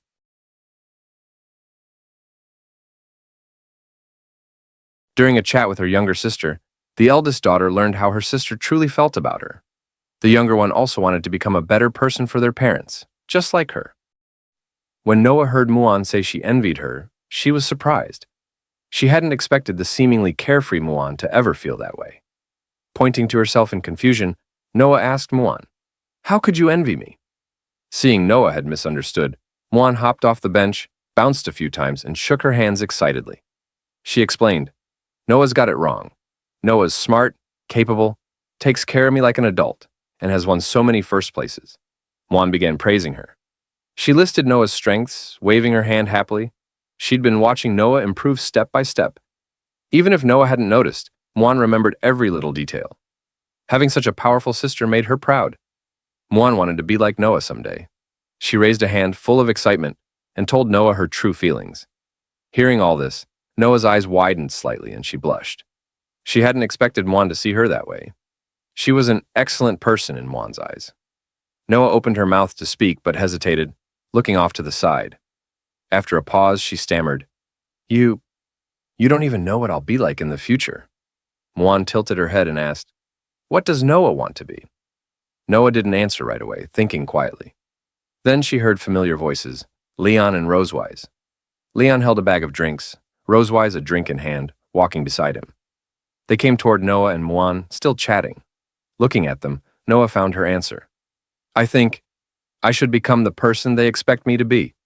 Muan grinned. "Ha ha, that's the same as me." Leon walked over, squatted, and handed them drinks. "Sorry for the wait. Here you go," he said. Muan took hers happily. "Thanks, Dad." Noah accepted hers quietly with both hands. "Thank you." Rosewise stood by, sipping her own drink as she watched her daughters enjoy theirs. Evening came. The Muan quietly rose into the dim sky. Right on schedule, the resort began launching fireworks. In an instant, bursts of color lit the sky, like giant flowers blooming, like lanterns brightening everyone's hearts. Noah and Muan leaned on the railing, gazing up. Firework light danced on their faces, reflections glimmering in their eyes. It was as if stars were falling into their eyes. Noah's eyes widened in awe. Muan gasped at the sight. Wow, it's beautiful. Muan spotted a special firework and tugged Noah closer, pointing it out. Noah looked up and softly agreed. Not far away, Leon and Rosewise sat on a stone bench. Leon had placed the camera and a little bear doll, Rosewise's gift, between them. Rosewise smiled, watching their daughters. Seeing them this happy, this trip was worth it, right? She asked. Leon nodded. Yeah, glad we came. As their dad, I want to capture every precious moment. He reached for the camera, but it was gone. Looking up, he spotted it in Rosewise's hands. She'd taken it without him noticing. Surprised, he tried to play it cool. When did the camera get in your hands? Rosewise, still scrolling through photos, replied casually. Just checking what you shot today. Leon tensed. Inside that camera were certain bunny girl photos of Rosewise. He remembered sneaking to the resort's only photo studio earlier, under the excuse of a bathroom break. They didn't even have photo development services. Rosewise paused on a picture of her with a herd of deer. When was this taken? She asked. Leon's heart raced. Those bunny girl shots were still in there. If she kept scrolling, she'd see them. Think, Leon, think. He patted his pockets in panic and felt something. 2 milk candies from earlier that day. Perfect. Pulling them out, he grinned. Want some candy I bought today? Rosewise kept her eyes on the camera, but instinctively opened her mouth. Leon slowly unwrapped a candy, thinking to himself, She wants me to feed her? Seriously. He leaned in, holding the candy to her lips. Still focused on the screen, Rosewise accepted it with a small hum. Then she froze, realizing Leon was way too close. Both pulled back quickly, turning away with flushed faces. Why'd you get so close? Rosewise blurted. Leon stammered. Didn't you ask me to feed you? Rosewise couldn't help but sneak a glance at Leon. While browsing the photos in the camera, she noticed that aside from her and her daughter's pictures, Leon didn't have a single one of himself. She thought to herself, this guy takes photos all day, yet not even one of him exists. Since Leon was always busy photographing her and the girls, he never had time for his own. Rosewise turned, lifted the camera in her hand, and made him a proposal. How about we take a photo together? Worried Leon might take it the wrong way, Rosewise closed her eyes and quickly explained, I just don't want the girls asking why there's no picture of us together. Don't misunderstand. She stepped closer, raising the lens toward them. Hearing her, Leon didn't find it odd. To avoid suspicion from his daughters, he agreed. He raised an eyebrow and teased, All right, your majesty is truly farsighted. What he didn't know was that Rosewise simply wanted a photo with him in it. Rosewise lifted the camera, making a V sign. Just then, she noticed Leon wasn't centered in the frame. Impatiently, she reminded him, Closer. Your face is so big it's out of frame. Seeing her pose, Leon couldn't help but mock her. Oh, please. A dragon over 200 years old, still throwing peace signs? Childish. He still leaned closer, matching her gesture with the same playful V sign. Both looked into the lens and smiled. The shutter clicked, capturing a photo of the two together. Later, after watching the resort fireworks, Leon and Rosewise bought sparklers near the deck and played with Noah and Muan. Lighting one, dazzling sparks filled the night. The faint glow lit the dim observation deck. Rosewise shook her sparkler while laughing with Noah, who held 2 of her own. Noah caught up to Rosewise and lit hers from her mother's. Soon, more sparks glowed across the deck, their happy faces shining. Laughter echoed. Leon and Muan sat on stone benches, the little one clearly worn out. She closed her eyes, resting in Leon's arms. As the mountain air cooled, Leon slipped off his coat and tucked it around her. He held her close, keeping her warm. Looking up, he saw Rosewise and Noah playing joyfully.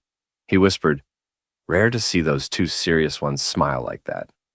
Lowering his gaze to Muan, Leon thought how she'd usually run to join them, but tonight she stayed curled in his arms. Confused, he asked, Muan, why not play with Mom and Noah? She snuggled deeper into him and whispered, Muan's tired. Muan needs to rest. Noah has school. Mom's always busy. They rarely get time like this. So, Muan wants them to enjoy it longer. Nearby, Noah leaned against Rosewise, sparkler in hand, smiling. She chatted about fireworks knowledge. Rosewise nodded, impressed she remembered such details. Hearing Muan, Leon stroked her head gently. You've grown up, Muan, he said with a smile. She shook her head, eyes opening. No, Muan hasn't grown up. Muan doesn't even know what that means. Muan just wants Noah, Dad, and Mom happy. Leon's heart softened. His eyes closed as quiet tears fell. He hadn't expected her love to be so pure. Though Noah and Muan are different, both cared deeply in their own way. He realized she pretended to rest just so Rosewise and Noah could play more. He reached to lift her, saying, Muan, want Dad to take you to play? But he heard only her steady breathing. She'd fallen asleep mid-conversation. Her hand clutched his clothes. Her lips parted slightly, a soft snore escaping. Leon was surprised at how fast she drifted off. You really were tired, huh? By then, Rosewise and Noah had finished the fireworks and walked over, noticing Muan asleep in Leon's arms. Rosewise peeked at her and whispered, Asleep? Leon nodded. Yeah, let's head back. He wrapped her snug in his coat and carefully carried her. Noah said nothing, arms crossed, eyes fixed on Muan with a quiet envy. Rosewise noticed and lowered her gaze to Noah. Though Noah's face was calm, Rosewise sensed her feelings. She bent down slightly and Noah lifted her head, unsure of what was coming. Mom will hold you too, okay? Rosewise offered. Noah froze, eyes widening, cheeks turning faintly red. She hadn't expected Rosewise to read her so easily. With a shy smile, she lowered her head. Okay. On the walk back, Leon noticed Noah nestled against Rosewise's shoulder, hiding her expression. She pressed closer, not wanting anyone to see her face. And so, the first day of Leon's hot spring trip ended in warmth. Or maybe not. Back at the hotel, Rosewise grabbed her camera to review Leon's photos. Meanwhile, Leon stripped down to shorts and called, Let's soak in the hot spring. Behind him, fireworks lit the sky in brilliant colors. Rosewise blinked in surprise. Wait, how did things end up like this? After playing all day, Muan was already exhausted. So Leon suggested they head back to the hotel and rest. After sending them off, Leon closed the door and immediately dove onto the bed. After walking around all day with barely any rest, he finally shouted out loud, Ah, finally the bed! The soft mattress instantly relaxed his body. He rolled around happily, refusing to leave its embrace. He even thought about just falling asleep right then. Rosewise walked up to the bed and teased him with a smile. So, planning to sleep with me tonight? After all, this is a double bed. If they wanted to rest, they had to share it. Hearing that, Leon quickly raised his head, looking at her with slight irritation. Of course not. Unsure if Rosewise was actually serious, he hopped off the bed and headed for the hot spring at the back door, pretending he just wanted a soak first. Stammering, he told her, I'm going to soak in the hot spring. You go ahead and sleep first. Seeing Leon purposely give her the bed, Rosewise found it amusing. Folding her arms, she smiled secretly as she watched his back. Around the pool, warm spring water trickled down from cracks in the rocks, feeding the bath. The gentle gurgling sound eased the mood, while steam floated up into the night air, giving the place a mysterious charm. Leon slipped into shorts and got into the spring. The temperature was just right. The moment he sank in, all the day's fatigue melted away. Completely relaxed, he leaned against the rocks, eyes closed, savoring the bliss of the hot spring. Ah, what a fulfilling day. Then he remembered. He still hadn't figured out how to deal with Rosewise about sharing the bed. Looking up at the sky, he pondered. If I want a peaceful vacation, I have to avoid sleeping in the same bed with that she-dragon. What excuse should I use later? Just then, the back door slid open, and Rosewise walked in. Leon froze in surprise. Why wasn't she resting? Instead, she came straight to the hot spring. As she entered, Leon hugged himself nervously, not wanting her to see him like that. What? What are you doing here? He blurted. Rosewise rolled her eyes. She wasn't planning anything strange. Casually, she said, Why so jumpy? I'm not going to do anything to you. Running her hand through her hair, she added, The finale of the fireworks is about to start. I've got nothing else to do. I'm heading downstairs to take pictures. Where's the camera? She wanted to capture the fireworks as souvenirs of their trip. At the word camera, Leon stiffened. Nervously scratching his face, he glanced behind him. To keep her from discovering the secrets inside, he had hidden it under his coat on a chair by the spring. But Rosewise's sharp eyes immediately spotted it. Oh, so you brought it here, she said.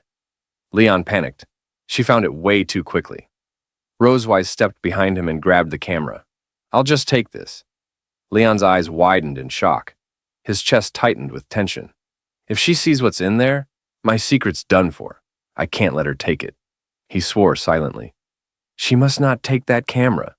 Otherwise, all his hard-earned blackmail material of the she-dragon would be gone. Thinking fast, Leon came up with a desperate move. He stood up and shouted, "Wait! Let's soak in the hot spring together!" Just then, the fireworks finale lit up the night sky. Colorful explosions bloomed overhead, painting the darkness like a field of radiant flowers. Rosewise turned her head, surprised at his sudden outburst.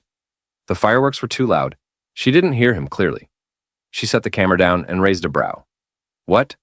Embarrassed, Leon coughed and pretended to be serious. "I said, it's rare for us to come here. Let's enjoy the hot spring together." Rosewise blinked, clearly surprised. Then, with a soft chuckle, she smirked playfully. "Well, I did prepare a super charming swimsuit. You'd better not lose your composure." Leon froze, beads of sweat forming.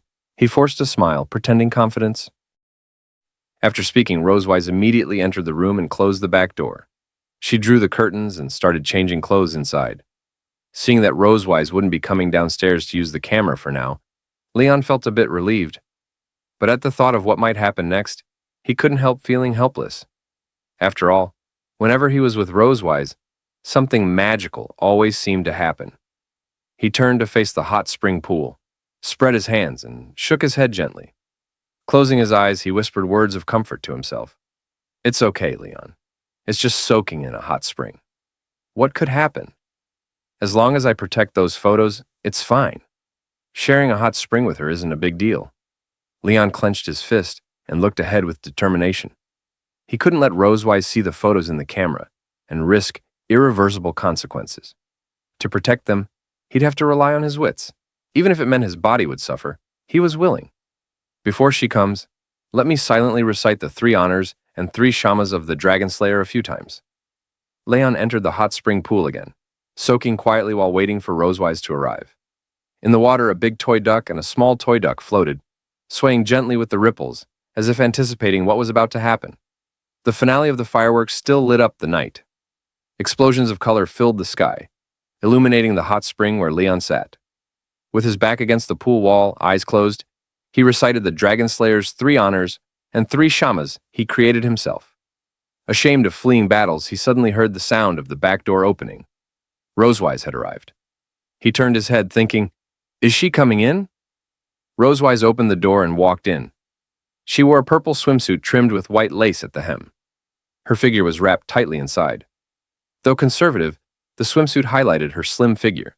Her chest and stomach were covered, with only her shoulders exposed. She slowly entered, holding onto the back door for balance. Seeing her in a swimsuit, Leon bowed his head slightly, trying to hide his laugh. But no matter how hard he tried, he couldn't stop himself. Leon burst out laughing, clutching his stomach with one hand while splashing the water with the other. He had expected Rosewise to wear something far more revealing. But the swimsuit she now wore was the charming swimsuit she had described earlier. To him, it had no deterrent effect at all. Between laughs, he teased, "Is this it? Is this your idea of a charming swimsuit? Testing me with this? Even if it lost 2 pounds of fabric, my dragon mark wouldn't shine." Rosewise frowned, slightly angry. She hadn't expected the swimsuit Issa prepared for her to look so normal. She shot Leon a dissatisfied look. "Ha! You're too smug. This was given by my sister," she said. Leon stifled his laughter and replied, "Your sister's fashion taste is really strange." "Ha ha ha." Rosewise walked to the edge of the hot spring. Seeing she was about to step down, Leon quickly moved over. He offered his hand and carefully helped her in, making sure she didn't slip. Rosewise held on to him and cautiously entered the pool, then leaned against the wall and slowly sat down. Seeing she had settled, Leon walked farther away and sat, turning his head aside to avoid eye contact. Neither spoke. They simply soaked quietly in the hot spring. This is more awkward than I imagined, Leon thought. Peeking with one eye, he stole a glance at Rosewise. Truthfully, when he saw her swimsuit wasn't what he had imagined, he felt relieved. Good thing it's conservative enough. If it were that special kind of swimsuit, I wouldn't last long in here. Rosewise, however, noticed that Leon was intentionally keeping his distance. She understood his worries and found his behavior amusing. Smiling, she said, "What? Afraid my dragon mark will shine? Can't even look at me?" Leon felt annoyed, thinking she was provoking him. He turned slightly toward her. Afraid? Me? What am I? But before he finished, he noticed something strange about her swimsuit. He jumped up from the water, pointing. Hey, Rosewise, your swimsuit. She blinked, confused, not understanding what he meant. Looking down, she realized her swimsuit was changing. The purple fabric slowly turned into a black camisole style, parts dissolving in the water. The altered design now revealed parts of her body. Isa, with a mischievous grin, seemed to have expected this. This swimsuit dissolves in water. A special gift from me, she had explained secretly. Rosewise's face flushed red. Embarrassed, she quickly tried to cover herself. She never imagined the ordinary-looking swimsuit would change once it touched water. I should have guessed Isa's gift wouldn't be that simple, she thought. But almost instantly, she calmed down.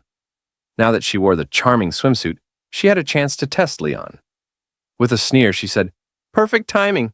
Surprised. With a sly smile, Rosewise crawled toward Leon. As she moved, her chest subtly trembled, deliberately tempting him. Leon's face burned red and he quickly turned his head skyward, too nervous to look. Maybe you should change into another swimsuit first, he suggested nervously. But Rosewise, expecting this reaction, pressed closer with a mysterious smile. She touched his chest lightly with her fingers, igniting sparks across his skin. The great dragon slayer, who defeated countless dragon kings, afraid of me in this black silk swimsuit?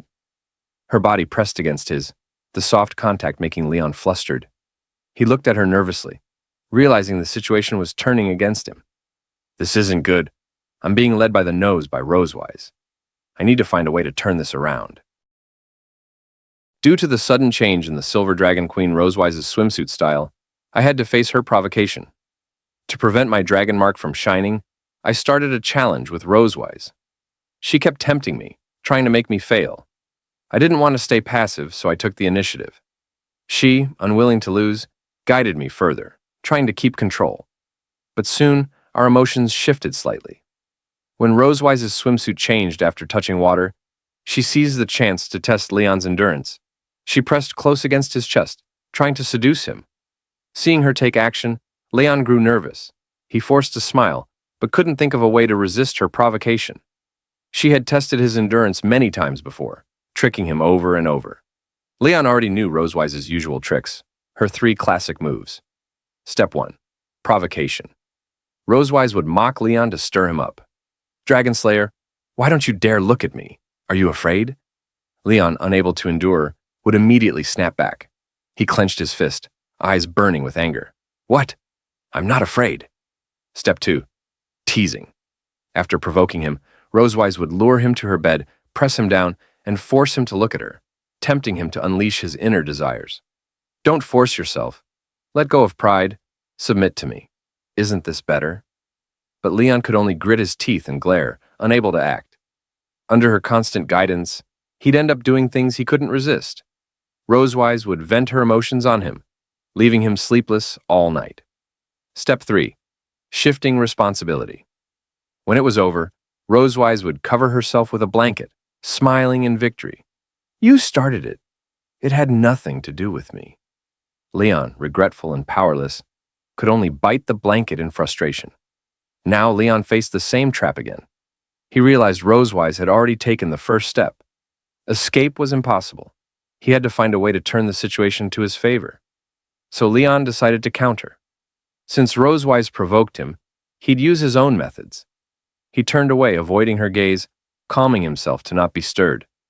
Acting relaxed, he said, Afraid? Of this? As long as you're a dragon, no matter what you wear, I'm not interested. Then he asked, If my dragon mark lights up first, what will you do? A dragon mark only shines if one longs for the other. Rosewise raised an eyebrow, lifting her chin proudly. I can perfectly control my desires. I've never lost control. Leon smirked. So confident? Dare to accept my challenge? Her competitive nature couldn't back down. She locked eyes with him. Fine, I accept. But Leon added, Every challenge needs stakes. If you lose, what then? Rosewise simply wagged her finger. If you win, I'll give you 7 more days off. Leon agreed with a smile. In his heart, he whispered, Perfect, she took the bait. If he won, he'd enjoy more vacation. Fireworks filled the night sky above the resort. Leon and Rosewise sat side by side, watching them burst into colors. Rosewise suddenly pointed. "Leon, look! Don't those fireworks look like my dragon mark?" Leon frowned. "Impossible." The shimmering colors reflected in his eyes like falling petals. He thought only of keeping his dragon mark from shining. Out of sight, out of mind. If I don't look at her, I can resist. But then, a melody drifted from the hot spring. "Twinkle, twinkle, little star." Leon blinked. Why is she singing now? Rosewise placed her hand on her chest, caressing her snow-white twin peaks, making them tremble. She smiled mysteriously, brushing his arm with her shoulder. "How's my singing?" Leon turned away, eyes closed. "This isn't as good as the song I love while bathing." Then Rosewise suddenly cried out, "Ah, my dragon mark is shining."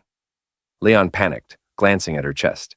His face reddened, nose bleeding instantly. Turning away, he quickly wiped it. But upon close look, there were no glowing marks at all. Not even purple light. He snapped, "There's nothing! You tricked me!" Rosewise laughed, delighted at his reaction. "If you keep watching, maybe it really will shine."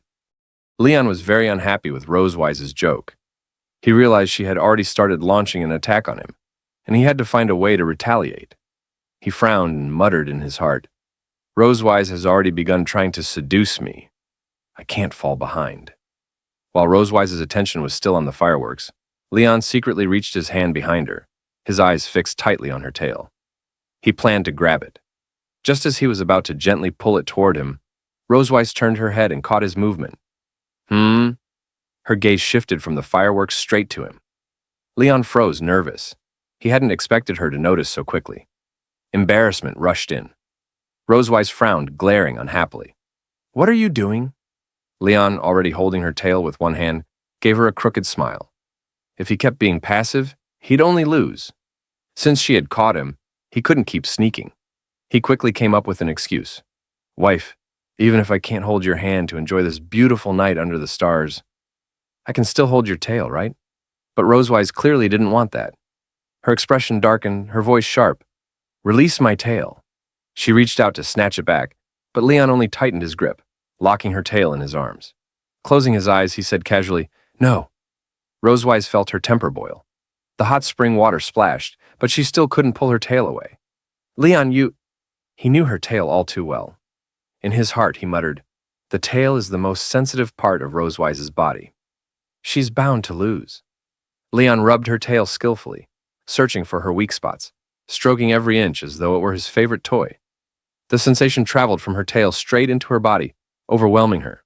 She gasped softly, unable to stop the strange rush flooding her chest. Her body trembled, her head tilted back, her cheeks flushed as the water splashed around her. Rosewise clenched her fists, struggling to resist, sneaking a glance at Leon. She knew he was trying to stir her inner desires, to break her focus. But she wasn't about to let him win so easily. "Is this guy trying to force me to take the initiative?" she thought. "Fine." Calming her breath, she stretched her hand toward him, forcing a smile through her blush. "What's wrong with just holding my hand and watching the fireworks? Come on, hold my hand, darling." Leon's mouth dropped. His cheeks flared red. I... His heart pounded wildly. Just holding hands. Why is my heart racing like this, he thought. Slowly, he reached out and caught her slender, slightly cool hand. Their fingers interlocked, and Leon squeezed tightly. A dizzy rush hit him. He couldn't resist. Simply holding her hand had shaken him more than anything else. His heartbeat thumped faster, his face burned. Rosewise noticed his wavering and leaned close, whispering in his ear. "Don't hold back. Let the dragon mark light up and end this agonizing challenge. It's good for you." Her words sent Leon spiraling, his face burning hotter. He was about to lose control. Damn it. I won't let myself be guided by her, he swore in his heart. He plunged his hand into the hot spring and wrapped his arm around her waist, pulling her closer. Her chest pressed against his, water splashing softly. He didn't care. If she wanted to tempt him, he'd drag her into the same storm. He looked into her eyes. "You're right. It's not easy to endure. But you're also struggling to restrain yourself, aren't you?" Leaning in, his gaze locked on her lips. Rosewise's eyes widened slightly, stunned by his sudden boldness. In that moment, their dragon marks flared across their chests, glowing purple, burning like their desires. Then the light flickered and dimmed, as if echoing their struggle to suppress their emotions. Their dragon marks pulsed, bright, then dark, like switches of desire breaking down. With the loss of control, their breaths grew hot, their bodies edging closer until their lips finally brushed. Leon cradled the back of her head, deepening the kiss. Rosewise slipped her hand to his waist, melting into it. Behind them, fireworks burst in full bloom, dazzling brighter than before, as if celebrating them. But Leon and Rosewise no longer heard anything. Beneath the glowing night sky, they shared their first kiss of the evening. The next morning, their daughters came to the door to wake them up, but they didn't respond. What the girls didn't know was that the Silver Dragon Queen and Leon had spent another passionate night, leaving their bodies satisfied. For Leon, it was his first true kiss with her. The Silver Dragon Queen also felt shy about that kiss. Later, they took their daughters to play in the pool, when suddenly a dragon couple approached them. They sat nearby and chatted for a while. By then, the morning sun had already shone into the hotel corridor. The light reached the door of Leon and Rosewise's room, hinting that the two inside had not yet woken up. Noah and Muan, however, were already awake. They walked to their parents' door, planning to have breakfast together. Muan knocked lightly and called out, "Dad! Mom! Wake up! The sun's going to dry your butt and tail." But after waiting, there was still no response. Muan tilted her head, confused. She pressed her ear gently against the door, hoping to hear something inside, but there were no voices or footsteps. She turned to Noah with a puzzled tone. "Noah, what's going on? Haven't Mom and Dad woken up yet?" Noah frowned, doubting it too. At this time of day, they should already be up. Resting her chin on her hand, she thought silently for a moment. Then, she recalled their usual routine. If they're following their schedule, it should be Mom's turn to go to the bathroom right now. Muan blinked, tilting her head. Huh? What about Dad? Where did Dad go? She thought Leon had disappeared again without telling them, just like last time. Holding her cheeks with both hands, she made a suggestion to Noah with a hopeful look. "Noah, do we have to offer tribute to Dad for him to appear? I want steak again this time." She could almost imagine the smell of steak drifting before her. Noah sighed helplessly at Muan's endless food fantasies. Folding her arms, she gave her a look. "You just want steak, don't you?" Since their parents were still asleep, Noah decided not to wait. She took Muan's hand and led her toward the elevator. "Let's go eat first," she said, running. "Even if they don't come, I'll still take you." Muan cheered, raising her hand. "Yeah." And so, while the two sisters went off for breakfast, Leon and Rosewise were still in bed, bodies pressed close together. Rosewise's skin bore both small and large kiss marks, traces of the fierce passion from the night before. The sunlight streamed through the window onto their bed, as if urging them to get up. Maybe it was the brightness, maybe the warmth, but Leon stirred. He slowly opened his eyes and muttered, "Ugh, my whole body is sore." Sitting up with effort, he rubbed his head, trying to clear his thoughts. Last night's heat still lingered in his body, leaving him drained. Turning his head, he saw Rosewise still sleeping. Watching her peaceful face, he thought silently, "We both failed the Dragon Mark challenge last night. And I even kissed her." Her long lashes, soft cheeks, and moist lips drew his gaze. That kiss had made her lips look even more enticing. Our first real kiss.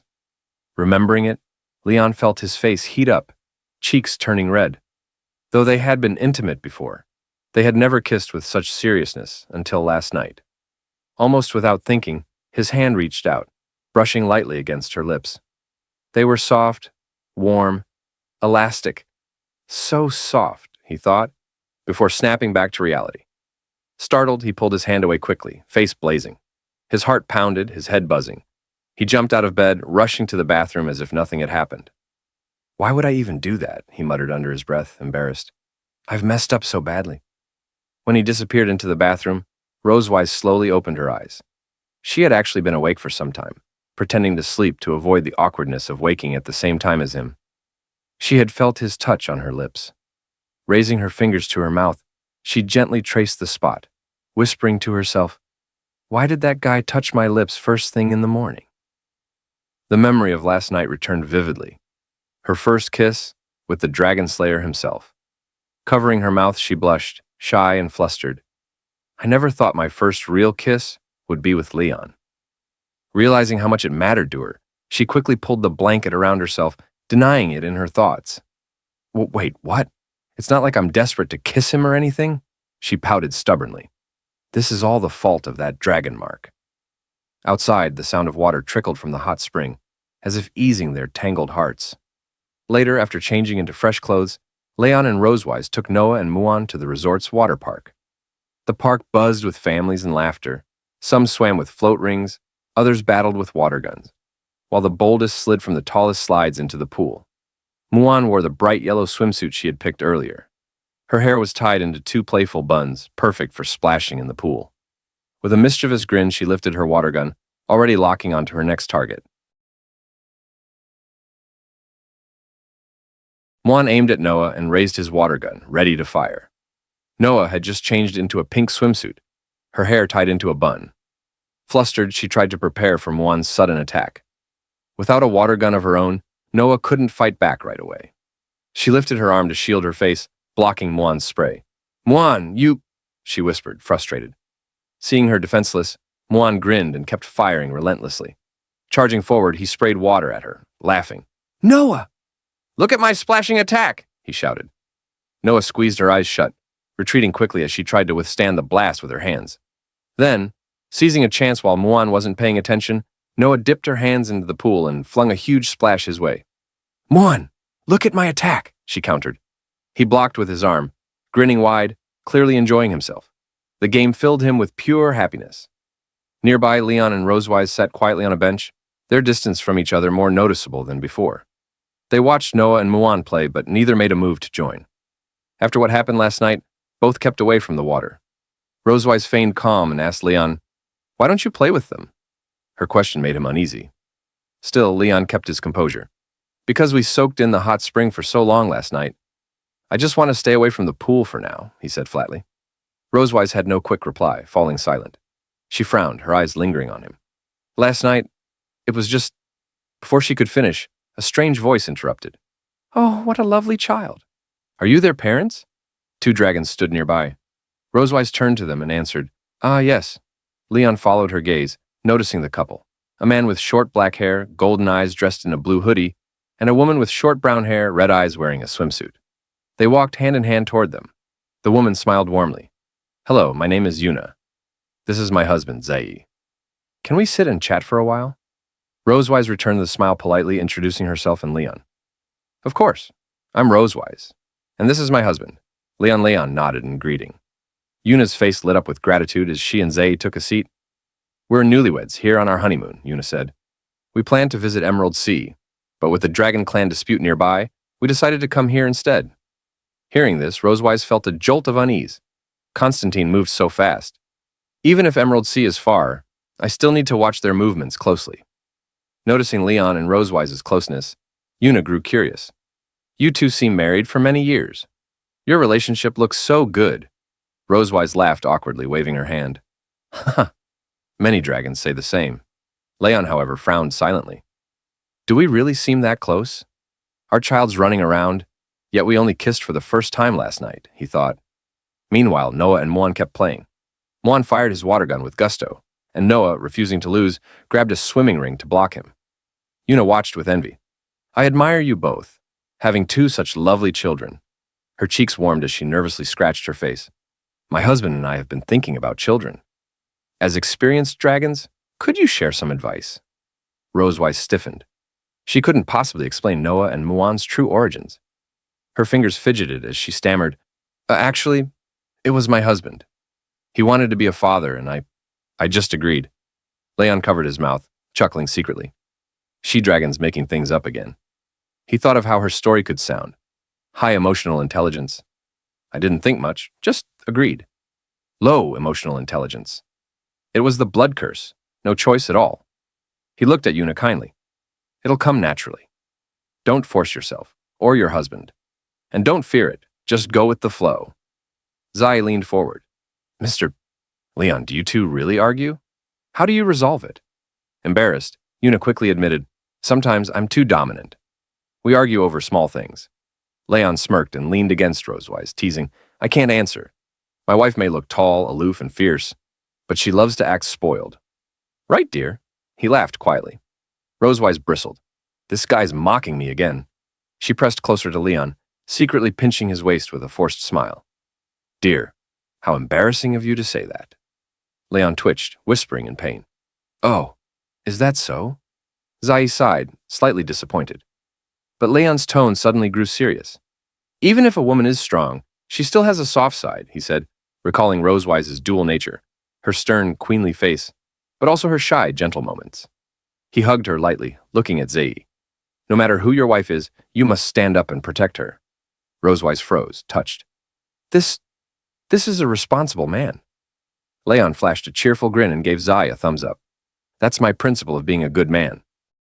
7 days had passed. Now, life had returned to normal.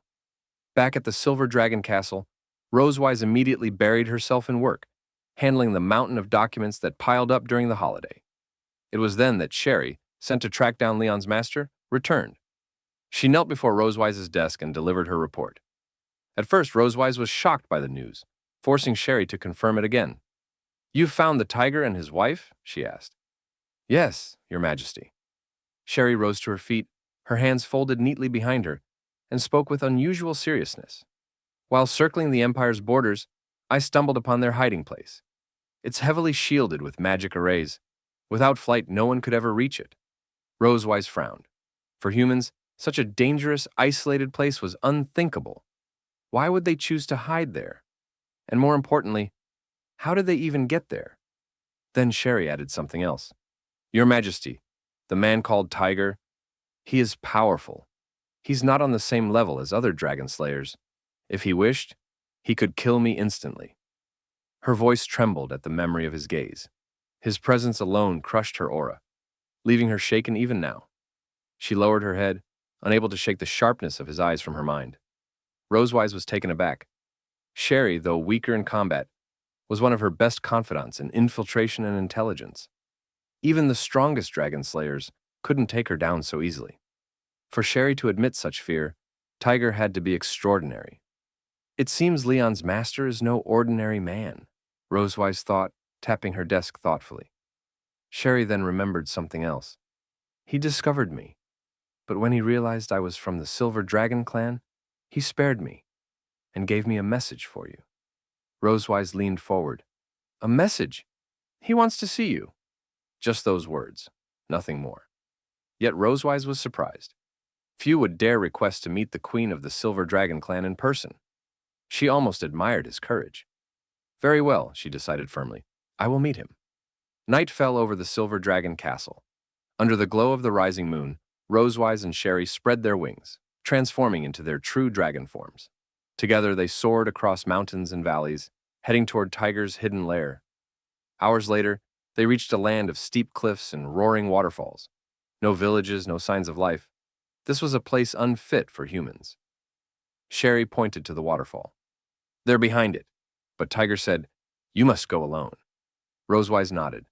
If I don't return, you know what to do. Sherry bowed deeply. Please, Your Majesty, be careful. With a wave of her hand, Rosewise conjured a magical shield to repel the waterfall's spray. She stepped through the cascading water and entered a vast cavern. There, sitting calmly at a stone table, was the man himself, Tiger. White hair, white beard, yet no trace of weakness. A quiet power radiated from him as he brewed tea with deliberate calm, dressed in a plain blue robe and brown cloak. Noticing her arrival, Tiger set down the kettle and looked up. He gestured to the empty seat across from him. Please. Rosewise didn't thank him. She sat silently, her thoughts racing. I've faced countless dragon slayers. Only Leon ever felt like a true challenge. Yet this man before me, his presence feels even greater. Tiger poured the tea, his steady eyes never wavering. Rosewise could feel it, an aura unlike any she had encountered before. Sliding the cup toward her, Tiger finally spoke. 2 years have passed. I've been waiting for the chance to meet you. Rosewise folded her arms, cautious. She didn't touch the tea. Leon, is he well? Tiger lifted his gaze and met hers. Rosewise picked up the teacup, carefully inspecting it for flaws. She answered Tiger coldly, saying he was still alive. After a moment of observation and confirming the tea was fine, she took a sip. She continued speaking to Tiger. Leon was her prisoner of war. Though tortured endlessly, he never surrendered. He had tried every way to escape back to the Empire, but all attempts failed. Tiger calmly lifted the teacup and drank as well, showing no worry for Leon's fate. Ah, that kid. Still hard-headed after 2 years.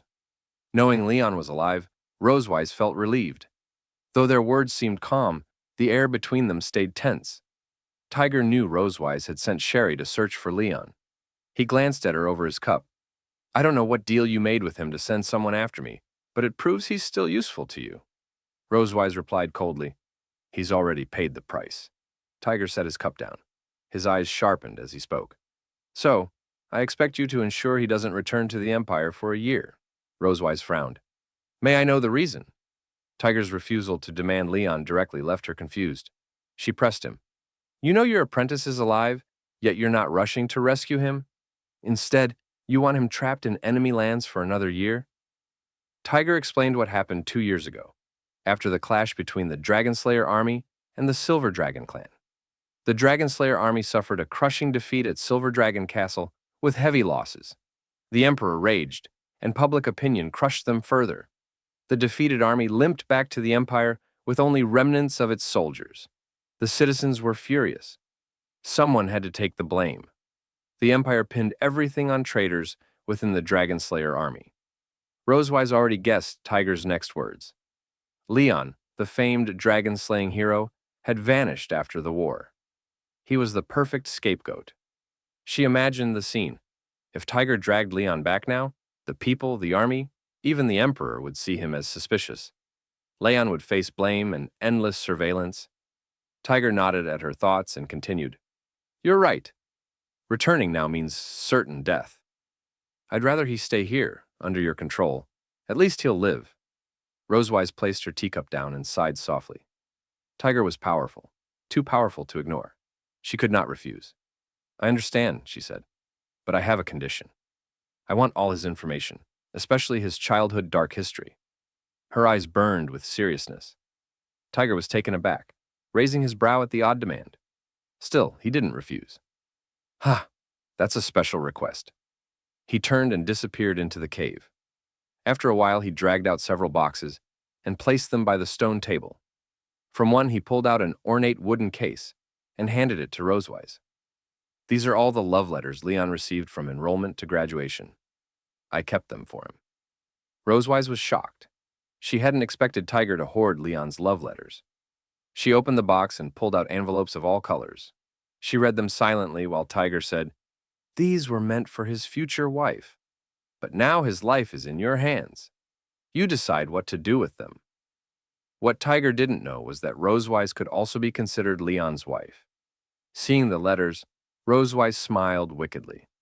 Knowing Leon's hidden past delighted her. Inwardly, she laughed.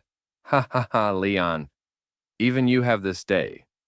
She kept smiling as she read. Tiger noticed her expression and frowned. Why was she so interested in Leon's secrets? Is this interrogation? He wondered. He wasn't entirely wrong. Rosewise then pulled out a small golden-framed portrait from the box. It showed a silver-haired girl in purple, crudely drawn, clearly from Leon's childhood hand. Rosewise asked, This is? Tiger chuckled and shrugged. That's Leon's dream lover. He drew her at 6 years old. Silver hair, tall, cold demeanor. That's his type. There was even a girl at school just like that, she confessed to him. He thought for 5 seconds, then rejected her. As he spoke, Tiger suddenly froze. His eyes narrowed on Rosewise. She was silver-haired, tall, cold, exactly like the portrait. No way, he thought. Leon wouldn't dare. Not with the Silver Dragon Queen. Rosewise studied the portrait seriously, unaware of the uncanny resemblance. She placed the picture and letters back into the box.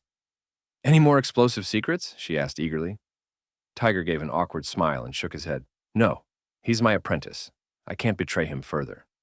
At that moment, Rosewise flicked several photos into her hand. She waved them before him. These are recent pictures of your beloved apprentice. Don't you want to look? Tiger shot to his feet, leaving the stone bench. Wait here.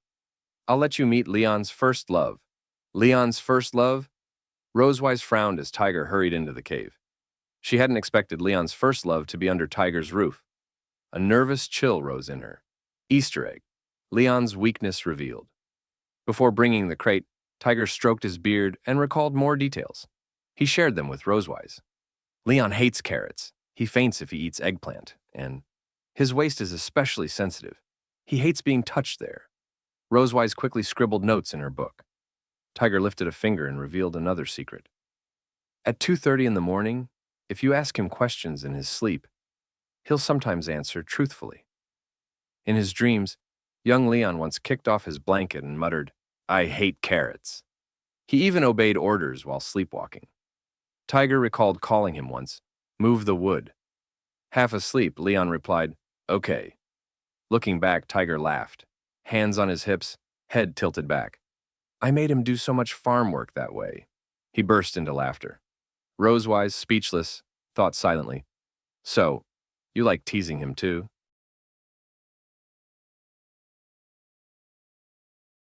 Tiger then turned and walked deeper into the cave, intending to bring Leon's first love to show Rosewise. Hearing this, Rosewise grew nervous. Soon, the sound of hooves echoed out of the darkness. A donkey appeared, wagging its tail and twitching its ears as it followed Tiger. He led it out with a rope. This, he explained, was Leon's first love. Its fur was white, its skin an unusual blue, tied in a ponytail with a red bow, and dressed in a brown outfit. Still half asleep, it kept its eyes closed and sighed unhappily. "Sorry for the wait," Tiger said. "I woke her in the night. She's a little upset." Rosewise widened her eyes when she saw a donkey instead of a person. She almost wanted to ask aloud, "Leon's first love is a donkey?" She hadn't expected it to be an animal. Tiger noticed her reaction, chuckled softly, and confirmed, "That's right." He told her how Leon had tamed many animals as a child, poultry, even dangerous beasts, but never this donkey. Instead, Leon spent his days chasing after it, branch in hand, trying everything to make it obey. His little dog even joined in, but the donkey always ran ahead, stubborn and unhappy, once kicking Leon and leaving a scar across his nose. Tiger pointed to his own nose. "If you touch Leon's bridge, you'll find that scar." He got it back then when the donkey kicked him. Rosewise glanced at Leon later and indeed noticed the faint scar. Without Tiger's reminder, she might never have realized it was there. Hearing the story, she let out a quiet sigh, and her tense mood eased. "Oh, I see," she whispered. But then she caught herself. Why had she felt so relieved? It's just a donkey. Why was I nervous? She stepped closer, frowning as she studied the blue donkey. The donkey silently stared back, clearly displeased. After understanding Leon's secret, Rosewise prepared to leave. She placed the photo on the stone table and said, "I'll leave the photo here. I'm going back now." Then she remembered something. Turning back, she said to Tiger, "I need something more, a token for Leon. Proof that you're still alive?" Tiger held the rope with one hand and searched his clothes with the other. He pulled out a letter and tossed it to her. Rosewise caught it quickly. "All right," she said, tucking it away before heading for the exit. Standing at the waterfall, she stopped, her back to Tiger. "This may be our first and last meeting, but for Leon, what I want isn't just 1 year." She turned, gave Tiger a mysterious smile, then leapt through the falls. She transformed into a dragon mid-flight, wings whipping up violent winds, purple magic lighting the sky. With a roar, she soared towards Silver Dragon Castle, her glow fading as she vanished. Tiger stood at the cave's mouth, watching her disappear. Her words echoed in his mind. What a decisive queen. But what did she mean? Just then, a breeze knocked the photo from the stone table to his feet. Tiger bent down, picked it up, and widened his eyes at the face on it. For a moment, he was speechless. From the shadows, a woman emerged. Supporting herself against the wall, she asked softly, "Leon, is he okay?" She had long blue hair, matching eyes, and a strange mark on her forehead.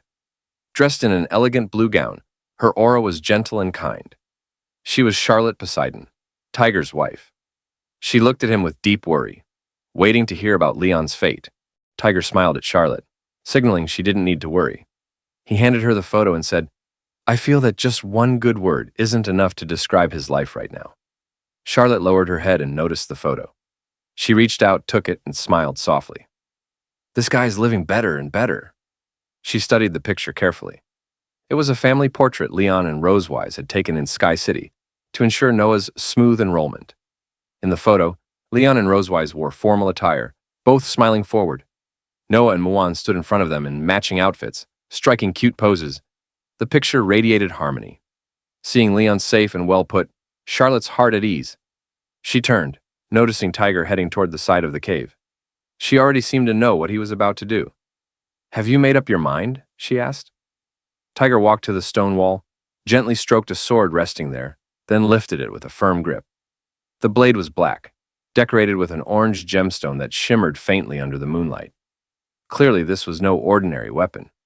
Staring at it with steady eyes, Tiger said, "Yes, it's time to wash away his traitor label and restore his name. Consider this my gift to my granddaughters." His voice was firm, his deep blue eyes unwavering. It was clear he was about to do something crucial for Leon. 2 days later, Rosewise returned safely to the Silver Dragon Castle. Evening had already fallen. The crescent moon, like a pale sickle, climbed into the sky, casting a faint silver glow. Inside the castle, corridor lamps lit the way to every room. It was dinner time. Leon brought Muan to the dining hall, but tonight he wasn't the one cooking. It was Rosewise.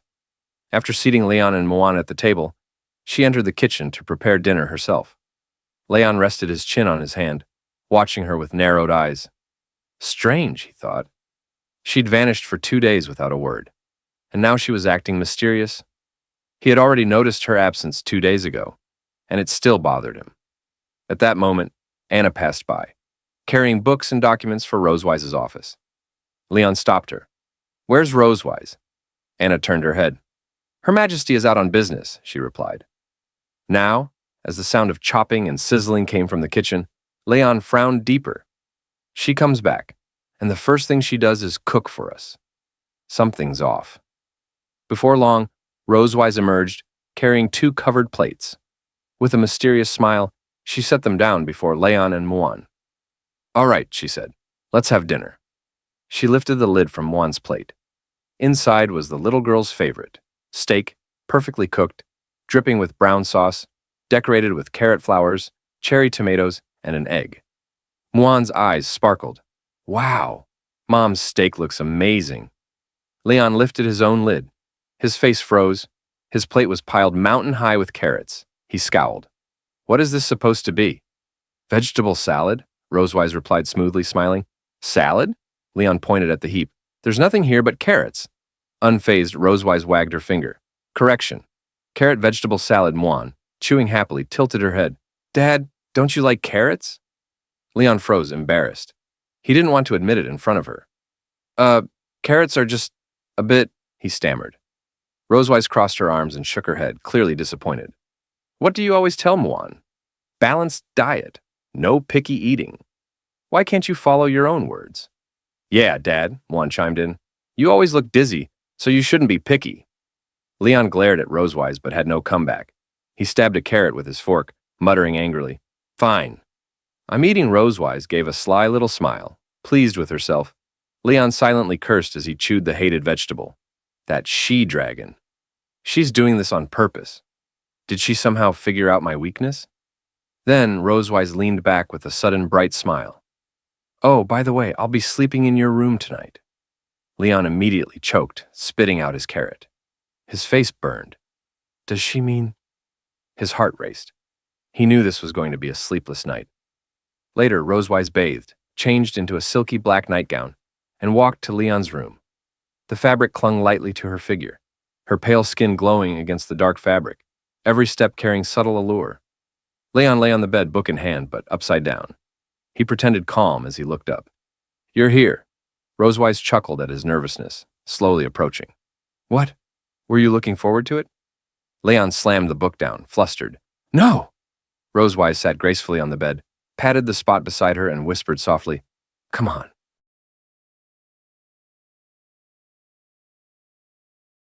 Later, Rosewise changed into a seductive black nightgown. thin enough to outline her graceful figure. With every movement, her curves trembled slightly. Leon, reluctant, lifted his hand and pulled off his pajamas. He thought she would torture his body again, just as before, but he couldn't refuse her. With a frown and a trace of bitterness, he shut his eyes and sighed. Walking up to Rosewise, he muttered, "I haven't seen you for 2 days. Are you in that much of a hurry?" She only smiled mysteriously. "That's right. Turn off the lights." Leon obeyed, turned off the lamps, climbed into bed, and slipped under the blanket beside her. Rosewise placed one hand on the blanket, closed her eyes, and smiled calmly. But Leon was tense, heart racing. He knew what she usually wanted. He clenched his jaw, shut his eyes tight, and rested a hand behind his head, bracing for the long night. Though he hated the thought of it, he was prepared for the discomfort to come. But half an hour passed, and Rosewise made no move. No words, no touch, nothing. At this time before, she would have already struck. Leon opened his eyes, staring at her in disbelief. What was going on? He watched carefully. Still, no reaction. Rosewise lay there quietly, breathing evenly, as if she had simply come to sleep. Confused, Leon whispered, "Are we really just sleeping?" Without opening her eyes, she answered, "What else did you expect?" Flustered, Leon turned his back to her and wrapped himself tightly in the blanket. He didn't want her to see his conflicted thoughts. "Of course not," he snapped, forcing himself to sleep. Rosewise cracked her eyes open, amused by his reaction, but said nothing. Realizing she wasn't going to torment him tonight, Leon told himself, "Since she's leaving me alone, I might as well rest. If I'm to strike back one day, I'll need my strength." With that thought, he drifted into slumber. The castle grew silent as the hours slipped by. On the bedside table, the alarm clock ticked quietly beneath the moonlight. Its hands pointed close to 2:30. Rosewise opened her eyes. She sat up slowly, lifted the clock, and confirmed the time. She had never actually fallen asleep. She'd been waiting. Tiger's words echoed in her memory. At 2:30 in the morning, if you ask Leon a question while he sleeps, sometimes he'll reveal his deepest thoughts. Smiling mysteriously, she turned to look at Leon, lying unaware beside her. She had waited for this moment. Tonight, she would test the secrets of his heart. Placing the clock back down, Rosewise leaned closer, whispering in her mind, "Let's start with something simple." She pushed his shoulder lightly. Leon didn't stir. She softly asked, "Leon, what is the name of your youngest daughter?" In his dream, Leon mumbled, "Muan." Her eyes lit up with delight. Success. Tiger's words were true. Leaning closer to his ear, she pressed on. "What kind of girl do you like?" Leon answered without hesitation. "Silver hair, tall stature." Rosewise remembered Tiger had said the same, that Leon liked silver-haired girls, tall and cold in demeanor. She nodded slightly. Exactly as his master said. But there was something else she had to know.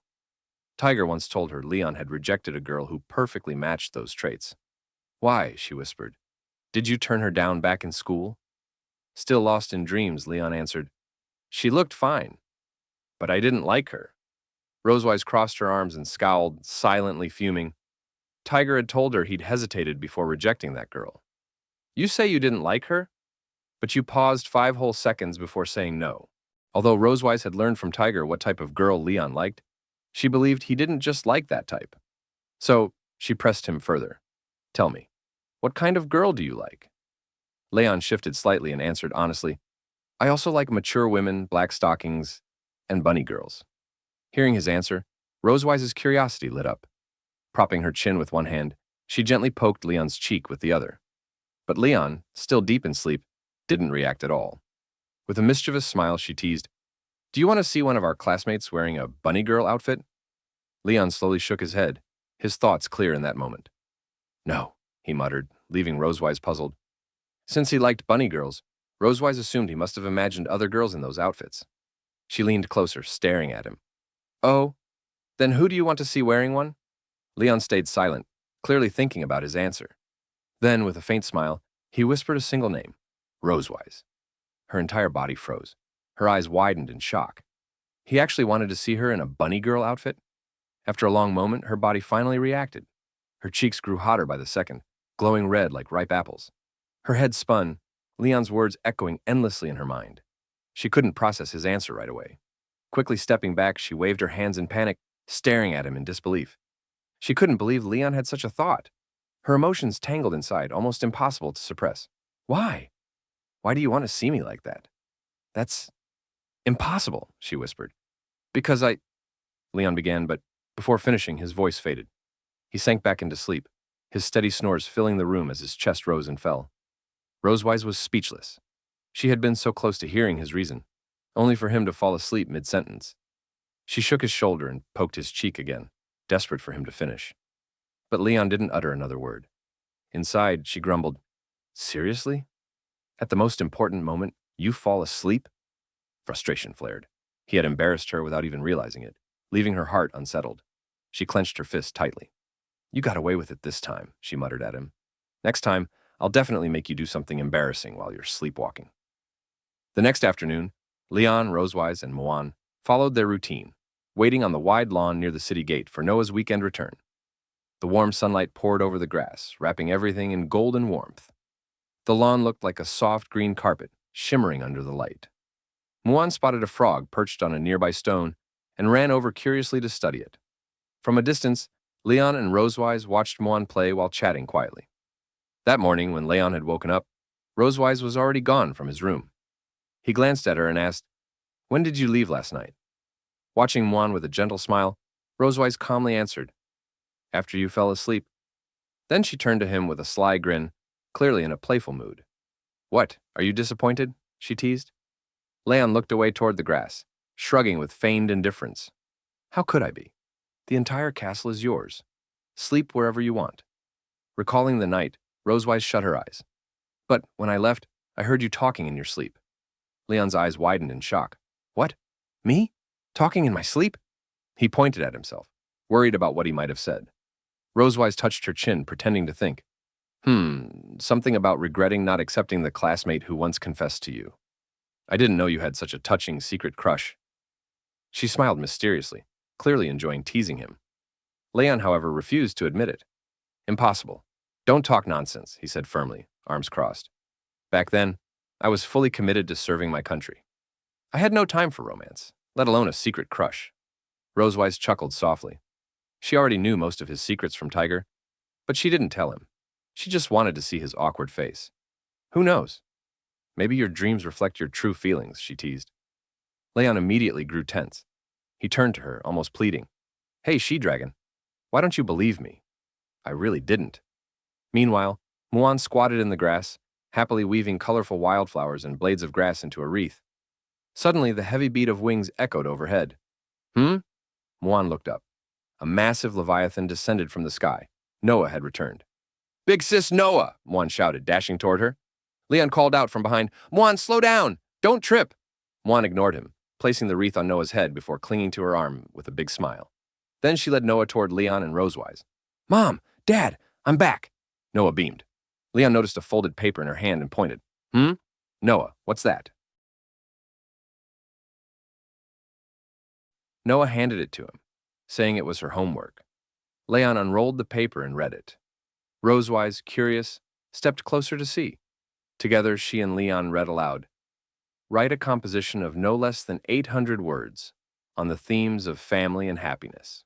An essay competition. Both Leon and Rosewise lowered their heads toward Noah. The paper revealed it was indeed a competition notice. The school required every student to write an essay and submit it on time. Noah nodded, explaining that most of her classmates would likely write about family bonds. After all, many came from oviparous dragon families. But Noah wanted something different. She raised her fists slightly, eyes firm, saying she would use the unique advantages of her own family. She didn't want to write like everyone else. She had already decided her angle at school and seemed very confident. The unique advantages of the oviparous dragon family? What does that mean? Muan blinked in confusion.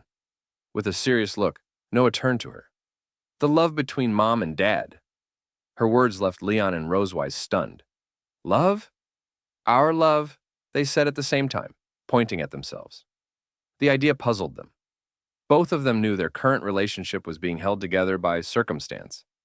As for love, they had little experience. But Noah stood firm, asking, Mom, Dad, please help me gather some inspiration and materials. Muan grew excited, raising her hand. Muan wants to see this. Leon sighed, smiling awkwardly. Since Noah asked, he couldn't refuse. If it's my daughter's request, of course I'll agree. Rosewise bent slightly, smiling warmly at Noah. And how do you want us to cooperate? Noah already had a plan. Go on a date in Sky City tomorrow. Leon and Rosewise widened their eyes in surprise. The next day arrived. Following Noah's request, Leon and Rosewise walked through the bustling streets of Sky City, dressed in the couple's outfit chosen by their daughters. The street overflowed with laughter, bargaining, and the lively sounds of tourists. Yet between Leon and Rosewise, the atmosphere was awkward. Leon turned reluctantly. Let's start dating. Rosewise sighed softly. Leon wondered why Noah even knew about dating at her age. Did she really understand it? Rosewise replied calmly, Noah isn't an ordinary child. She knows far more than you think. Meanwhile, Noah and Muan trailed quietly behind, observing, though their odd behavior drew glances from passers-by. Curious, Leon asked, Have you ever dated before? Rosewise shook her head. I spent 100 years in study, another 100 in career. No time for dating. And you? She asked back. Leon shrugged. 15 years studying, 5 in career, 2 taking care of children. Same result. They exchanged a silent glance, both inexperienced, both awkward. But Rosewise straightened confidently. Don't worry. I brushed up on dating knowledge last night. She had gone to the library and borrowed books like My Lover, Slumbering in the Afternoon, and The Albatross's Love. Leon nearly choked. These are love novels. He coughed into his hand. But he too had prepared. Actually, I also studied. I listed some date ideas for ordinary couples. He pulled a pink sheet from his pocket, covered with activities, dessert shop, musical dramas, zoo visits, and more. These don't include awkward games or excessive intimacy, Leon explained, but still capture the warmth of parental love. If we follow this, Noah will get the perfect material. He clenched his fist, confident. Rosewise nodded lightly, satisfied with the plan. Then, Leon and Rosewise went through each project on the checklist one by one. Their first stop was the dessert shop, where they each bought an ice cream and continued eating as they visited the zoo. Leon soon spotted an unusual animal nearby. Rosewise turned her head and noticed the same strange creature behind them. Hidden in the bushes, Noah observed them carefully, jotting down detailed notes. Muan squatted beside her, happily licking her ice cream. Afterward, Leon and Rosewise headed to a clothing store. Rosewise picked up a pink dress and held it in front of herself. She turned to Leon for his opinion. He touched his chin, studied both the dress and Rosewise carefully, and after a pause, offered his advice. Meanwhile, Noah and Muan lay flat on a rooftop near the shop, secretly watching. Noah nodded lightly, recording every detail. Soon after, Leon and Rosewise entered a theater to watch a stage play themed around the albatross. They sat side by side, seriously watching the actors and occasionally applauding.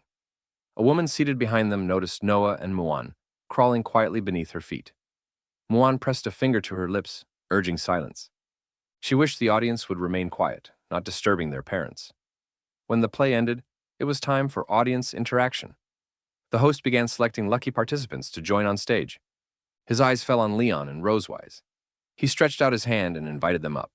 The two pointed at themselves, wide-eyed, shocked they had been chosen. Surprise lingered on their faces. With a smile, the host asked Leon to place a ring on Rosewise's finger. Holding the ring box, Leon knelt on one knee before her. It was his first time doing something like this before so many people, and his face flushed with embarrassment.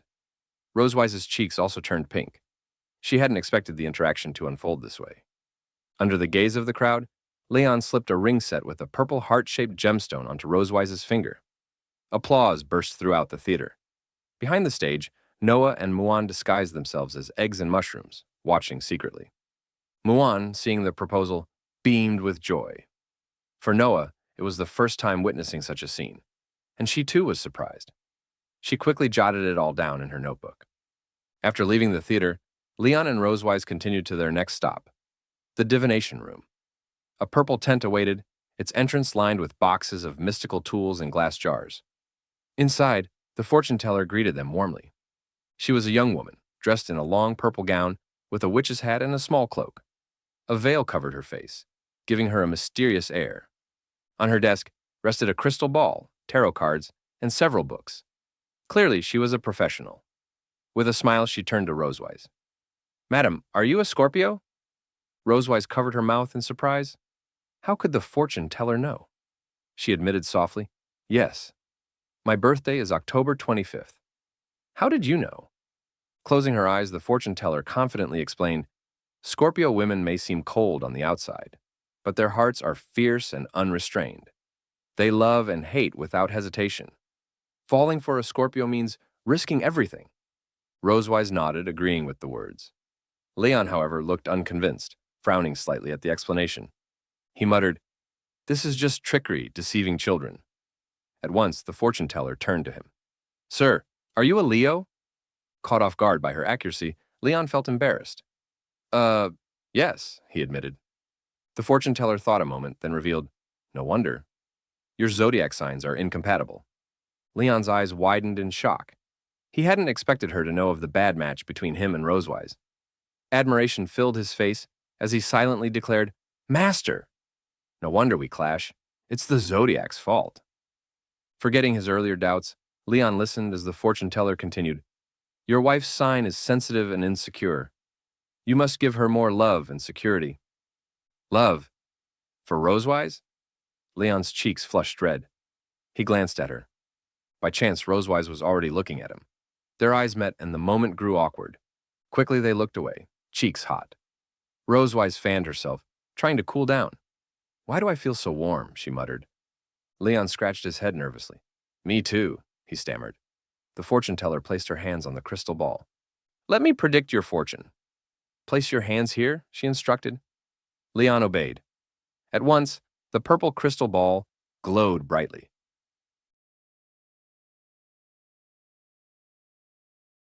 After Leon placed his hands on the fortune teller's crystal ball, its interior began to swirl and glow with a strange purple light. Soon, the fortune teller could see the faint shapes forming within. She placed her hands firmly on both sides of the crystal ball, guiding it to reveal more. Her eyes widened with excitement. "Oh, I see it. Iron railings. Weeds." "Sir," she said gravely, "you will face imprisonment." Upon hearing this, Leon frowned deeply, pulling his hands back from the crystal ball. The fortune teller's words unsettled him. He stared at her, expression dark. He hadn't expected her to uncover a part of his past. Rosewise, however, couldn't help but laugh, clearly amused by Leon's so-called misfortune. After all, she was the one who had imprisoned him before. The fortune teller, seeing her chance, leaned forward eagerly. "For just 100 gold coins," she said with a sly smile, wagging her finger, "I can help you escape this disaster." Leon crossed his arms, his tone sharp. "Actually, I've already been through it." Disappointed by her prediction, he no longer hid his irritation. Rosewise smirked, patting his shoulder teasingly. "If you really need to spend money to avoid disaster, I can lend you some." Leon stood abruptly, clearly displeased. "Let's go," he said coldly. "We shouldn't waste time on this nonsense." Rosewise chuckled and followed him out. The fortune teller's smile faltered as she realized they were leaving. She glanced desperately at the crystal ball and blurted, "Wait, don't go! I can see more. Oh, I see it! You will have children in the future. Truly, I didn't predict it wrong. You'll have many children." But Leon and Rosewise were unmoved. The fortune teller reached out toward them, her face desperate. But Leon had already lost faith in her words. Together, he and Rosewise lifted the curtain and left. Back in the bustling streets of Sky City, Leon still looked irritated. Arms crossed, he sulked in silence. Seeing this, Rosewise's lips curled into a mischievous smile. She followed behind him and asked playfully, "Why don't you keep playing along?" Leon looked at her suspiciously. "Did you hear what she said? About us having children? Do you really think that's possible?" Rosewise placed a finger on her chin, pretending to think. That's definitely impossible." She then walked beside him, her mood unusually light. "Still, today was fun. I haven't done things like this in ages." Since becoming the queen of the Silver Dragon clan, Rosewise rarely had time to experience life as an ordinary person, let alone go out with Muan and Noah. For Noah's essay project, she had set aside her royal duties for a day, choosing instead to live like a normal woman, spending time with Leon. "It's like we're really dating," she said with a soft laugh. Leon turned red and averted his gaze, stammering, Glad you like it." As they strolled down the lively street, Rosewise asked, "Where are we going next?" Leon raised his right hand and declared proudly, The last stop, watching the sunset at the beach. Not far behind them, Muan gently held Noah's hand, whispering as they followed. Dragon Squad. Follow them. The beach near Sky City was bathed in the glow of dusk. The setting sun dyed the sea orange, the waves washing gently ashore, leaving behind shells and starfish. The rhythmic sound of the sea seemed to ease every heart. Leon and Rosewise finally arrived. Leon placed his hands on his hips and said confidently, "The last stop of our date, the beach." Behind them, Noah and Muan hid behind a large tree, secretly observing. Their silent guardian, Anna, stood beside them. Rosewise looked around, sensing something strange about the place. "Leon," she said quietly, "don't you think the atmosphere here is a bit intimate?" All around them were couples, some watching the sunset together, others kissing softly in the fading light, some running into the sea hand in hand. The air itself seemed soaked in romance, making Rosewise a little uneasy. Leon scratched his cheek awkwardly. "Ha ha ha.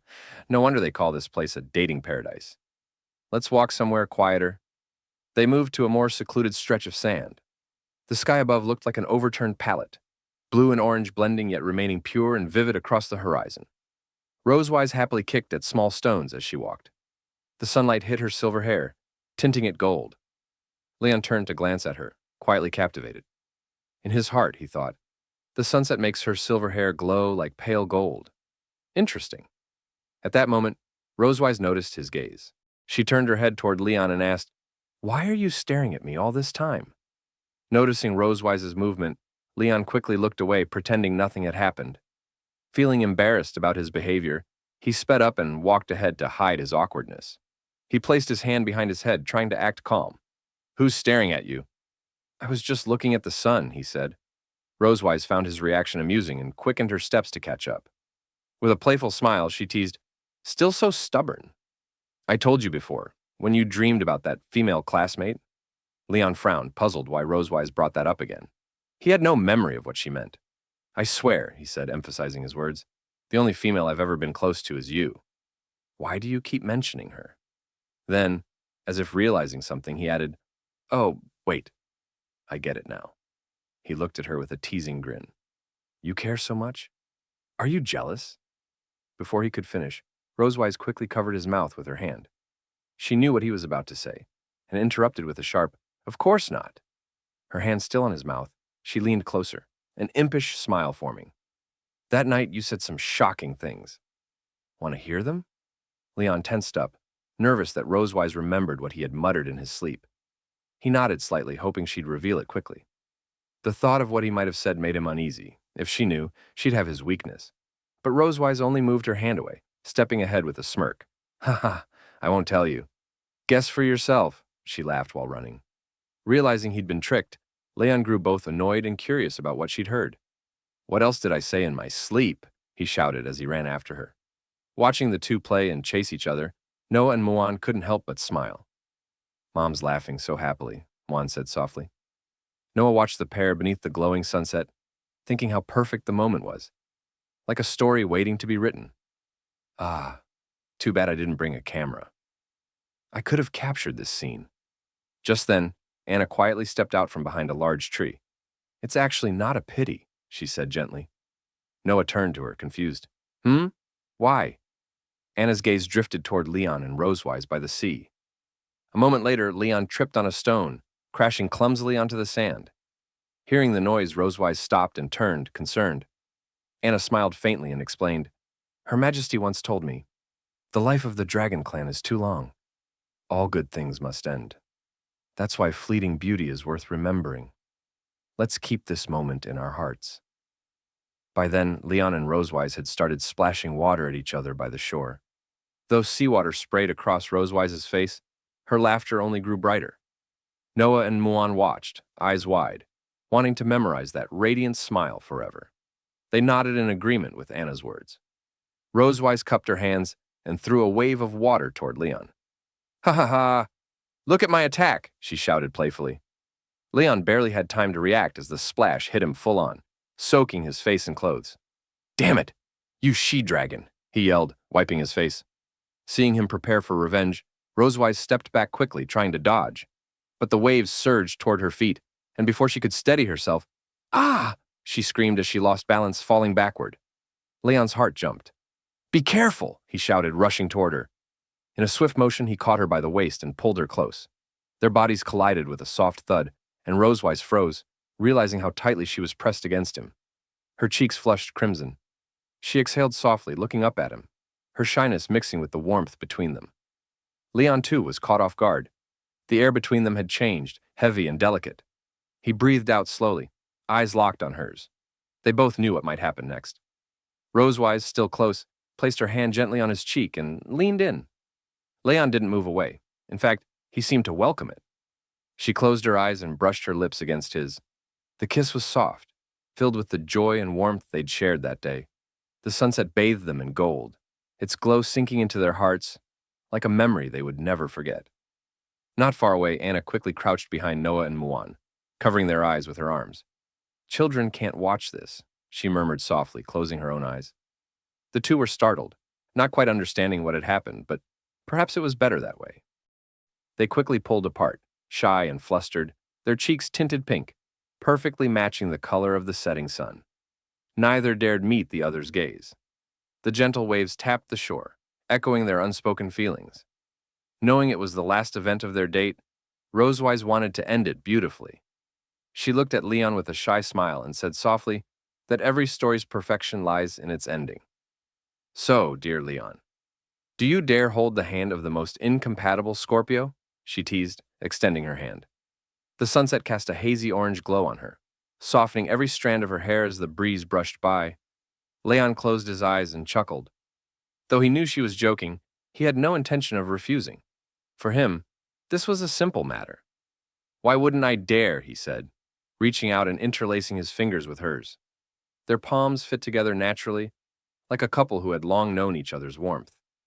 They walked quietly along the sea-dyed orange by the sunset, leaving 4 long trails of footprints on the golden sand. Soon, the waves came and gently erased them, but new footprints appeared nearby, just like their tightly held hands that refused to let go. Their date ended in the warmth of twilight. Around the same time, Noah's essay won the Excellence Award. When St. Hiss Academy announced the winners, parents were invited to hear the best essays read aloud. Noah's piece stood out. She walked on stage, holding her paper proudly, and began, "My parents are a loving and strange couple." In the audience, Leon and Rosewise were overjoyed. Leon listened intently, his eyes glistening with tears, while Rosewise blushed, lowering her head in shy embarrassment at Noah's words. Later, after returning home under a darkened sky and finishing dinner, Leon went back to his room. Some quiet noises came from inside. It seemed he was up to something. After checking that no one was around, he shut the door and crawled under the bed, rearranging a few hidden items. His head hit the bedboard, but he ignored the pain and kept working. When he finally crawled out, a thin layer of dust clung to his face and clothes. He grinned slyly, holding a small stack of photos, pictures of Rosewise dressed as a bunny girl. "These are the photos I secretly printed back in Sky City," he whispered. "I need to hide them well." With these, he thought, he finally had a weapon against Rosewise's usual teasing. Looking around the room, he wondered where to hide the last one so she wouldn't find it. But before he could decide, the sound of high heels echoed outside his door. Her footsteps. They grew closer. She was heading straight for his room. Alarmed, Leon quickly shoved the remaining photos into his bedside drawer, jumped onto the sofa, and grabbed a book. He opened it, pretending to be deeply engrossed, his breathing steady and calm. Just as he composed himself, the door opened. Rosewise entered gracefully. Leon lifted his eyes from the book and frowned slightly, pretending to be irritated. "What's wrong? Planning to sleep here again tonight?" he asked flatly. Rosewise folded her arms and gave him a playful smile. "What? You don't allow it?" she teased. Leon sighed and put the book down, pretending to give in. "Tsk, it's up to you." Inside, he was secretly amused. "Now I've got a trump card," he thought. "No matter what tricks this she-dragon plays, I can handle them." As long as she didn't discover his hidden stash, he finally had something to counter her endless teasing. Rosewise walked toward Leon and slowly sat down on the sofa. She seemed to be in a very good mood. Closing her eyes, she suddenly said something that caught Leon completely off guard. "Leon, do you like bunny girls?" Hearing her words, Leon froze in place. "Huh?" Still lost in thought, he didn't immediately process what she said. When he finally did, his heart skipped a beat. How did she know? It hit him that she was talking about something he secretly liked. He had no idea how she found out. Could it be she discovered those bunny girl photos I've been hiding? The thought made him tense up. Seeing his reaction, Rosewise chuckled softly and looked at him teasingly. You said it in your dream that night, she said. You wanted to see your female classmate wear bunny girl clothes. But in truth, what Leon had mumbled in his sleep was nothing like that. Rosewise had simply twisted his dream talk as a joke. Since she'd done similar things before, Leon didn't buy her words this time. It only made him more annoyed. He frowned and snapped, That's impossible! That's nonsense. I'd never say something like that. And even if I did, I'd say you should wear bunny girl clothes for me. Hearing that, Rosewise blinked, her cheeks warming with a faint blush. This guy? He actually said it out loud. She hadn't expected her little prank to expose his true feelings. Finding his reaction amusing, she decided not to stop there. Leaning back with her elbow on the sofa and her chin resting on her hand, she smiled wickedly. You want me to wear bunny girl clothes? Impossible. I'll never wear that for you in my life. Leon quietly glanced at his bedside table. Judging from her words, she hadn't noticed the hidden photo of her in bunny attire. He let out a subtle sigh of relief. Good. She doesn't know yet. That means I still have the upper hand. Since Rosewise remained unaware, Leon figured he still had a chance to strike back. He could already imagine her reaction once he revealed his secret weapon. A smirk tugged at his lips. Oh, and what would you do if you did wear bunny girl clothes? He asked. Rosewise tilted her head, not understanding his sudden confidence. She assumed he was trying to trick her into dressing up. I don't care what tricks you're planning, she said sharply. Even if you try using enchanting magic, it won't work. You can't fool my eyes. Then, with a confident grin, she added, If you can really convince me to put on bunny girl clothes, you can do whatever you want with me. Leon stared at her, skeptical. Really? Of course, she said coolly. But think carefully, Dragon Slayer. If your little plan backfires, you know exactly what will happen. She warned him, yet he remained silent. Suddenly, she noticed him standing up and walking to the bedside table. Confused, she watched him open the drawer. She had no idea her earlier words had just sealed her fate. Leon turned and said, Dear Queen, I don't need any tricks. Everything's already done. He shot her a mischievous smile. Then, striding to the sofa, he tossed a photo onto the table. In the picture, Rosewise, unconscious and dressed in bunny girl clothes, had her hair tied like rabbit ears. Her expression was calm, unaware of what had happened. This one's a masterpiece, Leon said proudly. Oh, and this one too. He placed several more photos on the table, clearly satisfied with his collection. But instead of fear, Rosewise's expression darkened with rage. She glared at the photos without a word, her fury building. And this, Leon said, tossing down the final shot, I call the ultimate art. The table was now covered in photos, full body shots and close-ups from every angle. It was clear Leon had gone to great lengths for this revenge. Suddenly, purple dragon flames burst from Rosewise's hand and engulfed the photos. The fire devoured everything in seconds. Leon froze, eyes wide, realizing things had just turned very bad. Rosewise rose from the sofa, her voice trembling with restrained anger. When did you take these photos? Leon smiled awkwardly, trying to stay calm. Ah, the dragon is angry. He raised his hand slightly in surrender. Don't get so worked up, he said nervously. Remember when you were unconscious after using the blood curse last time? So that's it, she said coldly. You're planning to use these to threaten me.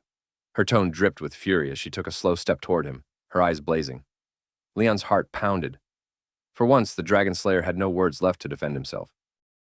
She never imagined he would have done something like that while she was unconscious, and that he'd even use it against her. Her silver eyes burned with anger as she strode up and seized his collar. Are you planning to use these photos against me? She demanded. Leon felt the weight of her rage, but didn't flinch. He remembered her earlier words, her own promise, and that gave him the courage to face her. He smiled nervously. No, no, no. I'm not threatening you. But you did say if you ever wore the bunny outfit, you'd follow my command, right? Rosewise glared at him.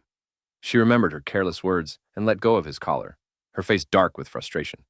She knew she couldn't simply break her word now. Sitting back on the sofa, she crossed her arms and frowned. Fine. What exactly do you want me to do? Leon closed his eyes for a moment, thinking. Then he smiled. You said you'd never wear bunny girl clothes in your life. Those photos, well, they were taken while you were unconscious. So, why not fix that properly now? Put them on and show me? Rosewise frowned, realizing he was deliberately trying to provoke her. And if I refuse? Leon shrugged casually. Then maybe next time I see your sister, I'll show her the photos. I'm sure she'll find them amusing. He could almost imagine the scene, Issa teasing Rosewise endlessly about it, turning the whole thing into a running joke. Rosewise slammed her hand against the table. How many copies are there? Leon didn't meet her eyes. 2. But that was a lie, there were more. He walked over, placed a hand on her shoulder, and leaned down slightly. So, you'll just have to do as I say. You don't want your sister finding out, do you? Rosewise stood abruptly, not answering, and marched toward the door. Leon watched, amused. Running away, he teased. Shut up, she snapped. I'm just going to get ready. Take your time, Leon replied with a smug grin. I'll come by at 7 to see the result. Without another word, Rosewise left and slammed the door shut. Leon crossed his arms, satisfied. Finally, my turn to turn the tables, he thought. For once, the Dragon Slayer had gained the upper hand. By the time evening came, Leon walked down the hall and knocked lightly on her door before stepping in. Rosewise stood by the bed, cloaked, facing away from him. He smiled. So, did you get ready? Rosewise turned her head slightly. I couldn't find the rabbit ears.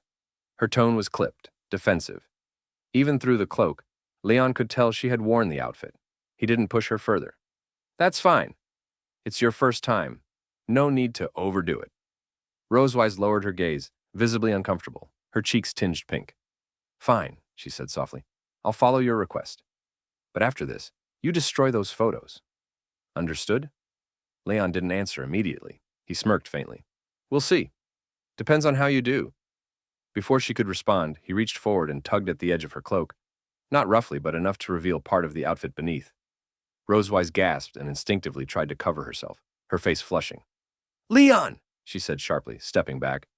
Her usual commanding air faltered for the first time, and she quickly sat down on the edge of the bed, trying to compose herself.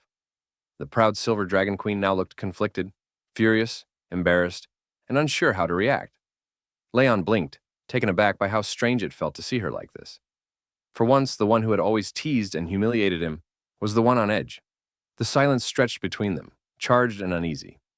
Leon stared blankly at Rosewise, a faint smile crossing his face. In his mind, he thought, my favorite outfit mixed with my least favorite creature? How ironic, yet somehow exciting. He seemed quite pleased with Rosewise's appearance. At that moment, she noticed something faintly glowing around her. Looking down, she saw the dragon mark on her chest shimmering with a bright purple light, as if mirroring her emotions. Realizing Leon's gaze hadn't left her, Rosewise felt her face grow warm. She turned her head aside, placing her hand near her lips to hide her flustered expression. Have you seen enough? She stammered. Leon chuckled quietly to himself. The shyer she gets, the more expressive she becomes, he thought, finding her reaction both fascinating and endearing. He smiled and replied, Of course not. We still have lessons to complete. He walked to a nearby cabinet and opened a drawer, searching for something. Rosewise frowned, a hint of unease flickering across her face. Is there anything else to do? She asked nervously. Leon turned and revealed a slender black wand, a focus tool used for training discipline and control among warriors. He lightly tapped it against his palm as a reminder, then smiled. Malkivi, please take your seat. Let's begin today's lesson. Rosewise sighed softly, sensing that Leon was about to test her again. She obeyed and sat down as he spoke. Tonight's training will focus on your composure and recitation. Let's see how well you can maintain control. Outside the window, silver light poured into the room, casting a calm yet mysterious glow. It felt as if the night itself was watching their lesson unfold, a quiet witness to secrets known only to Leon and Rosewise. When she heard his tone, similar to the one she had used during his earlier lessons, Rosewise realized what was happening. He's paying me back for what I did before, she thought, her lips tightening in annoyance. Leon paced before her with the training wand in hand. Repeat after me. The Dragon Slayer's 3 honors and 3 shamas, he instructed. Every proud Dragon Slayer must know them by heart. Rosewise frowned slightly. Mr. Leon, she said softly, I'm a dragon, not a Dragon Slayer. Leon approached her, his tone firm but not cruel. He lifted her chin slightly with the tip of the wand, guiding her to meet his gaze. Mind your attitude, Malkivi. Whatever I ask you to do, follow the lesson carefully. Understood? Annoyed but unwilling to argue further, Rosewise turned her head aside and murmured, I understand, Mr. Leon. He stepped back and began to recite, his voice calm but authoritative. Proud of being loyal to the Empire, ashamed of betraying it. Rosewise hesitated but followed along. Her voice grew quieter with each repetition, embarrassment and resistance mixing in her tone. Leon sighed softly, tapping the wand against his palm once more. Your voice. Too soft. Say it like you mean it. Rosewise clenched her fists in frustration.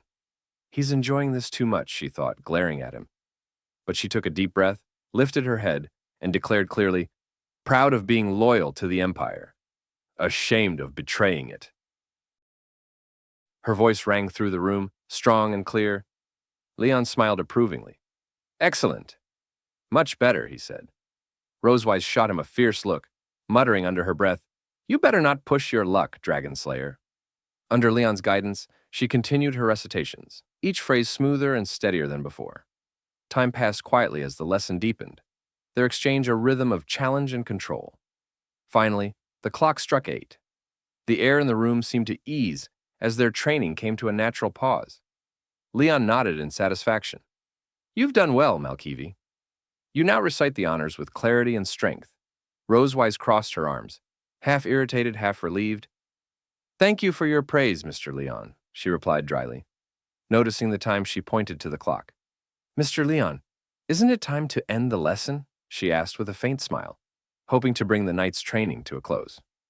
Leon glanced at the clock and nodded. Indeed, the class time is over. But instead of dismissing her immediately, he stood thoughtfully for a moment. However, he said, removing his outer coat and setting it aside, we still have one last subject, cultural appreciation. Rosewise blinked, confused by his sudden shift in tone. Cultural appreciation? Leon smiled lightly. You'll understand soon enough, he said, his eyes calm but intent. Rosewise braced herself for whatever came next, another mysterious, unpredictable lesson that only Leon could devise. He climbed onto her bed and slowly approached her. He pressed her beneath him and said, Today's lesson is about the inclusiveness and absorption of foreign cultures. He clearly intended to continue her punishment. Hearing Leon's words, Rosewise's cheeks warmed. She quietly swallowed and asked, Inclusiveness and absorption? Even though she knew what was coming, she still felt nervous. Leon smiled mischievously and leaned closer. Then, he noticed the dragon mark on her chest glowing even brighter than before. He whispered to her, Malkivi, your dragon mark is shining already. Don't you know what that means? He reached out and gently stroked Rosewise's face. She didn't find the gesture annoying at all. Instead, she enjoyed it. She felt her temperature rising and let out a soft, warm breath. Leon's fingers brushed against Rosewise's lips. Instinctively, she parted her mouth and gently bit his finger. He felt a slight sting, but the pain barely mattered. Her reaction made Leon blush as well. He took it as an invitation. He smiled and said, Malkivi, you're misbehaving. How dare you tease me? He slowly leaned closer. Their noses touched. Rosewise felt his breath so clearly that her inner desires slipped further out of her control. Her breathing grew erratic, swept away by his warmth. She thought silently, ever since that hot spring night, kissing has become natural. I'm no longer shy or resistant like before. Maybe I've fallen in love with kissing. Soon, Leon's lips pressed against hers in a deep, affectionate kiss. Rosewise didn't resist. She welcomed it and melted into the warm ripples that belonged only to her. Leon's body pressed against her twin peaks, rubbing gently as though teasing her. His actions echoed what Rosewise had done to him countless nights before. The dragon pattern sensed her growing desire and shone brightly. Leon cupped her head and deepened the kiss. Rosewise clung to him tightly, her body swaying gently as she craved more kisses filled with desire. The soft, wet sounds echoed like a love song, stirring their hearts. They were lost in each other's warmth. Eventually, they pulled apart slightly, breathing in small, fresh breaths. Their faces were hot, but neither cared. Suddenly, Leon thought of a new punishment. Turn around, Malkivi, he ordered. Rosewise looked confused. Huh? Wait! Before she could react, Leon grabbed her arm and turned her around, pushing her toward the pillow. She had no choice but to comply as he straddled her and pinned her beneath him. He placed his arms on either side of her, preventing escape. Rosewise turned her head toward him with difficulty, unsure what he planned. Leon leaned in and said, Malkivi, Recite the Dragon Slayer's 3 honors and 3 shames I just taught you. Rosewise's eyes widened. Now? The demand felt strange. Leon gave a wicked smile. He was thrilled to have full control. He knew she couldn't refuse. Pinned to the bed, she had no way out. Even though she hated repeating the embarrassing lines, she had no choice. She closed her eyes and whispered, proud to be loyal to the Empire, ashamed of colluding with the Dragon Clan. Leon leaned close to her ear and spoke softly. And then? A deep blush spread across Rosewise's ears as his breath tickled them, but Leon didn't intend for her to stop. She had to continue. Proud to be loyal to the Empire. Before she could finish, Leon suddenly grabbed her tail and pressed a gentle kiss to it. He knew it was her weakness, and used it instantly. A strange sensation shivered through her tail, and she let out a soft moan. One kiss wasn't enough for him. He kissed her tail several more times. Rosewise tried to endure, but the sensations only grew stronger. Each kiss came with a deliberate wet sound, confusing her even more. She clenched the sheets tightly. Ah! Another moan escaped her. She was furious at the humiliating treatment, but she had no way to resist, unable to endure another kiss. She turned and said, I won't recite anymore. Just punish me. Hearing this, Leon smiled triumphantly. She had finally spoken those words herself. He paused for a moment, then decided on what to do next. You said it yourself. Malkivi. Foreign culture has both dross and essence. You've just learned how to embrace culture, so now we should learn how to absorb it. Although Leon didn't clearly explain what he was about to do, Rosewise could already guess from his words. She showed a very angry expression and snapped, You! Then the ambiguous sound of water and soft, broken moans echoed again in Rosewise's room. They were both lost in an atmosphere thick with desire. Time slipped by minute after minute. On the clock, the pointer showed it was already 2 a.m. That meant Leon had been teaching Rosewise for a long time. Clearly, this class was difficult. After attending several intense classes, Rosewise's body was already exhausted. She could still feel the soreness spreading through her limbs. Wrapped in a blanket, she lay on the bed to rest. Even the slightest movement made her feel discomfort. She didn't expect Leon's special course to leave her feeling completely drained. Leon, on the other hand, was very satisfied with today's lesson, and with Rosewise's performance, he left Rosewise's bed, picked up his clothes from the floor, and put them on. Straightening the folds, he turned and said, Malkivi, your performance was very good. That's all for today's class. Hearing this, Rosewise clenched her fist, furious. You! She hissed.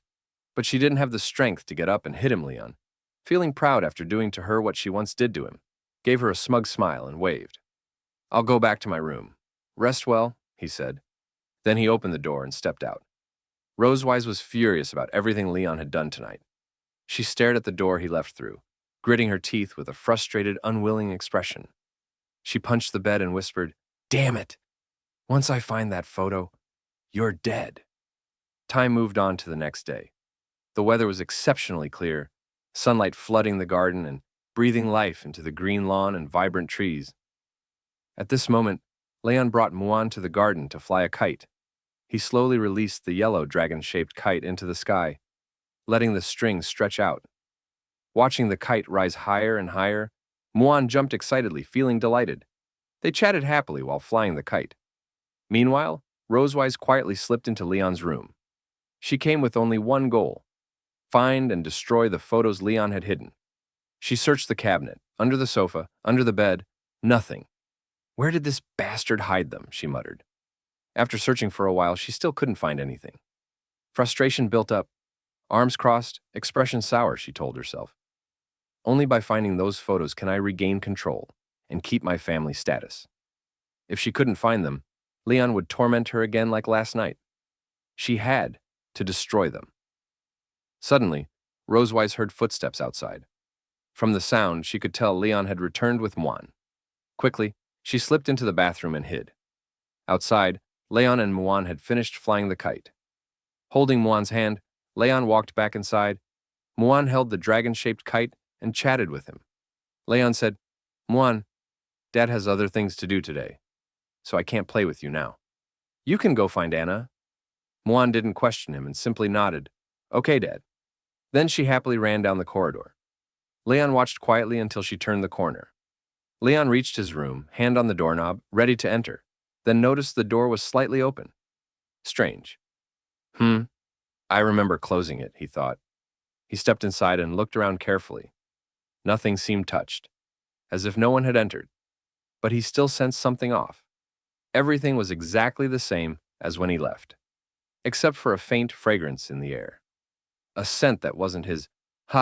Rosewise couldn't resist looking for the photos, huh? From the fragrance alone, he knew she had been here. Smirking, he turned toward the bathroom. He knew she was still inside. Leon paused, then formed a plan. Raising his voice deliberately, he said, why did I leave my coat in the garden? That's one of my favorites. I'll go get it. He pretended to leave, creating the illusion for Rosewise that the room was empty.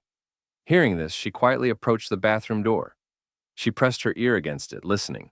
She heard footsteps fading, then the sound of the door closing. Soon, the whole room was silent. Leon seemed gone. Relieved, Rosewise exhaled softly, tension easing. Perfect timing. I need to leave before he comes back, she thought. But she had no idea what awaited her. As she opened the bathroom door to slip out, Leon stood right there, smiling. She froze. He hadn't left at all. Instead, he'd waited to catch her. Rosewise yelped, startled. She shouted and slammed the bathroom door shut. The loud bang left Leon speechless. This guy actually tricked me, Rosewise growled, furious at his trap. She never expected him to know she sneaked into his room. She didn't expect to fall for his trick so easily. Leon stayed by the bathroom door. Malkivi, what exactly are you trying to steal by sneaking into my room? He asked. Leon didn't leave the bathroom right away. He politely knocked on the door and asked, Malkivi, why are you secretly hiding in the bathroom? Are you eager to start tonight's class? Rosewise didn't want to experience the same thing with Leon as last night again. She answered, no. Rosewise frowned, clearly furious that Leon had deceived her. Anyway, she definitely didn't want to open the door and let him in. But Leon still wouldn't give up. He kept joking with Rosewise outside the bathroom. Next up is a song from Mr. Casman, dedicated to Miss Malkivi, along with the message, last night your bunny girl was amazing. Little bunny, good and dear, open up the door right here. Quickly, let me in. It's time for me to come within. With a relaxed tone, Leon sang to Rosewise, wanting her to open the bathroom door, but it was impossible for Rosewise to obediently open the door just because of Leon's song. She shut her eyes tightly and shouted, Give up! I won't open the door! Noticing that she still refused, Leon let out a soft sigh. He had another way to force her. He placed one hand on the doorknob. I'll count to 3. If I can't open this door, Bisa will receive your bunny girl photos in 3 hours. 3. Leon had barely spoken the number when the bathroom door suddenly swung open. Rosewise stood there with a resentful expression, as if a dark cloud had covered her face. She stood before him, fists clenched, hating that Leon was threatening her with the photos. But if she didn't open the door, Bisa would likely see them. To avoid that, she had no choice. Seeing Rosewise open the door, Leon smiled with satisfaction. You're great, Malkivi. He crossed his arms in front of his chest and slowly walked into the bathroom, approaching Rosewise step by step. Since she couldn't escape, she had no choice but to step back. Right now, she was like a wild beast forced into a cage. As she stepped back, she cautiously asked, What do you want to do? But Leon didn't answer immediately. He kept moving closer. Rosewise backed toward the innermost part of the bathroom, anxiety rising. Perhaps she was too focused on him, because suddenly she accidentally hit the shower switch. Warm water sprayed onto both of them, soaking their clothes and making them sticky. But neither of them seemed to care now. Leon placed one hand on the wall, trapping Rosewise in a space that belonged only to him. His eyes locked onto hers, sharp, like a wild beast ready to pounce. Rosewise stared back carefully, so nervous, she forgot to think of a way to escape. Warm water flowed from Leon's hair down his face before dripping onto the floor, outlining his features and making him seem even more serious. He said to her, What do I want to do? I want to bring you to justice on the spot. Rosewise widened her eyes slightly. Even though Leon didn't explain further, she already knew what would happen next. That only made her more nervous. She looked up at him, unable to say a word, both angry and helpless. She had no choice but to accept the situation. Because she hadn't opened the door earlier, Leon was going to punish her now. He quickly closed the distance and held her tightly, starting his small punishments. Rosewise grabbed Leon's clothes tightly, forced to endure his punishment. Along with the sound of the shower spray, there were kisses and intermittent moans echoing in the bathroom. Then, Leon pushed Rosewise down onto the floor and punished her even more intensely. The sounds of physical impact filled the bathroom with an ambiguous atmosphere. At that moment, the bathroom door seemed to obey some silent order and quietly closed, as if giving Leon and Rosewise a more private, immersive space. Time passed quickly into night. Night fell over Silver Dragon Castle.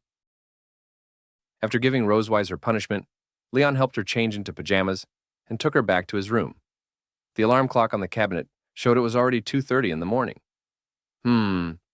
Rosewise slowly woke from her daze. Opening her eyes, she found herself lying on Leon's bed. She carefully sat up, but the soreness all over her body made her uncomfortable. Looking at Leon, she silently cursed, "Damn it! Why did he bite me so hard?" Meanwhile, the culprit was sleeping soundly next to her, totally relaxed, not showing a hint of exhaustion. Seeing him sleep so peacefully, she frowned and clenched her fists, furious. Today's punishment had obviously tormented her body. Still, she hadn't given up on finding where Leon hid the photos. Seeing Leon deeply asleep again, she felt a spark of disdain for how defenseless he looked. Even the mightiest dragon slayer is utterly defenseless when fast asleep. Since she had once managed to get his honest thoughts while he slept, she wanted to try the same method again to find her photos. She asked him directly, "Leon, where did you hide the backup photos?" But after a while, Leon didn't react at all. He looked like he was simply sleeping normally. Seeing he wasn't responding, Rosewise felt confused. No reaction this time? Was it just luck that I heard his real words last time? Then she got a new idea. Maybe I can try another method this time. Rosewise gave a mysterious smile and felt confident in the method. She reached out her hand and gently stroked Leon's head, whispering to him, "Leon, take me to the place where you hide your photos." At that moment, Leon suddenly sat up from the bed. Although his eyes stayed closed and he didn't wake up, he seemed to have truly heard what Rosewise said to him. Leon pulled open the blanket covering him and slowly got out of bed. Seeing him prepare to leave the room as she asked, Rosewise felt a bit delighted. She didn't expect that, just by changing the way she asked, he would obediently listen. She silently told herself, "I got it right." After putting on his clothes, Leon quietly walked out of the room toward the place where he'd hidden the photo of Rosewise. He still seemed to be sleepwalking, unaware of who commanded him. Rosewise also left the room, quietly following him and watching the direction he headed. During sleepwalking, Leon would definitely not recall anything he experienced. Seeing Leon's appearance now, Rosewise let out a cold laugh. When you wake up tomorrow morning, you'll find everything has returned to its starting point." She could already imagine Leon's expression when he discovered the photo destroyed by her. Once he lost those photos, she could take the chance to retaliate for what he'd done to her before and torture him severely. Guided by Leon, Rosewise arrived at the back mountain of the Silver Dragon Castle. They passed by a forest. The shadows of trees scattered like mottled silver spots across the ground. A stream quietly flowed beside the forest. A few fireflies carrying dim lanterns skimmed over the water or hid in the woods. Anyone listening carefully could hear rustling leaves and tiny animals weaving a pleasant nocturne, adding lively melody to the quiet night. Leon, still sleepwalking, slowly led Rosewise forward. Rosewise crossed her hands over her chest and lifted her head to look around. The surroundings were nothing but trees and stones. She didn't expect Leon would hide the photo on the back mountain just to prevent her from finding it. She thought, what a cunning dragon slayer. No wonder she found no photos in the room. Searching for a few photos in this vast back mountain was like searching for a needle in a haystack. She followed Leon while looking everywhere for where he hid his photos. Then she suddenly realized the place felt familiar. But the route he's taking me is questionable. These were all the places he brought her to that night. Rosewise thought for a moment and realized every place they passed was one Leon had once taken her to. At that time, she had been unconscious for a long time due to using the blood curse. After she woke up, Leon dragged her through these places and tortured her fiercely in retaliation for what she'd done to him earlier. After a while, Leon, walking at the front, suddenly stopped. He stood in the forest and went no further. Rosewise quietly asked, "Have we arrived at our destination?" Leon slowly turned around to face her. Though his eyes remained closed, he didn't look asleep. Suddenly, a smug smile lifted his lips, clearly pleased that Rosewise followed him. Damn it! I've been tricked! He wasn't asleep at all. He'd been acting from the start. Seeing the change in his smile, Rosewise realized she'd been deceived. In truth, Leon had never fallen asleep. In the room, he pretended to be asleep to tease her. then cooperated and brought her to the back mountain to help her find the photos. Rosewise tried to calm herself, not wanting him to sense how flustered she was. She clenched her fist, stared at him, and pretended she had seen through everything. You don't need to pretend to be asleep. I know you're awake. Hearing that, Leon opened his eyes. Since she already exposed him, there was no reason to keep pretending. He looked confident as he said, although I don't know what charm you plan to use to make me obey you, it's obvious it didn't work. Rosewise was surprised. He still hasn't realized he can sleepwalk. From his words, she understood he thought she was trying to control him with magic to find the photo. She never expected he still wouldn't know he had been sleepwalking and would speak his true thoughts while doing it. Leon opened his arms and stepped toward her. Rosewise wanted to escape, but it was too late. She slowly backed into the forest behind her. Leon approached while asking, Malkivi, you should be familiar with the places we passed, right? What's your favorite part of this outdoor class? It seemed he intended to give Rosewise an additional lesson. Her back hit a big tree. There was nowhere to go. She shouted, I don't like anywhere, especially here. Leon instantly closed in and placed one hand on the tree behind her. He caged her in his space again.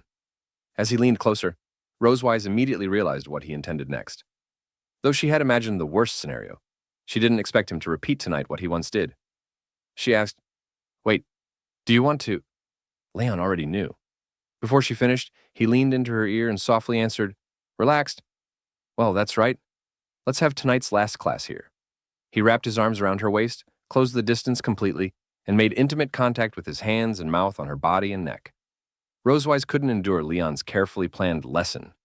Her face flushed faintly from her physiological reactions, and she couldn't hold back her voice. Ah, damn Dragon Slayer. Her shout echoed through the forest. Birds resting nearby were startled and flew away.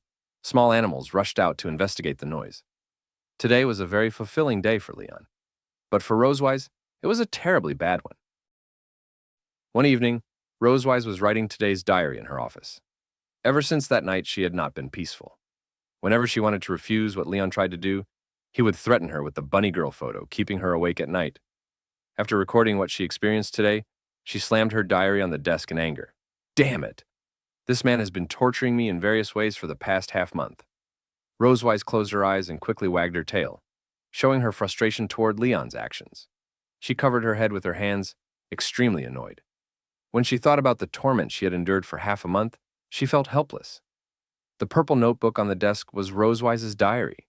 It recorded Leon's misdeeds and everything she had suffered. I can't go on like this anymore.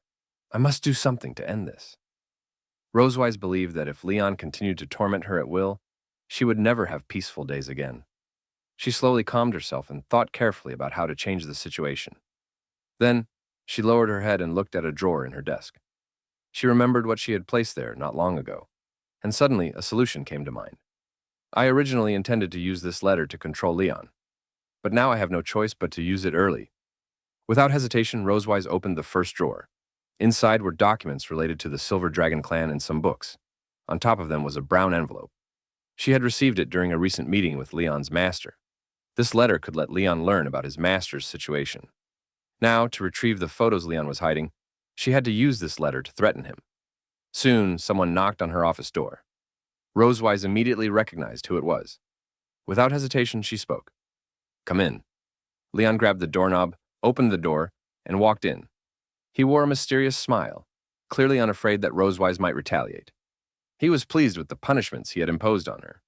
Even if she tried something, he still had the bunny girl photo to force her to obey. Leon raised his hand and politely greeted Rosewise. What is it, Your Majesty? Did you need me for something? Rosewise opened her drawer and took out the brown envelope. It bore the name of Leon's master. She held it up and gently shook it so he could see. She smiled calmly and explained. You haven't seen your master for more than 2 years. You must want to know how he's doing, right? This is a letter from him. Do you want to read it? Leon widened his eyes slightly in surprise. Without answering, he stepped up to her desk and reached for the letter, eager to know his master's condition. But Rosewise didn't let him take it so easily. She moved her hand just out of reach. Leon clicked his tongue in irritation. Rosewise smiled and shook the envelope again. If he wanted the letter, he'd have to meet her condition, and it was the one she needed most. How about it? You can exchange this letter for those backup photos. Leon looked at her with clear dissatisfaction. He tapped his fingers lightly on her desk, expressing his displeasure. He knew her only goal was to get the 2 sets of photos. Based on what he knew of her, he doubted whether the envelope truly contained anything. Leaning down, he asked skeptically, "And how can I be sure this isn't just blank paper you're using to trick me into handing over the photos?" Rosewise already expected his suspicion. She didn't waver. "If you don't believe me, then forget it. This is your only chance to know your master's situation. If you don't want it, I'll burn it." She summoned purple dragon flame in her left hand. The flame burned fiercely, ready to turn the letter into ash. She held the envelope over it. Just as the dragon flame was about to touch the envelope, Leon grabbed her wrist to stop her. "Wait." Realizing she was forcing him into a choice, he hesitated, nervous, thinking to himself, "Rosewise only knows about 2 backup sets. Even if I give her those 2 sets for the letter, I still have 2 more hidden. It's fine. I still have the advantage." He lowered his head smugly. She had no idea he had stored her photos elsewhere. Even if he surrendered 2 sets, he could still control her with the others. Damn it! Leon slammed his hands on the desk, pretending to be angry. He raised his head, face tense. "Fine. I'll get the photos." Seeing him finally compromise, Rosewise smiled, pleased. Soon, Leon returned from his room and threw the photos onto her desk.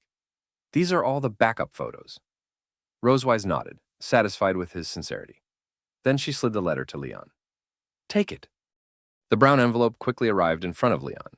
Without hesitation, Leon picked it up, while Rosewise immediately brought over the photo on her desk.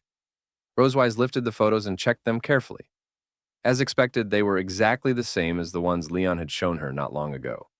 She could already imagine how Issa would react if she received these. She furrowed her brow slightly, whispering in her heart, "If my sister sees these photos, Silver Dragon Castle won't have peace for the next 200 years. These absolutely cannot stay here." This group photo?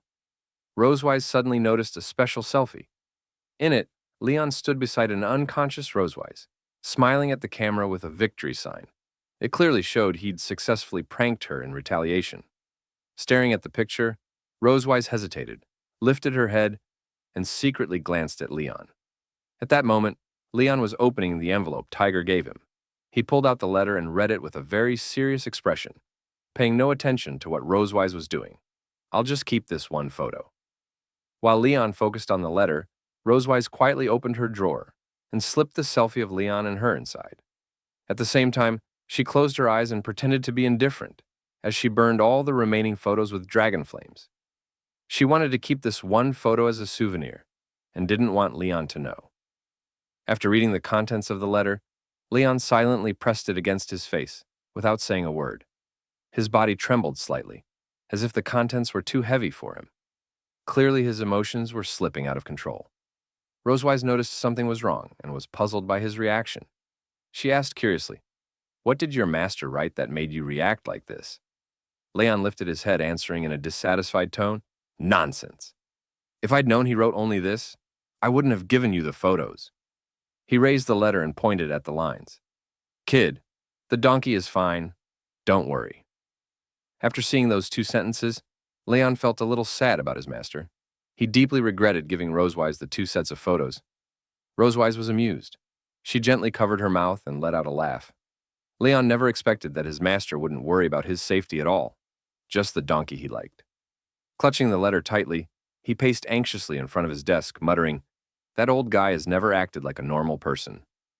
But he shouldn't just say, "Don't worry," to an apprentice who's been missing for 2 years. Suddenly, Leon seemed to realize something. He turned to Rosewise and asked with a puzzled tone, "I don't think he wants me to go back. Could he be doing something dangerous?" Leon suspected Tiger was acting strange because he was planning something Leon didn't know about. He worried about Tiger's safety. Upon hearing this, Rosewise didn't immediately reply. She remembered what Tiger told her earlier. He would never let Leon return to the Empire within a year. And truthfully, she didn't want him to leave either. But she didn't want Leon to know Tiger's true intentions. She closed her eyes and shrugged casually, pretending not to care. She smiled lightly and improvised a lie. "Maybe your master thinks you're weak and wants you to train under me." Leon immediately felt offended. "What? Before I came here, I consistently ranked first in the Empire's dragon-slaying inventory. I hold multiple physical test records at the Dragon Slaying Academy. Even if you gave him 2 years, he still couldn't surpass me. Leon closed his eyes confidently as he recalled how every ranking list used to have his name at the top. No one had surpassed him for a long time. He didn't think he was weak at all. But Rosewise clearly disagreed. She mocked him. Being first place and then getting captured? I think you're the champion of getting caught, and the champion of homework submission. Leon froze. Even though he didn't want to admit it, he really was imprisoned here and unable to return. He was extremely dissatisfied. He slapped the table and pointed at the door. Haha, why don't we go outside and fight again? Rosewise was amused. She crossed her arms, smiling. Didn't I always win before? And looking at you now, my winning rate is still 100%. You should practice a bit more first. Rosewise gave him another sarcastic jab. You! Leon gritted his teeth and clenched his fist in anger. He was convinced she was underestimating and insulting him. He didn't want to admit she was telling the truth. He shouted loudly, "You'll regret this!" His voice echoed throughout Silver Dragon Castle. As usual, Leon took Muan to the garden to practice magic. Muan shut her eyes tightly, clenching her small fists at her sides. Soon, a faint blue magic aura wrapped around her body. Leon watched Muan, quietly thinking about his own magic situation. It's been several months since I woke up. My body has recovered well. But strangely, my magic is still exhausted. Leon lowered his head, opening his palm to look. My attribute is Thunder, a highly aggressive element, perfect for clearing out soldiers or striking the Dragon King. It's extremely effective. Even with strong physical ability, without magic, I can't defeat a Dragon King-level opponent. Leon tightened his hand, trying again to summon magic. But all he could produce was faint blue lightning. He felt disappointed. As expected. Still the same. If I want to defeat Rosewise, I have to figure out why my magic is drained. He clenched his fist again. At that moment, Muan poked out her head, staring at the lightning in his hand, curious. Dad, what are you doing? Leon smiled and lifted his hand gently. Dad is practicing thunder magic. Muan's eyes sparkled with interest. Thunder magic? Can Muan also use it? Leon replied. Everyone awakens the magic that suits them. You're getting close to your magical enlightenment. Then a question struck him.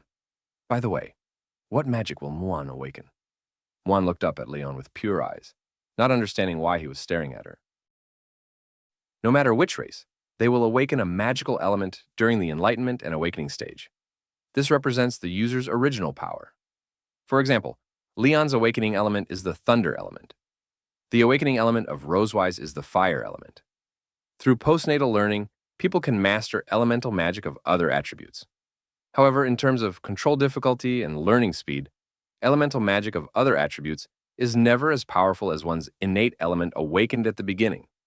However, there are also a very small number of geniuses who can awaken two elemental magics, which can be said to be rare existences.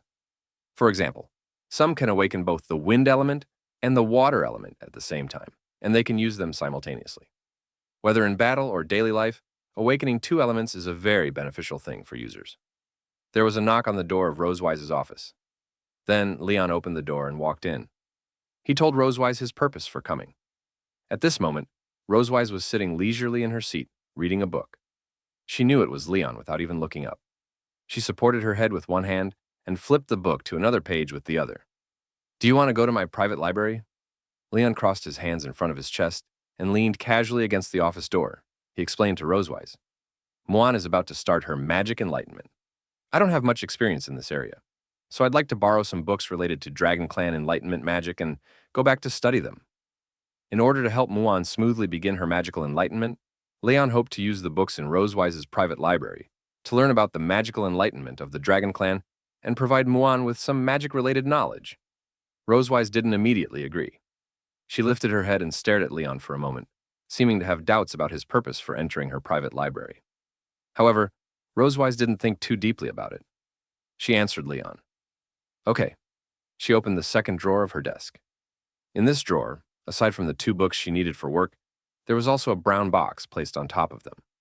She kept the two keys to her library there. Rosewise took out the two keys and tossed them directly to Leon standing at the door. Then she lowered her head and continued reading the book on the table. She told him, You can take whatever book you want to read by yourself. Leon raised his hand and easily caught the key. He thanked Rosewise. Thanks. Leon turned around and secretly smiled. He tightly grasped the key and silently said in his heart, I didn't expect to get the key so easily. I searched through the library before, but couldn't find anything related to magic exhaustion. I can only try my luck in Rosewise's private book collection. In fact, besides looking for books related to magic enlightenment, Leon also planned to find the reason for his magic exhaustion from the relevant books in Rosewise's private library. He needed to know what exactly was causing his magic to not be fully unleashed. When Leon was about to leave Rosewise's office, Rosewise suddenly called out to him, Oh, wait! Upon hearing her voice, Leon froze in place for an instant. He slowly turned his head to look at Rosewise and asked, What's wrong? At this moment, he felt a bit nervous and silently said in his heart, Don't tell me you're going back on your word. He worried that Rosewise might suddenly change her mind and refuse to let him enter her library. Rosewise placed her hand on her chin and pondered for a moment. She asked Leon, What kind of magical element did you awaken during your magical enlightenment? Perhaps because Leon had just mentioned magical awakening, Rosewise became curious about Leon's element. Leon turned around and answered her, Thunder element. How about you? Rosewise casually placed her hands on the desk and answered, Fire element. After enlightenment, almost all dragons of the dragon clan awaken the fire element. Don't you know? Leon felt a little annoyed by Rosewise's tone. For someone like him, who ranked first in every subject, it was impossible for him not to know this knowledge. He frowned slightly and muttered, Of course I know. Just asking casually. At this moment, Leon seemed to remember something. He crossed his arms over his chest, thinking seriously for a while. So, what element will a human-dragon hybrid awaken? He knew that Noah and Muan were both mixed-race children between humans and dragons. Due to being in a coma for the first 2 years, he had missed Noah's magical enlightenment period, so he didn't know what element she awakened. Leon walked up to Rosewise's desk and asked her, What element did Noah awaken at the beginning? Rosewise lowered her head slightly and looked aside, not wanting to look directly at Leon. She seemed unwilling to reveal Noah's awakening element to him. She rubbed her hands together, feeling conflicted. She answered softly, Thunder. Because Rosewise's voice was too low, Leon didn't catch it clearly. He leaned forward and said, What? Rosewise couldn't help slapping her table hard and shouting, Thunder element! Noah's awakening element is the same as yours, okay? Rosewise felt a bit annoyed at Leon's attitude. Although she didn't want to admit it, she still had to tell him the truth. She knew Leon would definitely feel proud of it, like he had scored a point ahead of her. Upon hearing that Noah's awakening element was thunder, Leon felt very satisfied. This meant Noah's body carried his own power. This made him very happy. He spun the key between his fingers and showed off to Rosewise. Oh, my daughter follows her father. It's normal she inherited my power. Hey, maybe Muan will also awaken the thunder element. Leon showed a proud expression and tightened his grip on the key. He was extremely confident about the element Muan might awaken. Rosewise was furious at Leon's words. She didn't think Muan's awakening element would be the same as his. She responded with an unhappy tone, Ha! You wait. Muan's awakening element must be the fire element. A strange desire to win sprouted between Leon and Rosewise. Leon stepped closer to her and emphasized his answer. It's thunder. Rosewise refused to lose. She also firmly affirmed her answer. It's fire. After a while, Leon and Rosewise realized they couldn't win at all. So they gave each other an angry look and turned their backs, arms crossed in front of their chests. They were both dissatisfied with each other's answers. They spoke in unison. Time will tell. After speaking, Leon walked out of Rosewise's office and headed straight to her private library. Reaching the 4th floor of Silver Dragon Castle, he found Rosewise's private library. He opened the door with the key Rosewise had given him. Her private library was extremely large, filled with thousands of collected books. Books of different types and sizes were neatly arranged on wall-embedded shelves. Alongside them were several small bookshelves, beside desks for holding books that couldn't fit in the cabinets. Leon also brought Muan inside. Seeing the huge number of books, Muan became very excited. She couldn't hold back an exclamation and ran happily through the library while observing the rows of bookshelves. Dad, there are so many books. Leon stood on the library ladder, searching for books related to magical initiation. Seeing Muan's reaction made him smile. He placed several colorful magic books on the table. At that moment, Muan walked over curiously. She noticed a deep blue book titled Introduction to Young Dragon Magic. She had seen this book before. Pointing at it, she said, Muan knows this book. Noah read it before. Leon said, now Muan also needs to follow Noah's footsteps and study seriously. Let's start today's lesson. He clenched his fist with a confident smile to encourage her. Muan was influenced by his energy. She raised her tiny fist high, showing her determination, and responded excitedly. Okay. Leon placed a magic-related book in front of her, then pulled a mobile blackboard from the corner. He wrote basic magic knowledge on the board and drew a diagram beside it. Holding a teaching whip in his left hand, he raised his right hand to explain. Magic is a mixed force. It's formed through both physical and mental strength. Guided by the internal magic circuit, it releases the effect the user wants. Leon pointed to the diagram with the whip, showing Muan what a magic circuit looks like inside the body. He then pointed to several key parts on the diagram to explain how magic flows. Muan held her cheeks with both hands, listening carefully, though she didn't understand one point. Dad, what is mental strength? Leon tapped a point in the book with his whip. Mental strength is just a term. You can think of it as strong thoughts toward a goal. He picked up a book and showed it to her. Then, he gave a simple example. For example, did Dad use some strength to pick up this book with my hands? Muan nodded lightly. Leon shook the book gently. While using strength, I also had the desire, I want to pick up the book. With both forces working together, I can complete this action. Muan thought quietly. She understood the example, but still had a doubt. But even if Dad's desire isn't strong, Dad can still pick it up. Leon nodded. You're right.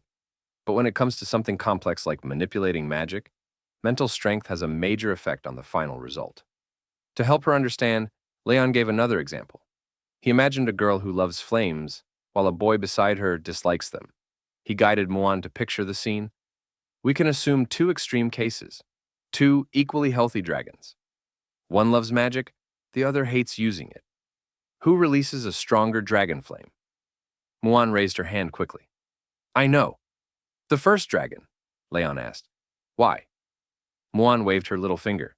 Dad said magic is made of physical and mental strength. So, with the same physical strength, mental strength decides the final effectiveness. Leon was satisfied. He touched her cheek softly, his eyes warm. Yes, Muan learns very fast.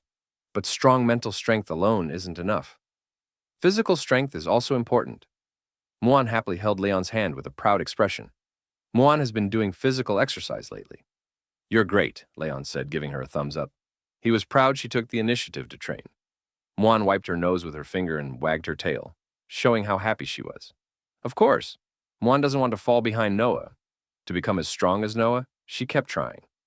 Although she couldn't match his pace yet, she started with small steps to adapt to learning and training. She lifted her head and gave Leon a cute smile. Leon gently touched her head, proud of her effort. Good daughter, he praised inwardly. If she studied hard from childhood, she could surpass other dragon kings someday. Confident in her future, he assigned some classroom work to help her review today's lesson. He placed the assignment in front of her. Muan, finish the homework first. Dad needs to find some materials. Muan picked up her pen and began writing diligently. I know, Dad. Leon walked to the second floor and searched the bookshelf for the knowledge he needed. He took out a related book and read carefully. He read while thinking about the cause of his magic exhaustion. From my situation, physical and mental issues can basically be ruled out.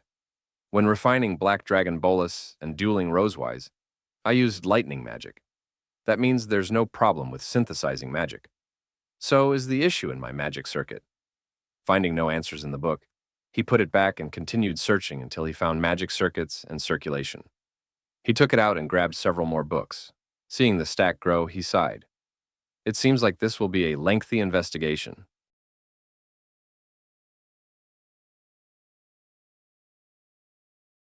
Time quickly slipped into night. Darkness fell over the Silver Dragon Castle. The moon and stars gathered, silently illuminating the dim sky with their faint glow. Leon, Rosewise, Noah, and Moan enjoyed a delicious dinner together in the dining room of the Silver Dragon Castle. Tonight's dinner was steak made by Rosewise. Because it was so delicious, Moan couldn't help but eat a lot. After dinner, she held a knife and lay sprawled on the dining table. She wore a satisfied expression as if she were extremely content with tonight's meal. I really can't eat anymore. My stomach is so full. Noah sat beside Moan, drinking water from a cup.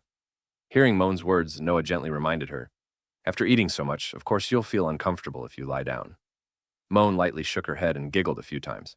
She lazily replied to Noah, "Mom's steak is so delicious." Noah put down the cup in her hand and thought for a moment. Suddenly, she came up with a way to help Moan feel less stuffed. She gently took Moan's hand and led her toward the dining room door. "Let's go for a walk outside to help with digestion. We'll walk 2 laps and then come back." Hearing this, Moan instantly perked up. She really enjoyed spending time and playing with Noah. She looked at Noah with hopeful eyes and said, "Yeah, Moan wants to go for a walk with Noah." Moan smiled and happily grabbed Noah's arm with both hands. Leaning against her, she left the dining table together with Noah. Noah turned her head and told Rosewise that they were going out for a while so she wouldn't worry. "Mom, we're going out for a bit," Rosewise responded while tidying up the dishes and utensils on the dining table. "Okay, be careful. Leon is responsible for washing the dishes today." At that moment, Leon was wearing an apron and gloves, standing in front of the kitchen sink washing dishes. Rosewise brought the remaining bowls and plates to the kitchen and said, "This is the last pile." Leon turned his head, looked at them, and replied, "Oh, just put them here." After a while, Leon finished washing all the bowls, plates, and utensils. Just then, he suddenly remembered something. He casually asked Rosewise, "Speaking of which, next Tuesday is your birthday, right?" Leon picked up a clean cloth, wiped the plate in his hand, and turned his head to ask her. Rosewise was slightly surprised by his sudden question. She put one hand on her chin and raised her head, thinking for a moment. "Tuesday is October 25th. That is indeed the day I was born." When it comes to the Dragon Clan's birthdays, a bit of explanation is needed. Dragons calculate birthdays slightly differently from humans. Their lifespan is long, and before reaching adulthood, they celebrate once every year. After becoming adults, however, they celebrate their birthday only once every 10 years. Rosewise is an adult dragon, so her birthday is celebrated only once a decade. However, she seemed to have other ideas. "Although there are still 2 years before my next birthday, I won't tell him that." She didn't want Leon to know the Dragon Clan's birthday rules yet, and intended to tease him. She gave him a mischievous smile and asked, Why did you suddenly mention my birthday? Are you planning to give me a gift?" Hearing this, Leon immediately felt annoyed, as if her words had poked him. He answered quickly, "How is that possible?" He tidied the plates and prepared to put them into the cupboard. He had no intention of giving her a gift. After all, their relationship was quite special. With his back turned, he said, "Since ancient times, there has never been a reason for a prisoner to give a birthday gift to the victor." Seeing Leon's reaction, Rosewise found it quite amusing. Leon placed some of the bowls and plates on the table, preparing to get the rest. He closed his eyes, refusing to look directly at her. At that moment, Rosewise came up with another idea. She walked over to Leon and bent down slightly to look at him. "But since you don't want to give me a gift, you should at least celebrate in some other way, right?" Leon seemed a little interested. He opened his eyes and looked at her. Other ways of celebrating. Rosewise closed her eyes and gently pressed her temple, pretending to think hard. "For example, you could help me hold a birthday party." Leon was shocked. He pointed at himself and asked in disbelief, "Me?"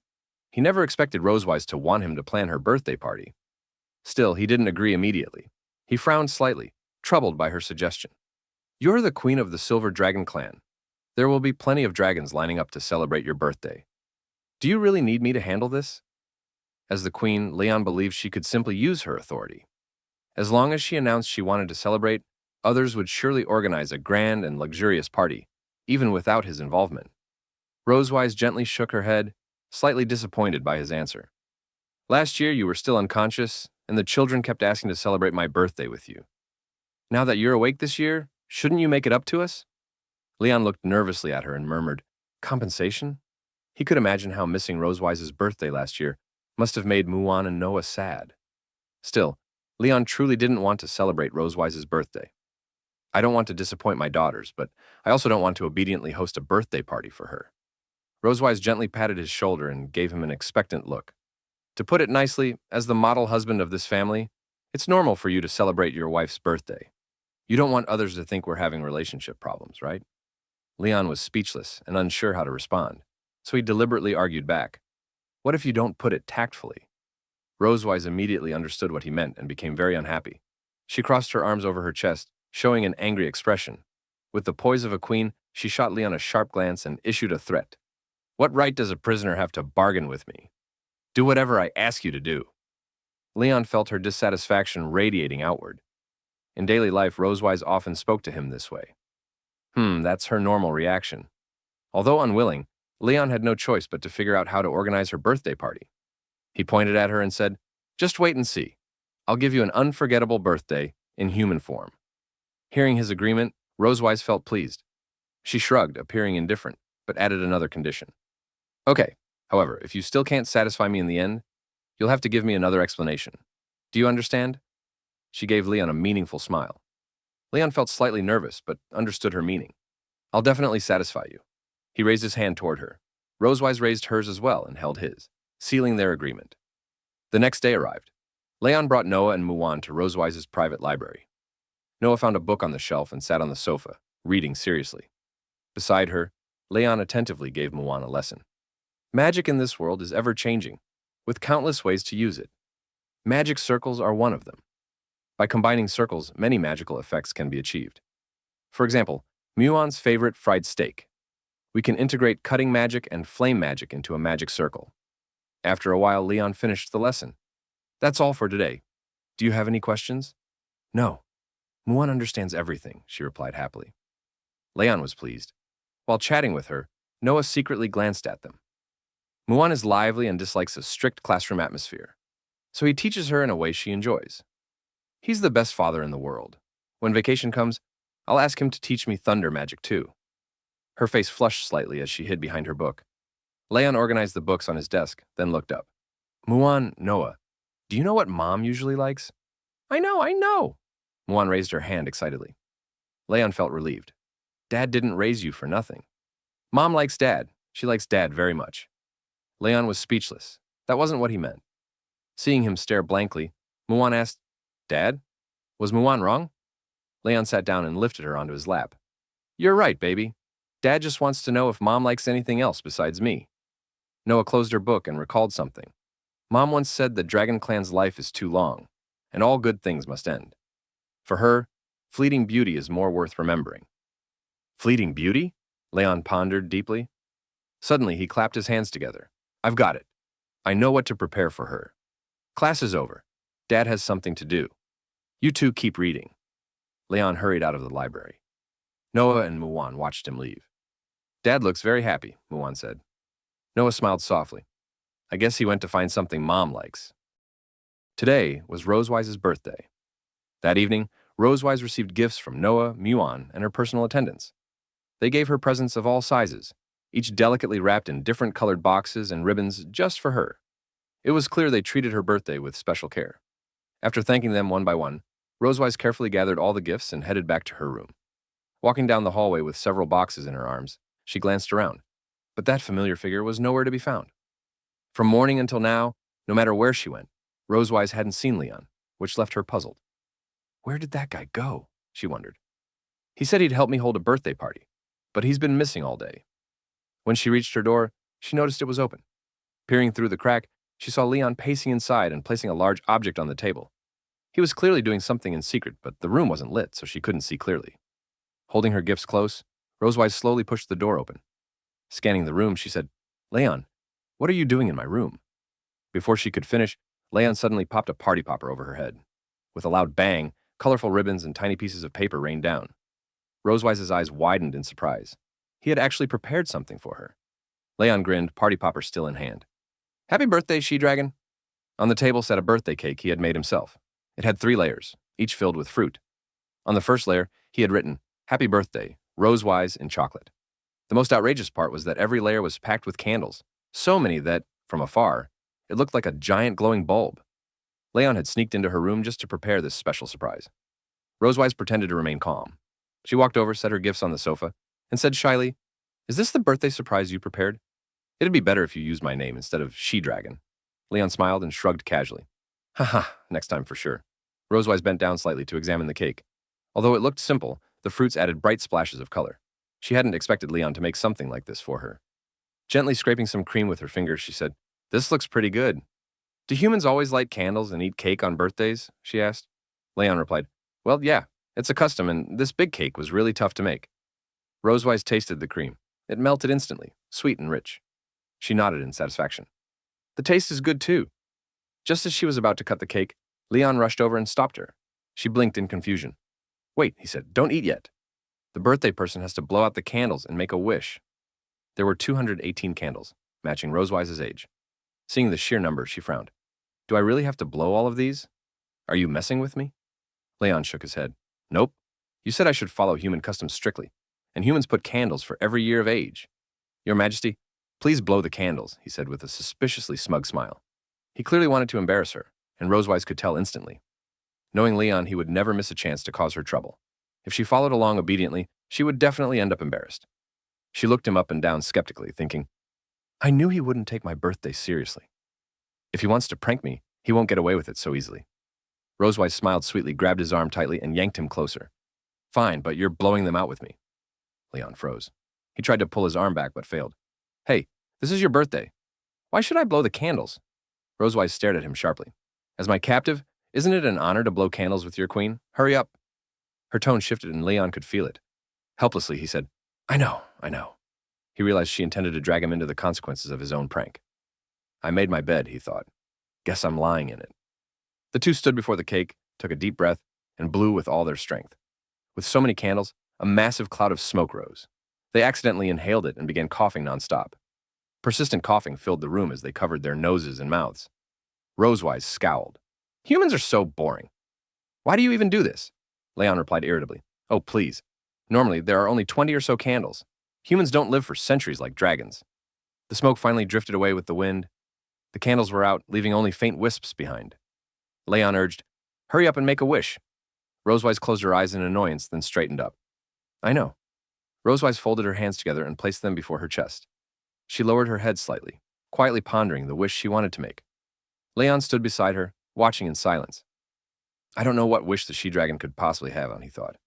As the Silver Dragon Queen, she could easily obtain anything she desired.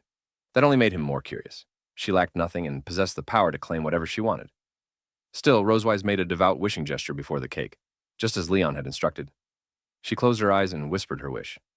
I hope my captive can never escape. Hearing this, Leon froze in shock. Confused, he muttered, Huh? He absolutely hadn't expected something like that. Leon turned toward Rosewise, clearly displeased. If that wish came true, he truly would never be able to leave Silver Dragon Castle. To him, it felt like a threat. He complained, Wishes aren't meant to be used like that. What if it really works? Rosewise cracked one eye open and gave him a mischievous smile. This is none of your concern, she said. It's my birthday. I can make any wish I want. Hearing that, Leon surrendered the argument. He sat on the sofa and removed all the candles from the cake. Picking up a knife and plate, he muttered, Forget it. Your birthday. Your rules. I won't argue anymore. Leon sliced a piece with Happy Birthday written on it, placed it on a plate, and handed it to Rosewise. Here, have some cake. Rosewise accepted it with both hands and murmured, Thank you. Leon cut another slice, this one with Rosewise written on it, and placed it on his own plate. Seeing this, Rosewise felt slightly annoyed. Wait, why are you eating that one? She demanded. Leon replied calmly, Why not? I just want to eat it, Rosewise. He forked a bite and popped it into his mouth. The sweet flavor instantly relaxed him. He flashed Rosewise a satisfied grin. Wow, this is sweet and sour. Rosewise is really delicious. Seeing his expression, Rosewise grew furious. She knew he was teasing her on purpose. Her brows tightened and her glare sharpened enough to cut steel. Her anger surged, and she snapped the fork in her hand. Damn it, she growled. When your birthday comes, I swear I'll cut off Leon and paste it on your face so you can eat it. Her rage burned like a blazing fire behind her eyes. She stared at Leon as if she might beat him senseless at any moment. A strange chill crawled down Leon's back. I have a bad feeling about this, he thought. He wanted to turn around and confirm the danger, but didn't dare meet her eyes. Suddenly, something occurred to him, and he glanced out the window to check the time. Oh, it's almost time. I have a gift for you. Rosewise turned toward him in confusion. A gift? Curiosity stirred within her. Leon set down his cake, gently took her arm, and helped her up from the sofa. Come on. He guided her to the balcony and asked her to wait there. Rosewise hurriedly set her cake aside and followed. Though he hadn't explained anything, she looked left and right, searching. But there was nothing before her except the flowers of the nearby forest and garden. No sign of any gift. Her confusion deepened. Where is it? There's nothing here. Leon walked to the railing, facing her. He closed his eyes with a confident smile, clearly proud of what he'd prepared. Don't worry, he said, slowly raising his left hand. He snapped his fingers lightly. Instantly, a beam of blue lightning magic shot up from the nearby forest at incredible speed. It burst like fireworks in the night sky, forming luminous words. Happy birthday, Rosewise. A halo of blue lightning circled the message, lighting up the dark sky. Even the stars seemed dim beside its brilliance. Thunder rumbled through the air, as if nature itself were offering birthday blessings. Leon opened his arms, presenting the spectacle. The electric glow reflected vividly in Rosewise's eyes, which widened in awe. "This is," Leon explained. "I drew it using a thunder element magic circle, but it only lasts a few seconds." As he spoke, the lightning words faded, leaving drifting blue particles behind. Like fireworks blooming and vanishing against a deep blue canvas, it ended in an instant. Watching the fading lights, Rosewise smiled. For her, this brief magic was unforgettable. She had no real need for material things. This fleeting surprise was more than enough. She whispered, "This is already sufficient." "The fleeting beauty is more worth remembering, right?" Leon repeated the very words she once told Anna. After learning from his daughter that Rosewise enjoyed such surprises, he used his magic to create this gift. Her reaction told him she truly loved it. Hearing him, Rosewise was momentarily speechless. A faint blush rose to her cheeks, touched by his sincerity. She smiled softly. That's right. For her, this gift was more than enough. After the magical display, she returned to her room with Leon. Leon nudged her arm with his elbow. "So? Are you satisfied now, Your Majesty?" Rosewise nodded. "Yes. I didn't expect you to be so good at preparing a birthday celebration." Leon smirked proudly. "Of course. Every time my donkey has a birthday, I personally host it. I'm very experienced." Realizing he had just compared her to a donkey, Rosewise instantly exploded with anger. "Damn it!" she shouted.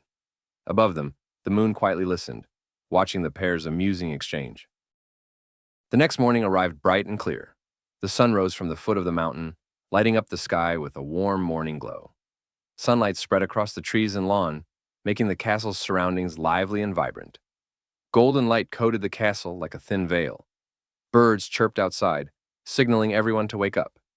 In Rosewise's room, she had already woken up. She opened her mouth, yawned, and quietly sat on the sofa. She covered another yawn with her hand. Clearly, she hadn't slept well. Leon woke up at the same time. He found a large pink gift box and placed the leftover cake inside, planning to share it with others in the castle. When he looked up, he noticed Rosewise yawning again. He asked, "Why do you keep yawning?" Rosewise closed her eyes and gently rubbed her temples, trying to wake herself. "No, I'm just a bit sleepy lately," she said. Then she glanced down at her stomach. Even though her abdomen didn't look any different, she felt that something had changed. She touched it lightly and thought it felt slightly bigger, even though she had been eating well and exercising regularly. She glanced at Leon packing the cake. If anything had changed lately, it was that the frequency of her homework sessions with him had decreased. But she still couldn't figure out why her abdomen felt different. After packing the cake, Leon tied the gift box with a red ribbon and made a neat bow. While doing so, he joked, "So even the queen slacks off sometimes.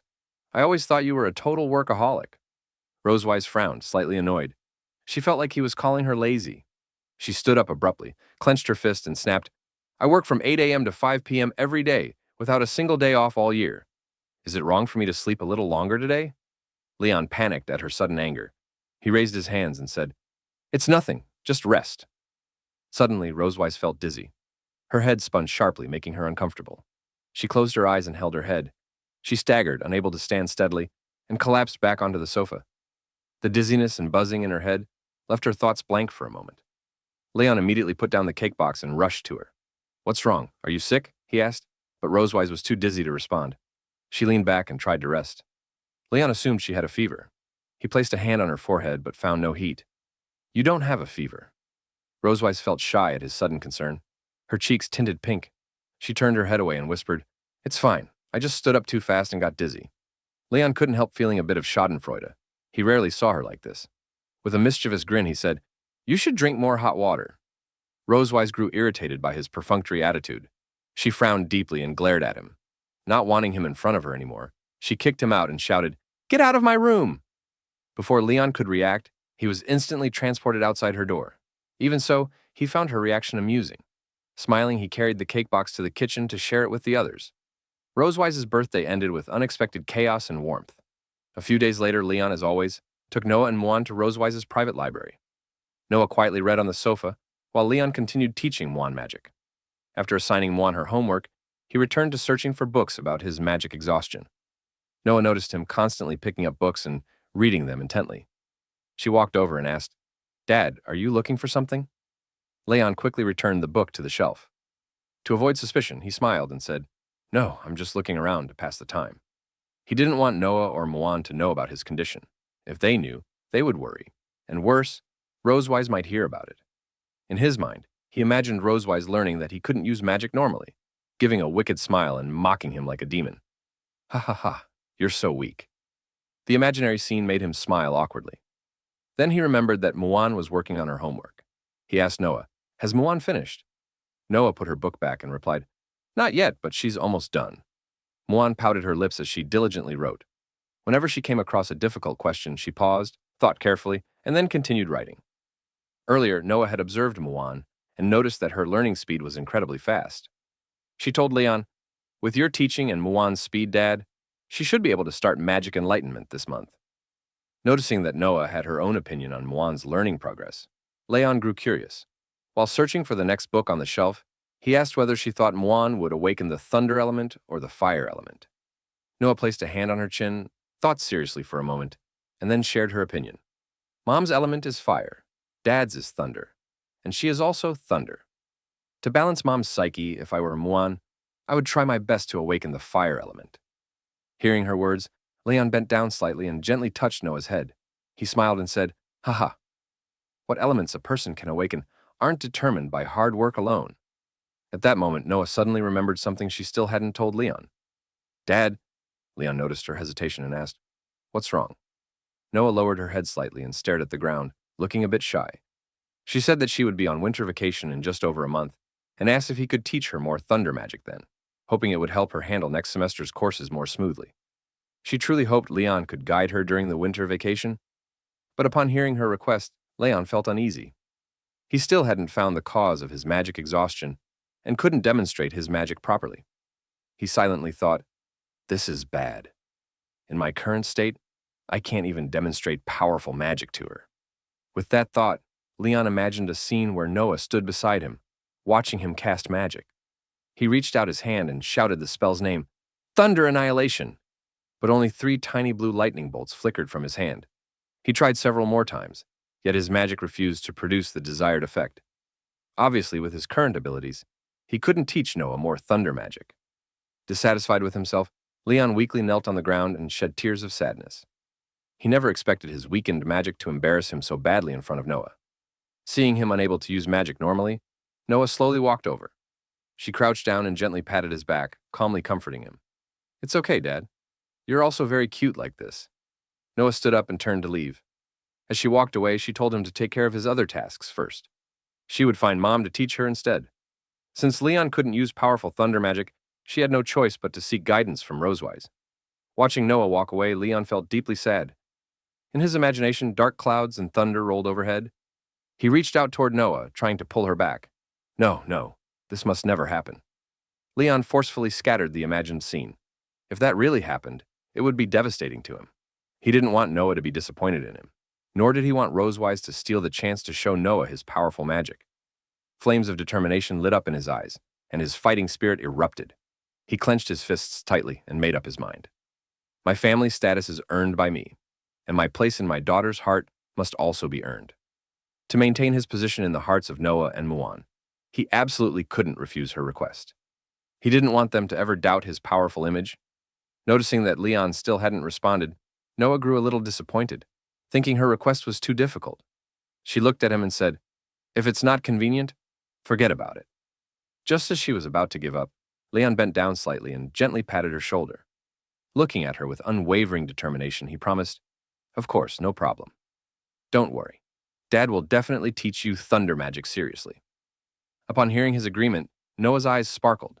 Her face couldn't hide her excitement. "Really?" Leon nodded. "I keep my word." Noah happily approached him and hugged his neck. She kissed him gently on the cheek and thanked him. "Dad, thank you." Leon froze, stunned by her sudden affection. He didn't expect Noah to express her feelings so directly. Noah quickly let go and turned around, not wanting him to notice her shy expression. He stood there with a slight blush, his mind blank, unable to find the words to respond. Not wanting to linger, Noah walked quickly toward Muan, saying, "I'm going to see Muan." Though she tried to hide her excitement, her pace was quick and her steps light. She looked genuinely happy. Leon watched blankly as Noah headed toward Muan's table. Leon reignited his fighting spirit. It felt as though a blazing flame roared behind him. He clenched his fists and declared silently, For my daughter, I must restore my magic before the holiday. Noah's affectionate gesture deeply encouraged him. He swore to uncover the cause of his magic exhaustion before winter vacation and find a way to restore it quickly. After calming down, Leon stepped forward and continued searching the shelves for books on magic exhaustion. He touched his chin and thoughtfully reviewed the methods he had tried and what he had read over the past 2 weeks. He had ruled out several causes and attempted various restoration methods, yet gained little. Was his entire research direction wrong? Suddenly, Leon thought of something. He froze, his eyes widening slightly. Could it be that the problem isn't with me, but with some external factor? Ever since becoming Rosewise's captive, the only new thing on his body was the dragon mark. Leon lowered his head and brushed his fingers over his chest. Ever since Rosewise imprinted that strange purple dragon mark on him, his magic had never returned to full strength. He had never noticed its influence until now. Did it absorb his magic? As if responding to his thoughts, the dragon mark slowly appeared on his chest. It emitted a faint purple glow, as if trying to send him a message. Since Leon mentioned things related to the dragon mark, let's briefly explain it. The dragon mark is an auxiliary magic used by dragon couples to maintain loyalty and enhance charm. It is usually inconspicuous, but when missing the other person, it turns a light purple. When the couple's bodies are entwined, it becomes a deep purple. If their physical intimacy deepens, the deep purple dragon mark continuously emits a bright light. During this time, Leon tried many methods and read countless books in the library, yet he still couldn't find the reason for his magic exhaustion. At that moment, he realized he had never considered his physical condition. He speculated that the dragon mark inside his body might be affecting his magic. So he returned to the bathroom in his room, took off his shirt, and summoned the dragon mark on his chest. He lowered his head and gently caressed the dragon mark, silently thinking, "At first, Rosewise was just tormenting me with the dragon mark. If she had known it would steal my magic, she would have taken the chance to tease me long ago." Leon planned to release the magic within his body, to test whether the dragon mark would absorb it. "Let me give it a try." He closed his eyes and slowly guided the magic within him. Leon lowered his head slightly and clenched his hands.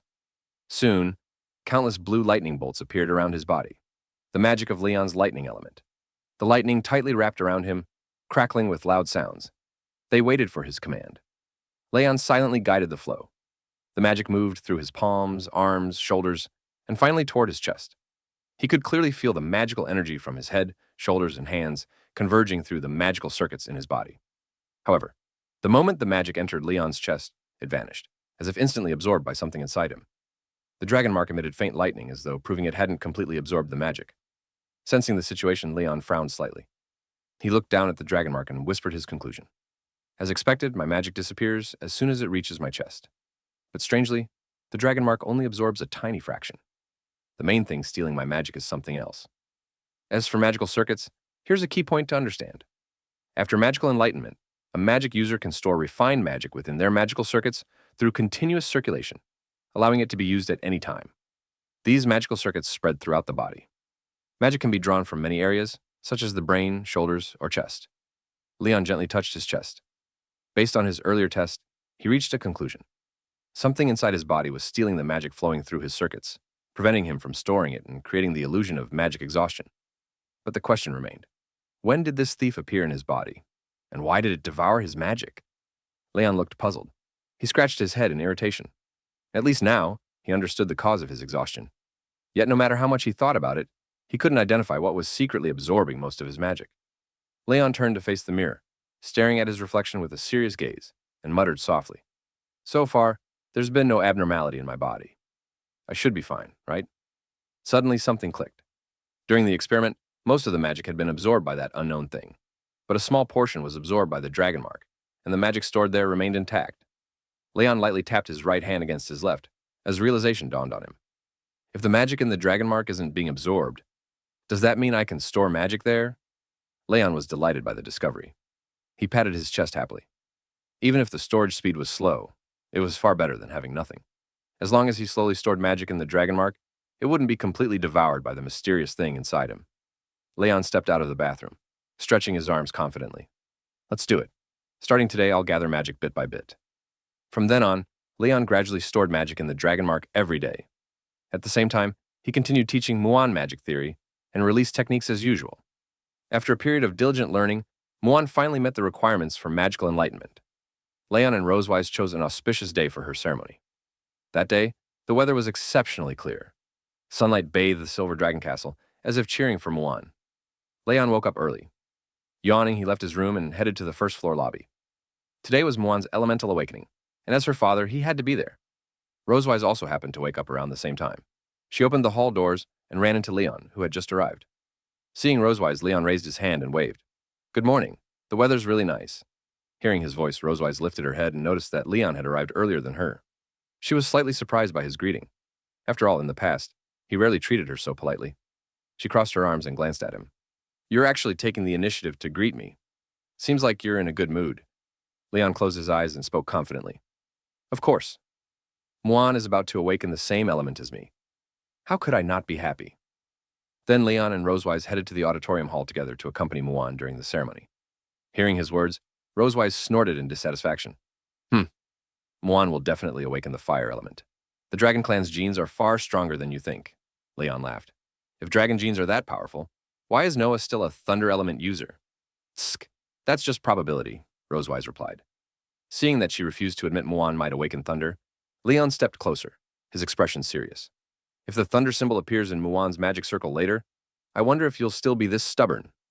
Rosewise frowned slightly and replied angrily, "Just wait and see." In the auditorium of the Silver Dragon Castle, Muan and Anna had arrived long ago. Anna was preparing for Muan's magical enlightenment ceremony. She held a book on magical enlightenment and carefully drew a magic circle on the hall floor, according to the instructions in the book. Muan stood quietly beside Anna, waiting for the ceremony to begin. The massive golden magic array occasionally emitted dazzling light. It was the first time one had seen such a magic formation. She couldn't help being deeply drawn to the golden glow, watching it with excitement. At that moment, she heard a commotion outside the auditorium. She turned her head and curiously looked toward the entrance. Suddenly, the auditorium doors were pushed open by Leon and Rosewise. The moment they stepped inside, they exchanged serious looks, their shoulders pressed tightly together as they pushed against one another. They were still arguing about which element Muan would awaken. Rosewise said angrily that Muan would definitely be just like her. Leon, unwilling to back down, loudly refuted her. "No, she must be like me." Seeing Leon and Rosewise enter, Muan happily ran toward them. "Dad, Mom." Noticing Muan, Leon and Rosewise immediately stopped arguing and smiled at her. Muan raised her hands and gently waved. Her eyes were filled with excitement and joy. She was truly looking forward to today's magical enlightenment ceremony. She lifted her head to look at Leon and Rosewise and said, "I'm about to awaken my innate element. You'll keep watching me later, right?" Rosewise bent down slightly and gently stroked Muan's head. With a soft expression, she replied, "Of course. Mom and Dad will be with you the whole time." Leon slowly squatted in front of Muan, reached out and gently patted her shoulders in encouragement. "Don't be nervous. Just relax. Do it the way Dad taught you." Muan nodded lightly and replied confidently, At that moment, Anna had already finished drawing the magic circle. She carefully inspected it several times, confirming there were no issues. Then she turned to Leon and Rosewise, bowed politely, and reported, "Your Majesty, Royal Highness, the awakening magic circle for Her Highness Muan is ready. The ceremony may begin at any time." Rosewise lightly patted Muan's back, signaling her to step forward. "Go on. Mom and Dad will always be here." Leon clenched his fist and cheered her on. "You can do it." Muan opened her arms, gathered her courage, and ran toward the magic circle. She quickly reached its center and adopted a serious expression. She clenched her hands into fists and held them at her sides, taking a ready stance. A faint golden light surrounded her, as if quietly waiting for her next move. Muan slowly closed her eyes. Following Leon's teachings, she tightened her fists and bent slightly, silently condensing the magic within her body. Soon, the magic circle beneath her feet resonated with her power, spinning rapidly and releasing a brilliant golden glow. The waves from the circle lifted Muan's hair and skirt, as if celebrating the successful convergence of her magic. Seeing this radiance, Rosewise raised her eyebrows in surprise. It was the first time she had seen Muan complete the first step of magical enlightenment so smoothly. From past experience with other dragon clans, Rosewise had assumed Muan wouldn't be able to gather so much magical energy so quickly.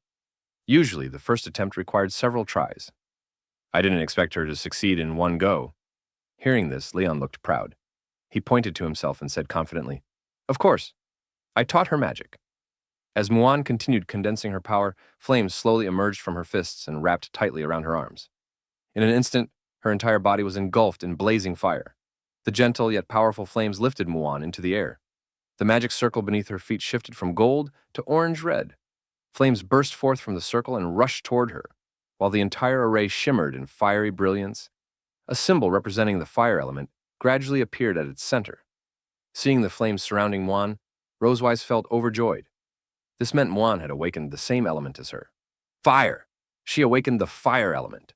Leon's eyes widened in disbelief. How is that possible? He hadn't expected Muan's awakened element to be fire rather than thunder, and he couldn't hide his disappointment. Rosewise wore a smug smile. This result clearly meant she had won their argument. She recalled how confidently Leon had insisted earlier that Muan would awaken the thunder element, and she couldn't help feeling amused. She turned to Leon and teased him, "Why aren't you smiling? Come on, smile. Our daughter has successfully awakened her element. Aren't you happy? I understand. You've won so many times. Even the eldest daughter sided with you. But this time, I won." Rosewise looked thoroughly pleased, knowing Leon's emotions must be complicated. She reached out and patted his shoulder, pretending to comfort him in his supposed sadness. Ever since Noah awakened the thunder element, Leon had been smug for a long time. Now, Muan awakening fire finally gave Rosewise a chance to tease him back. However, Leon wasn't as dejected as she expected. Instead, he smiled faintly. The firelight reflected in his eyes, as if he still held hope for Muan's enlightenment. He stared intently at Muan and the magic circle and murmured, "No." Rosewise frowned in confusion. "No. Isn't there a clear fire symbol right there?" She wondered if Leon hadn't seen the flames and the blazing symbol in the center of the circle. Everything clearly proved that Muan had awakened the fire element. There should be no chance for another element. But Leon pointed at the magic circle and smiled smugly. The awakening isn't over yet. Rosewise turned back toward Muan, puzzled. At that moment, while flames still surged around Muan and tightly enveloped her, faint blue lightning began to appear among the fire. The blue arcs flickered, emitting a soft glow within the orange-red blaze. Although the blue lightning didn't overpower the flames, it clearly proved that while Muan awakened the fire element, she had also awakened another one. Rosewise's eyes widened in shock. This is... Muan floated in the air with her eyes closed, continuing to slowly guide her magic. The magic circle beneath her feet resonated once again with her power. The flame magic surrounding her gradually dissipated, and then blue lightning bolts began to appear around her one after another. These bolts quickly covered the remaining flames and emitted a dazzling light. The symbol of the thunder element appeared at the center of the magic circle. Upon witnessing this miraculous scene, both Rosewise and Anna were stunned. Thunder element. This was actually a dual element awakening. Leon did not react as strongly as Rosewise and Anna, as if he had already expected Muan to face such a situation. He was extremely pleased that Muan had awakened two elements and felt deeply proud of her. As the youngest daughter of the strongest dragon slayer and the Silver Dragon Queen, she was destined for an extraordinary life. Possessing the rare dual-element magic recorded only in ancient books, her future was truly immeasurable. The blue lightning around Muan gradually faded. In the golden magic circle beneath her feet, the thunder symbol transformed into a standard magic circle pattern, and its glow slowly weakened. Muan withdrew her magic and gently descended to the ground. This signified the end of her magical enlightenment ceremony. Muan opened her eyes and smiled brightly. From the ceremony, she clearly understood that she had awakened both fire and thunder elements. Filled with joy, Muan ran toward Leon and Rosewise, her heart overflowing with happiness. She excitedly spoke to them. "Dad, Mom, did you see it? Muan can use two elements. Now you don't have to argue anymore, right?" She raised her hands and waved them lightly, happily sharing the good news. Muan recalled how Leon and Rosewise had argued about which element she would awaken. Since she had awakened both fire and thunder at the same time, Muan believed there was no reason for them to argue anymore. Hearing her words, Leon and Rosewise were both surprised. They had not expected Muan to work so hard just to stop them from arguing over her. Silently, they thought to themselves that she had truly gone to great lengths to prevent her parents from arguing. At that moment, Leon secretly touched Rosewise's arm. Rosewise lowered her head and noticed Leon's subtle movement, instantly understanding his intention. She leaned closer to him and gently placed her hand on his chest. Leon immediately wrapped an arm around Rosewise's waist. They pretended to be very affectionate and smiled warmly at Muan, not wanting her to feel disappointed by their reaction. Leon said to Muan, We're extremely happy. How could we argue? Rosewise nodded lightly in agreement. That's right. Dad and Mom are very happy for you. Leon gently lifted Muan into his arms. He carried her toward the auditorium entrance, along with Rosewise and Anna. To celebrate Muan's successful completion of the Enlightenment ceremony and her dual elements, Rosewise decided they would hold a celebration that night. Muan happily raised her hand and said, "Yeah, Muan wants to eat steak." Leon immediately volunteered to cook for the evening. He closed his eyes and said confidently, "Leave it to me." It was already evening. The moon slowly rose into the sky, casting a faint glow over the night. The maids of Silver Dragon Castle lit the rooms, bringing warmth and light inside. From afar, the castle shone brightly as if celebrating Muan's achievement. That night, Leon used his cooking skills to prepare many of Muan's favorite dishes. One exquisite plate after another was placed on the dining table. There were grilled steaks, roasted chicken, grilled oysters, and fresh vegetable salad. The steaks were topped with Leon's rich sauce and finished with rosemary to enhance the aroma. The roasted chicken was beautifully colored and appetizing, while each oyster was covered in fragrant garlic sauce. The vegetable salad included lettuce, tomatoes, cucumbers, and more. Colorful, nutritious, and refreshing. Muan happily picked up a steak with her fork and began eating. Leon, seated beside her, took another steak and carefully cut it into small pieces for her. He said, "Muan did great today. Eat more steak so you can grow stronger." Muan nodded while chewing and thanked him. This is delicious. Thank you, Dad." At that moment, Muan suddenly picked up 2 large chicken legs beside the roasted chicken. She wanted to express her gratitude to Leon and Rosewise for their care and support during her magical training. Holding up the chicken legs, she said, "Dad and Mom have worked hard too. Muan rewards you with big chicken legs." She placed one chicken leg onto Leon's plate. "This is for Dad." Then Muan walked over to Rosewise and placed the other chicken leg onto her salad plate. "This is for Mom." Seeing how considerate Muan was, Rosewise reached out and gently stroked her head. She smiled contentedly and said, "Okay, thank you, Muan." However, when Rosewise looked at the chicken leg on her plate, she frowned slightly and soon showed a hint of sadness. She picked up her knife and fork, but didn't eat the chicken leg, appearing somewhat troubled. After hesitating for a while, Rosewise finally picked up some vegetable salad and began eating. Leon noticed her unusual behavior while eating his own food and silently questioned it. What's going on? The she-dragon is eating very little tonight. She didn't even touch the meat.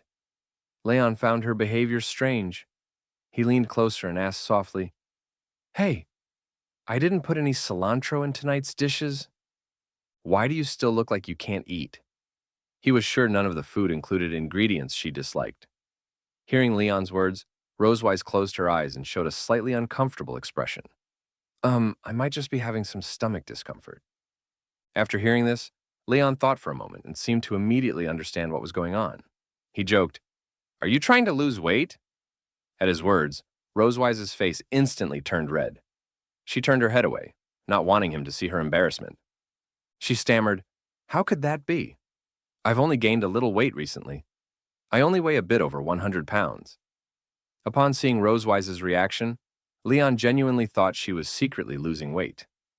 He gave a mocking smile and said, "Girls under 100 pounds are either flat-chested or too short overall. If you keep losing weight, you'll end up looking like a washboard." Rosewise felt extremely unhappy about Leon's words. She forcefully stabbed the chicken leg on her plate with the fork in her hand.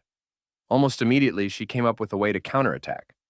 She picked up the plate of grilled oysters on the table and dumped all of them onto Leon's plate. One roasted oyster even slipped off and fell beside the plate. It was clear that she was truly angry. Staring at the pile of grilled oysters, Leon was stunned. Rosewise closed her eyes, looking very satisfied with what she had done. Leon couldn't understand what she meant by this. He pointed at the oysters and asked in a slightly angry tone, "What are you doing?" At the same time, Moyne, who was sitting next to Leon, was still happily eating the food on her plate.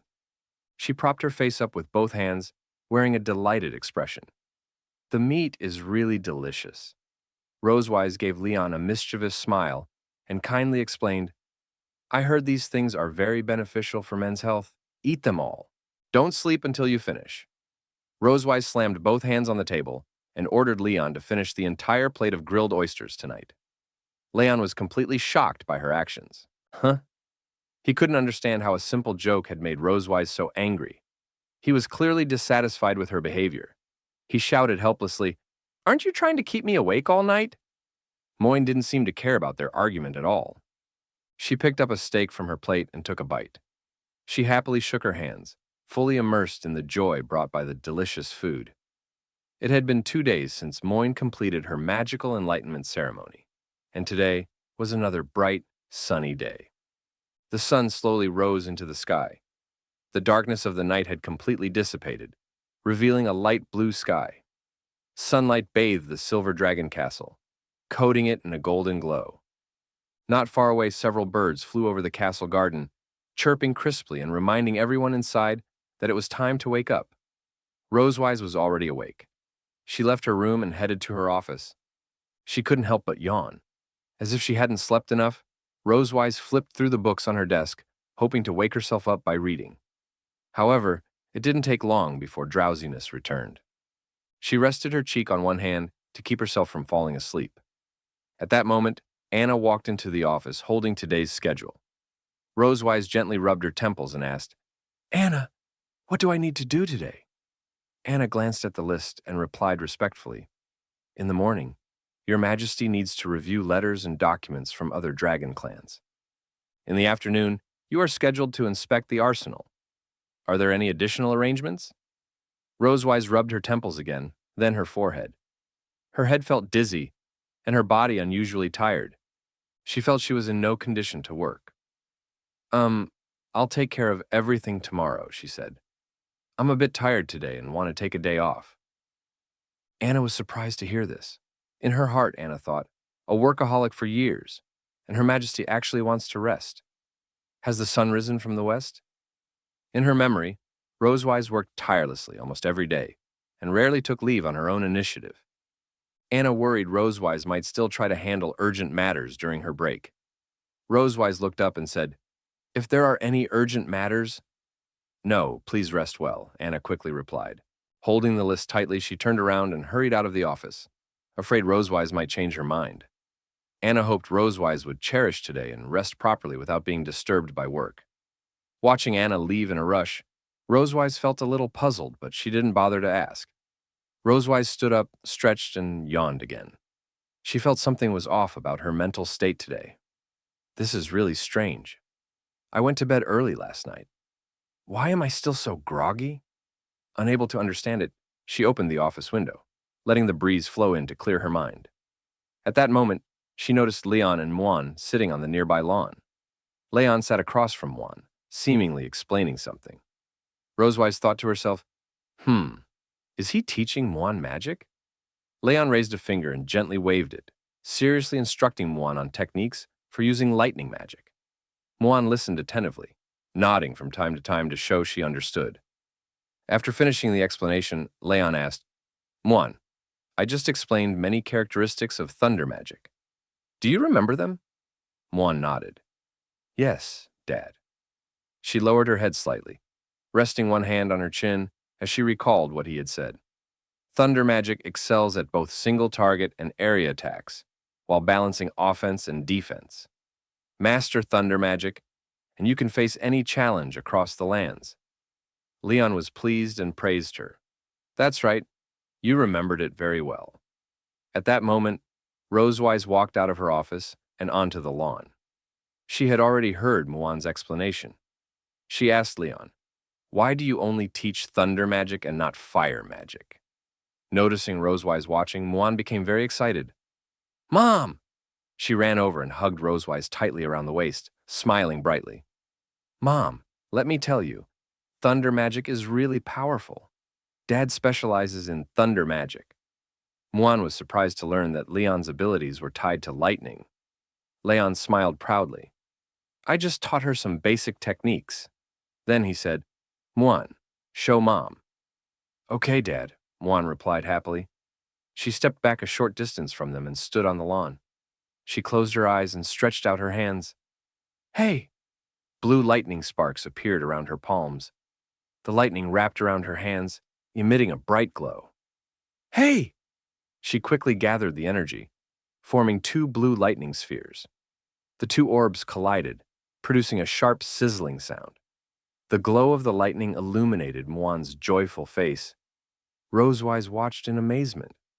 She hadn't expected Muan to manipulate magical forms so skillfully already.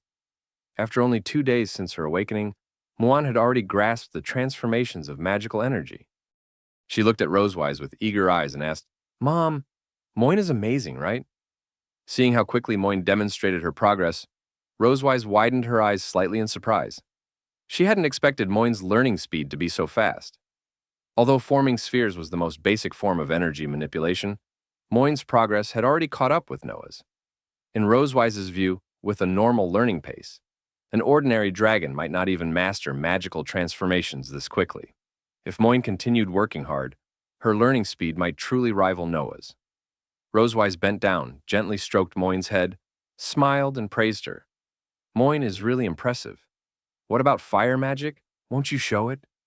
Rosewise wanted to see what Moin's fire magic looked like. However, Moin showed an awkward expression. She rubbed her hands together, hesitated for a moment, and then answered, Dad hasn't taught me yet. Dad said fire magic is only good for roasting chicken. It's not very useful. Moin innocently repeated what Leon had told her before, already imagining the scene of roasting a fragrant chicken. To her, that roasted chicken must be delicious. Hearing Moin's blunt words, Leon panicked and hurriedly tried to stop her. Ah, Moin! Rosewise, however, felt displeased by Leon's evaluation of fire magic. She turned and glared at him fiercely. Can you explain this? Leon grew nervous when he sensed the change in Rosewise's mood. He forced an awkward smile and tried to explain. Haha, I'm worried that learning 2 types of magic at once would be too tiring for Moin.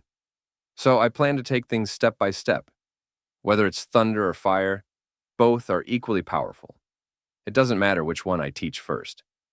Leon stepped forward and raised his hand, waving it slightly in an attempt to please Rosewise and calm her down. However, Moin looked puzzled. She blinked and said, No, Dad, that's not what you told me yesterday. It was obvious that Leon had just made up a lie to deceive Rosewise. Hearing Moin speak so honestly, Leon panicked even more and hurriedly tried to stop her from continuing. No, that is what Dad said. Before he could finish, Rosewise covered Leon's mouth with her hand. Shut up. She then looked at Moin. What did Dad say yesterday? Leon desperately tried to signal Moin not to speak, but his mouth was firmly covered by Rosewise. He couldn't make a sound. Moin didn't understand why Rosewise was so curious, or why Leon was acting so sensitive. Since Rosewise asked, she answered honestly. She thought for a moment, lowered her head, and began counting on her fingers, listing Leon's negative comments about fire magic one by one. Dad said fire magic is too simple. It's easy to learn and doesn't give any sense of achievement, and it's not as practical as lightning magic. Only stupid dragons focus on fire magic. Rosewise grew furious as she listened. Realizing that Leon was practically scolding her, she could barely suppress the flames of anger in her heart. She cracked her wrist and stared at Leon fiercely. Oh, stupid dragon, she said coldly. Who are you talking about? Leon felt extremely nervous and quietly turned away, unwilling to meet Rosewise's gaze. He could almost feel the blazing flames behind her. Suddenly, Rosewise pounced on Leon, grabbed his head and rubbed it roughly. She bit him hard to vent her anger. Leon cried out in pain, struggling to escape, but Rosewise held him tightly. He could only wave his hand weakly. Watching this, Muan felt curious and asked, Hey, Mom, why do you look like you want to eat Dad? Hearing Muan's words, Rosewise froze. She stopped beating Leon, realizing that doing this in front of Muan wasn't good for her mental or physical well-being. Grabbing Leon by the clothes, she dragged him away. She planned to move to another place and continue punishing him. Turning to Muan, she said, Muan, it's break time. I need to deal with your dad. You go play with Anna. Class dismissed. Muan happily replied, Okay. She watched Rosewise and Leon leave and gently waved goodbye. Soon, evening arrived, and it was time for dinner. Rosewise went to the kitchen and personally prepared the meal. She placed Muon's favorite steak in front of her, then set plate after plate of vegetarian dishes in front of Leon. Roasted eggplant, stir-fried eggplant strips, deep-fried eggplant, and carrot salad. All of them were foods Leon hated. Seeing the table filled with eggplants and carrots, Leon showed an awkward expression. His emotions were complicated. Is this the legendary last meal? It seemed that Rosewise still hadn't forgiven him for what happened earlier. Leon stared at Rosewise and complained silently. I just didn't teach our daughter fire magic. How could she treat me like this?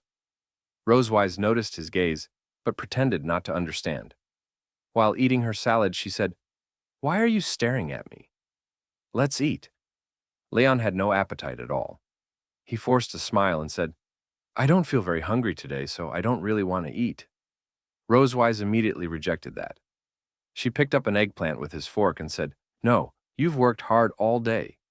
If you don't eat, your body won't hold up. Leon looked at her unhappily but couldn't say a word. Rosewise then turned to Muon, who was happily eating her steak. Muon, do you think Dad should eat? Muon gently shook her fork and said seriously, Dad, you taught me that 3 meals a day are important. Eating on time keeps you healthy. Rosewise thought for a moment, then came up with a reason. She moved the eggplant toward Leon's mouth and said, Ah, I see. Are you too tired to use your utensils? In that case, let me feed you. Leon felt extremely nervous when he saw Rosewise approaching him with vegetables he hated. He gently shook his head and refused her. No, no. However, Rosewise completely ignored Leon's resistance. Don't be polite. Come on, darling. Open your mouth. Ah. Before Leon could resist, Rosewise swiftly stuffed a piece of eggplant into his mouth. Leon tried to dodge her sudden attack, but it was already too late. He was forced to swallow the eggplant. According to Leon's master, Leon would faint immediately after eating eggplant. At this moment, his reaction had already begun. His face turned ashen, and intense discomfort surged through him. He clutched his throat, trying to spit the eggplant out. However, it had already reached his stomach. Soon, Leon collapsed onto the dining table and fainted, losing consciousness. He lay there motionless, as if asleep. Seeing Leon suddenly faint, Muon began to worry. She asked Rosewise in confusion, Mom, why did Dad faint? Rosewise replied calmly, Oh, your dad is probably just too tired. Let him rest. After all, she had deliberately prepared food Leon disliked to make him faint. She had learned about his weakness from his master. Using that weakness, she retaliated against his negative evaluation of fire magic. Rosewise helped Leon up and took him out of the dining room. She turned to Muon and said, Mom will take Dad to rest first. Finish your meal like a good kid. Muon then asked Anna to come over and help her cut the steak. Hearing Rosewise's words, Muon happily raised her hand and waved. I'll finish my meal obediently. Mom, take good care of Dad. Anna politely bowed to Rosewise and Leon and watched them leave. Muon innocently believed Rosewise was simply helping Leon rest. What she didn't know was that what followed was something only Leon and Rosewise would know. After leaving the dining room, Rosewise took Leon back to her room, worried he might catch a cold. She gently covered him with a blanket and went about her business. Leon continued sleeping soundly on her bed, clearly out for a while. His breathing echoed softly in the silent room. Suddenly, Leon woke up. He slowly opened his eyes and surveyed his surroundings. Noticing this, Rosewise asked, You're awake? Leon sat up slowly, rubbing his forehead as dizziness lingered. As his consciousness returned, he realized he was in Rosewise's room. He wasn't surprised. After all, this wasn't the first time. However, he was clearly unhappy that Rosewise had used food he hated to retaliate earlier. You actually used eggplant on me. That's despicable. Rosewise didn't think there was anything wrong with it. There's nothing strange about what a dragon and a dragon slayer use against each other. How is this despicable? Besides, I never said what I was going to do. Leon lifted his head and noticed Rosewise approaching. Rosewise had changed into a new outfit. She slowly walked toward the bed, her boots clicking clearly against the floor, each step reminding Leon of her presence. I just want to help treat your illness. Dressed as a special nurse, Rosewise approached him. She had secretly changed into the uniform while Leon was unconscious. She wore a nurse's cap, a tight-fitting uniform, and alluring white suspender stockings. Her curves were faintly visible beneath the fabric, swaying subtly with each step.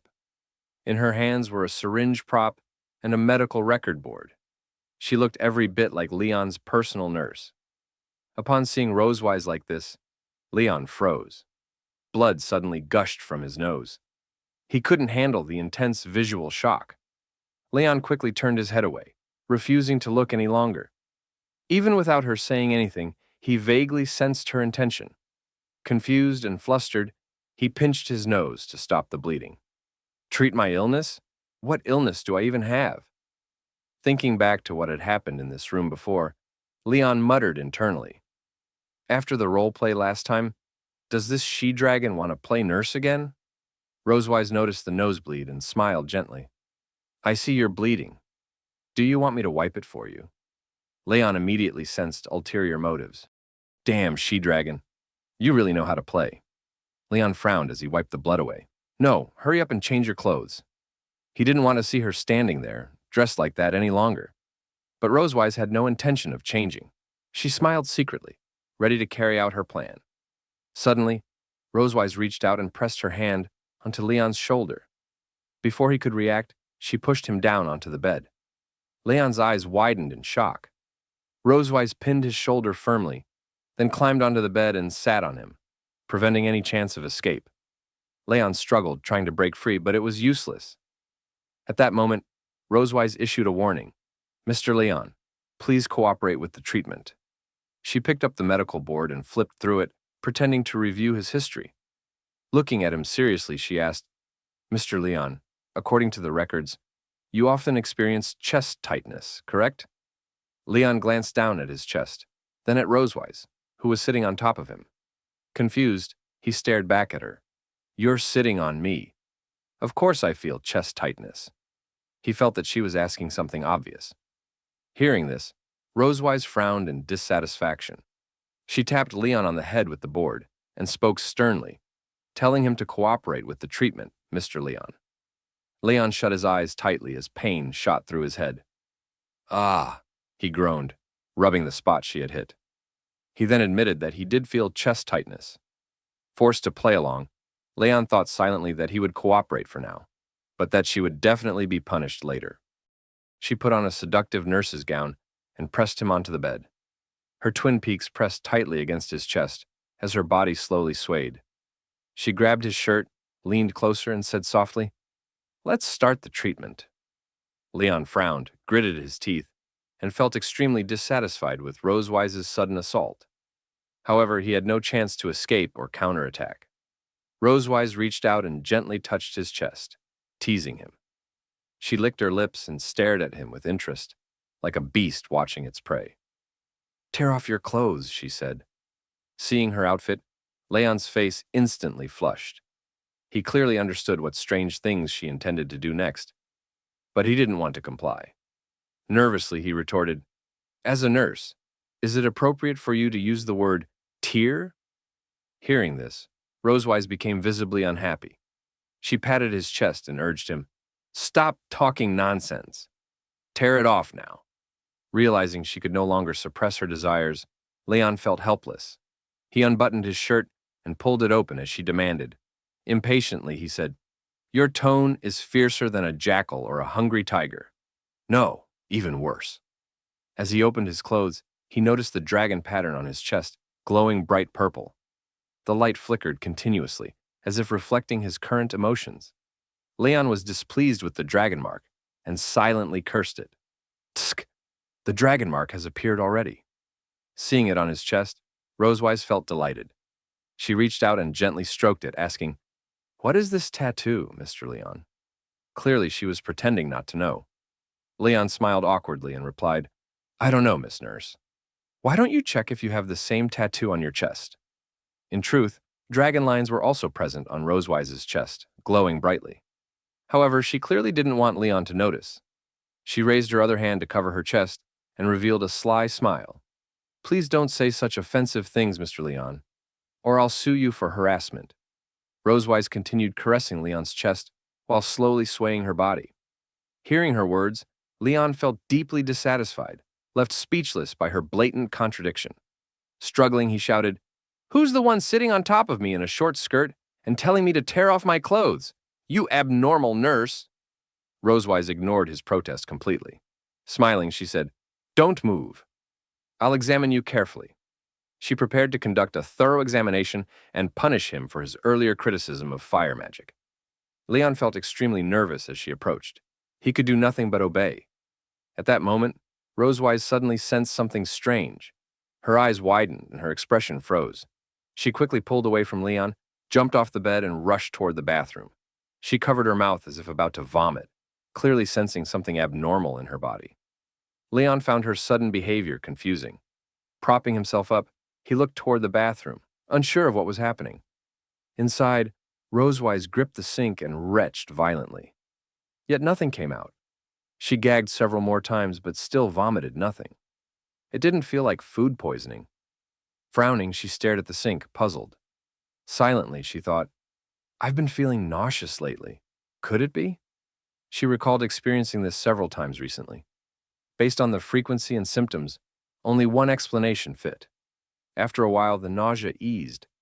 Supporting herself against the wall, Rosewise slowly exited the bathroom. Leon was already sitting upright on the bed. He hadn't expected her to face such an unexpected situation and found it oddly amusing. Crossing his arms, he smiled and joked, "Nurse, what's wrong?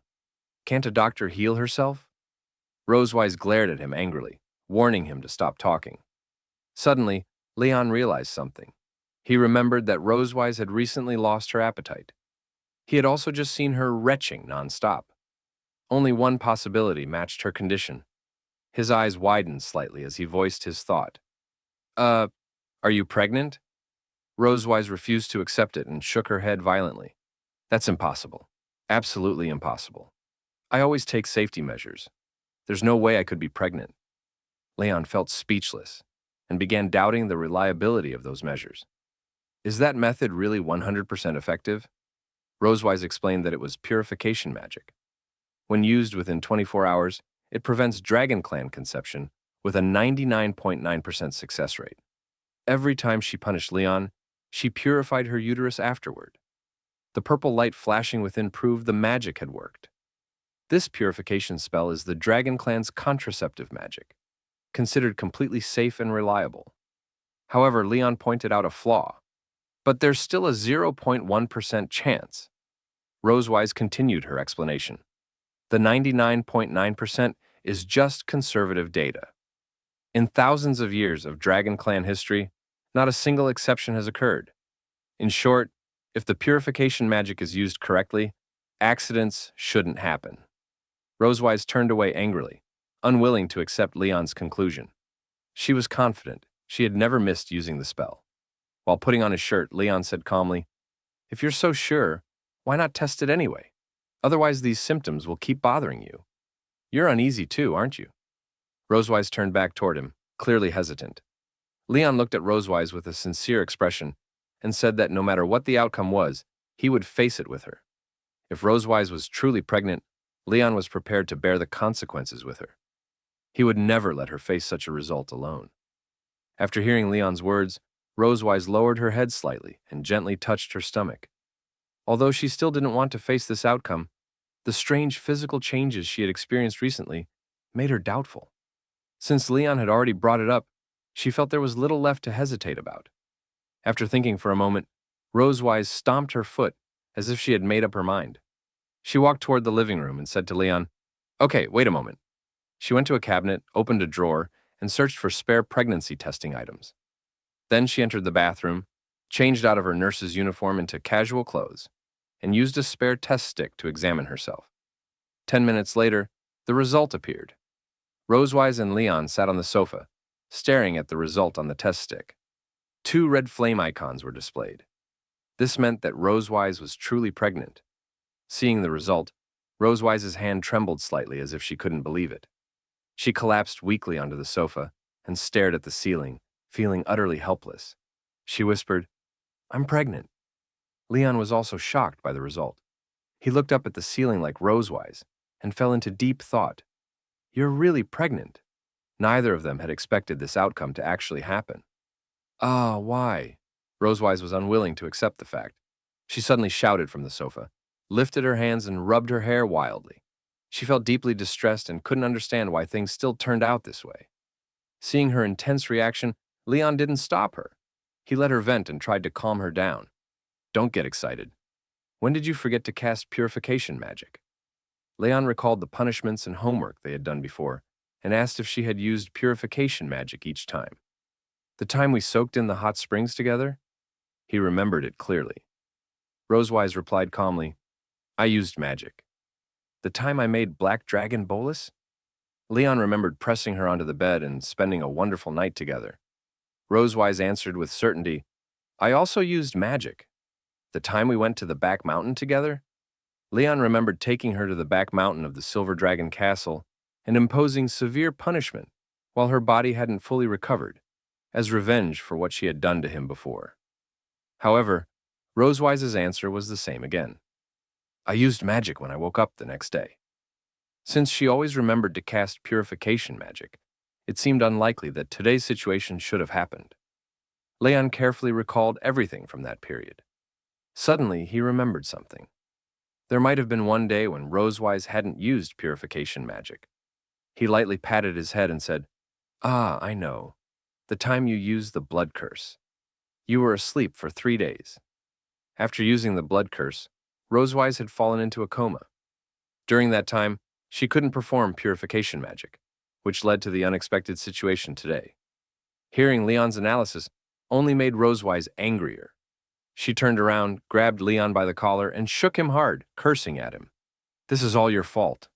She believed her pregnancy was entirely caused by him. Leon couldn't stop her emotional outburst and was shaken like a toy as he argued back. But you're also at fault, Rosewise snapped. If you hadn't used that on me in the dungeon, would I still have been able to use it on you? Leon felt wronged as well. If I hadn't used it, I would have died in the dungeon. Even if Rosewise blamed Leon for everything, the outcome couldn't be changed. She hugged her knees tightly and curled up on the sofa, feeling deeply disappointed. She couldn't believe she had failed like this. She whispered, Why did this happen? I actually failed. Seeing her dejected expression, Leon sighed softly. He hadn't expected things to turn out this way either. He reached out, gently patted her shoulder, and comforted her. What's done is done. There's no use regretting it now. You should focus on raising the fetus first. Rosewise lifted her head slightly and looked at Leon, as if she had realized something. Leon had learned from Rosewise's sister that she had endured enormous pressure alone during her first pregnancy. He knew she would feel the same fear now. Looking at her sincerely, he said, I know that during your first pregnancy, you endured the physical changes and emotional struggles all by yourself. It's normal to feel worried and confused. But this time is different. I will stay with you. Leon reached out and firmly took Rosewise's hand, making a serious promise. Since he hadn't been by her side the first time, he wouldn't let that regret repeat itself now. I had no experience before. Starting today, I will study how to raise a fetus properly. Hearing his sincere words, Rosewise's eyes widened slightly, deeply moved. Her cheeks flushed with shy warmth. She hadn't expected him to share this pressure with her. Rosewise turned her head away, afraid he might notice her emotions, and spoke haltingly. Let me explain the precautions during pregnancy. She lowered her head slightly, placed her hands on her knees, and carefully told Leon about possible situations during pregnancy. Dragon Clan pregnancies often come with anorexia, drowsiness, and irritability. If I lose my temper with you, you have to endure it, okay? Leon imagined how often this might happen and replied softly, You already lose your temper with me all the time. Which time didn't I endure it? Rosewise immediately glared at him. Don't argue with me. During pregnancy, the mother-to-be comes first, okay? Seeing her anger, Leon answered at once, Yes, Your Majesty. Rosewise was satisfied with his quick response. She smiled and said, Good. It's good that you're aware. Seeing her calm down, Leon finally breathed a sigh of relief. After that, Rosewise continued explaining other things Leon needed to pay attention to during her pregnancy.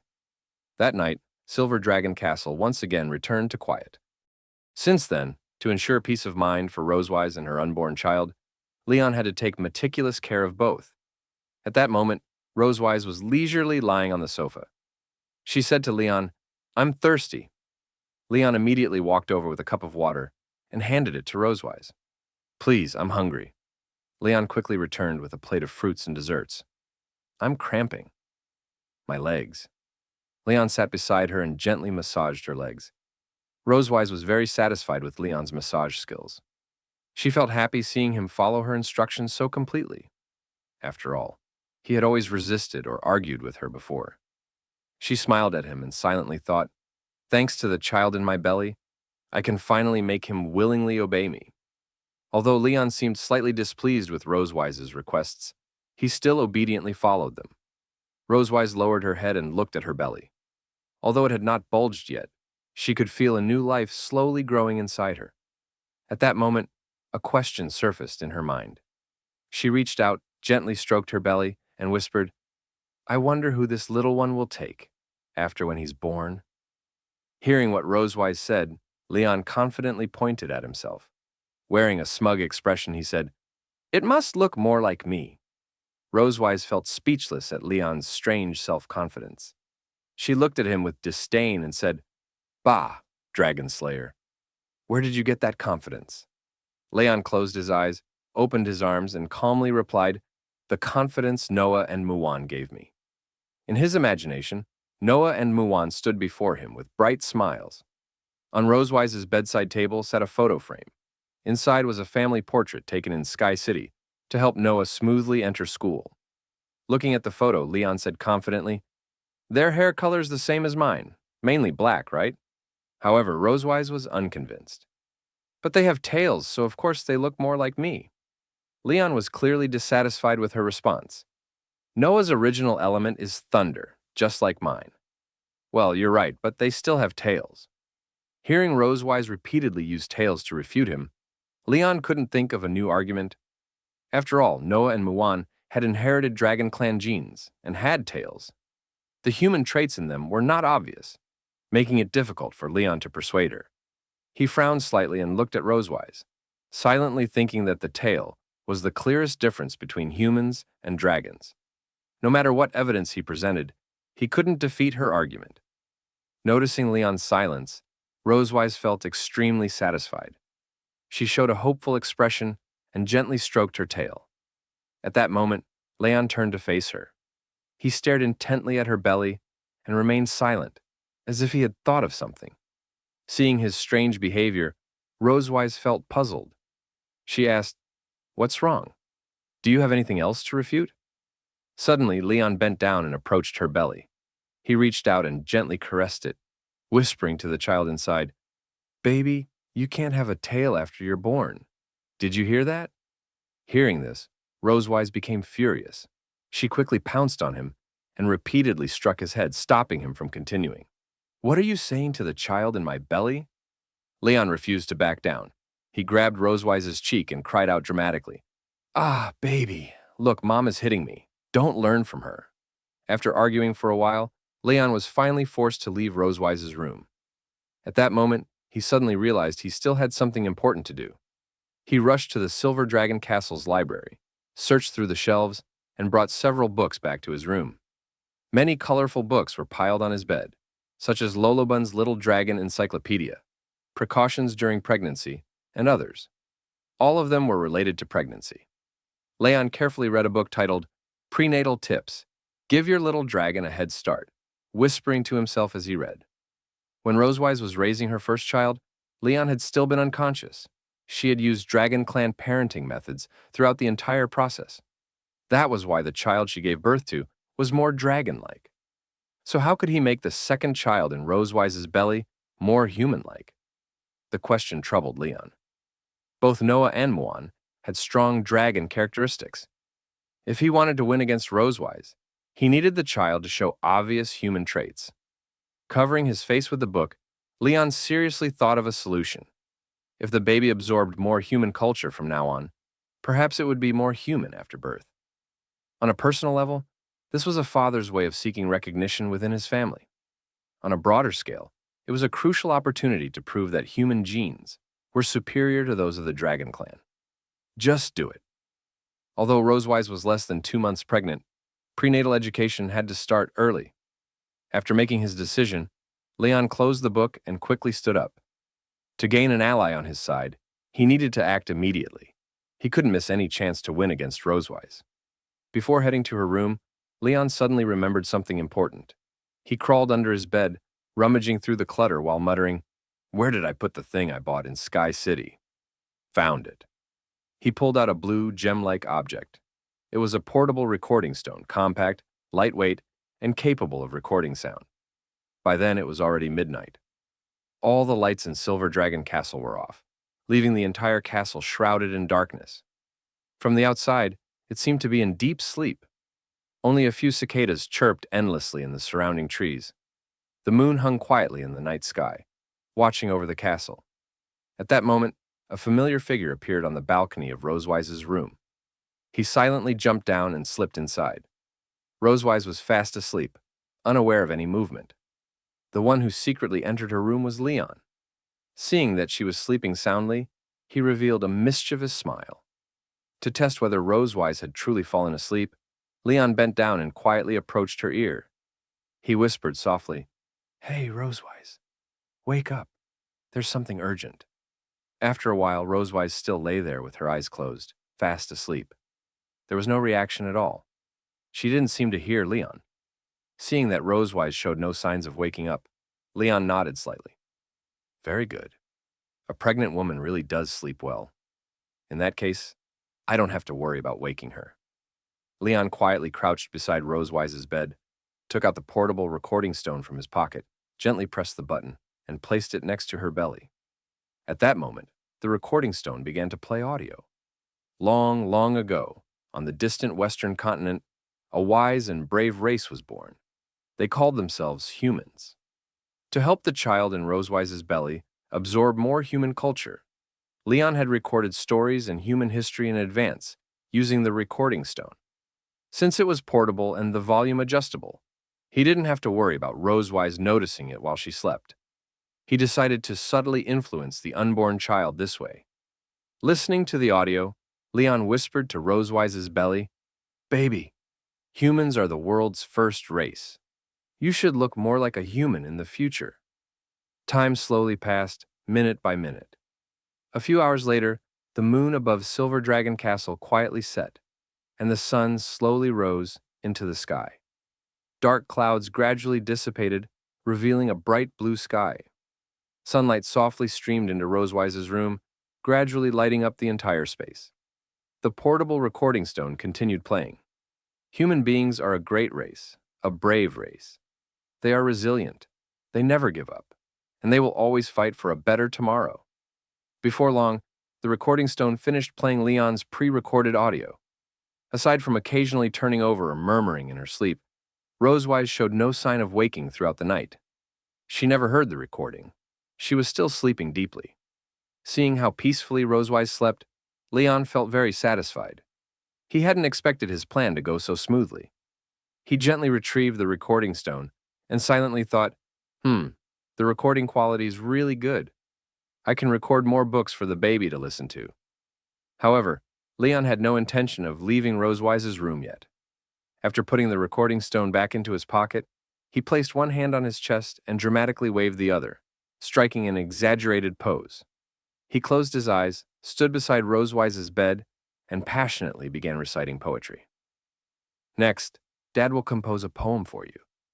The name of this poem is The Greatness of Humanity, Beyond Words." Although Rosewise showed no reaction, the child in her belly seemed unable to tolerate Leon's performance. "Ah, humanity, you are so magnificent. The dazzling sun rises in the east, its light awakening resolute and courageous souls. Every wicked dragon king shall be vanquished by humankind. Ah, the greatness of humanity needs no words." As Leon passionately recited, sunlight gradually bathed the Silver Dragon Castle, as if draping it in gold and awakening it from darkness. In the sky, the morning glow slowly blended into the blue, as if someone had melted rouge into a clear lake. Nearby, early birds chirped brightly, reminding everyone it was time to wake up. Rosewise had already woken early. As usual, she changed out of her pajamas, put on her usual clothes, and walked into the dining room for breakfast. However, her complexion looked poor, as if she hadn't slept well. She poked at the salad on her plate with a fork, while gently rubbing her head. Last night She paused. Last night? What happened last night? Hearing her words, Leon began to feel nervous. He lightly shook the knife and fork in his hands and looked away to hide his unease, silently thinking, I climbed back over the balcony before she woke up. She shouldn't have noticed me, right?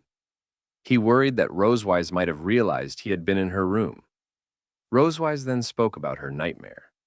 I had a nightmare. I dreamed that I became a human, even praising the greatness of humanity. It was terrifying. She put down her fork and covered her mouth, feeling so disgusted by the dream that she almost wanted to throw up. Hearing this, Leon felt completely speechless. He hadn't expected his plan from the night before to have such an effect on Rosewise. Rosewise crossed her hands over her chest, closed her eyes, and prayed devoutly. Dragon God, please bless me. Watching her serious prayer, Leon silently thought, I don't know if prenatal education works on the child, but it's definitely effective on you. In that case, I'll keep it up and influence them as soon as possible. Leon quietly clenched his fist against his palm, secretly making up his mind. He was quite pleased with Rosewise's reaction.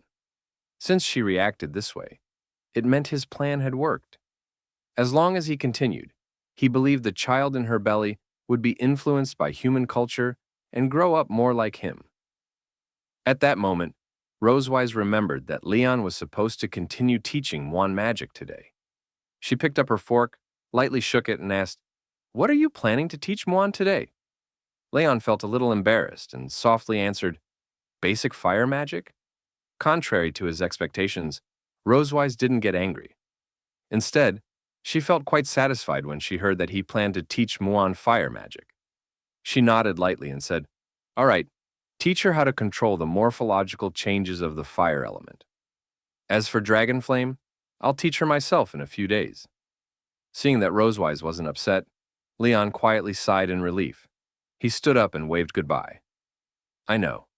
I'll go find her first. You eat slowly. Rosewise nodded slightly, silently allowing him to leave. Looking at the salad on her plate, Rosewise still had no appetite.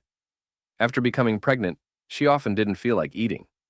After staring at it for a while, she let out a soft sigh. She said to the maid beside her, I don't want to eat anymore. You can take it away. The maid bowed politely and replied, Yes, Your Majesty. As the maid quietly cleared the table, Rosewise lowered her head and looked at her belly. She gently caressed it and softly said, baby. Mom has to endure quite a lot for you. So let's pass some of this hardship on to Dad. I believe he won't mind. At that moment, Leon was downstairs on the large lawn, teaching Muan basic fire magic. Muan listened attentively to Leon's explanation. Then she raised her hand and began casting fire magic. In no time, a small flame appeared in her palm. Seeing Muan successfully cast the spell, Leon smiled happily. Time passed quickly, and it was already midnight. The moon slowly rose into the sky, casting a faint glow over the dark night. Countless stars gathered beside it, spending an ordinary yet peaceful night together. At this moment, the Silver Dragon Castle was exceptionally quiet. All the lights were off, and everyone rested in their respective rooms. However, Leon was still awake. He sat quietly on the bed with his legs crossed, hands resting on his knees, eyes closed, carefully gathering the magical energy in his body and guiding it into his chest. The dragon mark gradually absorbed the blue magical energy and began emitting a soft, blue glow. Earlier, Leon had discovered that the dragon mark could store magical energy. Using this method, he slowly accumulated power so he could eventually use lightning magic. Before long, he finished gathering today's energy and opened his eyes, taking a deep breath. He could clearly feel the magical energy within the dragon mark steadily increasing, which made him extremely happy. Raising his arm, he clenched his fist and whispered softly, Very good. The magic is steadily accumulating in the dragon mark. If I keep this up, I'll be able to use lightning magic. Earlier, he had promised Noah that he would teach her thunder magic during winter vacation. To properly show off his thunder magic, then, he needed to keep working hard and accumulating more energy. Leon turned his head and glanced at the alarm clock on the bedside table. It read 2:25 a.m. Oh, it's already past 2 in the morning. It's time to carry out the two-child plan. Leon opened the window and climbed onto the balcony leading to Rosewise's room. Yesterday, he had placed a portable recording stone beside Rosewise's belly, playing stories related to humans. Not only had Rosewise not awakened, she had also been subtly influenced by the stories. Leon believed that, as long as she kept listening to human stories every day, the child in her belly would grow to resemble a human more. But could his plan really go smoothly?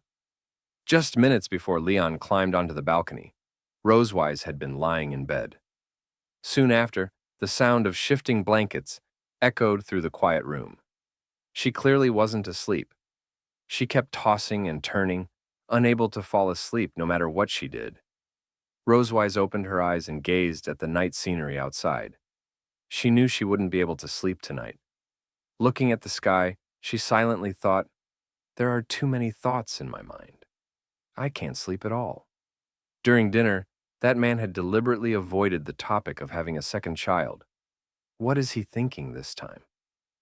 Rosewise slowly sat up in bed. Thinking back to dinner, she and Leon had brought up the topic of children, but Leon seemed unwilling to discuss it, as if deliberately avoiding it. Even after dinner ended, he refused to say anything. This left her confused and deeply curious. Rosewise glanced at the clock in her room. It read 2:25 a.m. After a brief moment of thought, she made a decision. It's 2:25 in the morning. The timing is perfect. I'll go ask him directly. Rosewise put on her clothes and quietly left her room. Just like before, she planned to ask Leon about his innermost thoughts while he was asleep.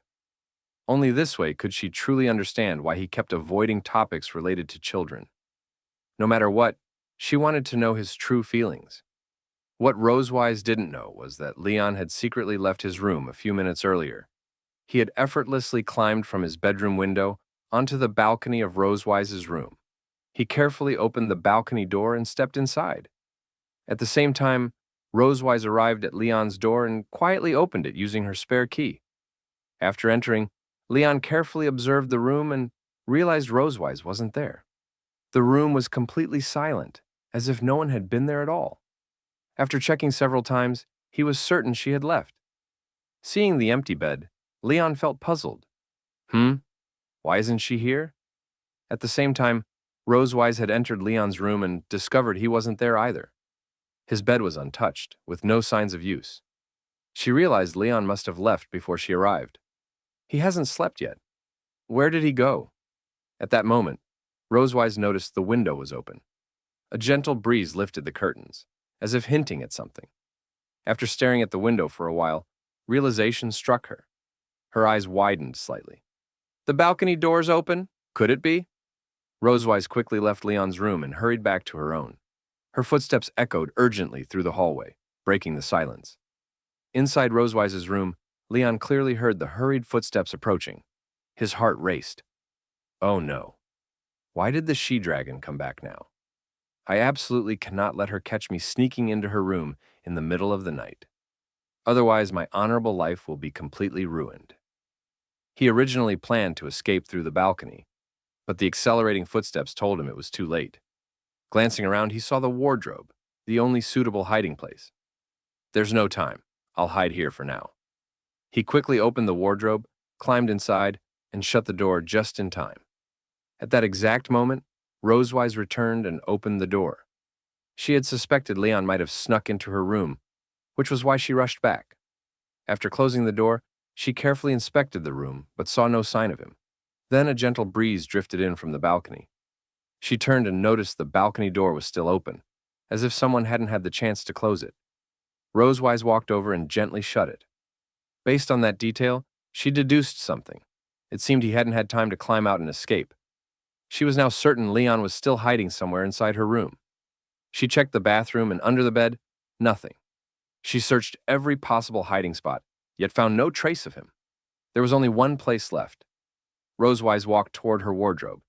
If she opened it now, she might finally find Leon. Inside, Leon couldn't hear her footsteps anymore. Through the narrow crack in the door, he saw her standing right in front of it. He grew extremely nervous. Leaning back against the wardrobe, he anxiously prayed, "Don't come over here." Did she discover me so quickly? Rosewise grasped the handle. It looked like she was about to open it. Leon covered his mouth and held his breath, afraid she would hear him. His heart pounded wildly. He stared at the door, not daring to move. At that moment, Rosewise revealed a wicked smile. Even though Leon hadn't made a sound, she seemed to know he was inside. But she wasn't in a hurry to expose him. Instead, she thought of a playful way to tease him. She turned and walked to the table. A cute green eye mask lay there. Pretending to be surprised, she muttered, "Oh, my eye mask was here. I wouldn't be able to sleep without you." She picked it up and walked to the bed, secretly glancing at the wardrobe. She deliberately lowered Leon's guard. Leon completely believed her. Seeing her move away, he quietly sighed in relief. Fortunately, she didn't notice me. Through the crack, he saw Rosewise put on the eye mask and lie down. It looked like she was going to sleep. As long as she fell asleep, he could regain his freedom. He planned to wait until she was fully asleep before leaving quietly. Time passed. It was already 3 in the morning. Rosewise's room was silent. To be safe, Leon checked again. Through the crack, he saw her lying motionless. Hearing nothing, he confirmed she must have fallen asleep. After making sure everything was fine, he gently pushed open the wardrobe door and carefully climbed out. Rosewise still seemed unaware. Leon cautiously peeked out, nervously watching her, afraid she might suddenly wake. After waiting a while with no movement, he slowly turned to leave. Just as he thought his escape was going smoothly, Rosewise suddenly sat up. She removed her eye mask and looked at him with a mischievous smile. In a cheerful tone, she said, "Hi, dear captive. What are you doing in my wardrobe so late at night?" Hearing her voice, Leon froze, extremely embarrassed. Without a word, he rushed back into the wardrobe and slammed the door shut. Rosewise found his reaction amusing. She placed the eye mask on the bed and moved it from the head to the foot of the bed. Leon widened his eyes in shock, panting nervously as he pressed tightly against the wardrobe. This she-dragon really tricked me. He had no idea Rosewise had been awake the entire time, deliberately planning this to tease him. In his current situation, he had no chance to escape. Rosewise looked at the wardrobe with interest. She clearly understood how dangerous Leon's position was. She remembered how he had once trapped her the same way before. Seeing him in the same situation now made her very happy. Imitating his tone from last time, she said, "Does this situation feel familiar?" "Ah, that's right. Now I need to play a song for you, don't I?" "Dear Leon, open the door. Open it quickly. I'm right outside." Leon frowned and shouted back, "Give up, she-dragon. I can't open the door for you."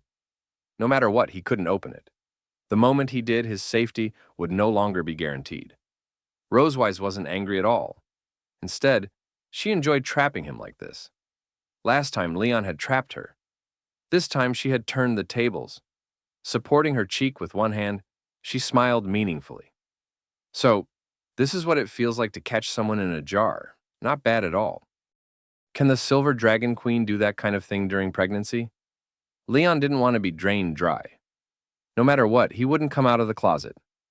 "Rosewise, you can't do anything reckless." The lustful mother dragon didn't deny it. "I won't do anything to you, just chat, okay?" "I don't believe you only want to chat." "No need to worry, my dear Leon." Leon had no reason to continue hiding in the closet. "What are you doing in my room at this hour?" "I came to see if you slept well." "Ooh, you're disgusting." "And stop talking nonsense." Rosewise straddled Leon in her usual forceful position. "Tell me the truth, or don't blame me for being rude." At this point, Leon wasn't panicked anymore. After all, they had a rule that they couldn't have sex during pregnancy. However, soon, a smile appeared on the mother dragon's face. "Who said it has to be sex? As long as you give me your share, the method doesn't matter, right?" Then, Leon's hands were tied, and his upper body was hung in front of Rosewise like a roast duck.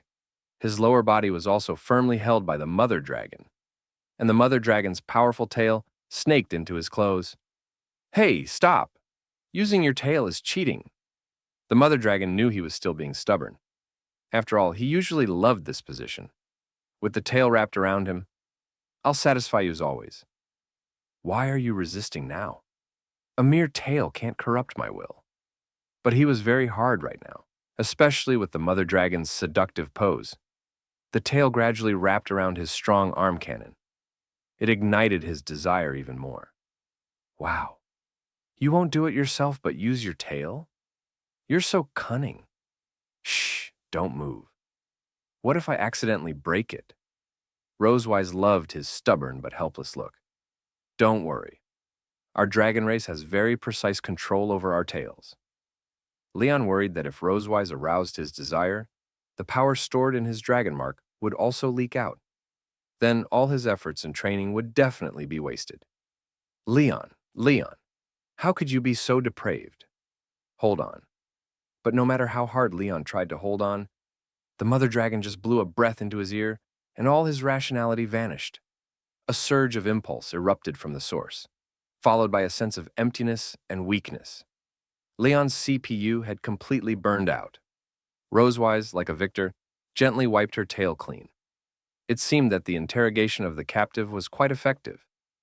Are you still not going to tell the truth? Why did the light of your dragon mark turn blue? Maybe it's out of control again. Didn't it go out of control in the hot spring last time? Leon knew that she was probably electrocuted by the lightning element leaking from his dragon mark. But he couldn't let the mother dragon find that out. It's already early morning. Pregnant women should rest now. But the mother dragon remained unmoved. You have to explain why you sneaked into my room. I'm really concerned about you. Now you're the most important one in our family. So our grudges can be put aside for now. It was my fault for sneaking into your room tonight. You can punish me however you want. The mother dragon couldn't tell whether he was lying or not. Okay then. I'll have plenty of opportunities to punish you in the future. But from now on, after 7 p.m., you're not allowed to enter my room without permission. The consequences, you know them well. Her daughter Noah asked to live with her during the pregnancy. It all went back to Friday dinner. Leon and Rosveth shared a common concern. They planned to tell their daughters tonight about Rosveth's pregnancy, but they weren't sure how the girls would react. So, they decided to test the waters first. Noah, who always acted like a little adult, sensed that her father's topic carried a hidden meaning. But the innocent Moon didn't think in that direction at all. Then, it was Mommy Rosveth who spoke up. Moon, this new family member isn't a slime or a pet. Mommy is pregnant again. You'll have a new family member soon. Hearing about a new family member, both sisters showed expressions of anticipation and joy. Leon realized they had worried for nothing. These two little ones were as sensible as angels, and rightly so. No matter how many children they had, Leon and Rosveth would selflessly devote everything to them. Love is just that kind of unreasonable thing. After all, Mommy, can I have an older sister? Please? Rosveth was amused by little Moon's words. Ha ha ha. Mommy will try her best until then. Noah fell into deep thought. Then, I suggest the two of you live together. Live together? Their daughter's suggestion left them stunned. Noah began analyzing the situation like a little master. Mom is pregnant now and needs someone to take care of her. But I'm busy with school. Actually, there's no one else but Dad. So Dad is the most suitable candidate, but Leon had his own thoughts. You're just copying whatever your sister chooses. After all, I'll abstain. If Mom can't decide, we can have a family vote. All in favor of Mom and Dad sleeping together, raise your hands. Then What? He believed he was the one the mother dragon disliked the most. Moon agrees too. The mother dragon is abstaining? What is she planning? Leon could only reluctantly accept the arrangement. After all, with 2 votes already, his own opinion didn't really matter anymore. Yay! Dad and Mommy are finally going to live together. Watching the 2 little ones run off without hesitation, he realized he wouldn't have to sneak into the mother dragon's room for prenatal care anymore. Leon knew the cohabitation was set in stone. Why are you looking at me? You seem pretty happy about it. I just don't want to disappoint the girls. Theft? Who's conceited? Say something nice to me. Start helping Dad move things. But the styles of these clothes? Why are they all so strange and unusual? They don't look like something Mom would usually wear. right? You're too young to wear these kinds of things yet. Besides, they're just old clothes. No need to mind them. Although they don't know why Dad suddenly got nervous, the two daughters are quickly attracted to other clothes. These two matching pajamas are Mom and Dad's. Clearly, they've never worn them together, right? Rosewise gets nervous at this question. Mom and Dad just can't bear to wear them. Don't worry. But what exactly did Noya mean by that? Of course, we won't separate. I don't know. I've never been able to guess Noya's thoughts. But anyway, the daughters asked me to take care of you. How can I take care of you if we don't sleep together? In your dreams. Fine. Do I even need you to take care of me? It's all just to make the daughters happy. From today on, this is your bed. Don't say I didn't take care of you then. Waiting to strike. Impossible. But at night, as soon as you open your eyes, you'll see a spider lurking by your pillow. There won't be a single spider in my silver dragon sanctuary. Leon, are you asleep? Leon is speechless. It's late at night. What trick is this she-dragon up to? My Leon, wake up quickly. I can't sleep. I have to give Muan a lesson tomorrow morning. Don't mess around. What do you mean? Just now, is the she-dragon about to unleash her wild side again? You can't go back on your word. You were the one who said you wouldn't sleep with me. Then come sleep in bed with me. She-dragon, it's all your fault for insisting on talking about spiders and stuff. You need to take responsibility since I can't sleep. Sigh, no. There's still a faint sound. It seems like the daughter's footsteps. Sister, what if Mom and Dad find us? Shh. Keep your voice down. We're here to see if they kept their promise. Then the two little agents tiptoed in quietly. Oh, so that's how it is. It won't be a big deal. What does it look like when Mom and Dad sleep together? Rosvia never expected it. On the first day living with the strongest Dragon Slayer warrior, surprisingly, two young daughters conducted a late-night ward round just to see if Mom and Dad were wearing couple pajamas. At this moment, Leon is nervous, and Rosvia is pretending to sleep face-to-face. I never expected two little guys to come and inspect the room just when the two of them were speechless. I heard my daughter Muan whisper softly in my ear, Sister, look, Mom and Dad are wearing couple pajamas. Noah looked at her sleeping parents face-to-face with a serious expression on her face. Well, she thought they would sleep together. It seems that they are really cohabiting seriously. At this moment, Muan stared proudly at Noah with wide eyes. Sister, one time when Leon was in school, I came to see my parents and found out that they also slept together holding each other like this. Noah asked somewhat incredulously, Really? And Muan replied with a serious and thoughtful expression. Mom and Dad seemed very tired at that time, and their arms and necks were all red with scars from insect bites, ... And then proudly waved her little hand. Muan even applied ointment to them. Watching the sensible little sister, Noah rubbed her little face with both hands and praised her. Muan is very sensible. Sister Leon said that parents will have red scars tomorrow morning when they wake up. If there are any, just give them more medicine. Upon hearing these words, Rosvia immediately gave Leon a fierce look. Leon leaned half against the bedside. A playful smile flickered at the corner of his mouth. With a hint of teasing in his eyes, he whispered, Strawberry print. At the moment when the words were spoken, Rosvia's hand suddenly reached out and accurately pinched Leon's waist. Leon's body suddenly tightened, and his pupils contracted rapidly. The smile on his face disappeared instantly. Instead, there was shock and intense pain. Leon furrowed his brow and gnashed his teeth. Pain and embarrassment made Leon stare at the woman in front of him. So painful. Why are you still pinching someone's waist? Rosvia extended a slender finger and gently pressed it against her lips. Her eyes carried an undeniable sense of oppression. Don't make any noise. Oh. Upon hearing this, Leon's eyes sharpened. Okay, since Leon wants to play, I'll play with him. Leon suddenly grabbed Rosvia's wrist. He pressed her under him against her back and kissed her directly. The urgent sound of the fabric rubbing against the sheets echoed in my ears. Rosvia's pupils suddenly constricted. Her cheeks instantly turned red.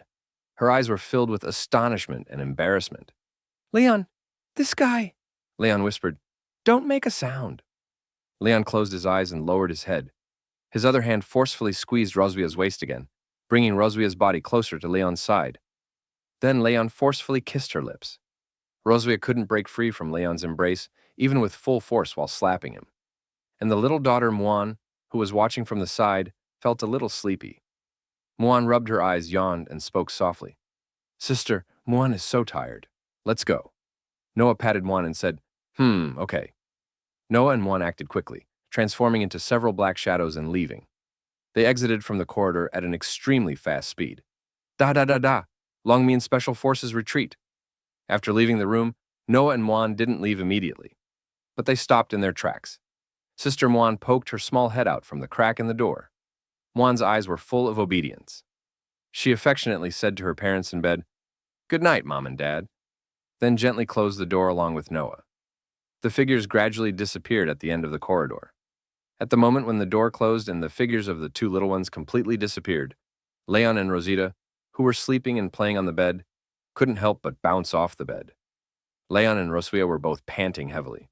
Her chest was heaving violently and her face was still flushed with shock. My eyes were filled with the joy of surviving a disaster. Fortunately, no more secrets were discovered by the two little girls. The ambiguity and tension just now? At this moment, everything has turned into embarrassment and a rapid heartbeat. At a glance, I couldn't help but lower my head, my cheeks turning red. After calming down for a while, Leon instinctively lowered his head and looked at his chest. There is a faint dragon mark on Leon's chest. At this moment, this dragon mark is emitting a faint but dangerous light. The dragon mark flashes and flashes, particularly eye-catching. Seeing this light, Leon's eyes instantly became solemn. The blush on his face gradually faded away, replaced by a serious expression. Leon knew in his heart that the power within him had fluctuated due to the intimate gesture just now. If this continues, it is likely to get out of control, so they cannot continue. Leon forced himself to calm down, took a deep breath, turned around to get out of bed, and went to sleep on the sofa. This can not only prevent embarrassment from happening again, but also control the strength within himself. And Rosvia beside him, at this moment, her breathing was gradually calming down. Seeing Leon about to leave, Rosvia instinctively spoke up. There was a subtle sense of panic and reluctance in Rosvia's tone. "Leon, where are you going?" Leon was tidying up his clothes while calmly telling Rosvia, "I want to go back to the sofa and sleep." Just as Leon had one foot on the ground and was about to get out of bed, Rosvia suddenly reached out her hand. She grabbed Leon's wrist with little force, but with a hint of pleading. Rosvia's cheeks were still red. Her eyes were full of shyness. Afraid to look directly into Leon's eyes, Rosvia lowered her head slightly. One hand lightly patted the empty space beside her. Rosvia's voice was soft, with a hint of shyness and expectation as she said, "You don't have to go back. Stay with me." Looking at Rosvia's shy appearance, with rosy cheeks and evasive eyes, the high and mighty demeanor of a queen had disappeared at this moment, leaving only the tenderness and shyness of a little woman. Leon's heart softened instantly, and all the solemnity and awkwardness dissipated in that moment. Leon nodded in agreement and lay back in bed, but subconsciously maintained a certain distance from Rosvia. After all, what just happened still made Leon a little embarrassed. Leon thought that by keeping a distance like this, he could sleep soundly, but little did he know that Rosvia slowly turned around and faced Leon, with a hint of grievance and expectation in her eyes. She whispered, "Stretch out an arm for me." Looking at Rosvia, Leon did not refuse. As she requested, he extended an arm and gently placed it under her as her pillow. Rosvia slowly lay down, resting her head on Leon's arm and pressing her cheek against it, feeling Leon's body temperature. Rosvia's face gradually showed a satisfied smile, and the blush still lingered but added a touch of tenderness and peace of mind. She gently closed her eyes, her voice soft with a hint of exhaustion and sweetness. She said to Leon, "Good night." She instinctively shrank back into Leon's arms, like a gentle little cat, snuggling up tightly to him. Leon maintained a stiff posture, not daring to move. Feeling the weight of the person in his arms and her even breathing, his heart was filled with warmth. He also understood that tonight he couldn't turn over casually. He could only stay quietly with her until dawn. The scene at this moment was particularly warm, with moonlight shining through the window onto the two of them, outlining gentle contours. The feeling of peaceful time couldn't help but make people's hearts flutter. Leon, with his ultimate reflexes and gaming skills, merrily won the first group stage victory. As the first round of the two-group competition came to an end, the stadium was instantly ignited, and the audience erupted into deepening cheers.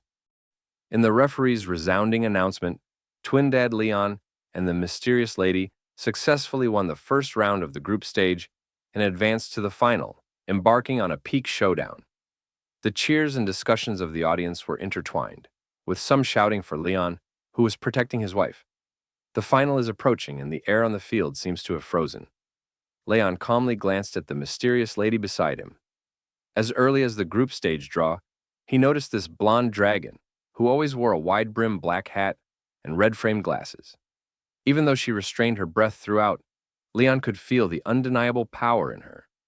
As expected, this lady also made it all the way to the finals. At the edge of the arena, the two looked at each other from a distance. The mysterious lady's wide-brimmed hat was pressed very low, covering most of her face, only revealing her finely crafted jawline. She held her chest with both hands, and a playful smile played at the corner of her mouth, as if this final was just a casual game to participate in. Leon had already conducted a comprehensive evaluation based on her performance on the field. This blonde female dragon's physical fitness was on par with his wife Rosewise, with top-notch explosive power and endurance and extremely strong overall strength. What made him even more wary was that her scheming during the game was on par with Rosewise, and every step in the group stage was flawless. Her displayed strength and urban power made Leon dare not be careless at all. He knew that this would be the most difficult battle he had ever fought since his debut. At this moment, the blonde dragon, even through the lens, exuded a calm and confident aura, as if everything was under her control. She tilted her head slightly, and the lenses reflected a cold light in the sunlight, as if she had already grasped the victory of the final. She lifted her chin, showing a smile of victory in her hands, and with a voice that only two people could hear, she let out a playful chuckle. But in order to nourish his pregnant Rosewise, not to become Rosewise's punching bag for the twin daughters at home, and even for Rosewise's second child, Leon made a vow in his heart that he would never lose this game. Leon took a deep breath, clenched his fist tightly, and his knuckles turned slightly pale due to the force. His previous scattered gaze became incredibly firm, like a sharp blade about to be unsheathed, ready to fight with all his might. The brief pre-match eye contact ended, and the final bell officially rang. The arena in the center of the square had been rearranged, and the circular track of the group stage had been cleared, replaced by two opposing red square tables. The retro flip-style scoreboard stood at the corner of the table, with bright red numbers displaying 0 points. The clicking sound of each score change was particularly clear in the quiet arena. The host's voice echoed through the microphone and said, "Now please enter the venue, contestants." Leon took a step toward the left seat with a straight back and an undeniable aura in every step. Ms. Mysterious Dragon walked slowly to the right. Her steps were lazy, but carried an undeniable sense of oppression. After the two of them took their seats, the atmosphere on the field instantly changed. From the excitement of the group stage, it turned into a tense atmosphere, and the audience held their breath involuntarily. The host immediately revealed the rules of the final. The game rules were very simple, called I Have, You Don't. Both sides take turns saying something they have or have experienced before. As long as the other party does not have it, they will add 1 point. The camera turned to Leon, whose gaze swept over the scoreboard and landed on the mysterious lady across from him. He quickly judged in his heart that the game rules were quite simple. Let's first see the other person's movements. Leon slightly turned to the mysterious lady and made a gesture of please, with a calm but dignified tone. Ladies first? The mysterious lady on the other side raised her hat brim upon hearing this, and the corners of her mouth behind her red-framed glasses curved playfully. Her voice carried a lazy smile. Thank you. Then I won't be polite. Miss Long spoke first and calmly threw out the first chip. I have a younger sister.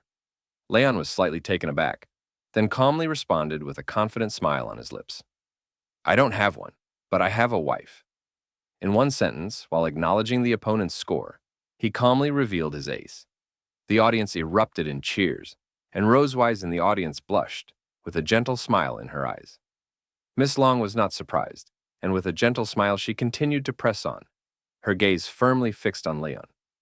I have two nieces.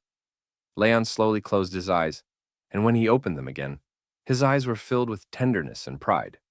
He said word by word, I have twin daughters. The scoreboard on the field flipped wildly. The numbers kept refreshing and finally froze at 8-3. Leon was currently leading with an absolute advantage. Rosewise, in the audience seat, kept her gaze tightly fixed on Miss Long in the center of the arena. Her brow furrowed slightly, and a growing doubt arose in her heart. How do I feel like that dragon is becoming more and more familiar to me? She frantically searched for familiar figures in her mind. Their tone, red-eyed contours, and casual movements all resembled her own sister, whom she hadn't seen in many years. Sister? But she was clearly stationed deep in the dragon domain. How could she appear here? She shook her head, thinking that she was too sensitive because of pregnancy, but the familiarity grew stronger and stronger. Her intuition frantically reminded her that the identity of this mysterious lady was not simple. In the arena, the showdown between I have, you don't continued to heat up. Leon threw out a seemingly nonsensical experience. I have a donkey that I have hoofed before. This made the whole room burst into laughter. But Leon knew in his heart that such a routine competition, which was neither painful nor itchy, could not determine the winner. Cold sweat broke out on his forehead, and he anxiously pondered. If we keep comparing like this, we won't be able to distinguish between high and low, even after a few hours. We need to think of some tricky things and use one move to determine the winner. Just as Leon was pondering a way to break the deadlock, the mysterious dragon lady across from him spoke slowly. Her voice was full of playfulness and provocation, spreading throughout the entire arena. I have my first kiss, she spoke while lightly tapping her lips with her fingers.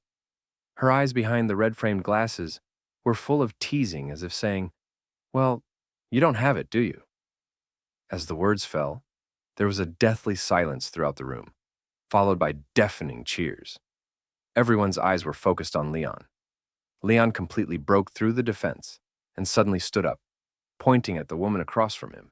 His voice trembled slightly with shock and astonishment.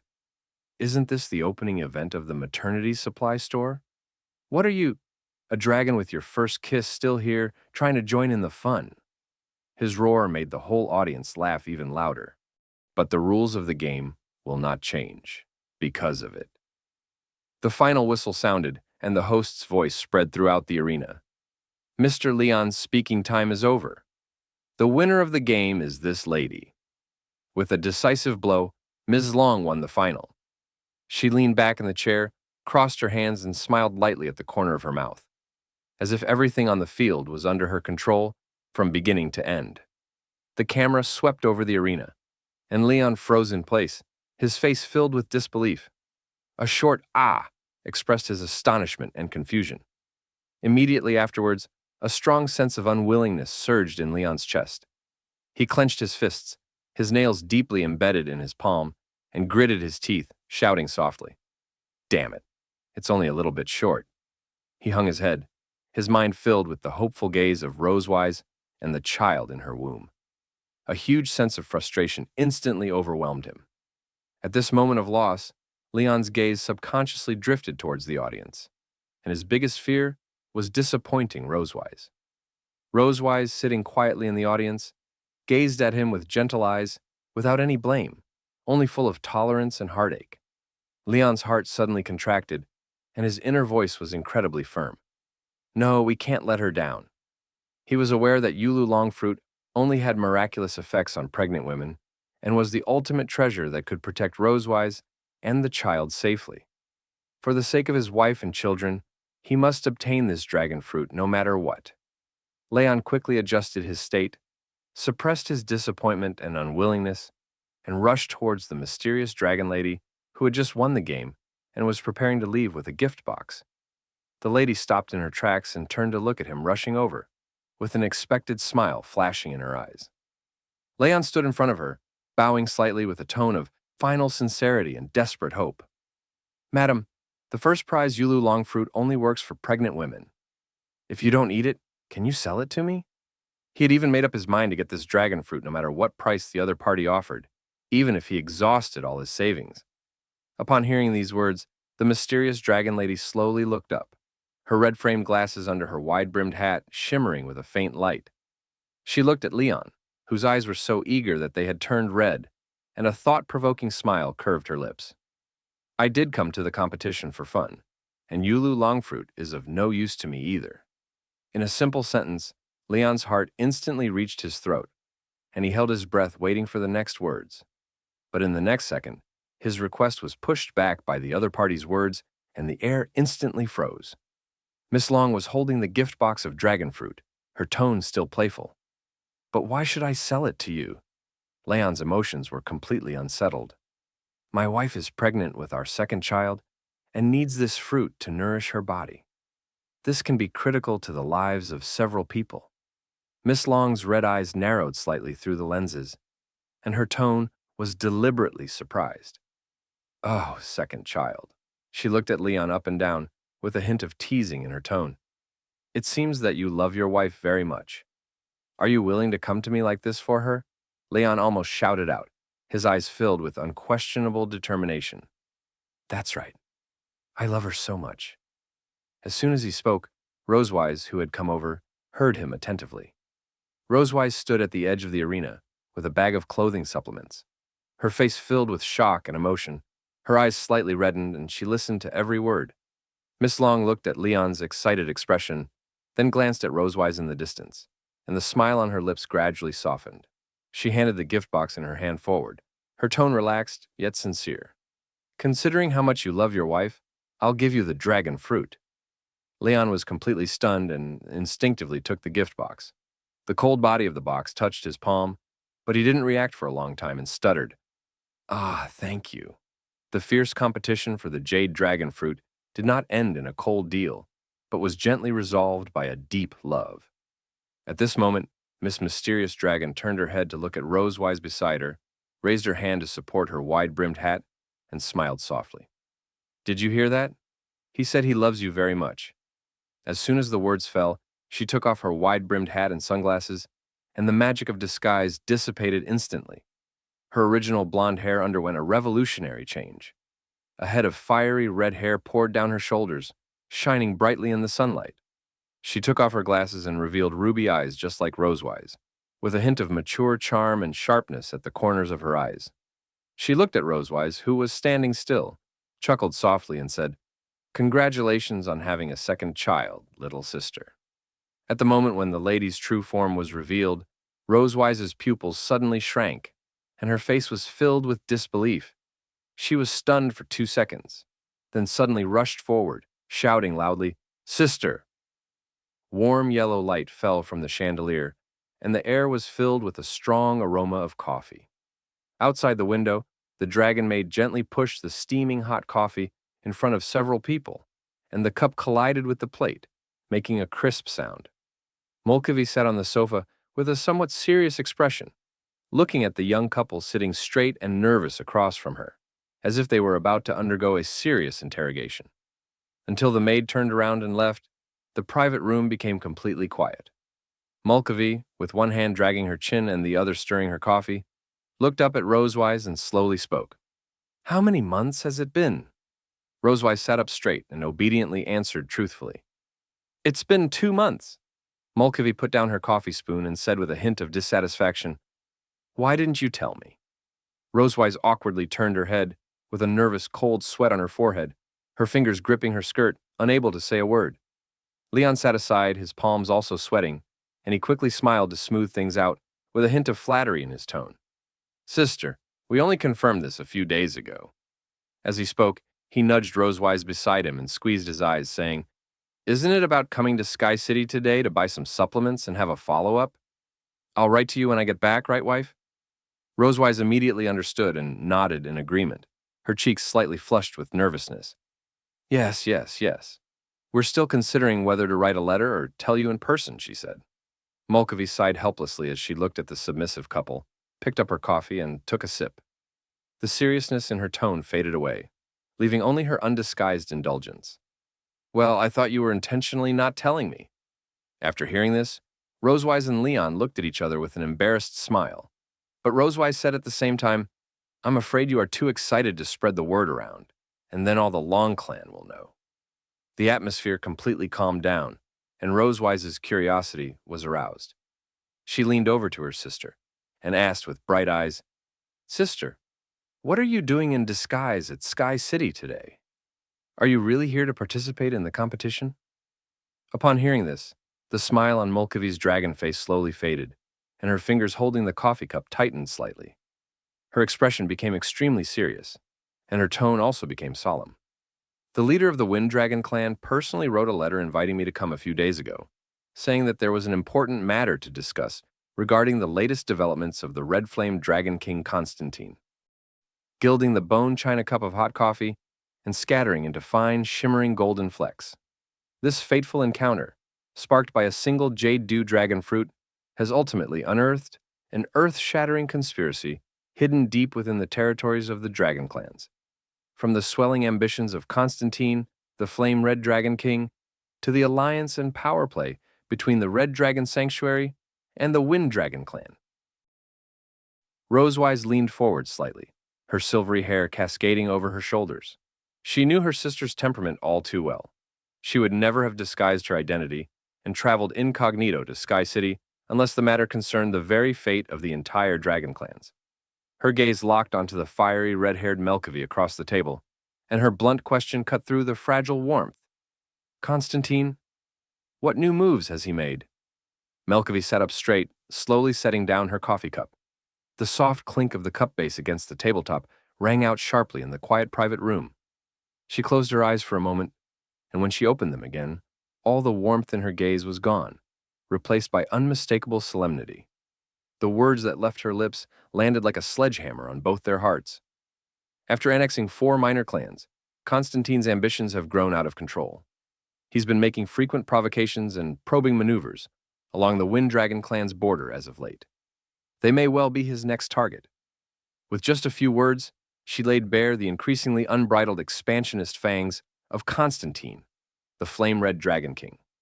In a mere 6 months, he had annexed 4 border minor clans with lightning brutality, his territory expanding at a frenzied pace, shattering the century-old balance of power between the major dragon clans. This time, by setting his sights on the deeply rooted Wind Dragon clan, he was undoubtedly issuing a challenge to all the established powers of the dragon clans. The moment the words left her mouth, the air in the cafe turned to ice. Rosewise's brows snapped together, her eyes wide with disbelief. "The Wind Dragon clan? They're an ancient, powerful great clan, nothing like the minor clans he swallowed before. Constantine's appetite is impossibly large if he thinks he can take them down." As the queen who had ruled the Silver Dragon Sanctuary for years, Rosewise knew better than anyone the might of the Wind Dragon clan. They held the eastern natural strongholds of the dragon territories, boasting a formidable warrior force and a 1,000-year-old defensive barrier array. They were in no way comparable to the 4 defenseless minor clans that had fallen before them. Constantine's relentless advance had long since crossed the line of ordinary clan expansion. It was a high-stakes gamble that would reshape the entire future of the dragon clans. A flash of resolve crossed Melkavy's crimson eyes, along with unshakable strategic foresight. The Wind Dragon King dares not make a reckless move. As it happens, her territory and my Red Dragon Sanctuary form a mutual defensive line. If the Wind Dragon clan falls, the eastern border of the Red Dragon Sanctuary will be directly exposed to Constantine's military might. That's why she has reached out to me for help, seeking an alliance to take down Constantine together. Rosewise fell silent, resting her chin on one hand, her fingertips unconsciously brushing the rim of her cup, her expression growing graver by the second. If Constantine really intends to wage war on the Wind Dragon clan, the scale will be far greater than when he annexed the 4 clans. Sister, if you get dragged into this, I fear you won't be able to walk away easily. Her voice was thick with worry. She knew all too well the cruelty of war, and feared that with her pregnancy, she would be unable to help her sister in the slightest, only becoming a burden. The reflection in the coffee cup mirrored the resolve and hidden worry in Melkavy's eyes. She understood the principle of when the lips are gone, the teeth are cold all too well. She lifted her cup and took a sip. Her voice was calm, yet carried unyielding determination. I cannot stand by and do nothing. If the Wind Dragon clan falls, my Red Dragon sanctuary will most likely be his next target. Rosewise's heart clenched, and she spoke up hastily, her voice earnest and urgent. Sister, let me send some Silver Dragon soldiers to your side. Even if they can't enter the direct fighting, they can help you garrison the rear borders. Melkavi just smiled and waved her hand, unwilling to drag her pregnant sister into the turbulent undercurrent of this conflict. No need. I'll join forces with the Wind Dragon clan to pressure him. Constantine is no fool. He won't dare launch an attack on the Wind Dragon clan with the Red Dragon Sanctuary backing them. Her words brimmed with quiet confidence in controlling the situation, as well as an unspoken reassurance for her sister. Meanwhile, beside Rosewise, Leon had long since gone cold. He sat in silence, listening to the sisters' conversation, his fingertips unconsciously rubbing the side of his cup. A whirlwind of complicated emotions churned in his chest. War is coming again. He lifted his eyes to the window. The warm sun of Sky City spilled over the bustling streets, painting a picture of peace and tranquility. Yet in his mind, he could see nothing but the endless flames of war. The crumbled ruins of battlefields long past were scenes he had once known all too well, and the past he now wanted nothing more than to leave behind. Whether human or dragon, boundless greed makes limited resources all the more precious, and war always follows. A sigh echoed in Leon's chest, heavy with the weariness of one who had seen too much of the world. Once he had been the sharpest, most fearless dragon-slaying blade of the human empire. The words his master had spoken to him before the turning giant gears had once been the creed carved into his very soul. This world is a colossal, exquisitely calibrated machine, and we are nothing but tiny cogs within it. He had stood on countless blood-soaked battlefields. The towns behind him burning, the roaring dragons before him, his sword stained crimson with dragon blood. He had never stopped to question the meaning of the war, never wondered if the dragons that fell to his blade were truly irredeemable. He only knew he had to be an obedient cog, follow the Empire's orders, and slay every dragon in his path. That was what he believed right up until the moment he was betrayed from within. He had cheated death on the battlefield time and time again, battle after battle that seemed impossible to win, only to be stabbed in the back by the very people he had sworn his life to protect. On the road to his triumphant return, the searing pain of a cold blade piercing his chest was still as vivid as if it had happened yesterday, even after all these years. At the thought, Leon's grip on his coffee cup tightened abruptly, his knuckles whitening. He could never understand. He had only ever wanted to do his duty, to risk his life guarding the Empire's borders. How had that earned him a vicious assassination attempt? Could it be that he, a high-efficiency cog, had gotten in the way of someone's plans? Blocked someone's path to profit and thus been marked for death? When I find out which spineless rat set me up, I'll beat him within an inch of his life. Rage surged in Leon's chest, and the aura around him rippled faintly. Sitting beside him, Rosewise noticed his change in demeanor instantly. She turned to him, her eyes soft with deep concern, and asked in a quiet voice, "What's wrong?" That gentle question pulled Leon back from his smoke-choked memories in an instant. He immediately reined in his hostility, putting on a relaxed smile and waving a hand at Rosewise while deliberately smoothing out the tremor in his voice. "Haha, it's nothing. All good things must come to an end." When the three of them stepped out of the cafe, the afternoon sun was still warm, spilling generously over them and stretching their shadows long across the pavement. Melkavi was about to depart for the Red Dragon Sanctuary. She looked at Rosewise, her eyes soft with reluctance, and her voice held a solemn warning. "Take good care of yourself. If the situation calms down, I'll come see you again." Rosewise nodded quickly, reaching out to hug her sister, whom she hadn't seen in so long. Her voice was thick with affection and worry. "I'm fine, sister. You handle the territory matters well, and take care of yourself too. Be careful with everything." Then, Melkavi's gaze fell on Leon, her eyes glinting with playful teasing, yet holding an unnegotiable charge. She reached out and clapped him on the shoulder. "My sister is in your hands. You better keep the promise you made to me." Leon straightened his back, meeting her gaze steadily, his voice unshakably firm. You can count on me." At that, Rosewise was the only one left in the dark. She blinked in confusion, looking from her sister to Leon, her eyes wide with curiosity and bewilderment. "Promise? What promise? Leon's cheeks flushed bright red in an instant, his gaze darting away as he stammered, trying to brush it off. It's nothing. But Melkavy had no intention of sparing him his embarrassment. She leaned in close to Rosewise with a mischievous grin, revealing the agreement they'd made in one fell swoop. Your husband here said he didn't take good care of you during your first pregnancy, and that when the second one came around, he'd stick by you and the baby every second, and never let you suffer even the slightest discomfort. She paused, raising an eyebrow at the beet-red Leon, and continued to tease. Tsk, tsk, tsk. I thought he was just bragging back then. Who would have thought that not even half a year later, you two already have a second one on the way? Looks like he was really eager to prove himself. Prove Rosewise? Leon, his old secret laid bare in public, turned red from the tips of his ears to the roots of his hair, the tips of his ears burning hot. He clutched the bag of supplements in his hand, feigning a cough to hide his fluster, his voice full of helplessness. Sister, why did you have to tell her everything? Beside him, Rosewise watched his flustered, helpless look, and couldn't help but cover her mouth and giggle, her eyes overflowing with soft affection. Melkavy paid no mind to his embarrassment, leaning in closer to Rosewise again, grinning as she egged her on. All in all, Leon is a good man who keeps his word. Sister, you better not let this one get away, okay? Rosewise's eyes crinkled into a smile as she replied, I know, dear sister. No sooner had the words left her mouth than she wrapped her arms around Leon's arm, her cheeks flushed, her voice soft and playful as she teased. Besides, you don't want to leave my side, do you, husband? Leon jumped slightly at her sudden affectionate gesture, then nodded hastily, his voice brimming with undisguised fondness. Huh? Oh, right, of course not. Watching the two cooing at each other like no one else was around, Melkavy wrinkled her nose in feigned disgust, putting her hands on her hips and huffing. Ooh, give it a rest already.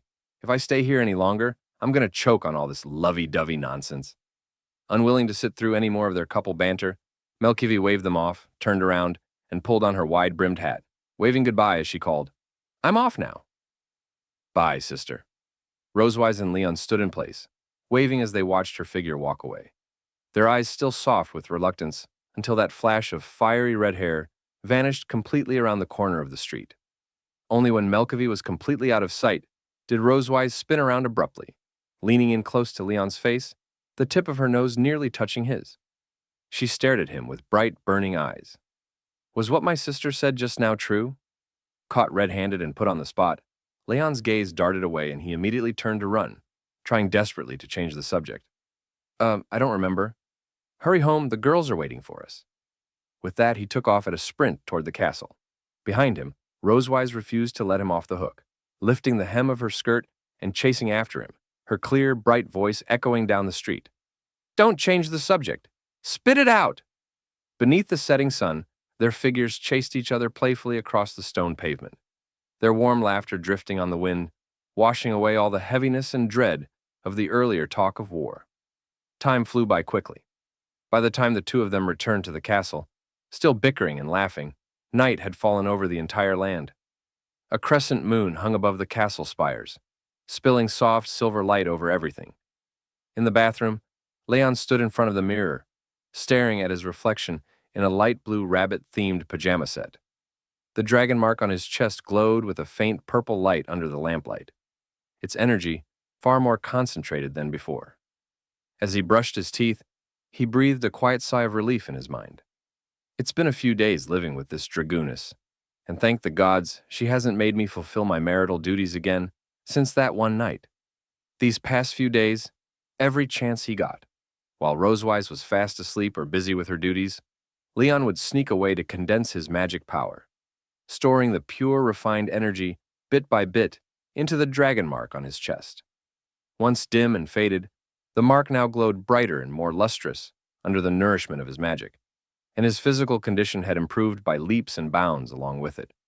His internal magic power was growing steadily and silently with each passing day. After finishing his nightly routine, Leon pushed open the bathroom door, his mind still turning over his plans. But even if I'm keeping my distance, the prenatal education plan still has to go on. He lifted his eyes to the living room, and there was Rosewise curled up on the sofa in a purple silk nightdress, her snow-white long hair tied loosely in a high ponytail. She held a thick stack of documents in her hands, her brows slightly furrowed, clearly still handling the clan affairs of the Silver Dragon Sanctuary. So focused, she hadn't even noticed him walk in. Why is she still up this late? This workaholic. Leon shook his head helplessly, his voice thick with undisguised affection and concern. He walked over slowly, his footsteps light, and spoke in a soft voice. It's so late. Aren't you going to bed? Rosewise looked up at the sound of his voice, her eyes still holding a faint trace of exhaustion. Yet she curved her lips into a smile and teased. I'll head to bed once I finish these documents. What, you worried about me? Leon cleared his throat, turning around with a feigned calm, crossing his arms over his chest and putting on a haughty air. Ahem. I'm just worried you'll tire out the baby. Going to bed early is good for your health. Just say you care about me. You don't have to use the baby as an excuse. Rosewise set down her documents, seeing right through his little act. Leon stiffened his neck, doubling down on his stubborn act. Huh? Care about you? The only thing I care about is when you're going to hand over the Silver Dragon King's throne to me. Once I sit in that seat, the entire Silver Dragon Sanctuary will belong to me. Leon Casman. As he spoke, he put on a grandiose, ambitious air. Yet his eyes drifted to the cold glass of water beside Rosewise's hand. He quietly reached over, swapping it out for a warm glass of honey water. Rosewise raised an eyebrow, her tone amused and curious as she pressed. And then what? Leon's cheeks flushed faintly, the arrogant aura he'd put on vanishing in an instant, his tone melting into undisguised softness. And then I'll do all your work for you. Leave this workaholic with nothing to do but rest, take care of the baby, and live a nice, easy life. Rosewise couldn't help but burst out laughing, her silvery laughter ringing through the quiet living room. She reached out and ruffled Leon's hair. All right. For the record, I'm still a good few hundred years away from retirement. You can climb out of your grave and help me with my work then. The night grew deeper, and the two of them finally lay down on the soft, large bed. Rosewise waved a hand, turning off the bedside lamp, and the bedroom was plunged into soft, gentle darkness. Good night. Rosewise's voice, thick with drowsiness, whispered softly. Oh, good night, Leon replied, his back still turned to her. Confirming that Rosewise was fast asleep, only then did Leon let a sly grin tug at the corner of his mouth. He muttered silently in his mind. Go to sleep, go to sleep. That's the only way I can carry out my prenatal education plan.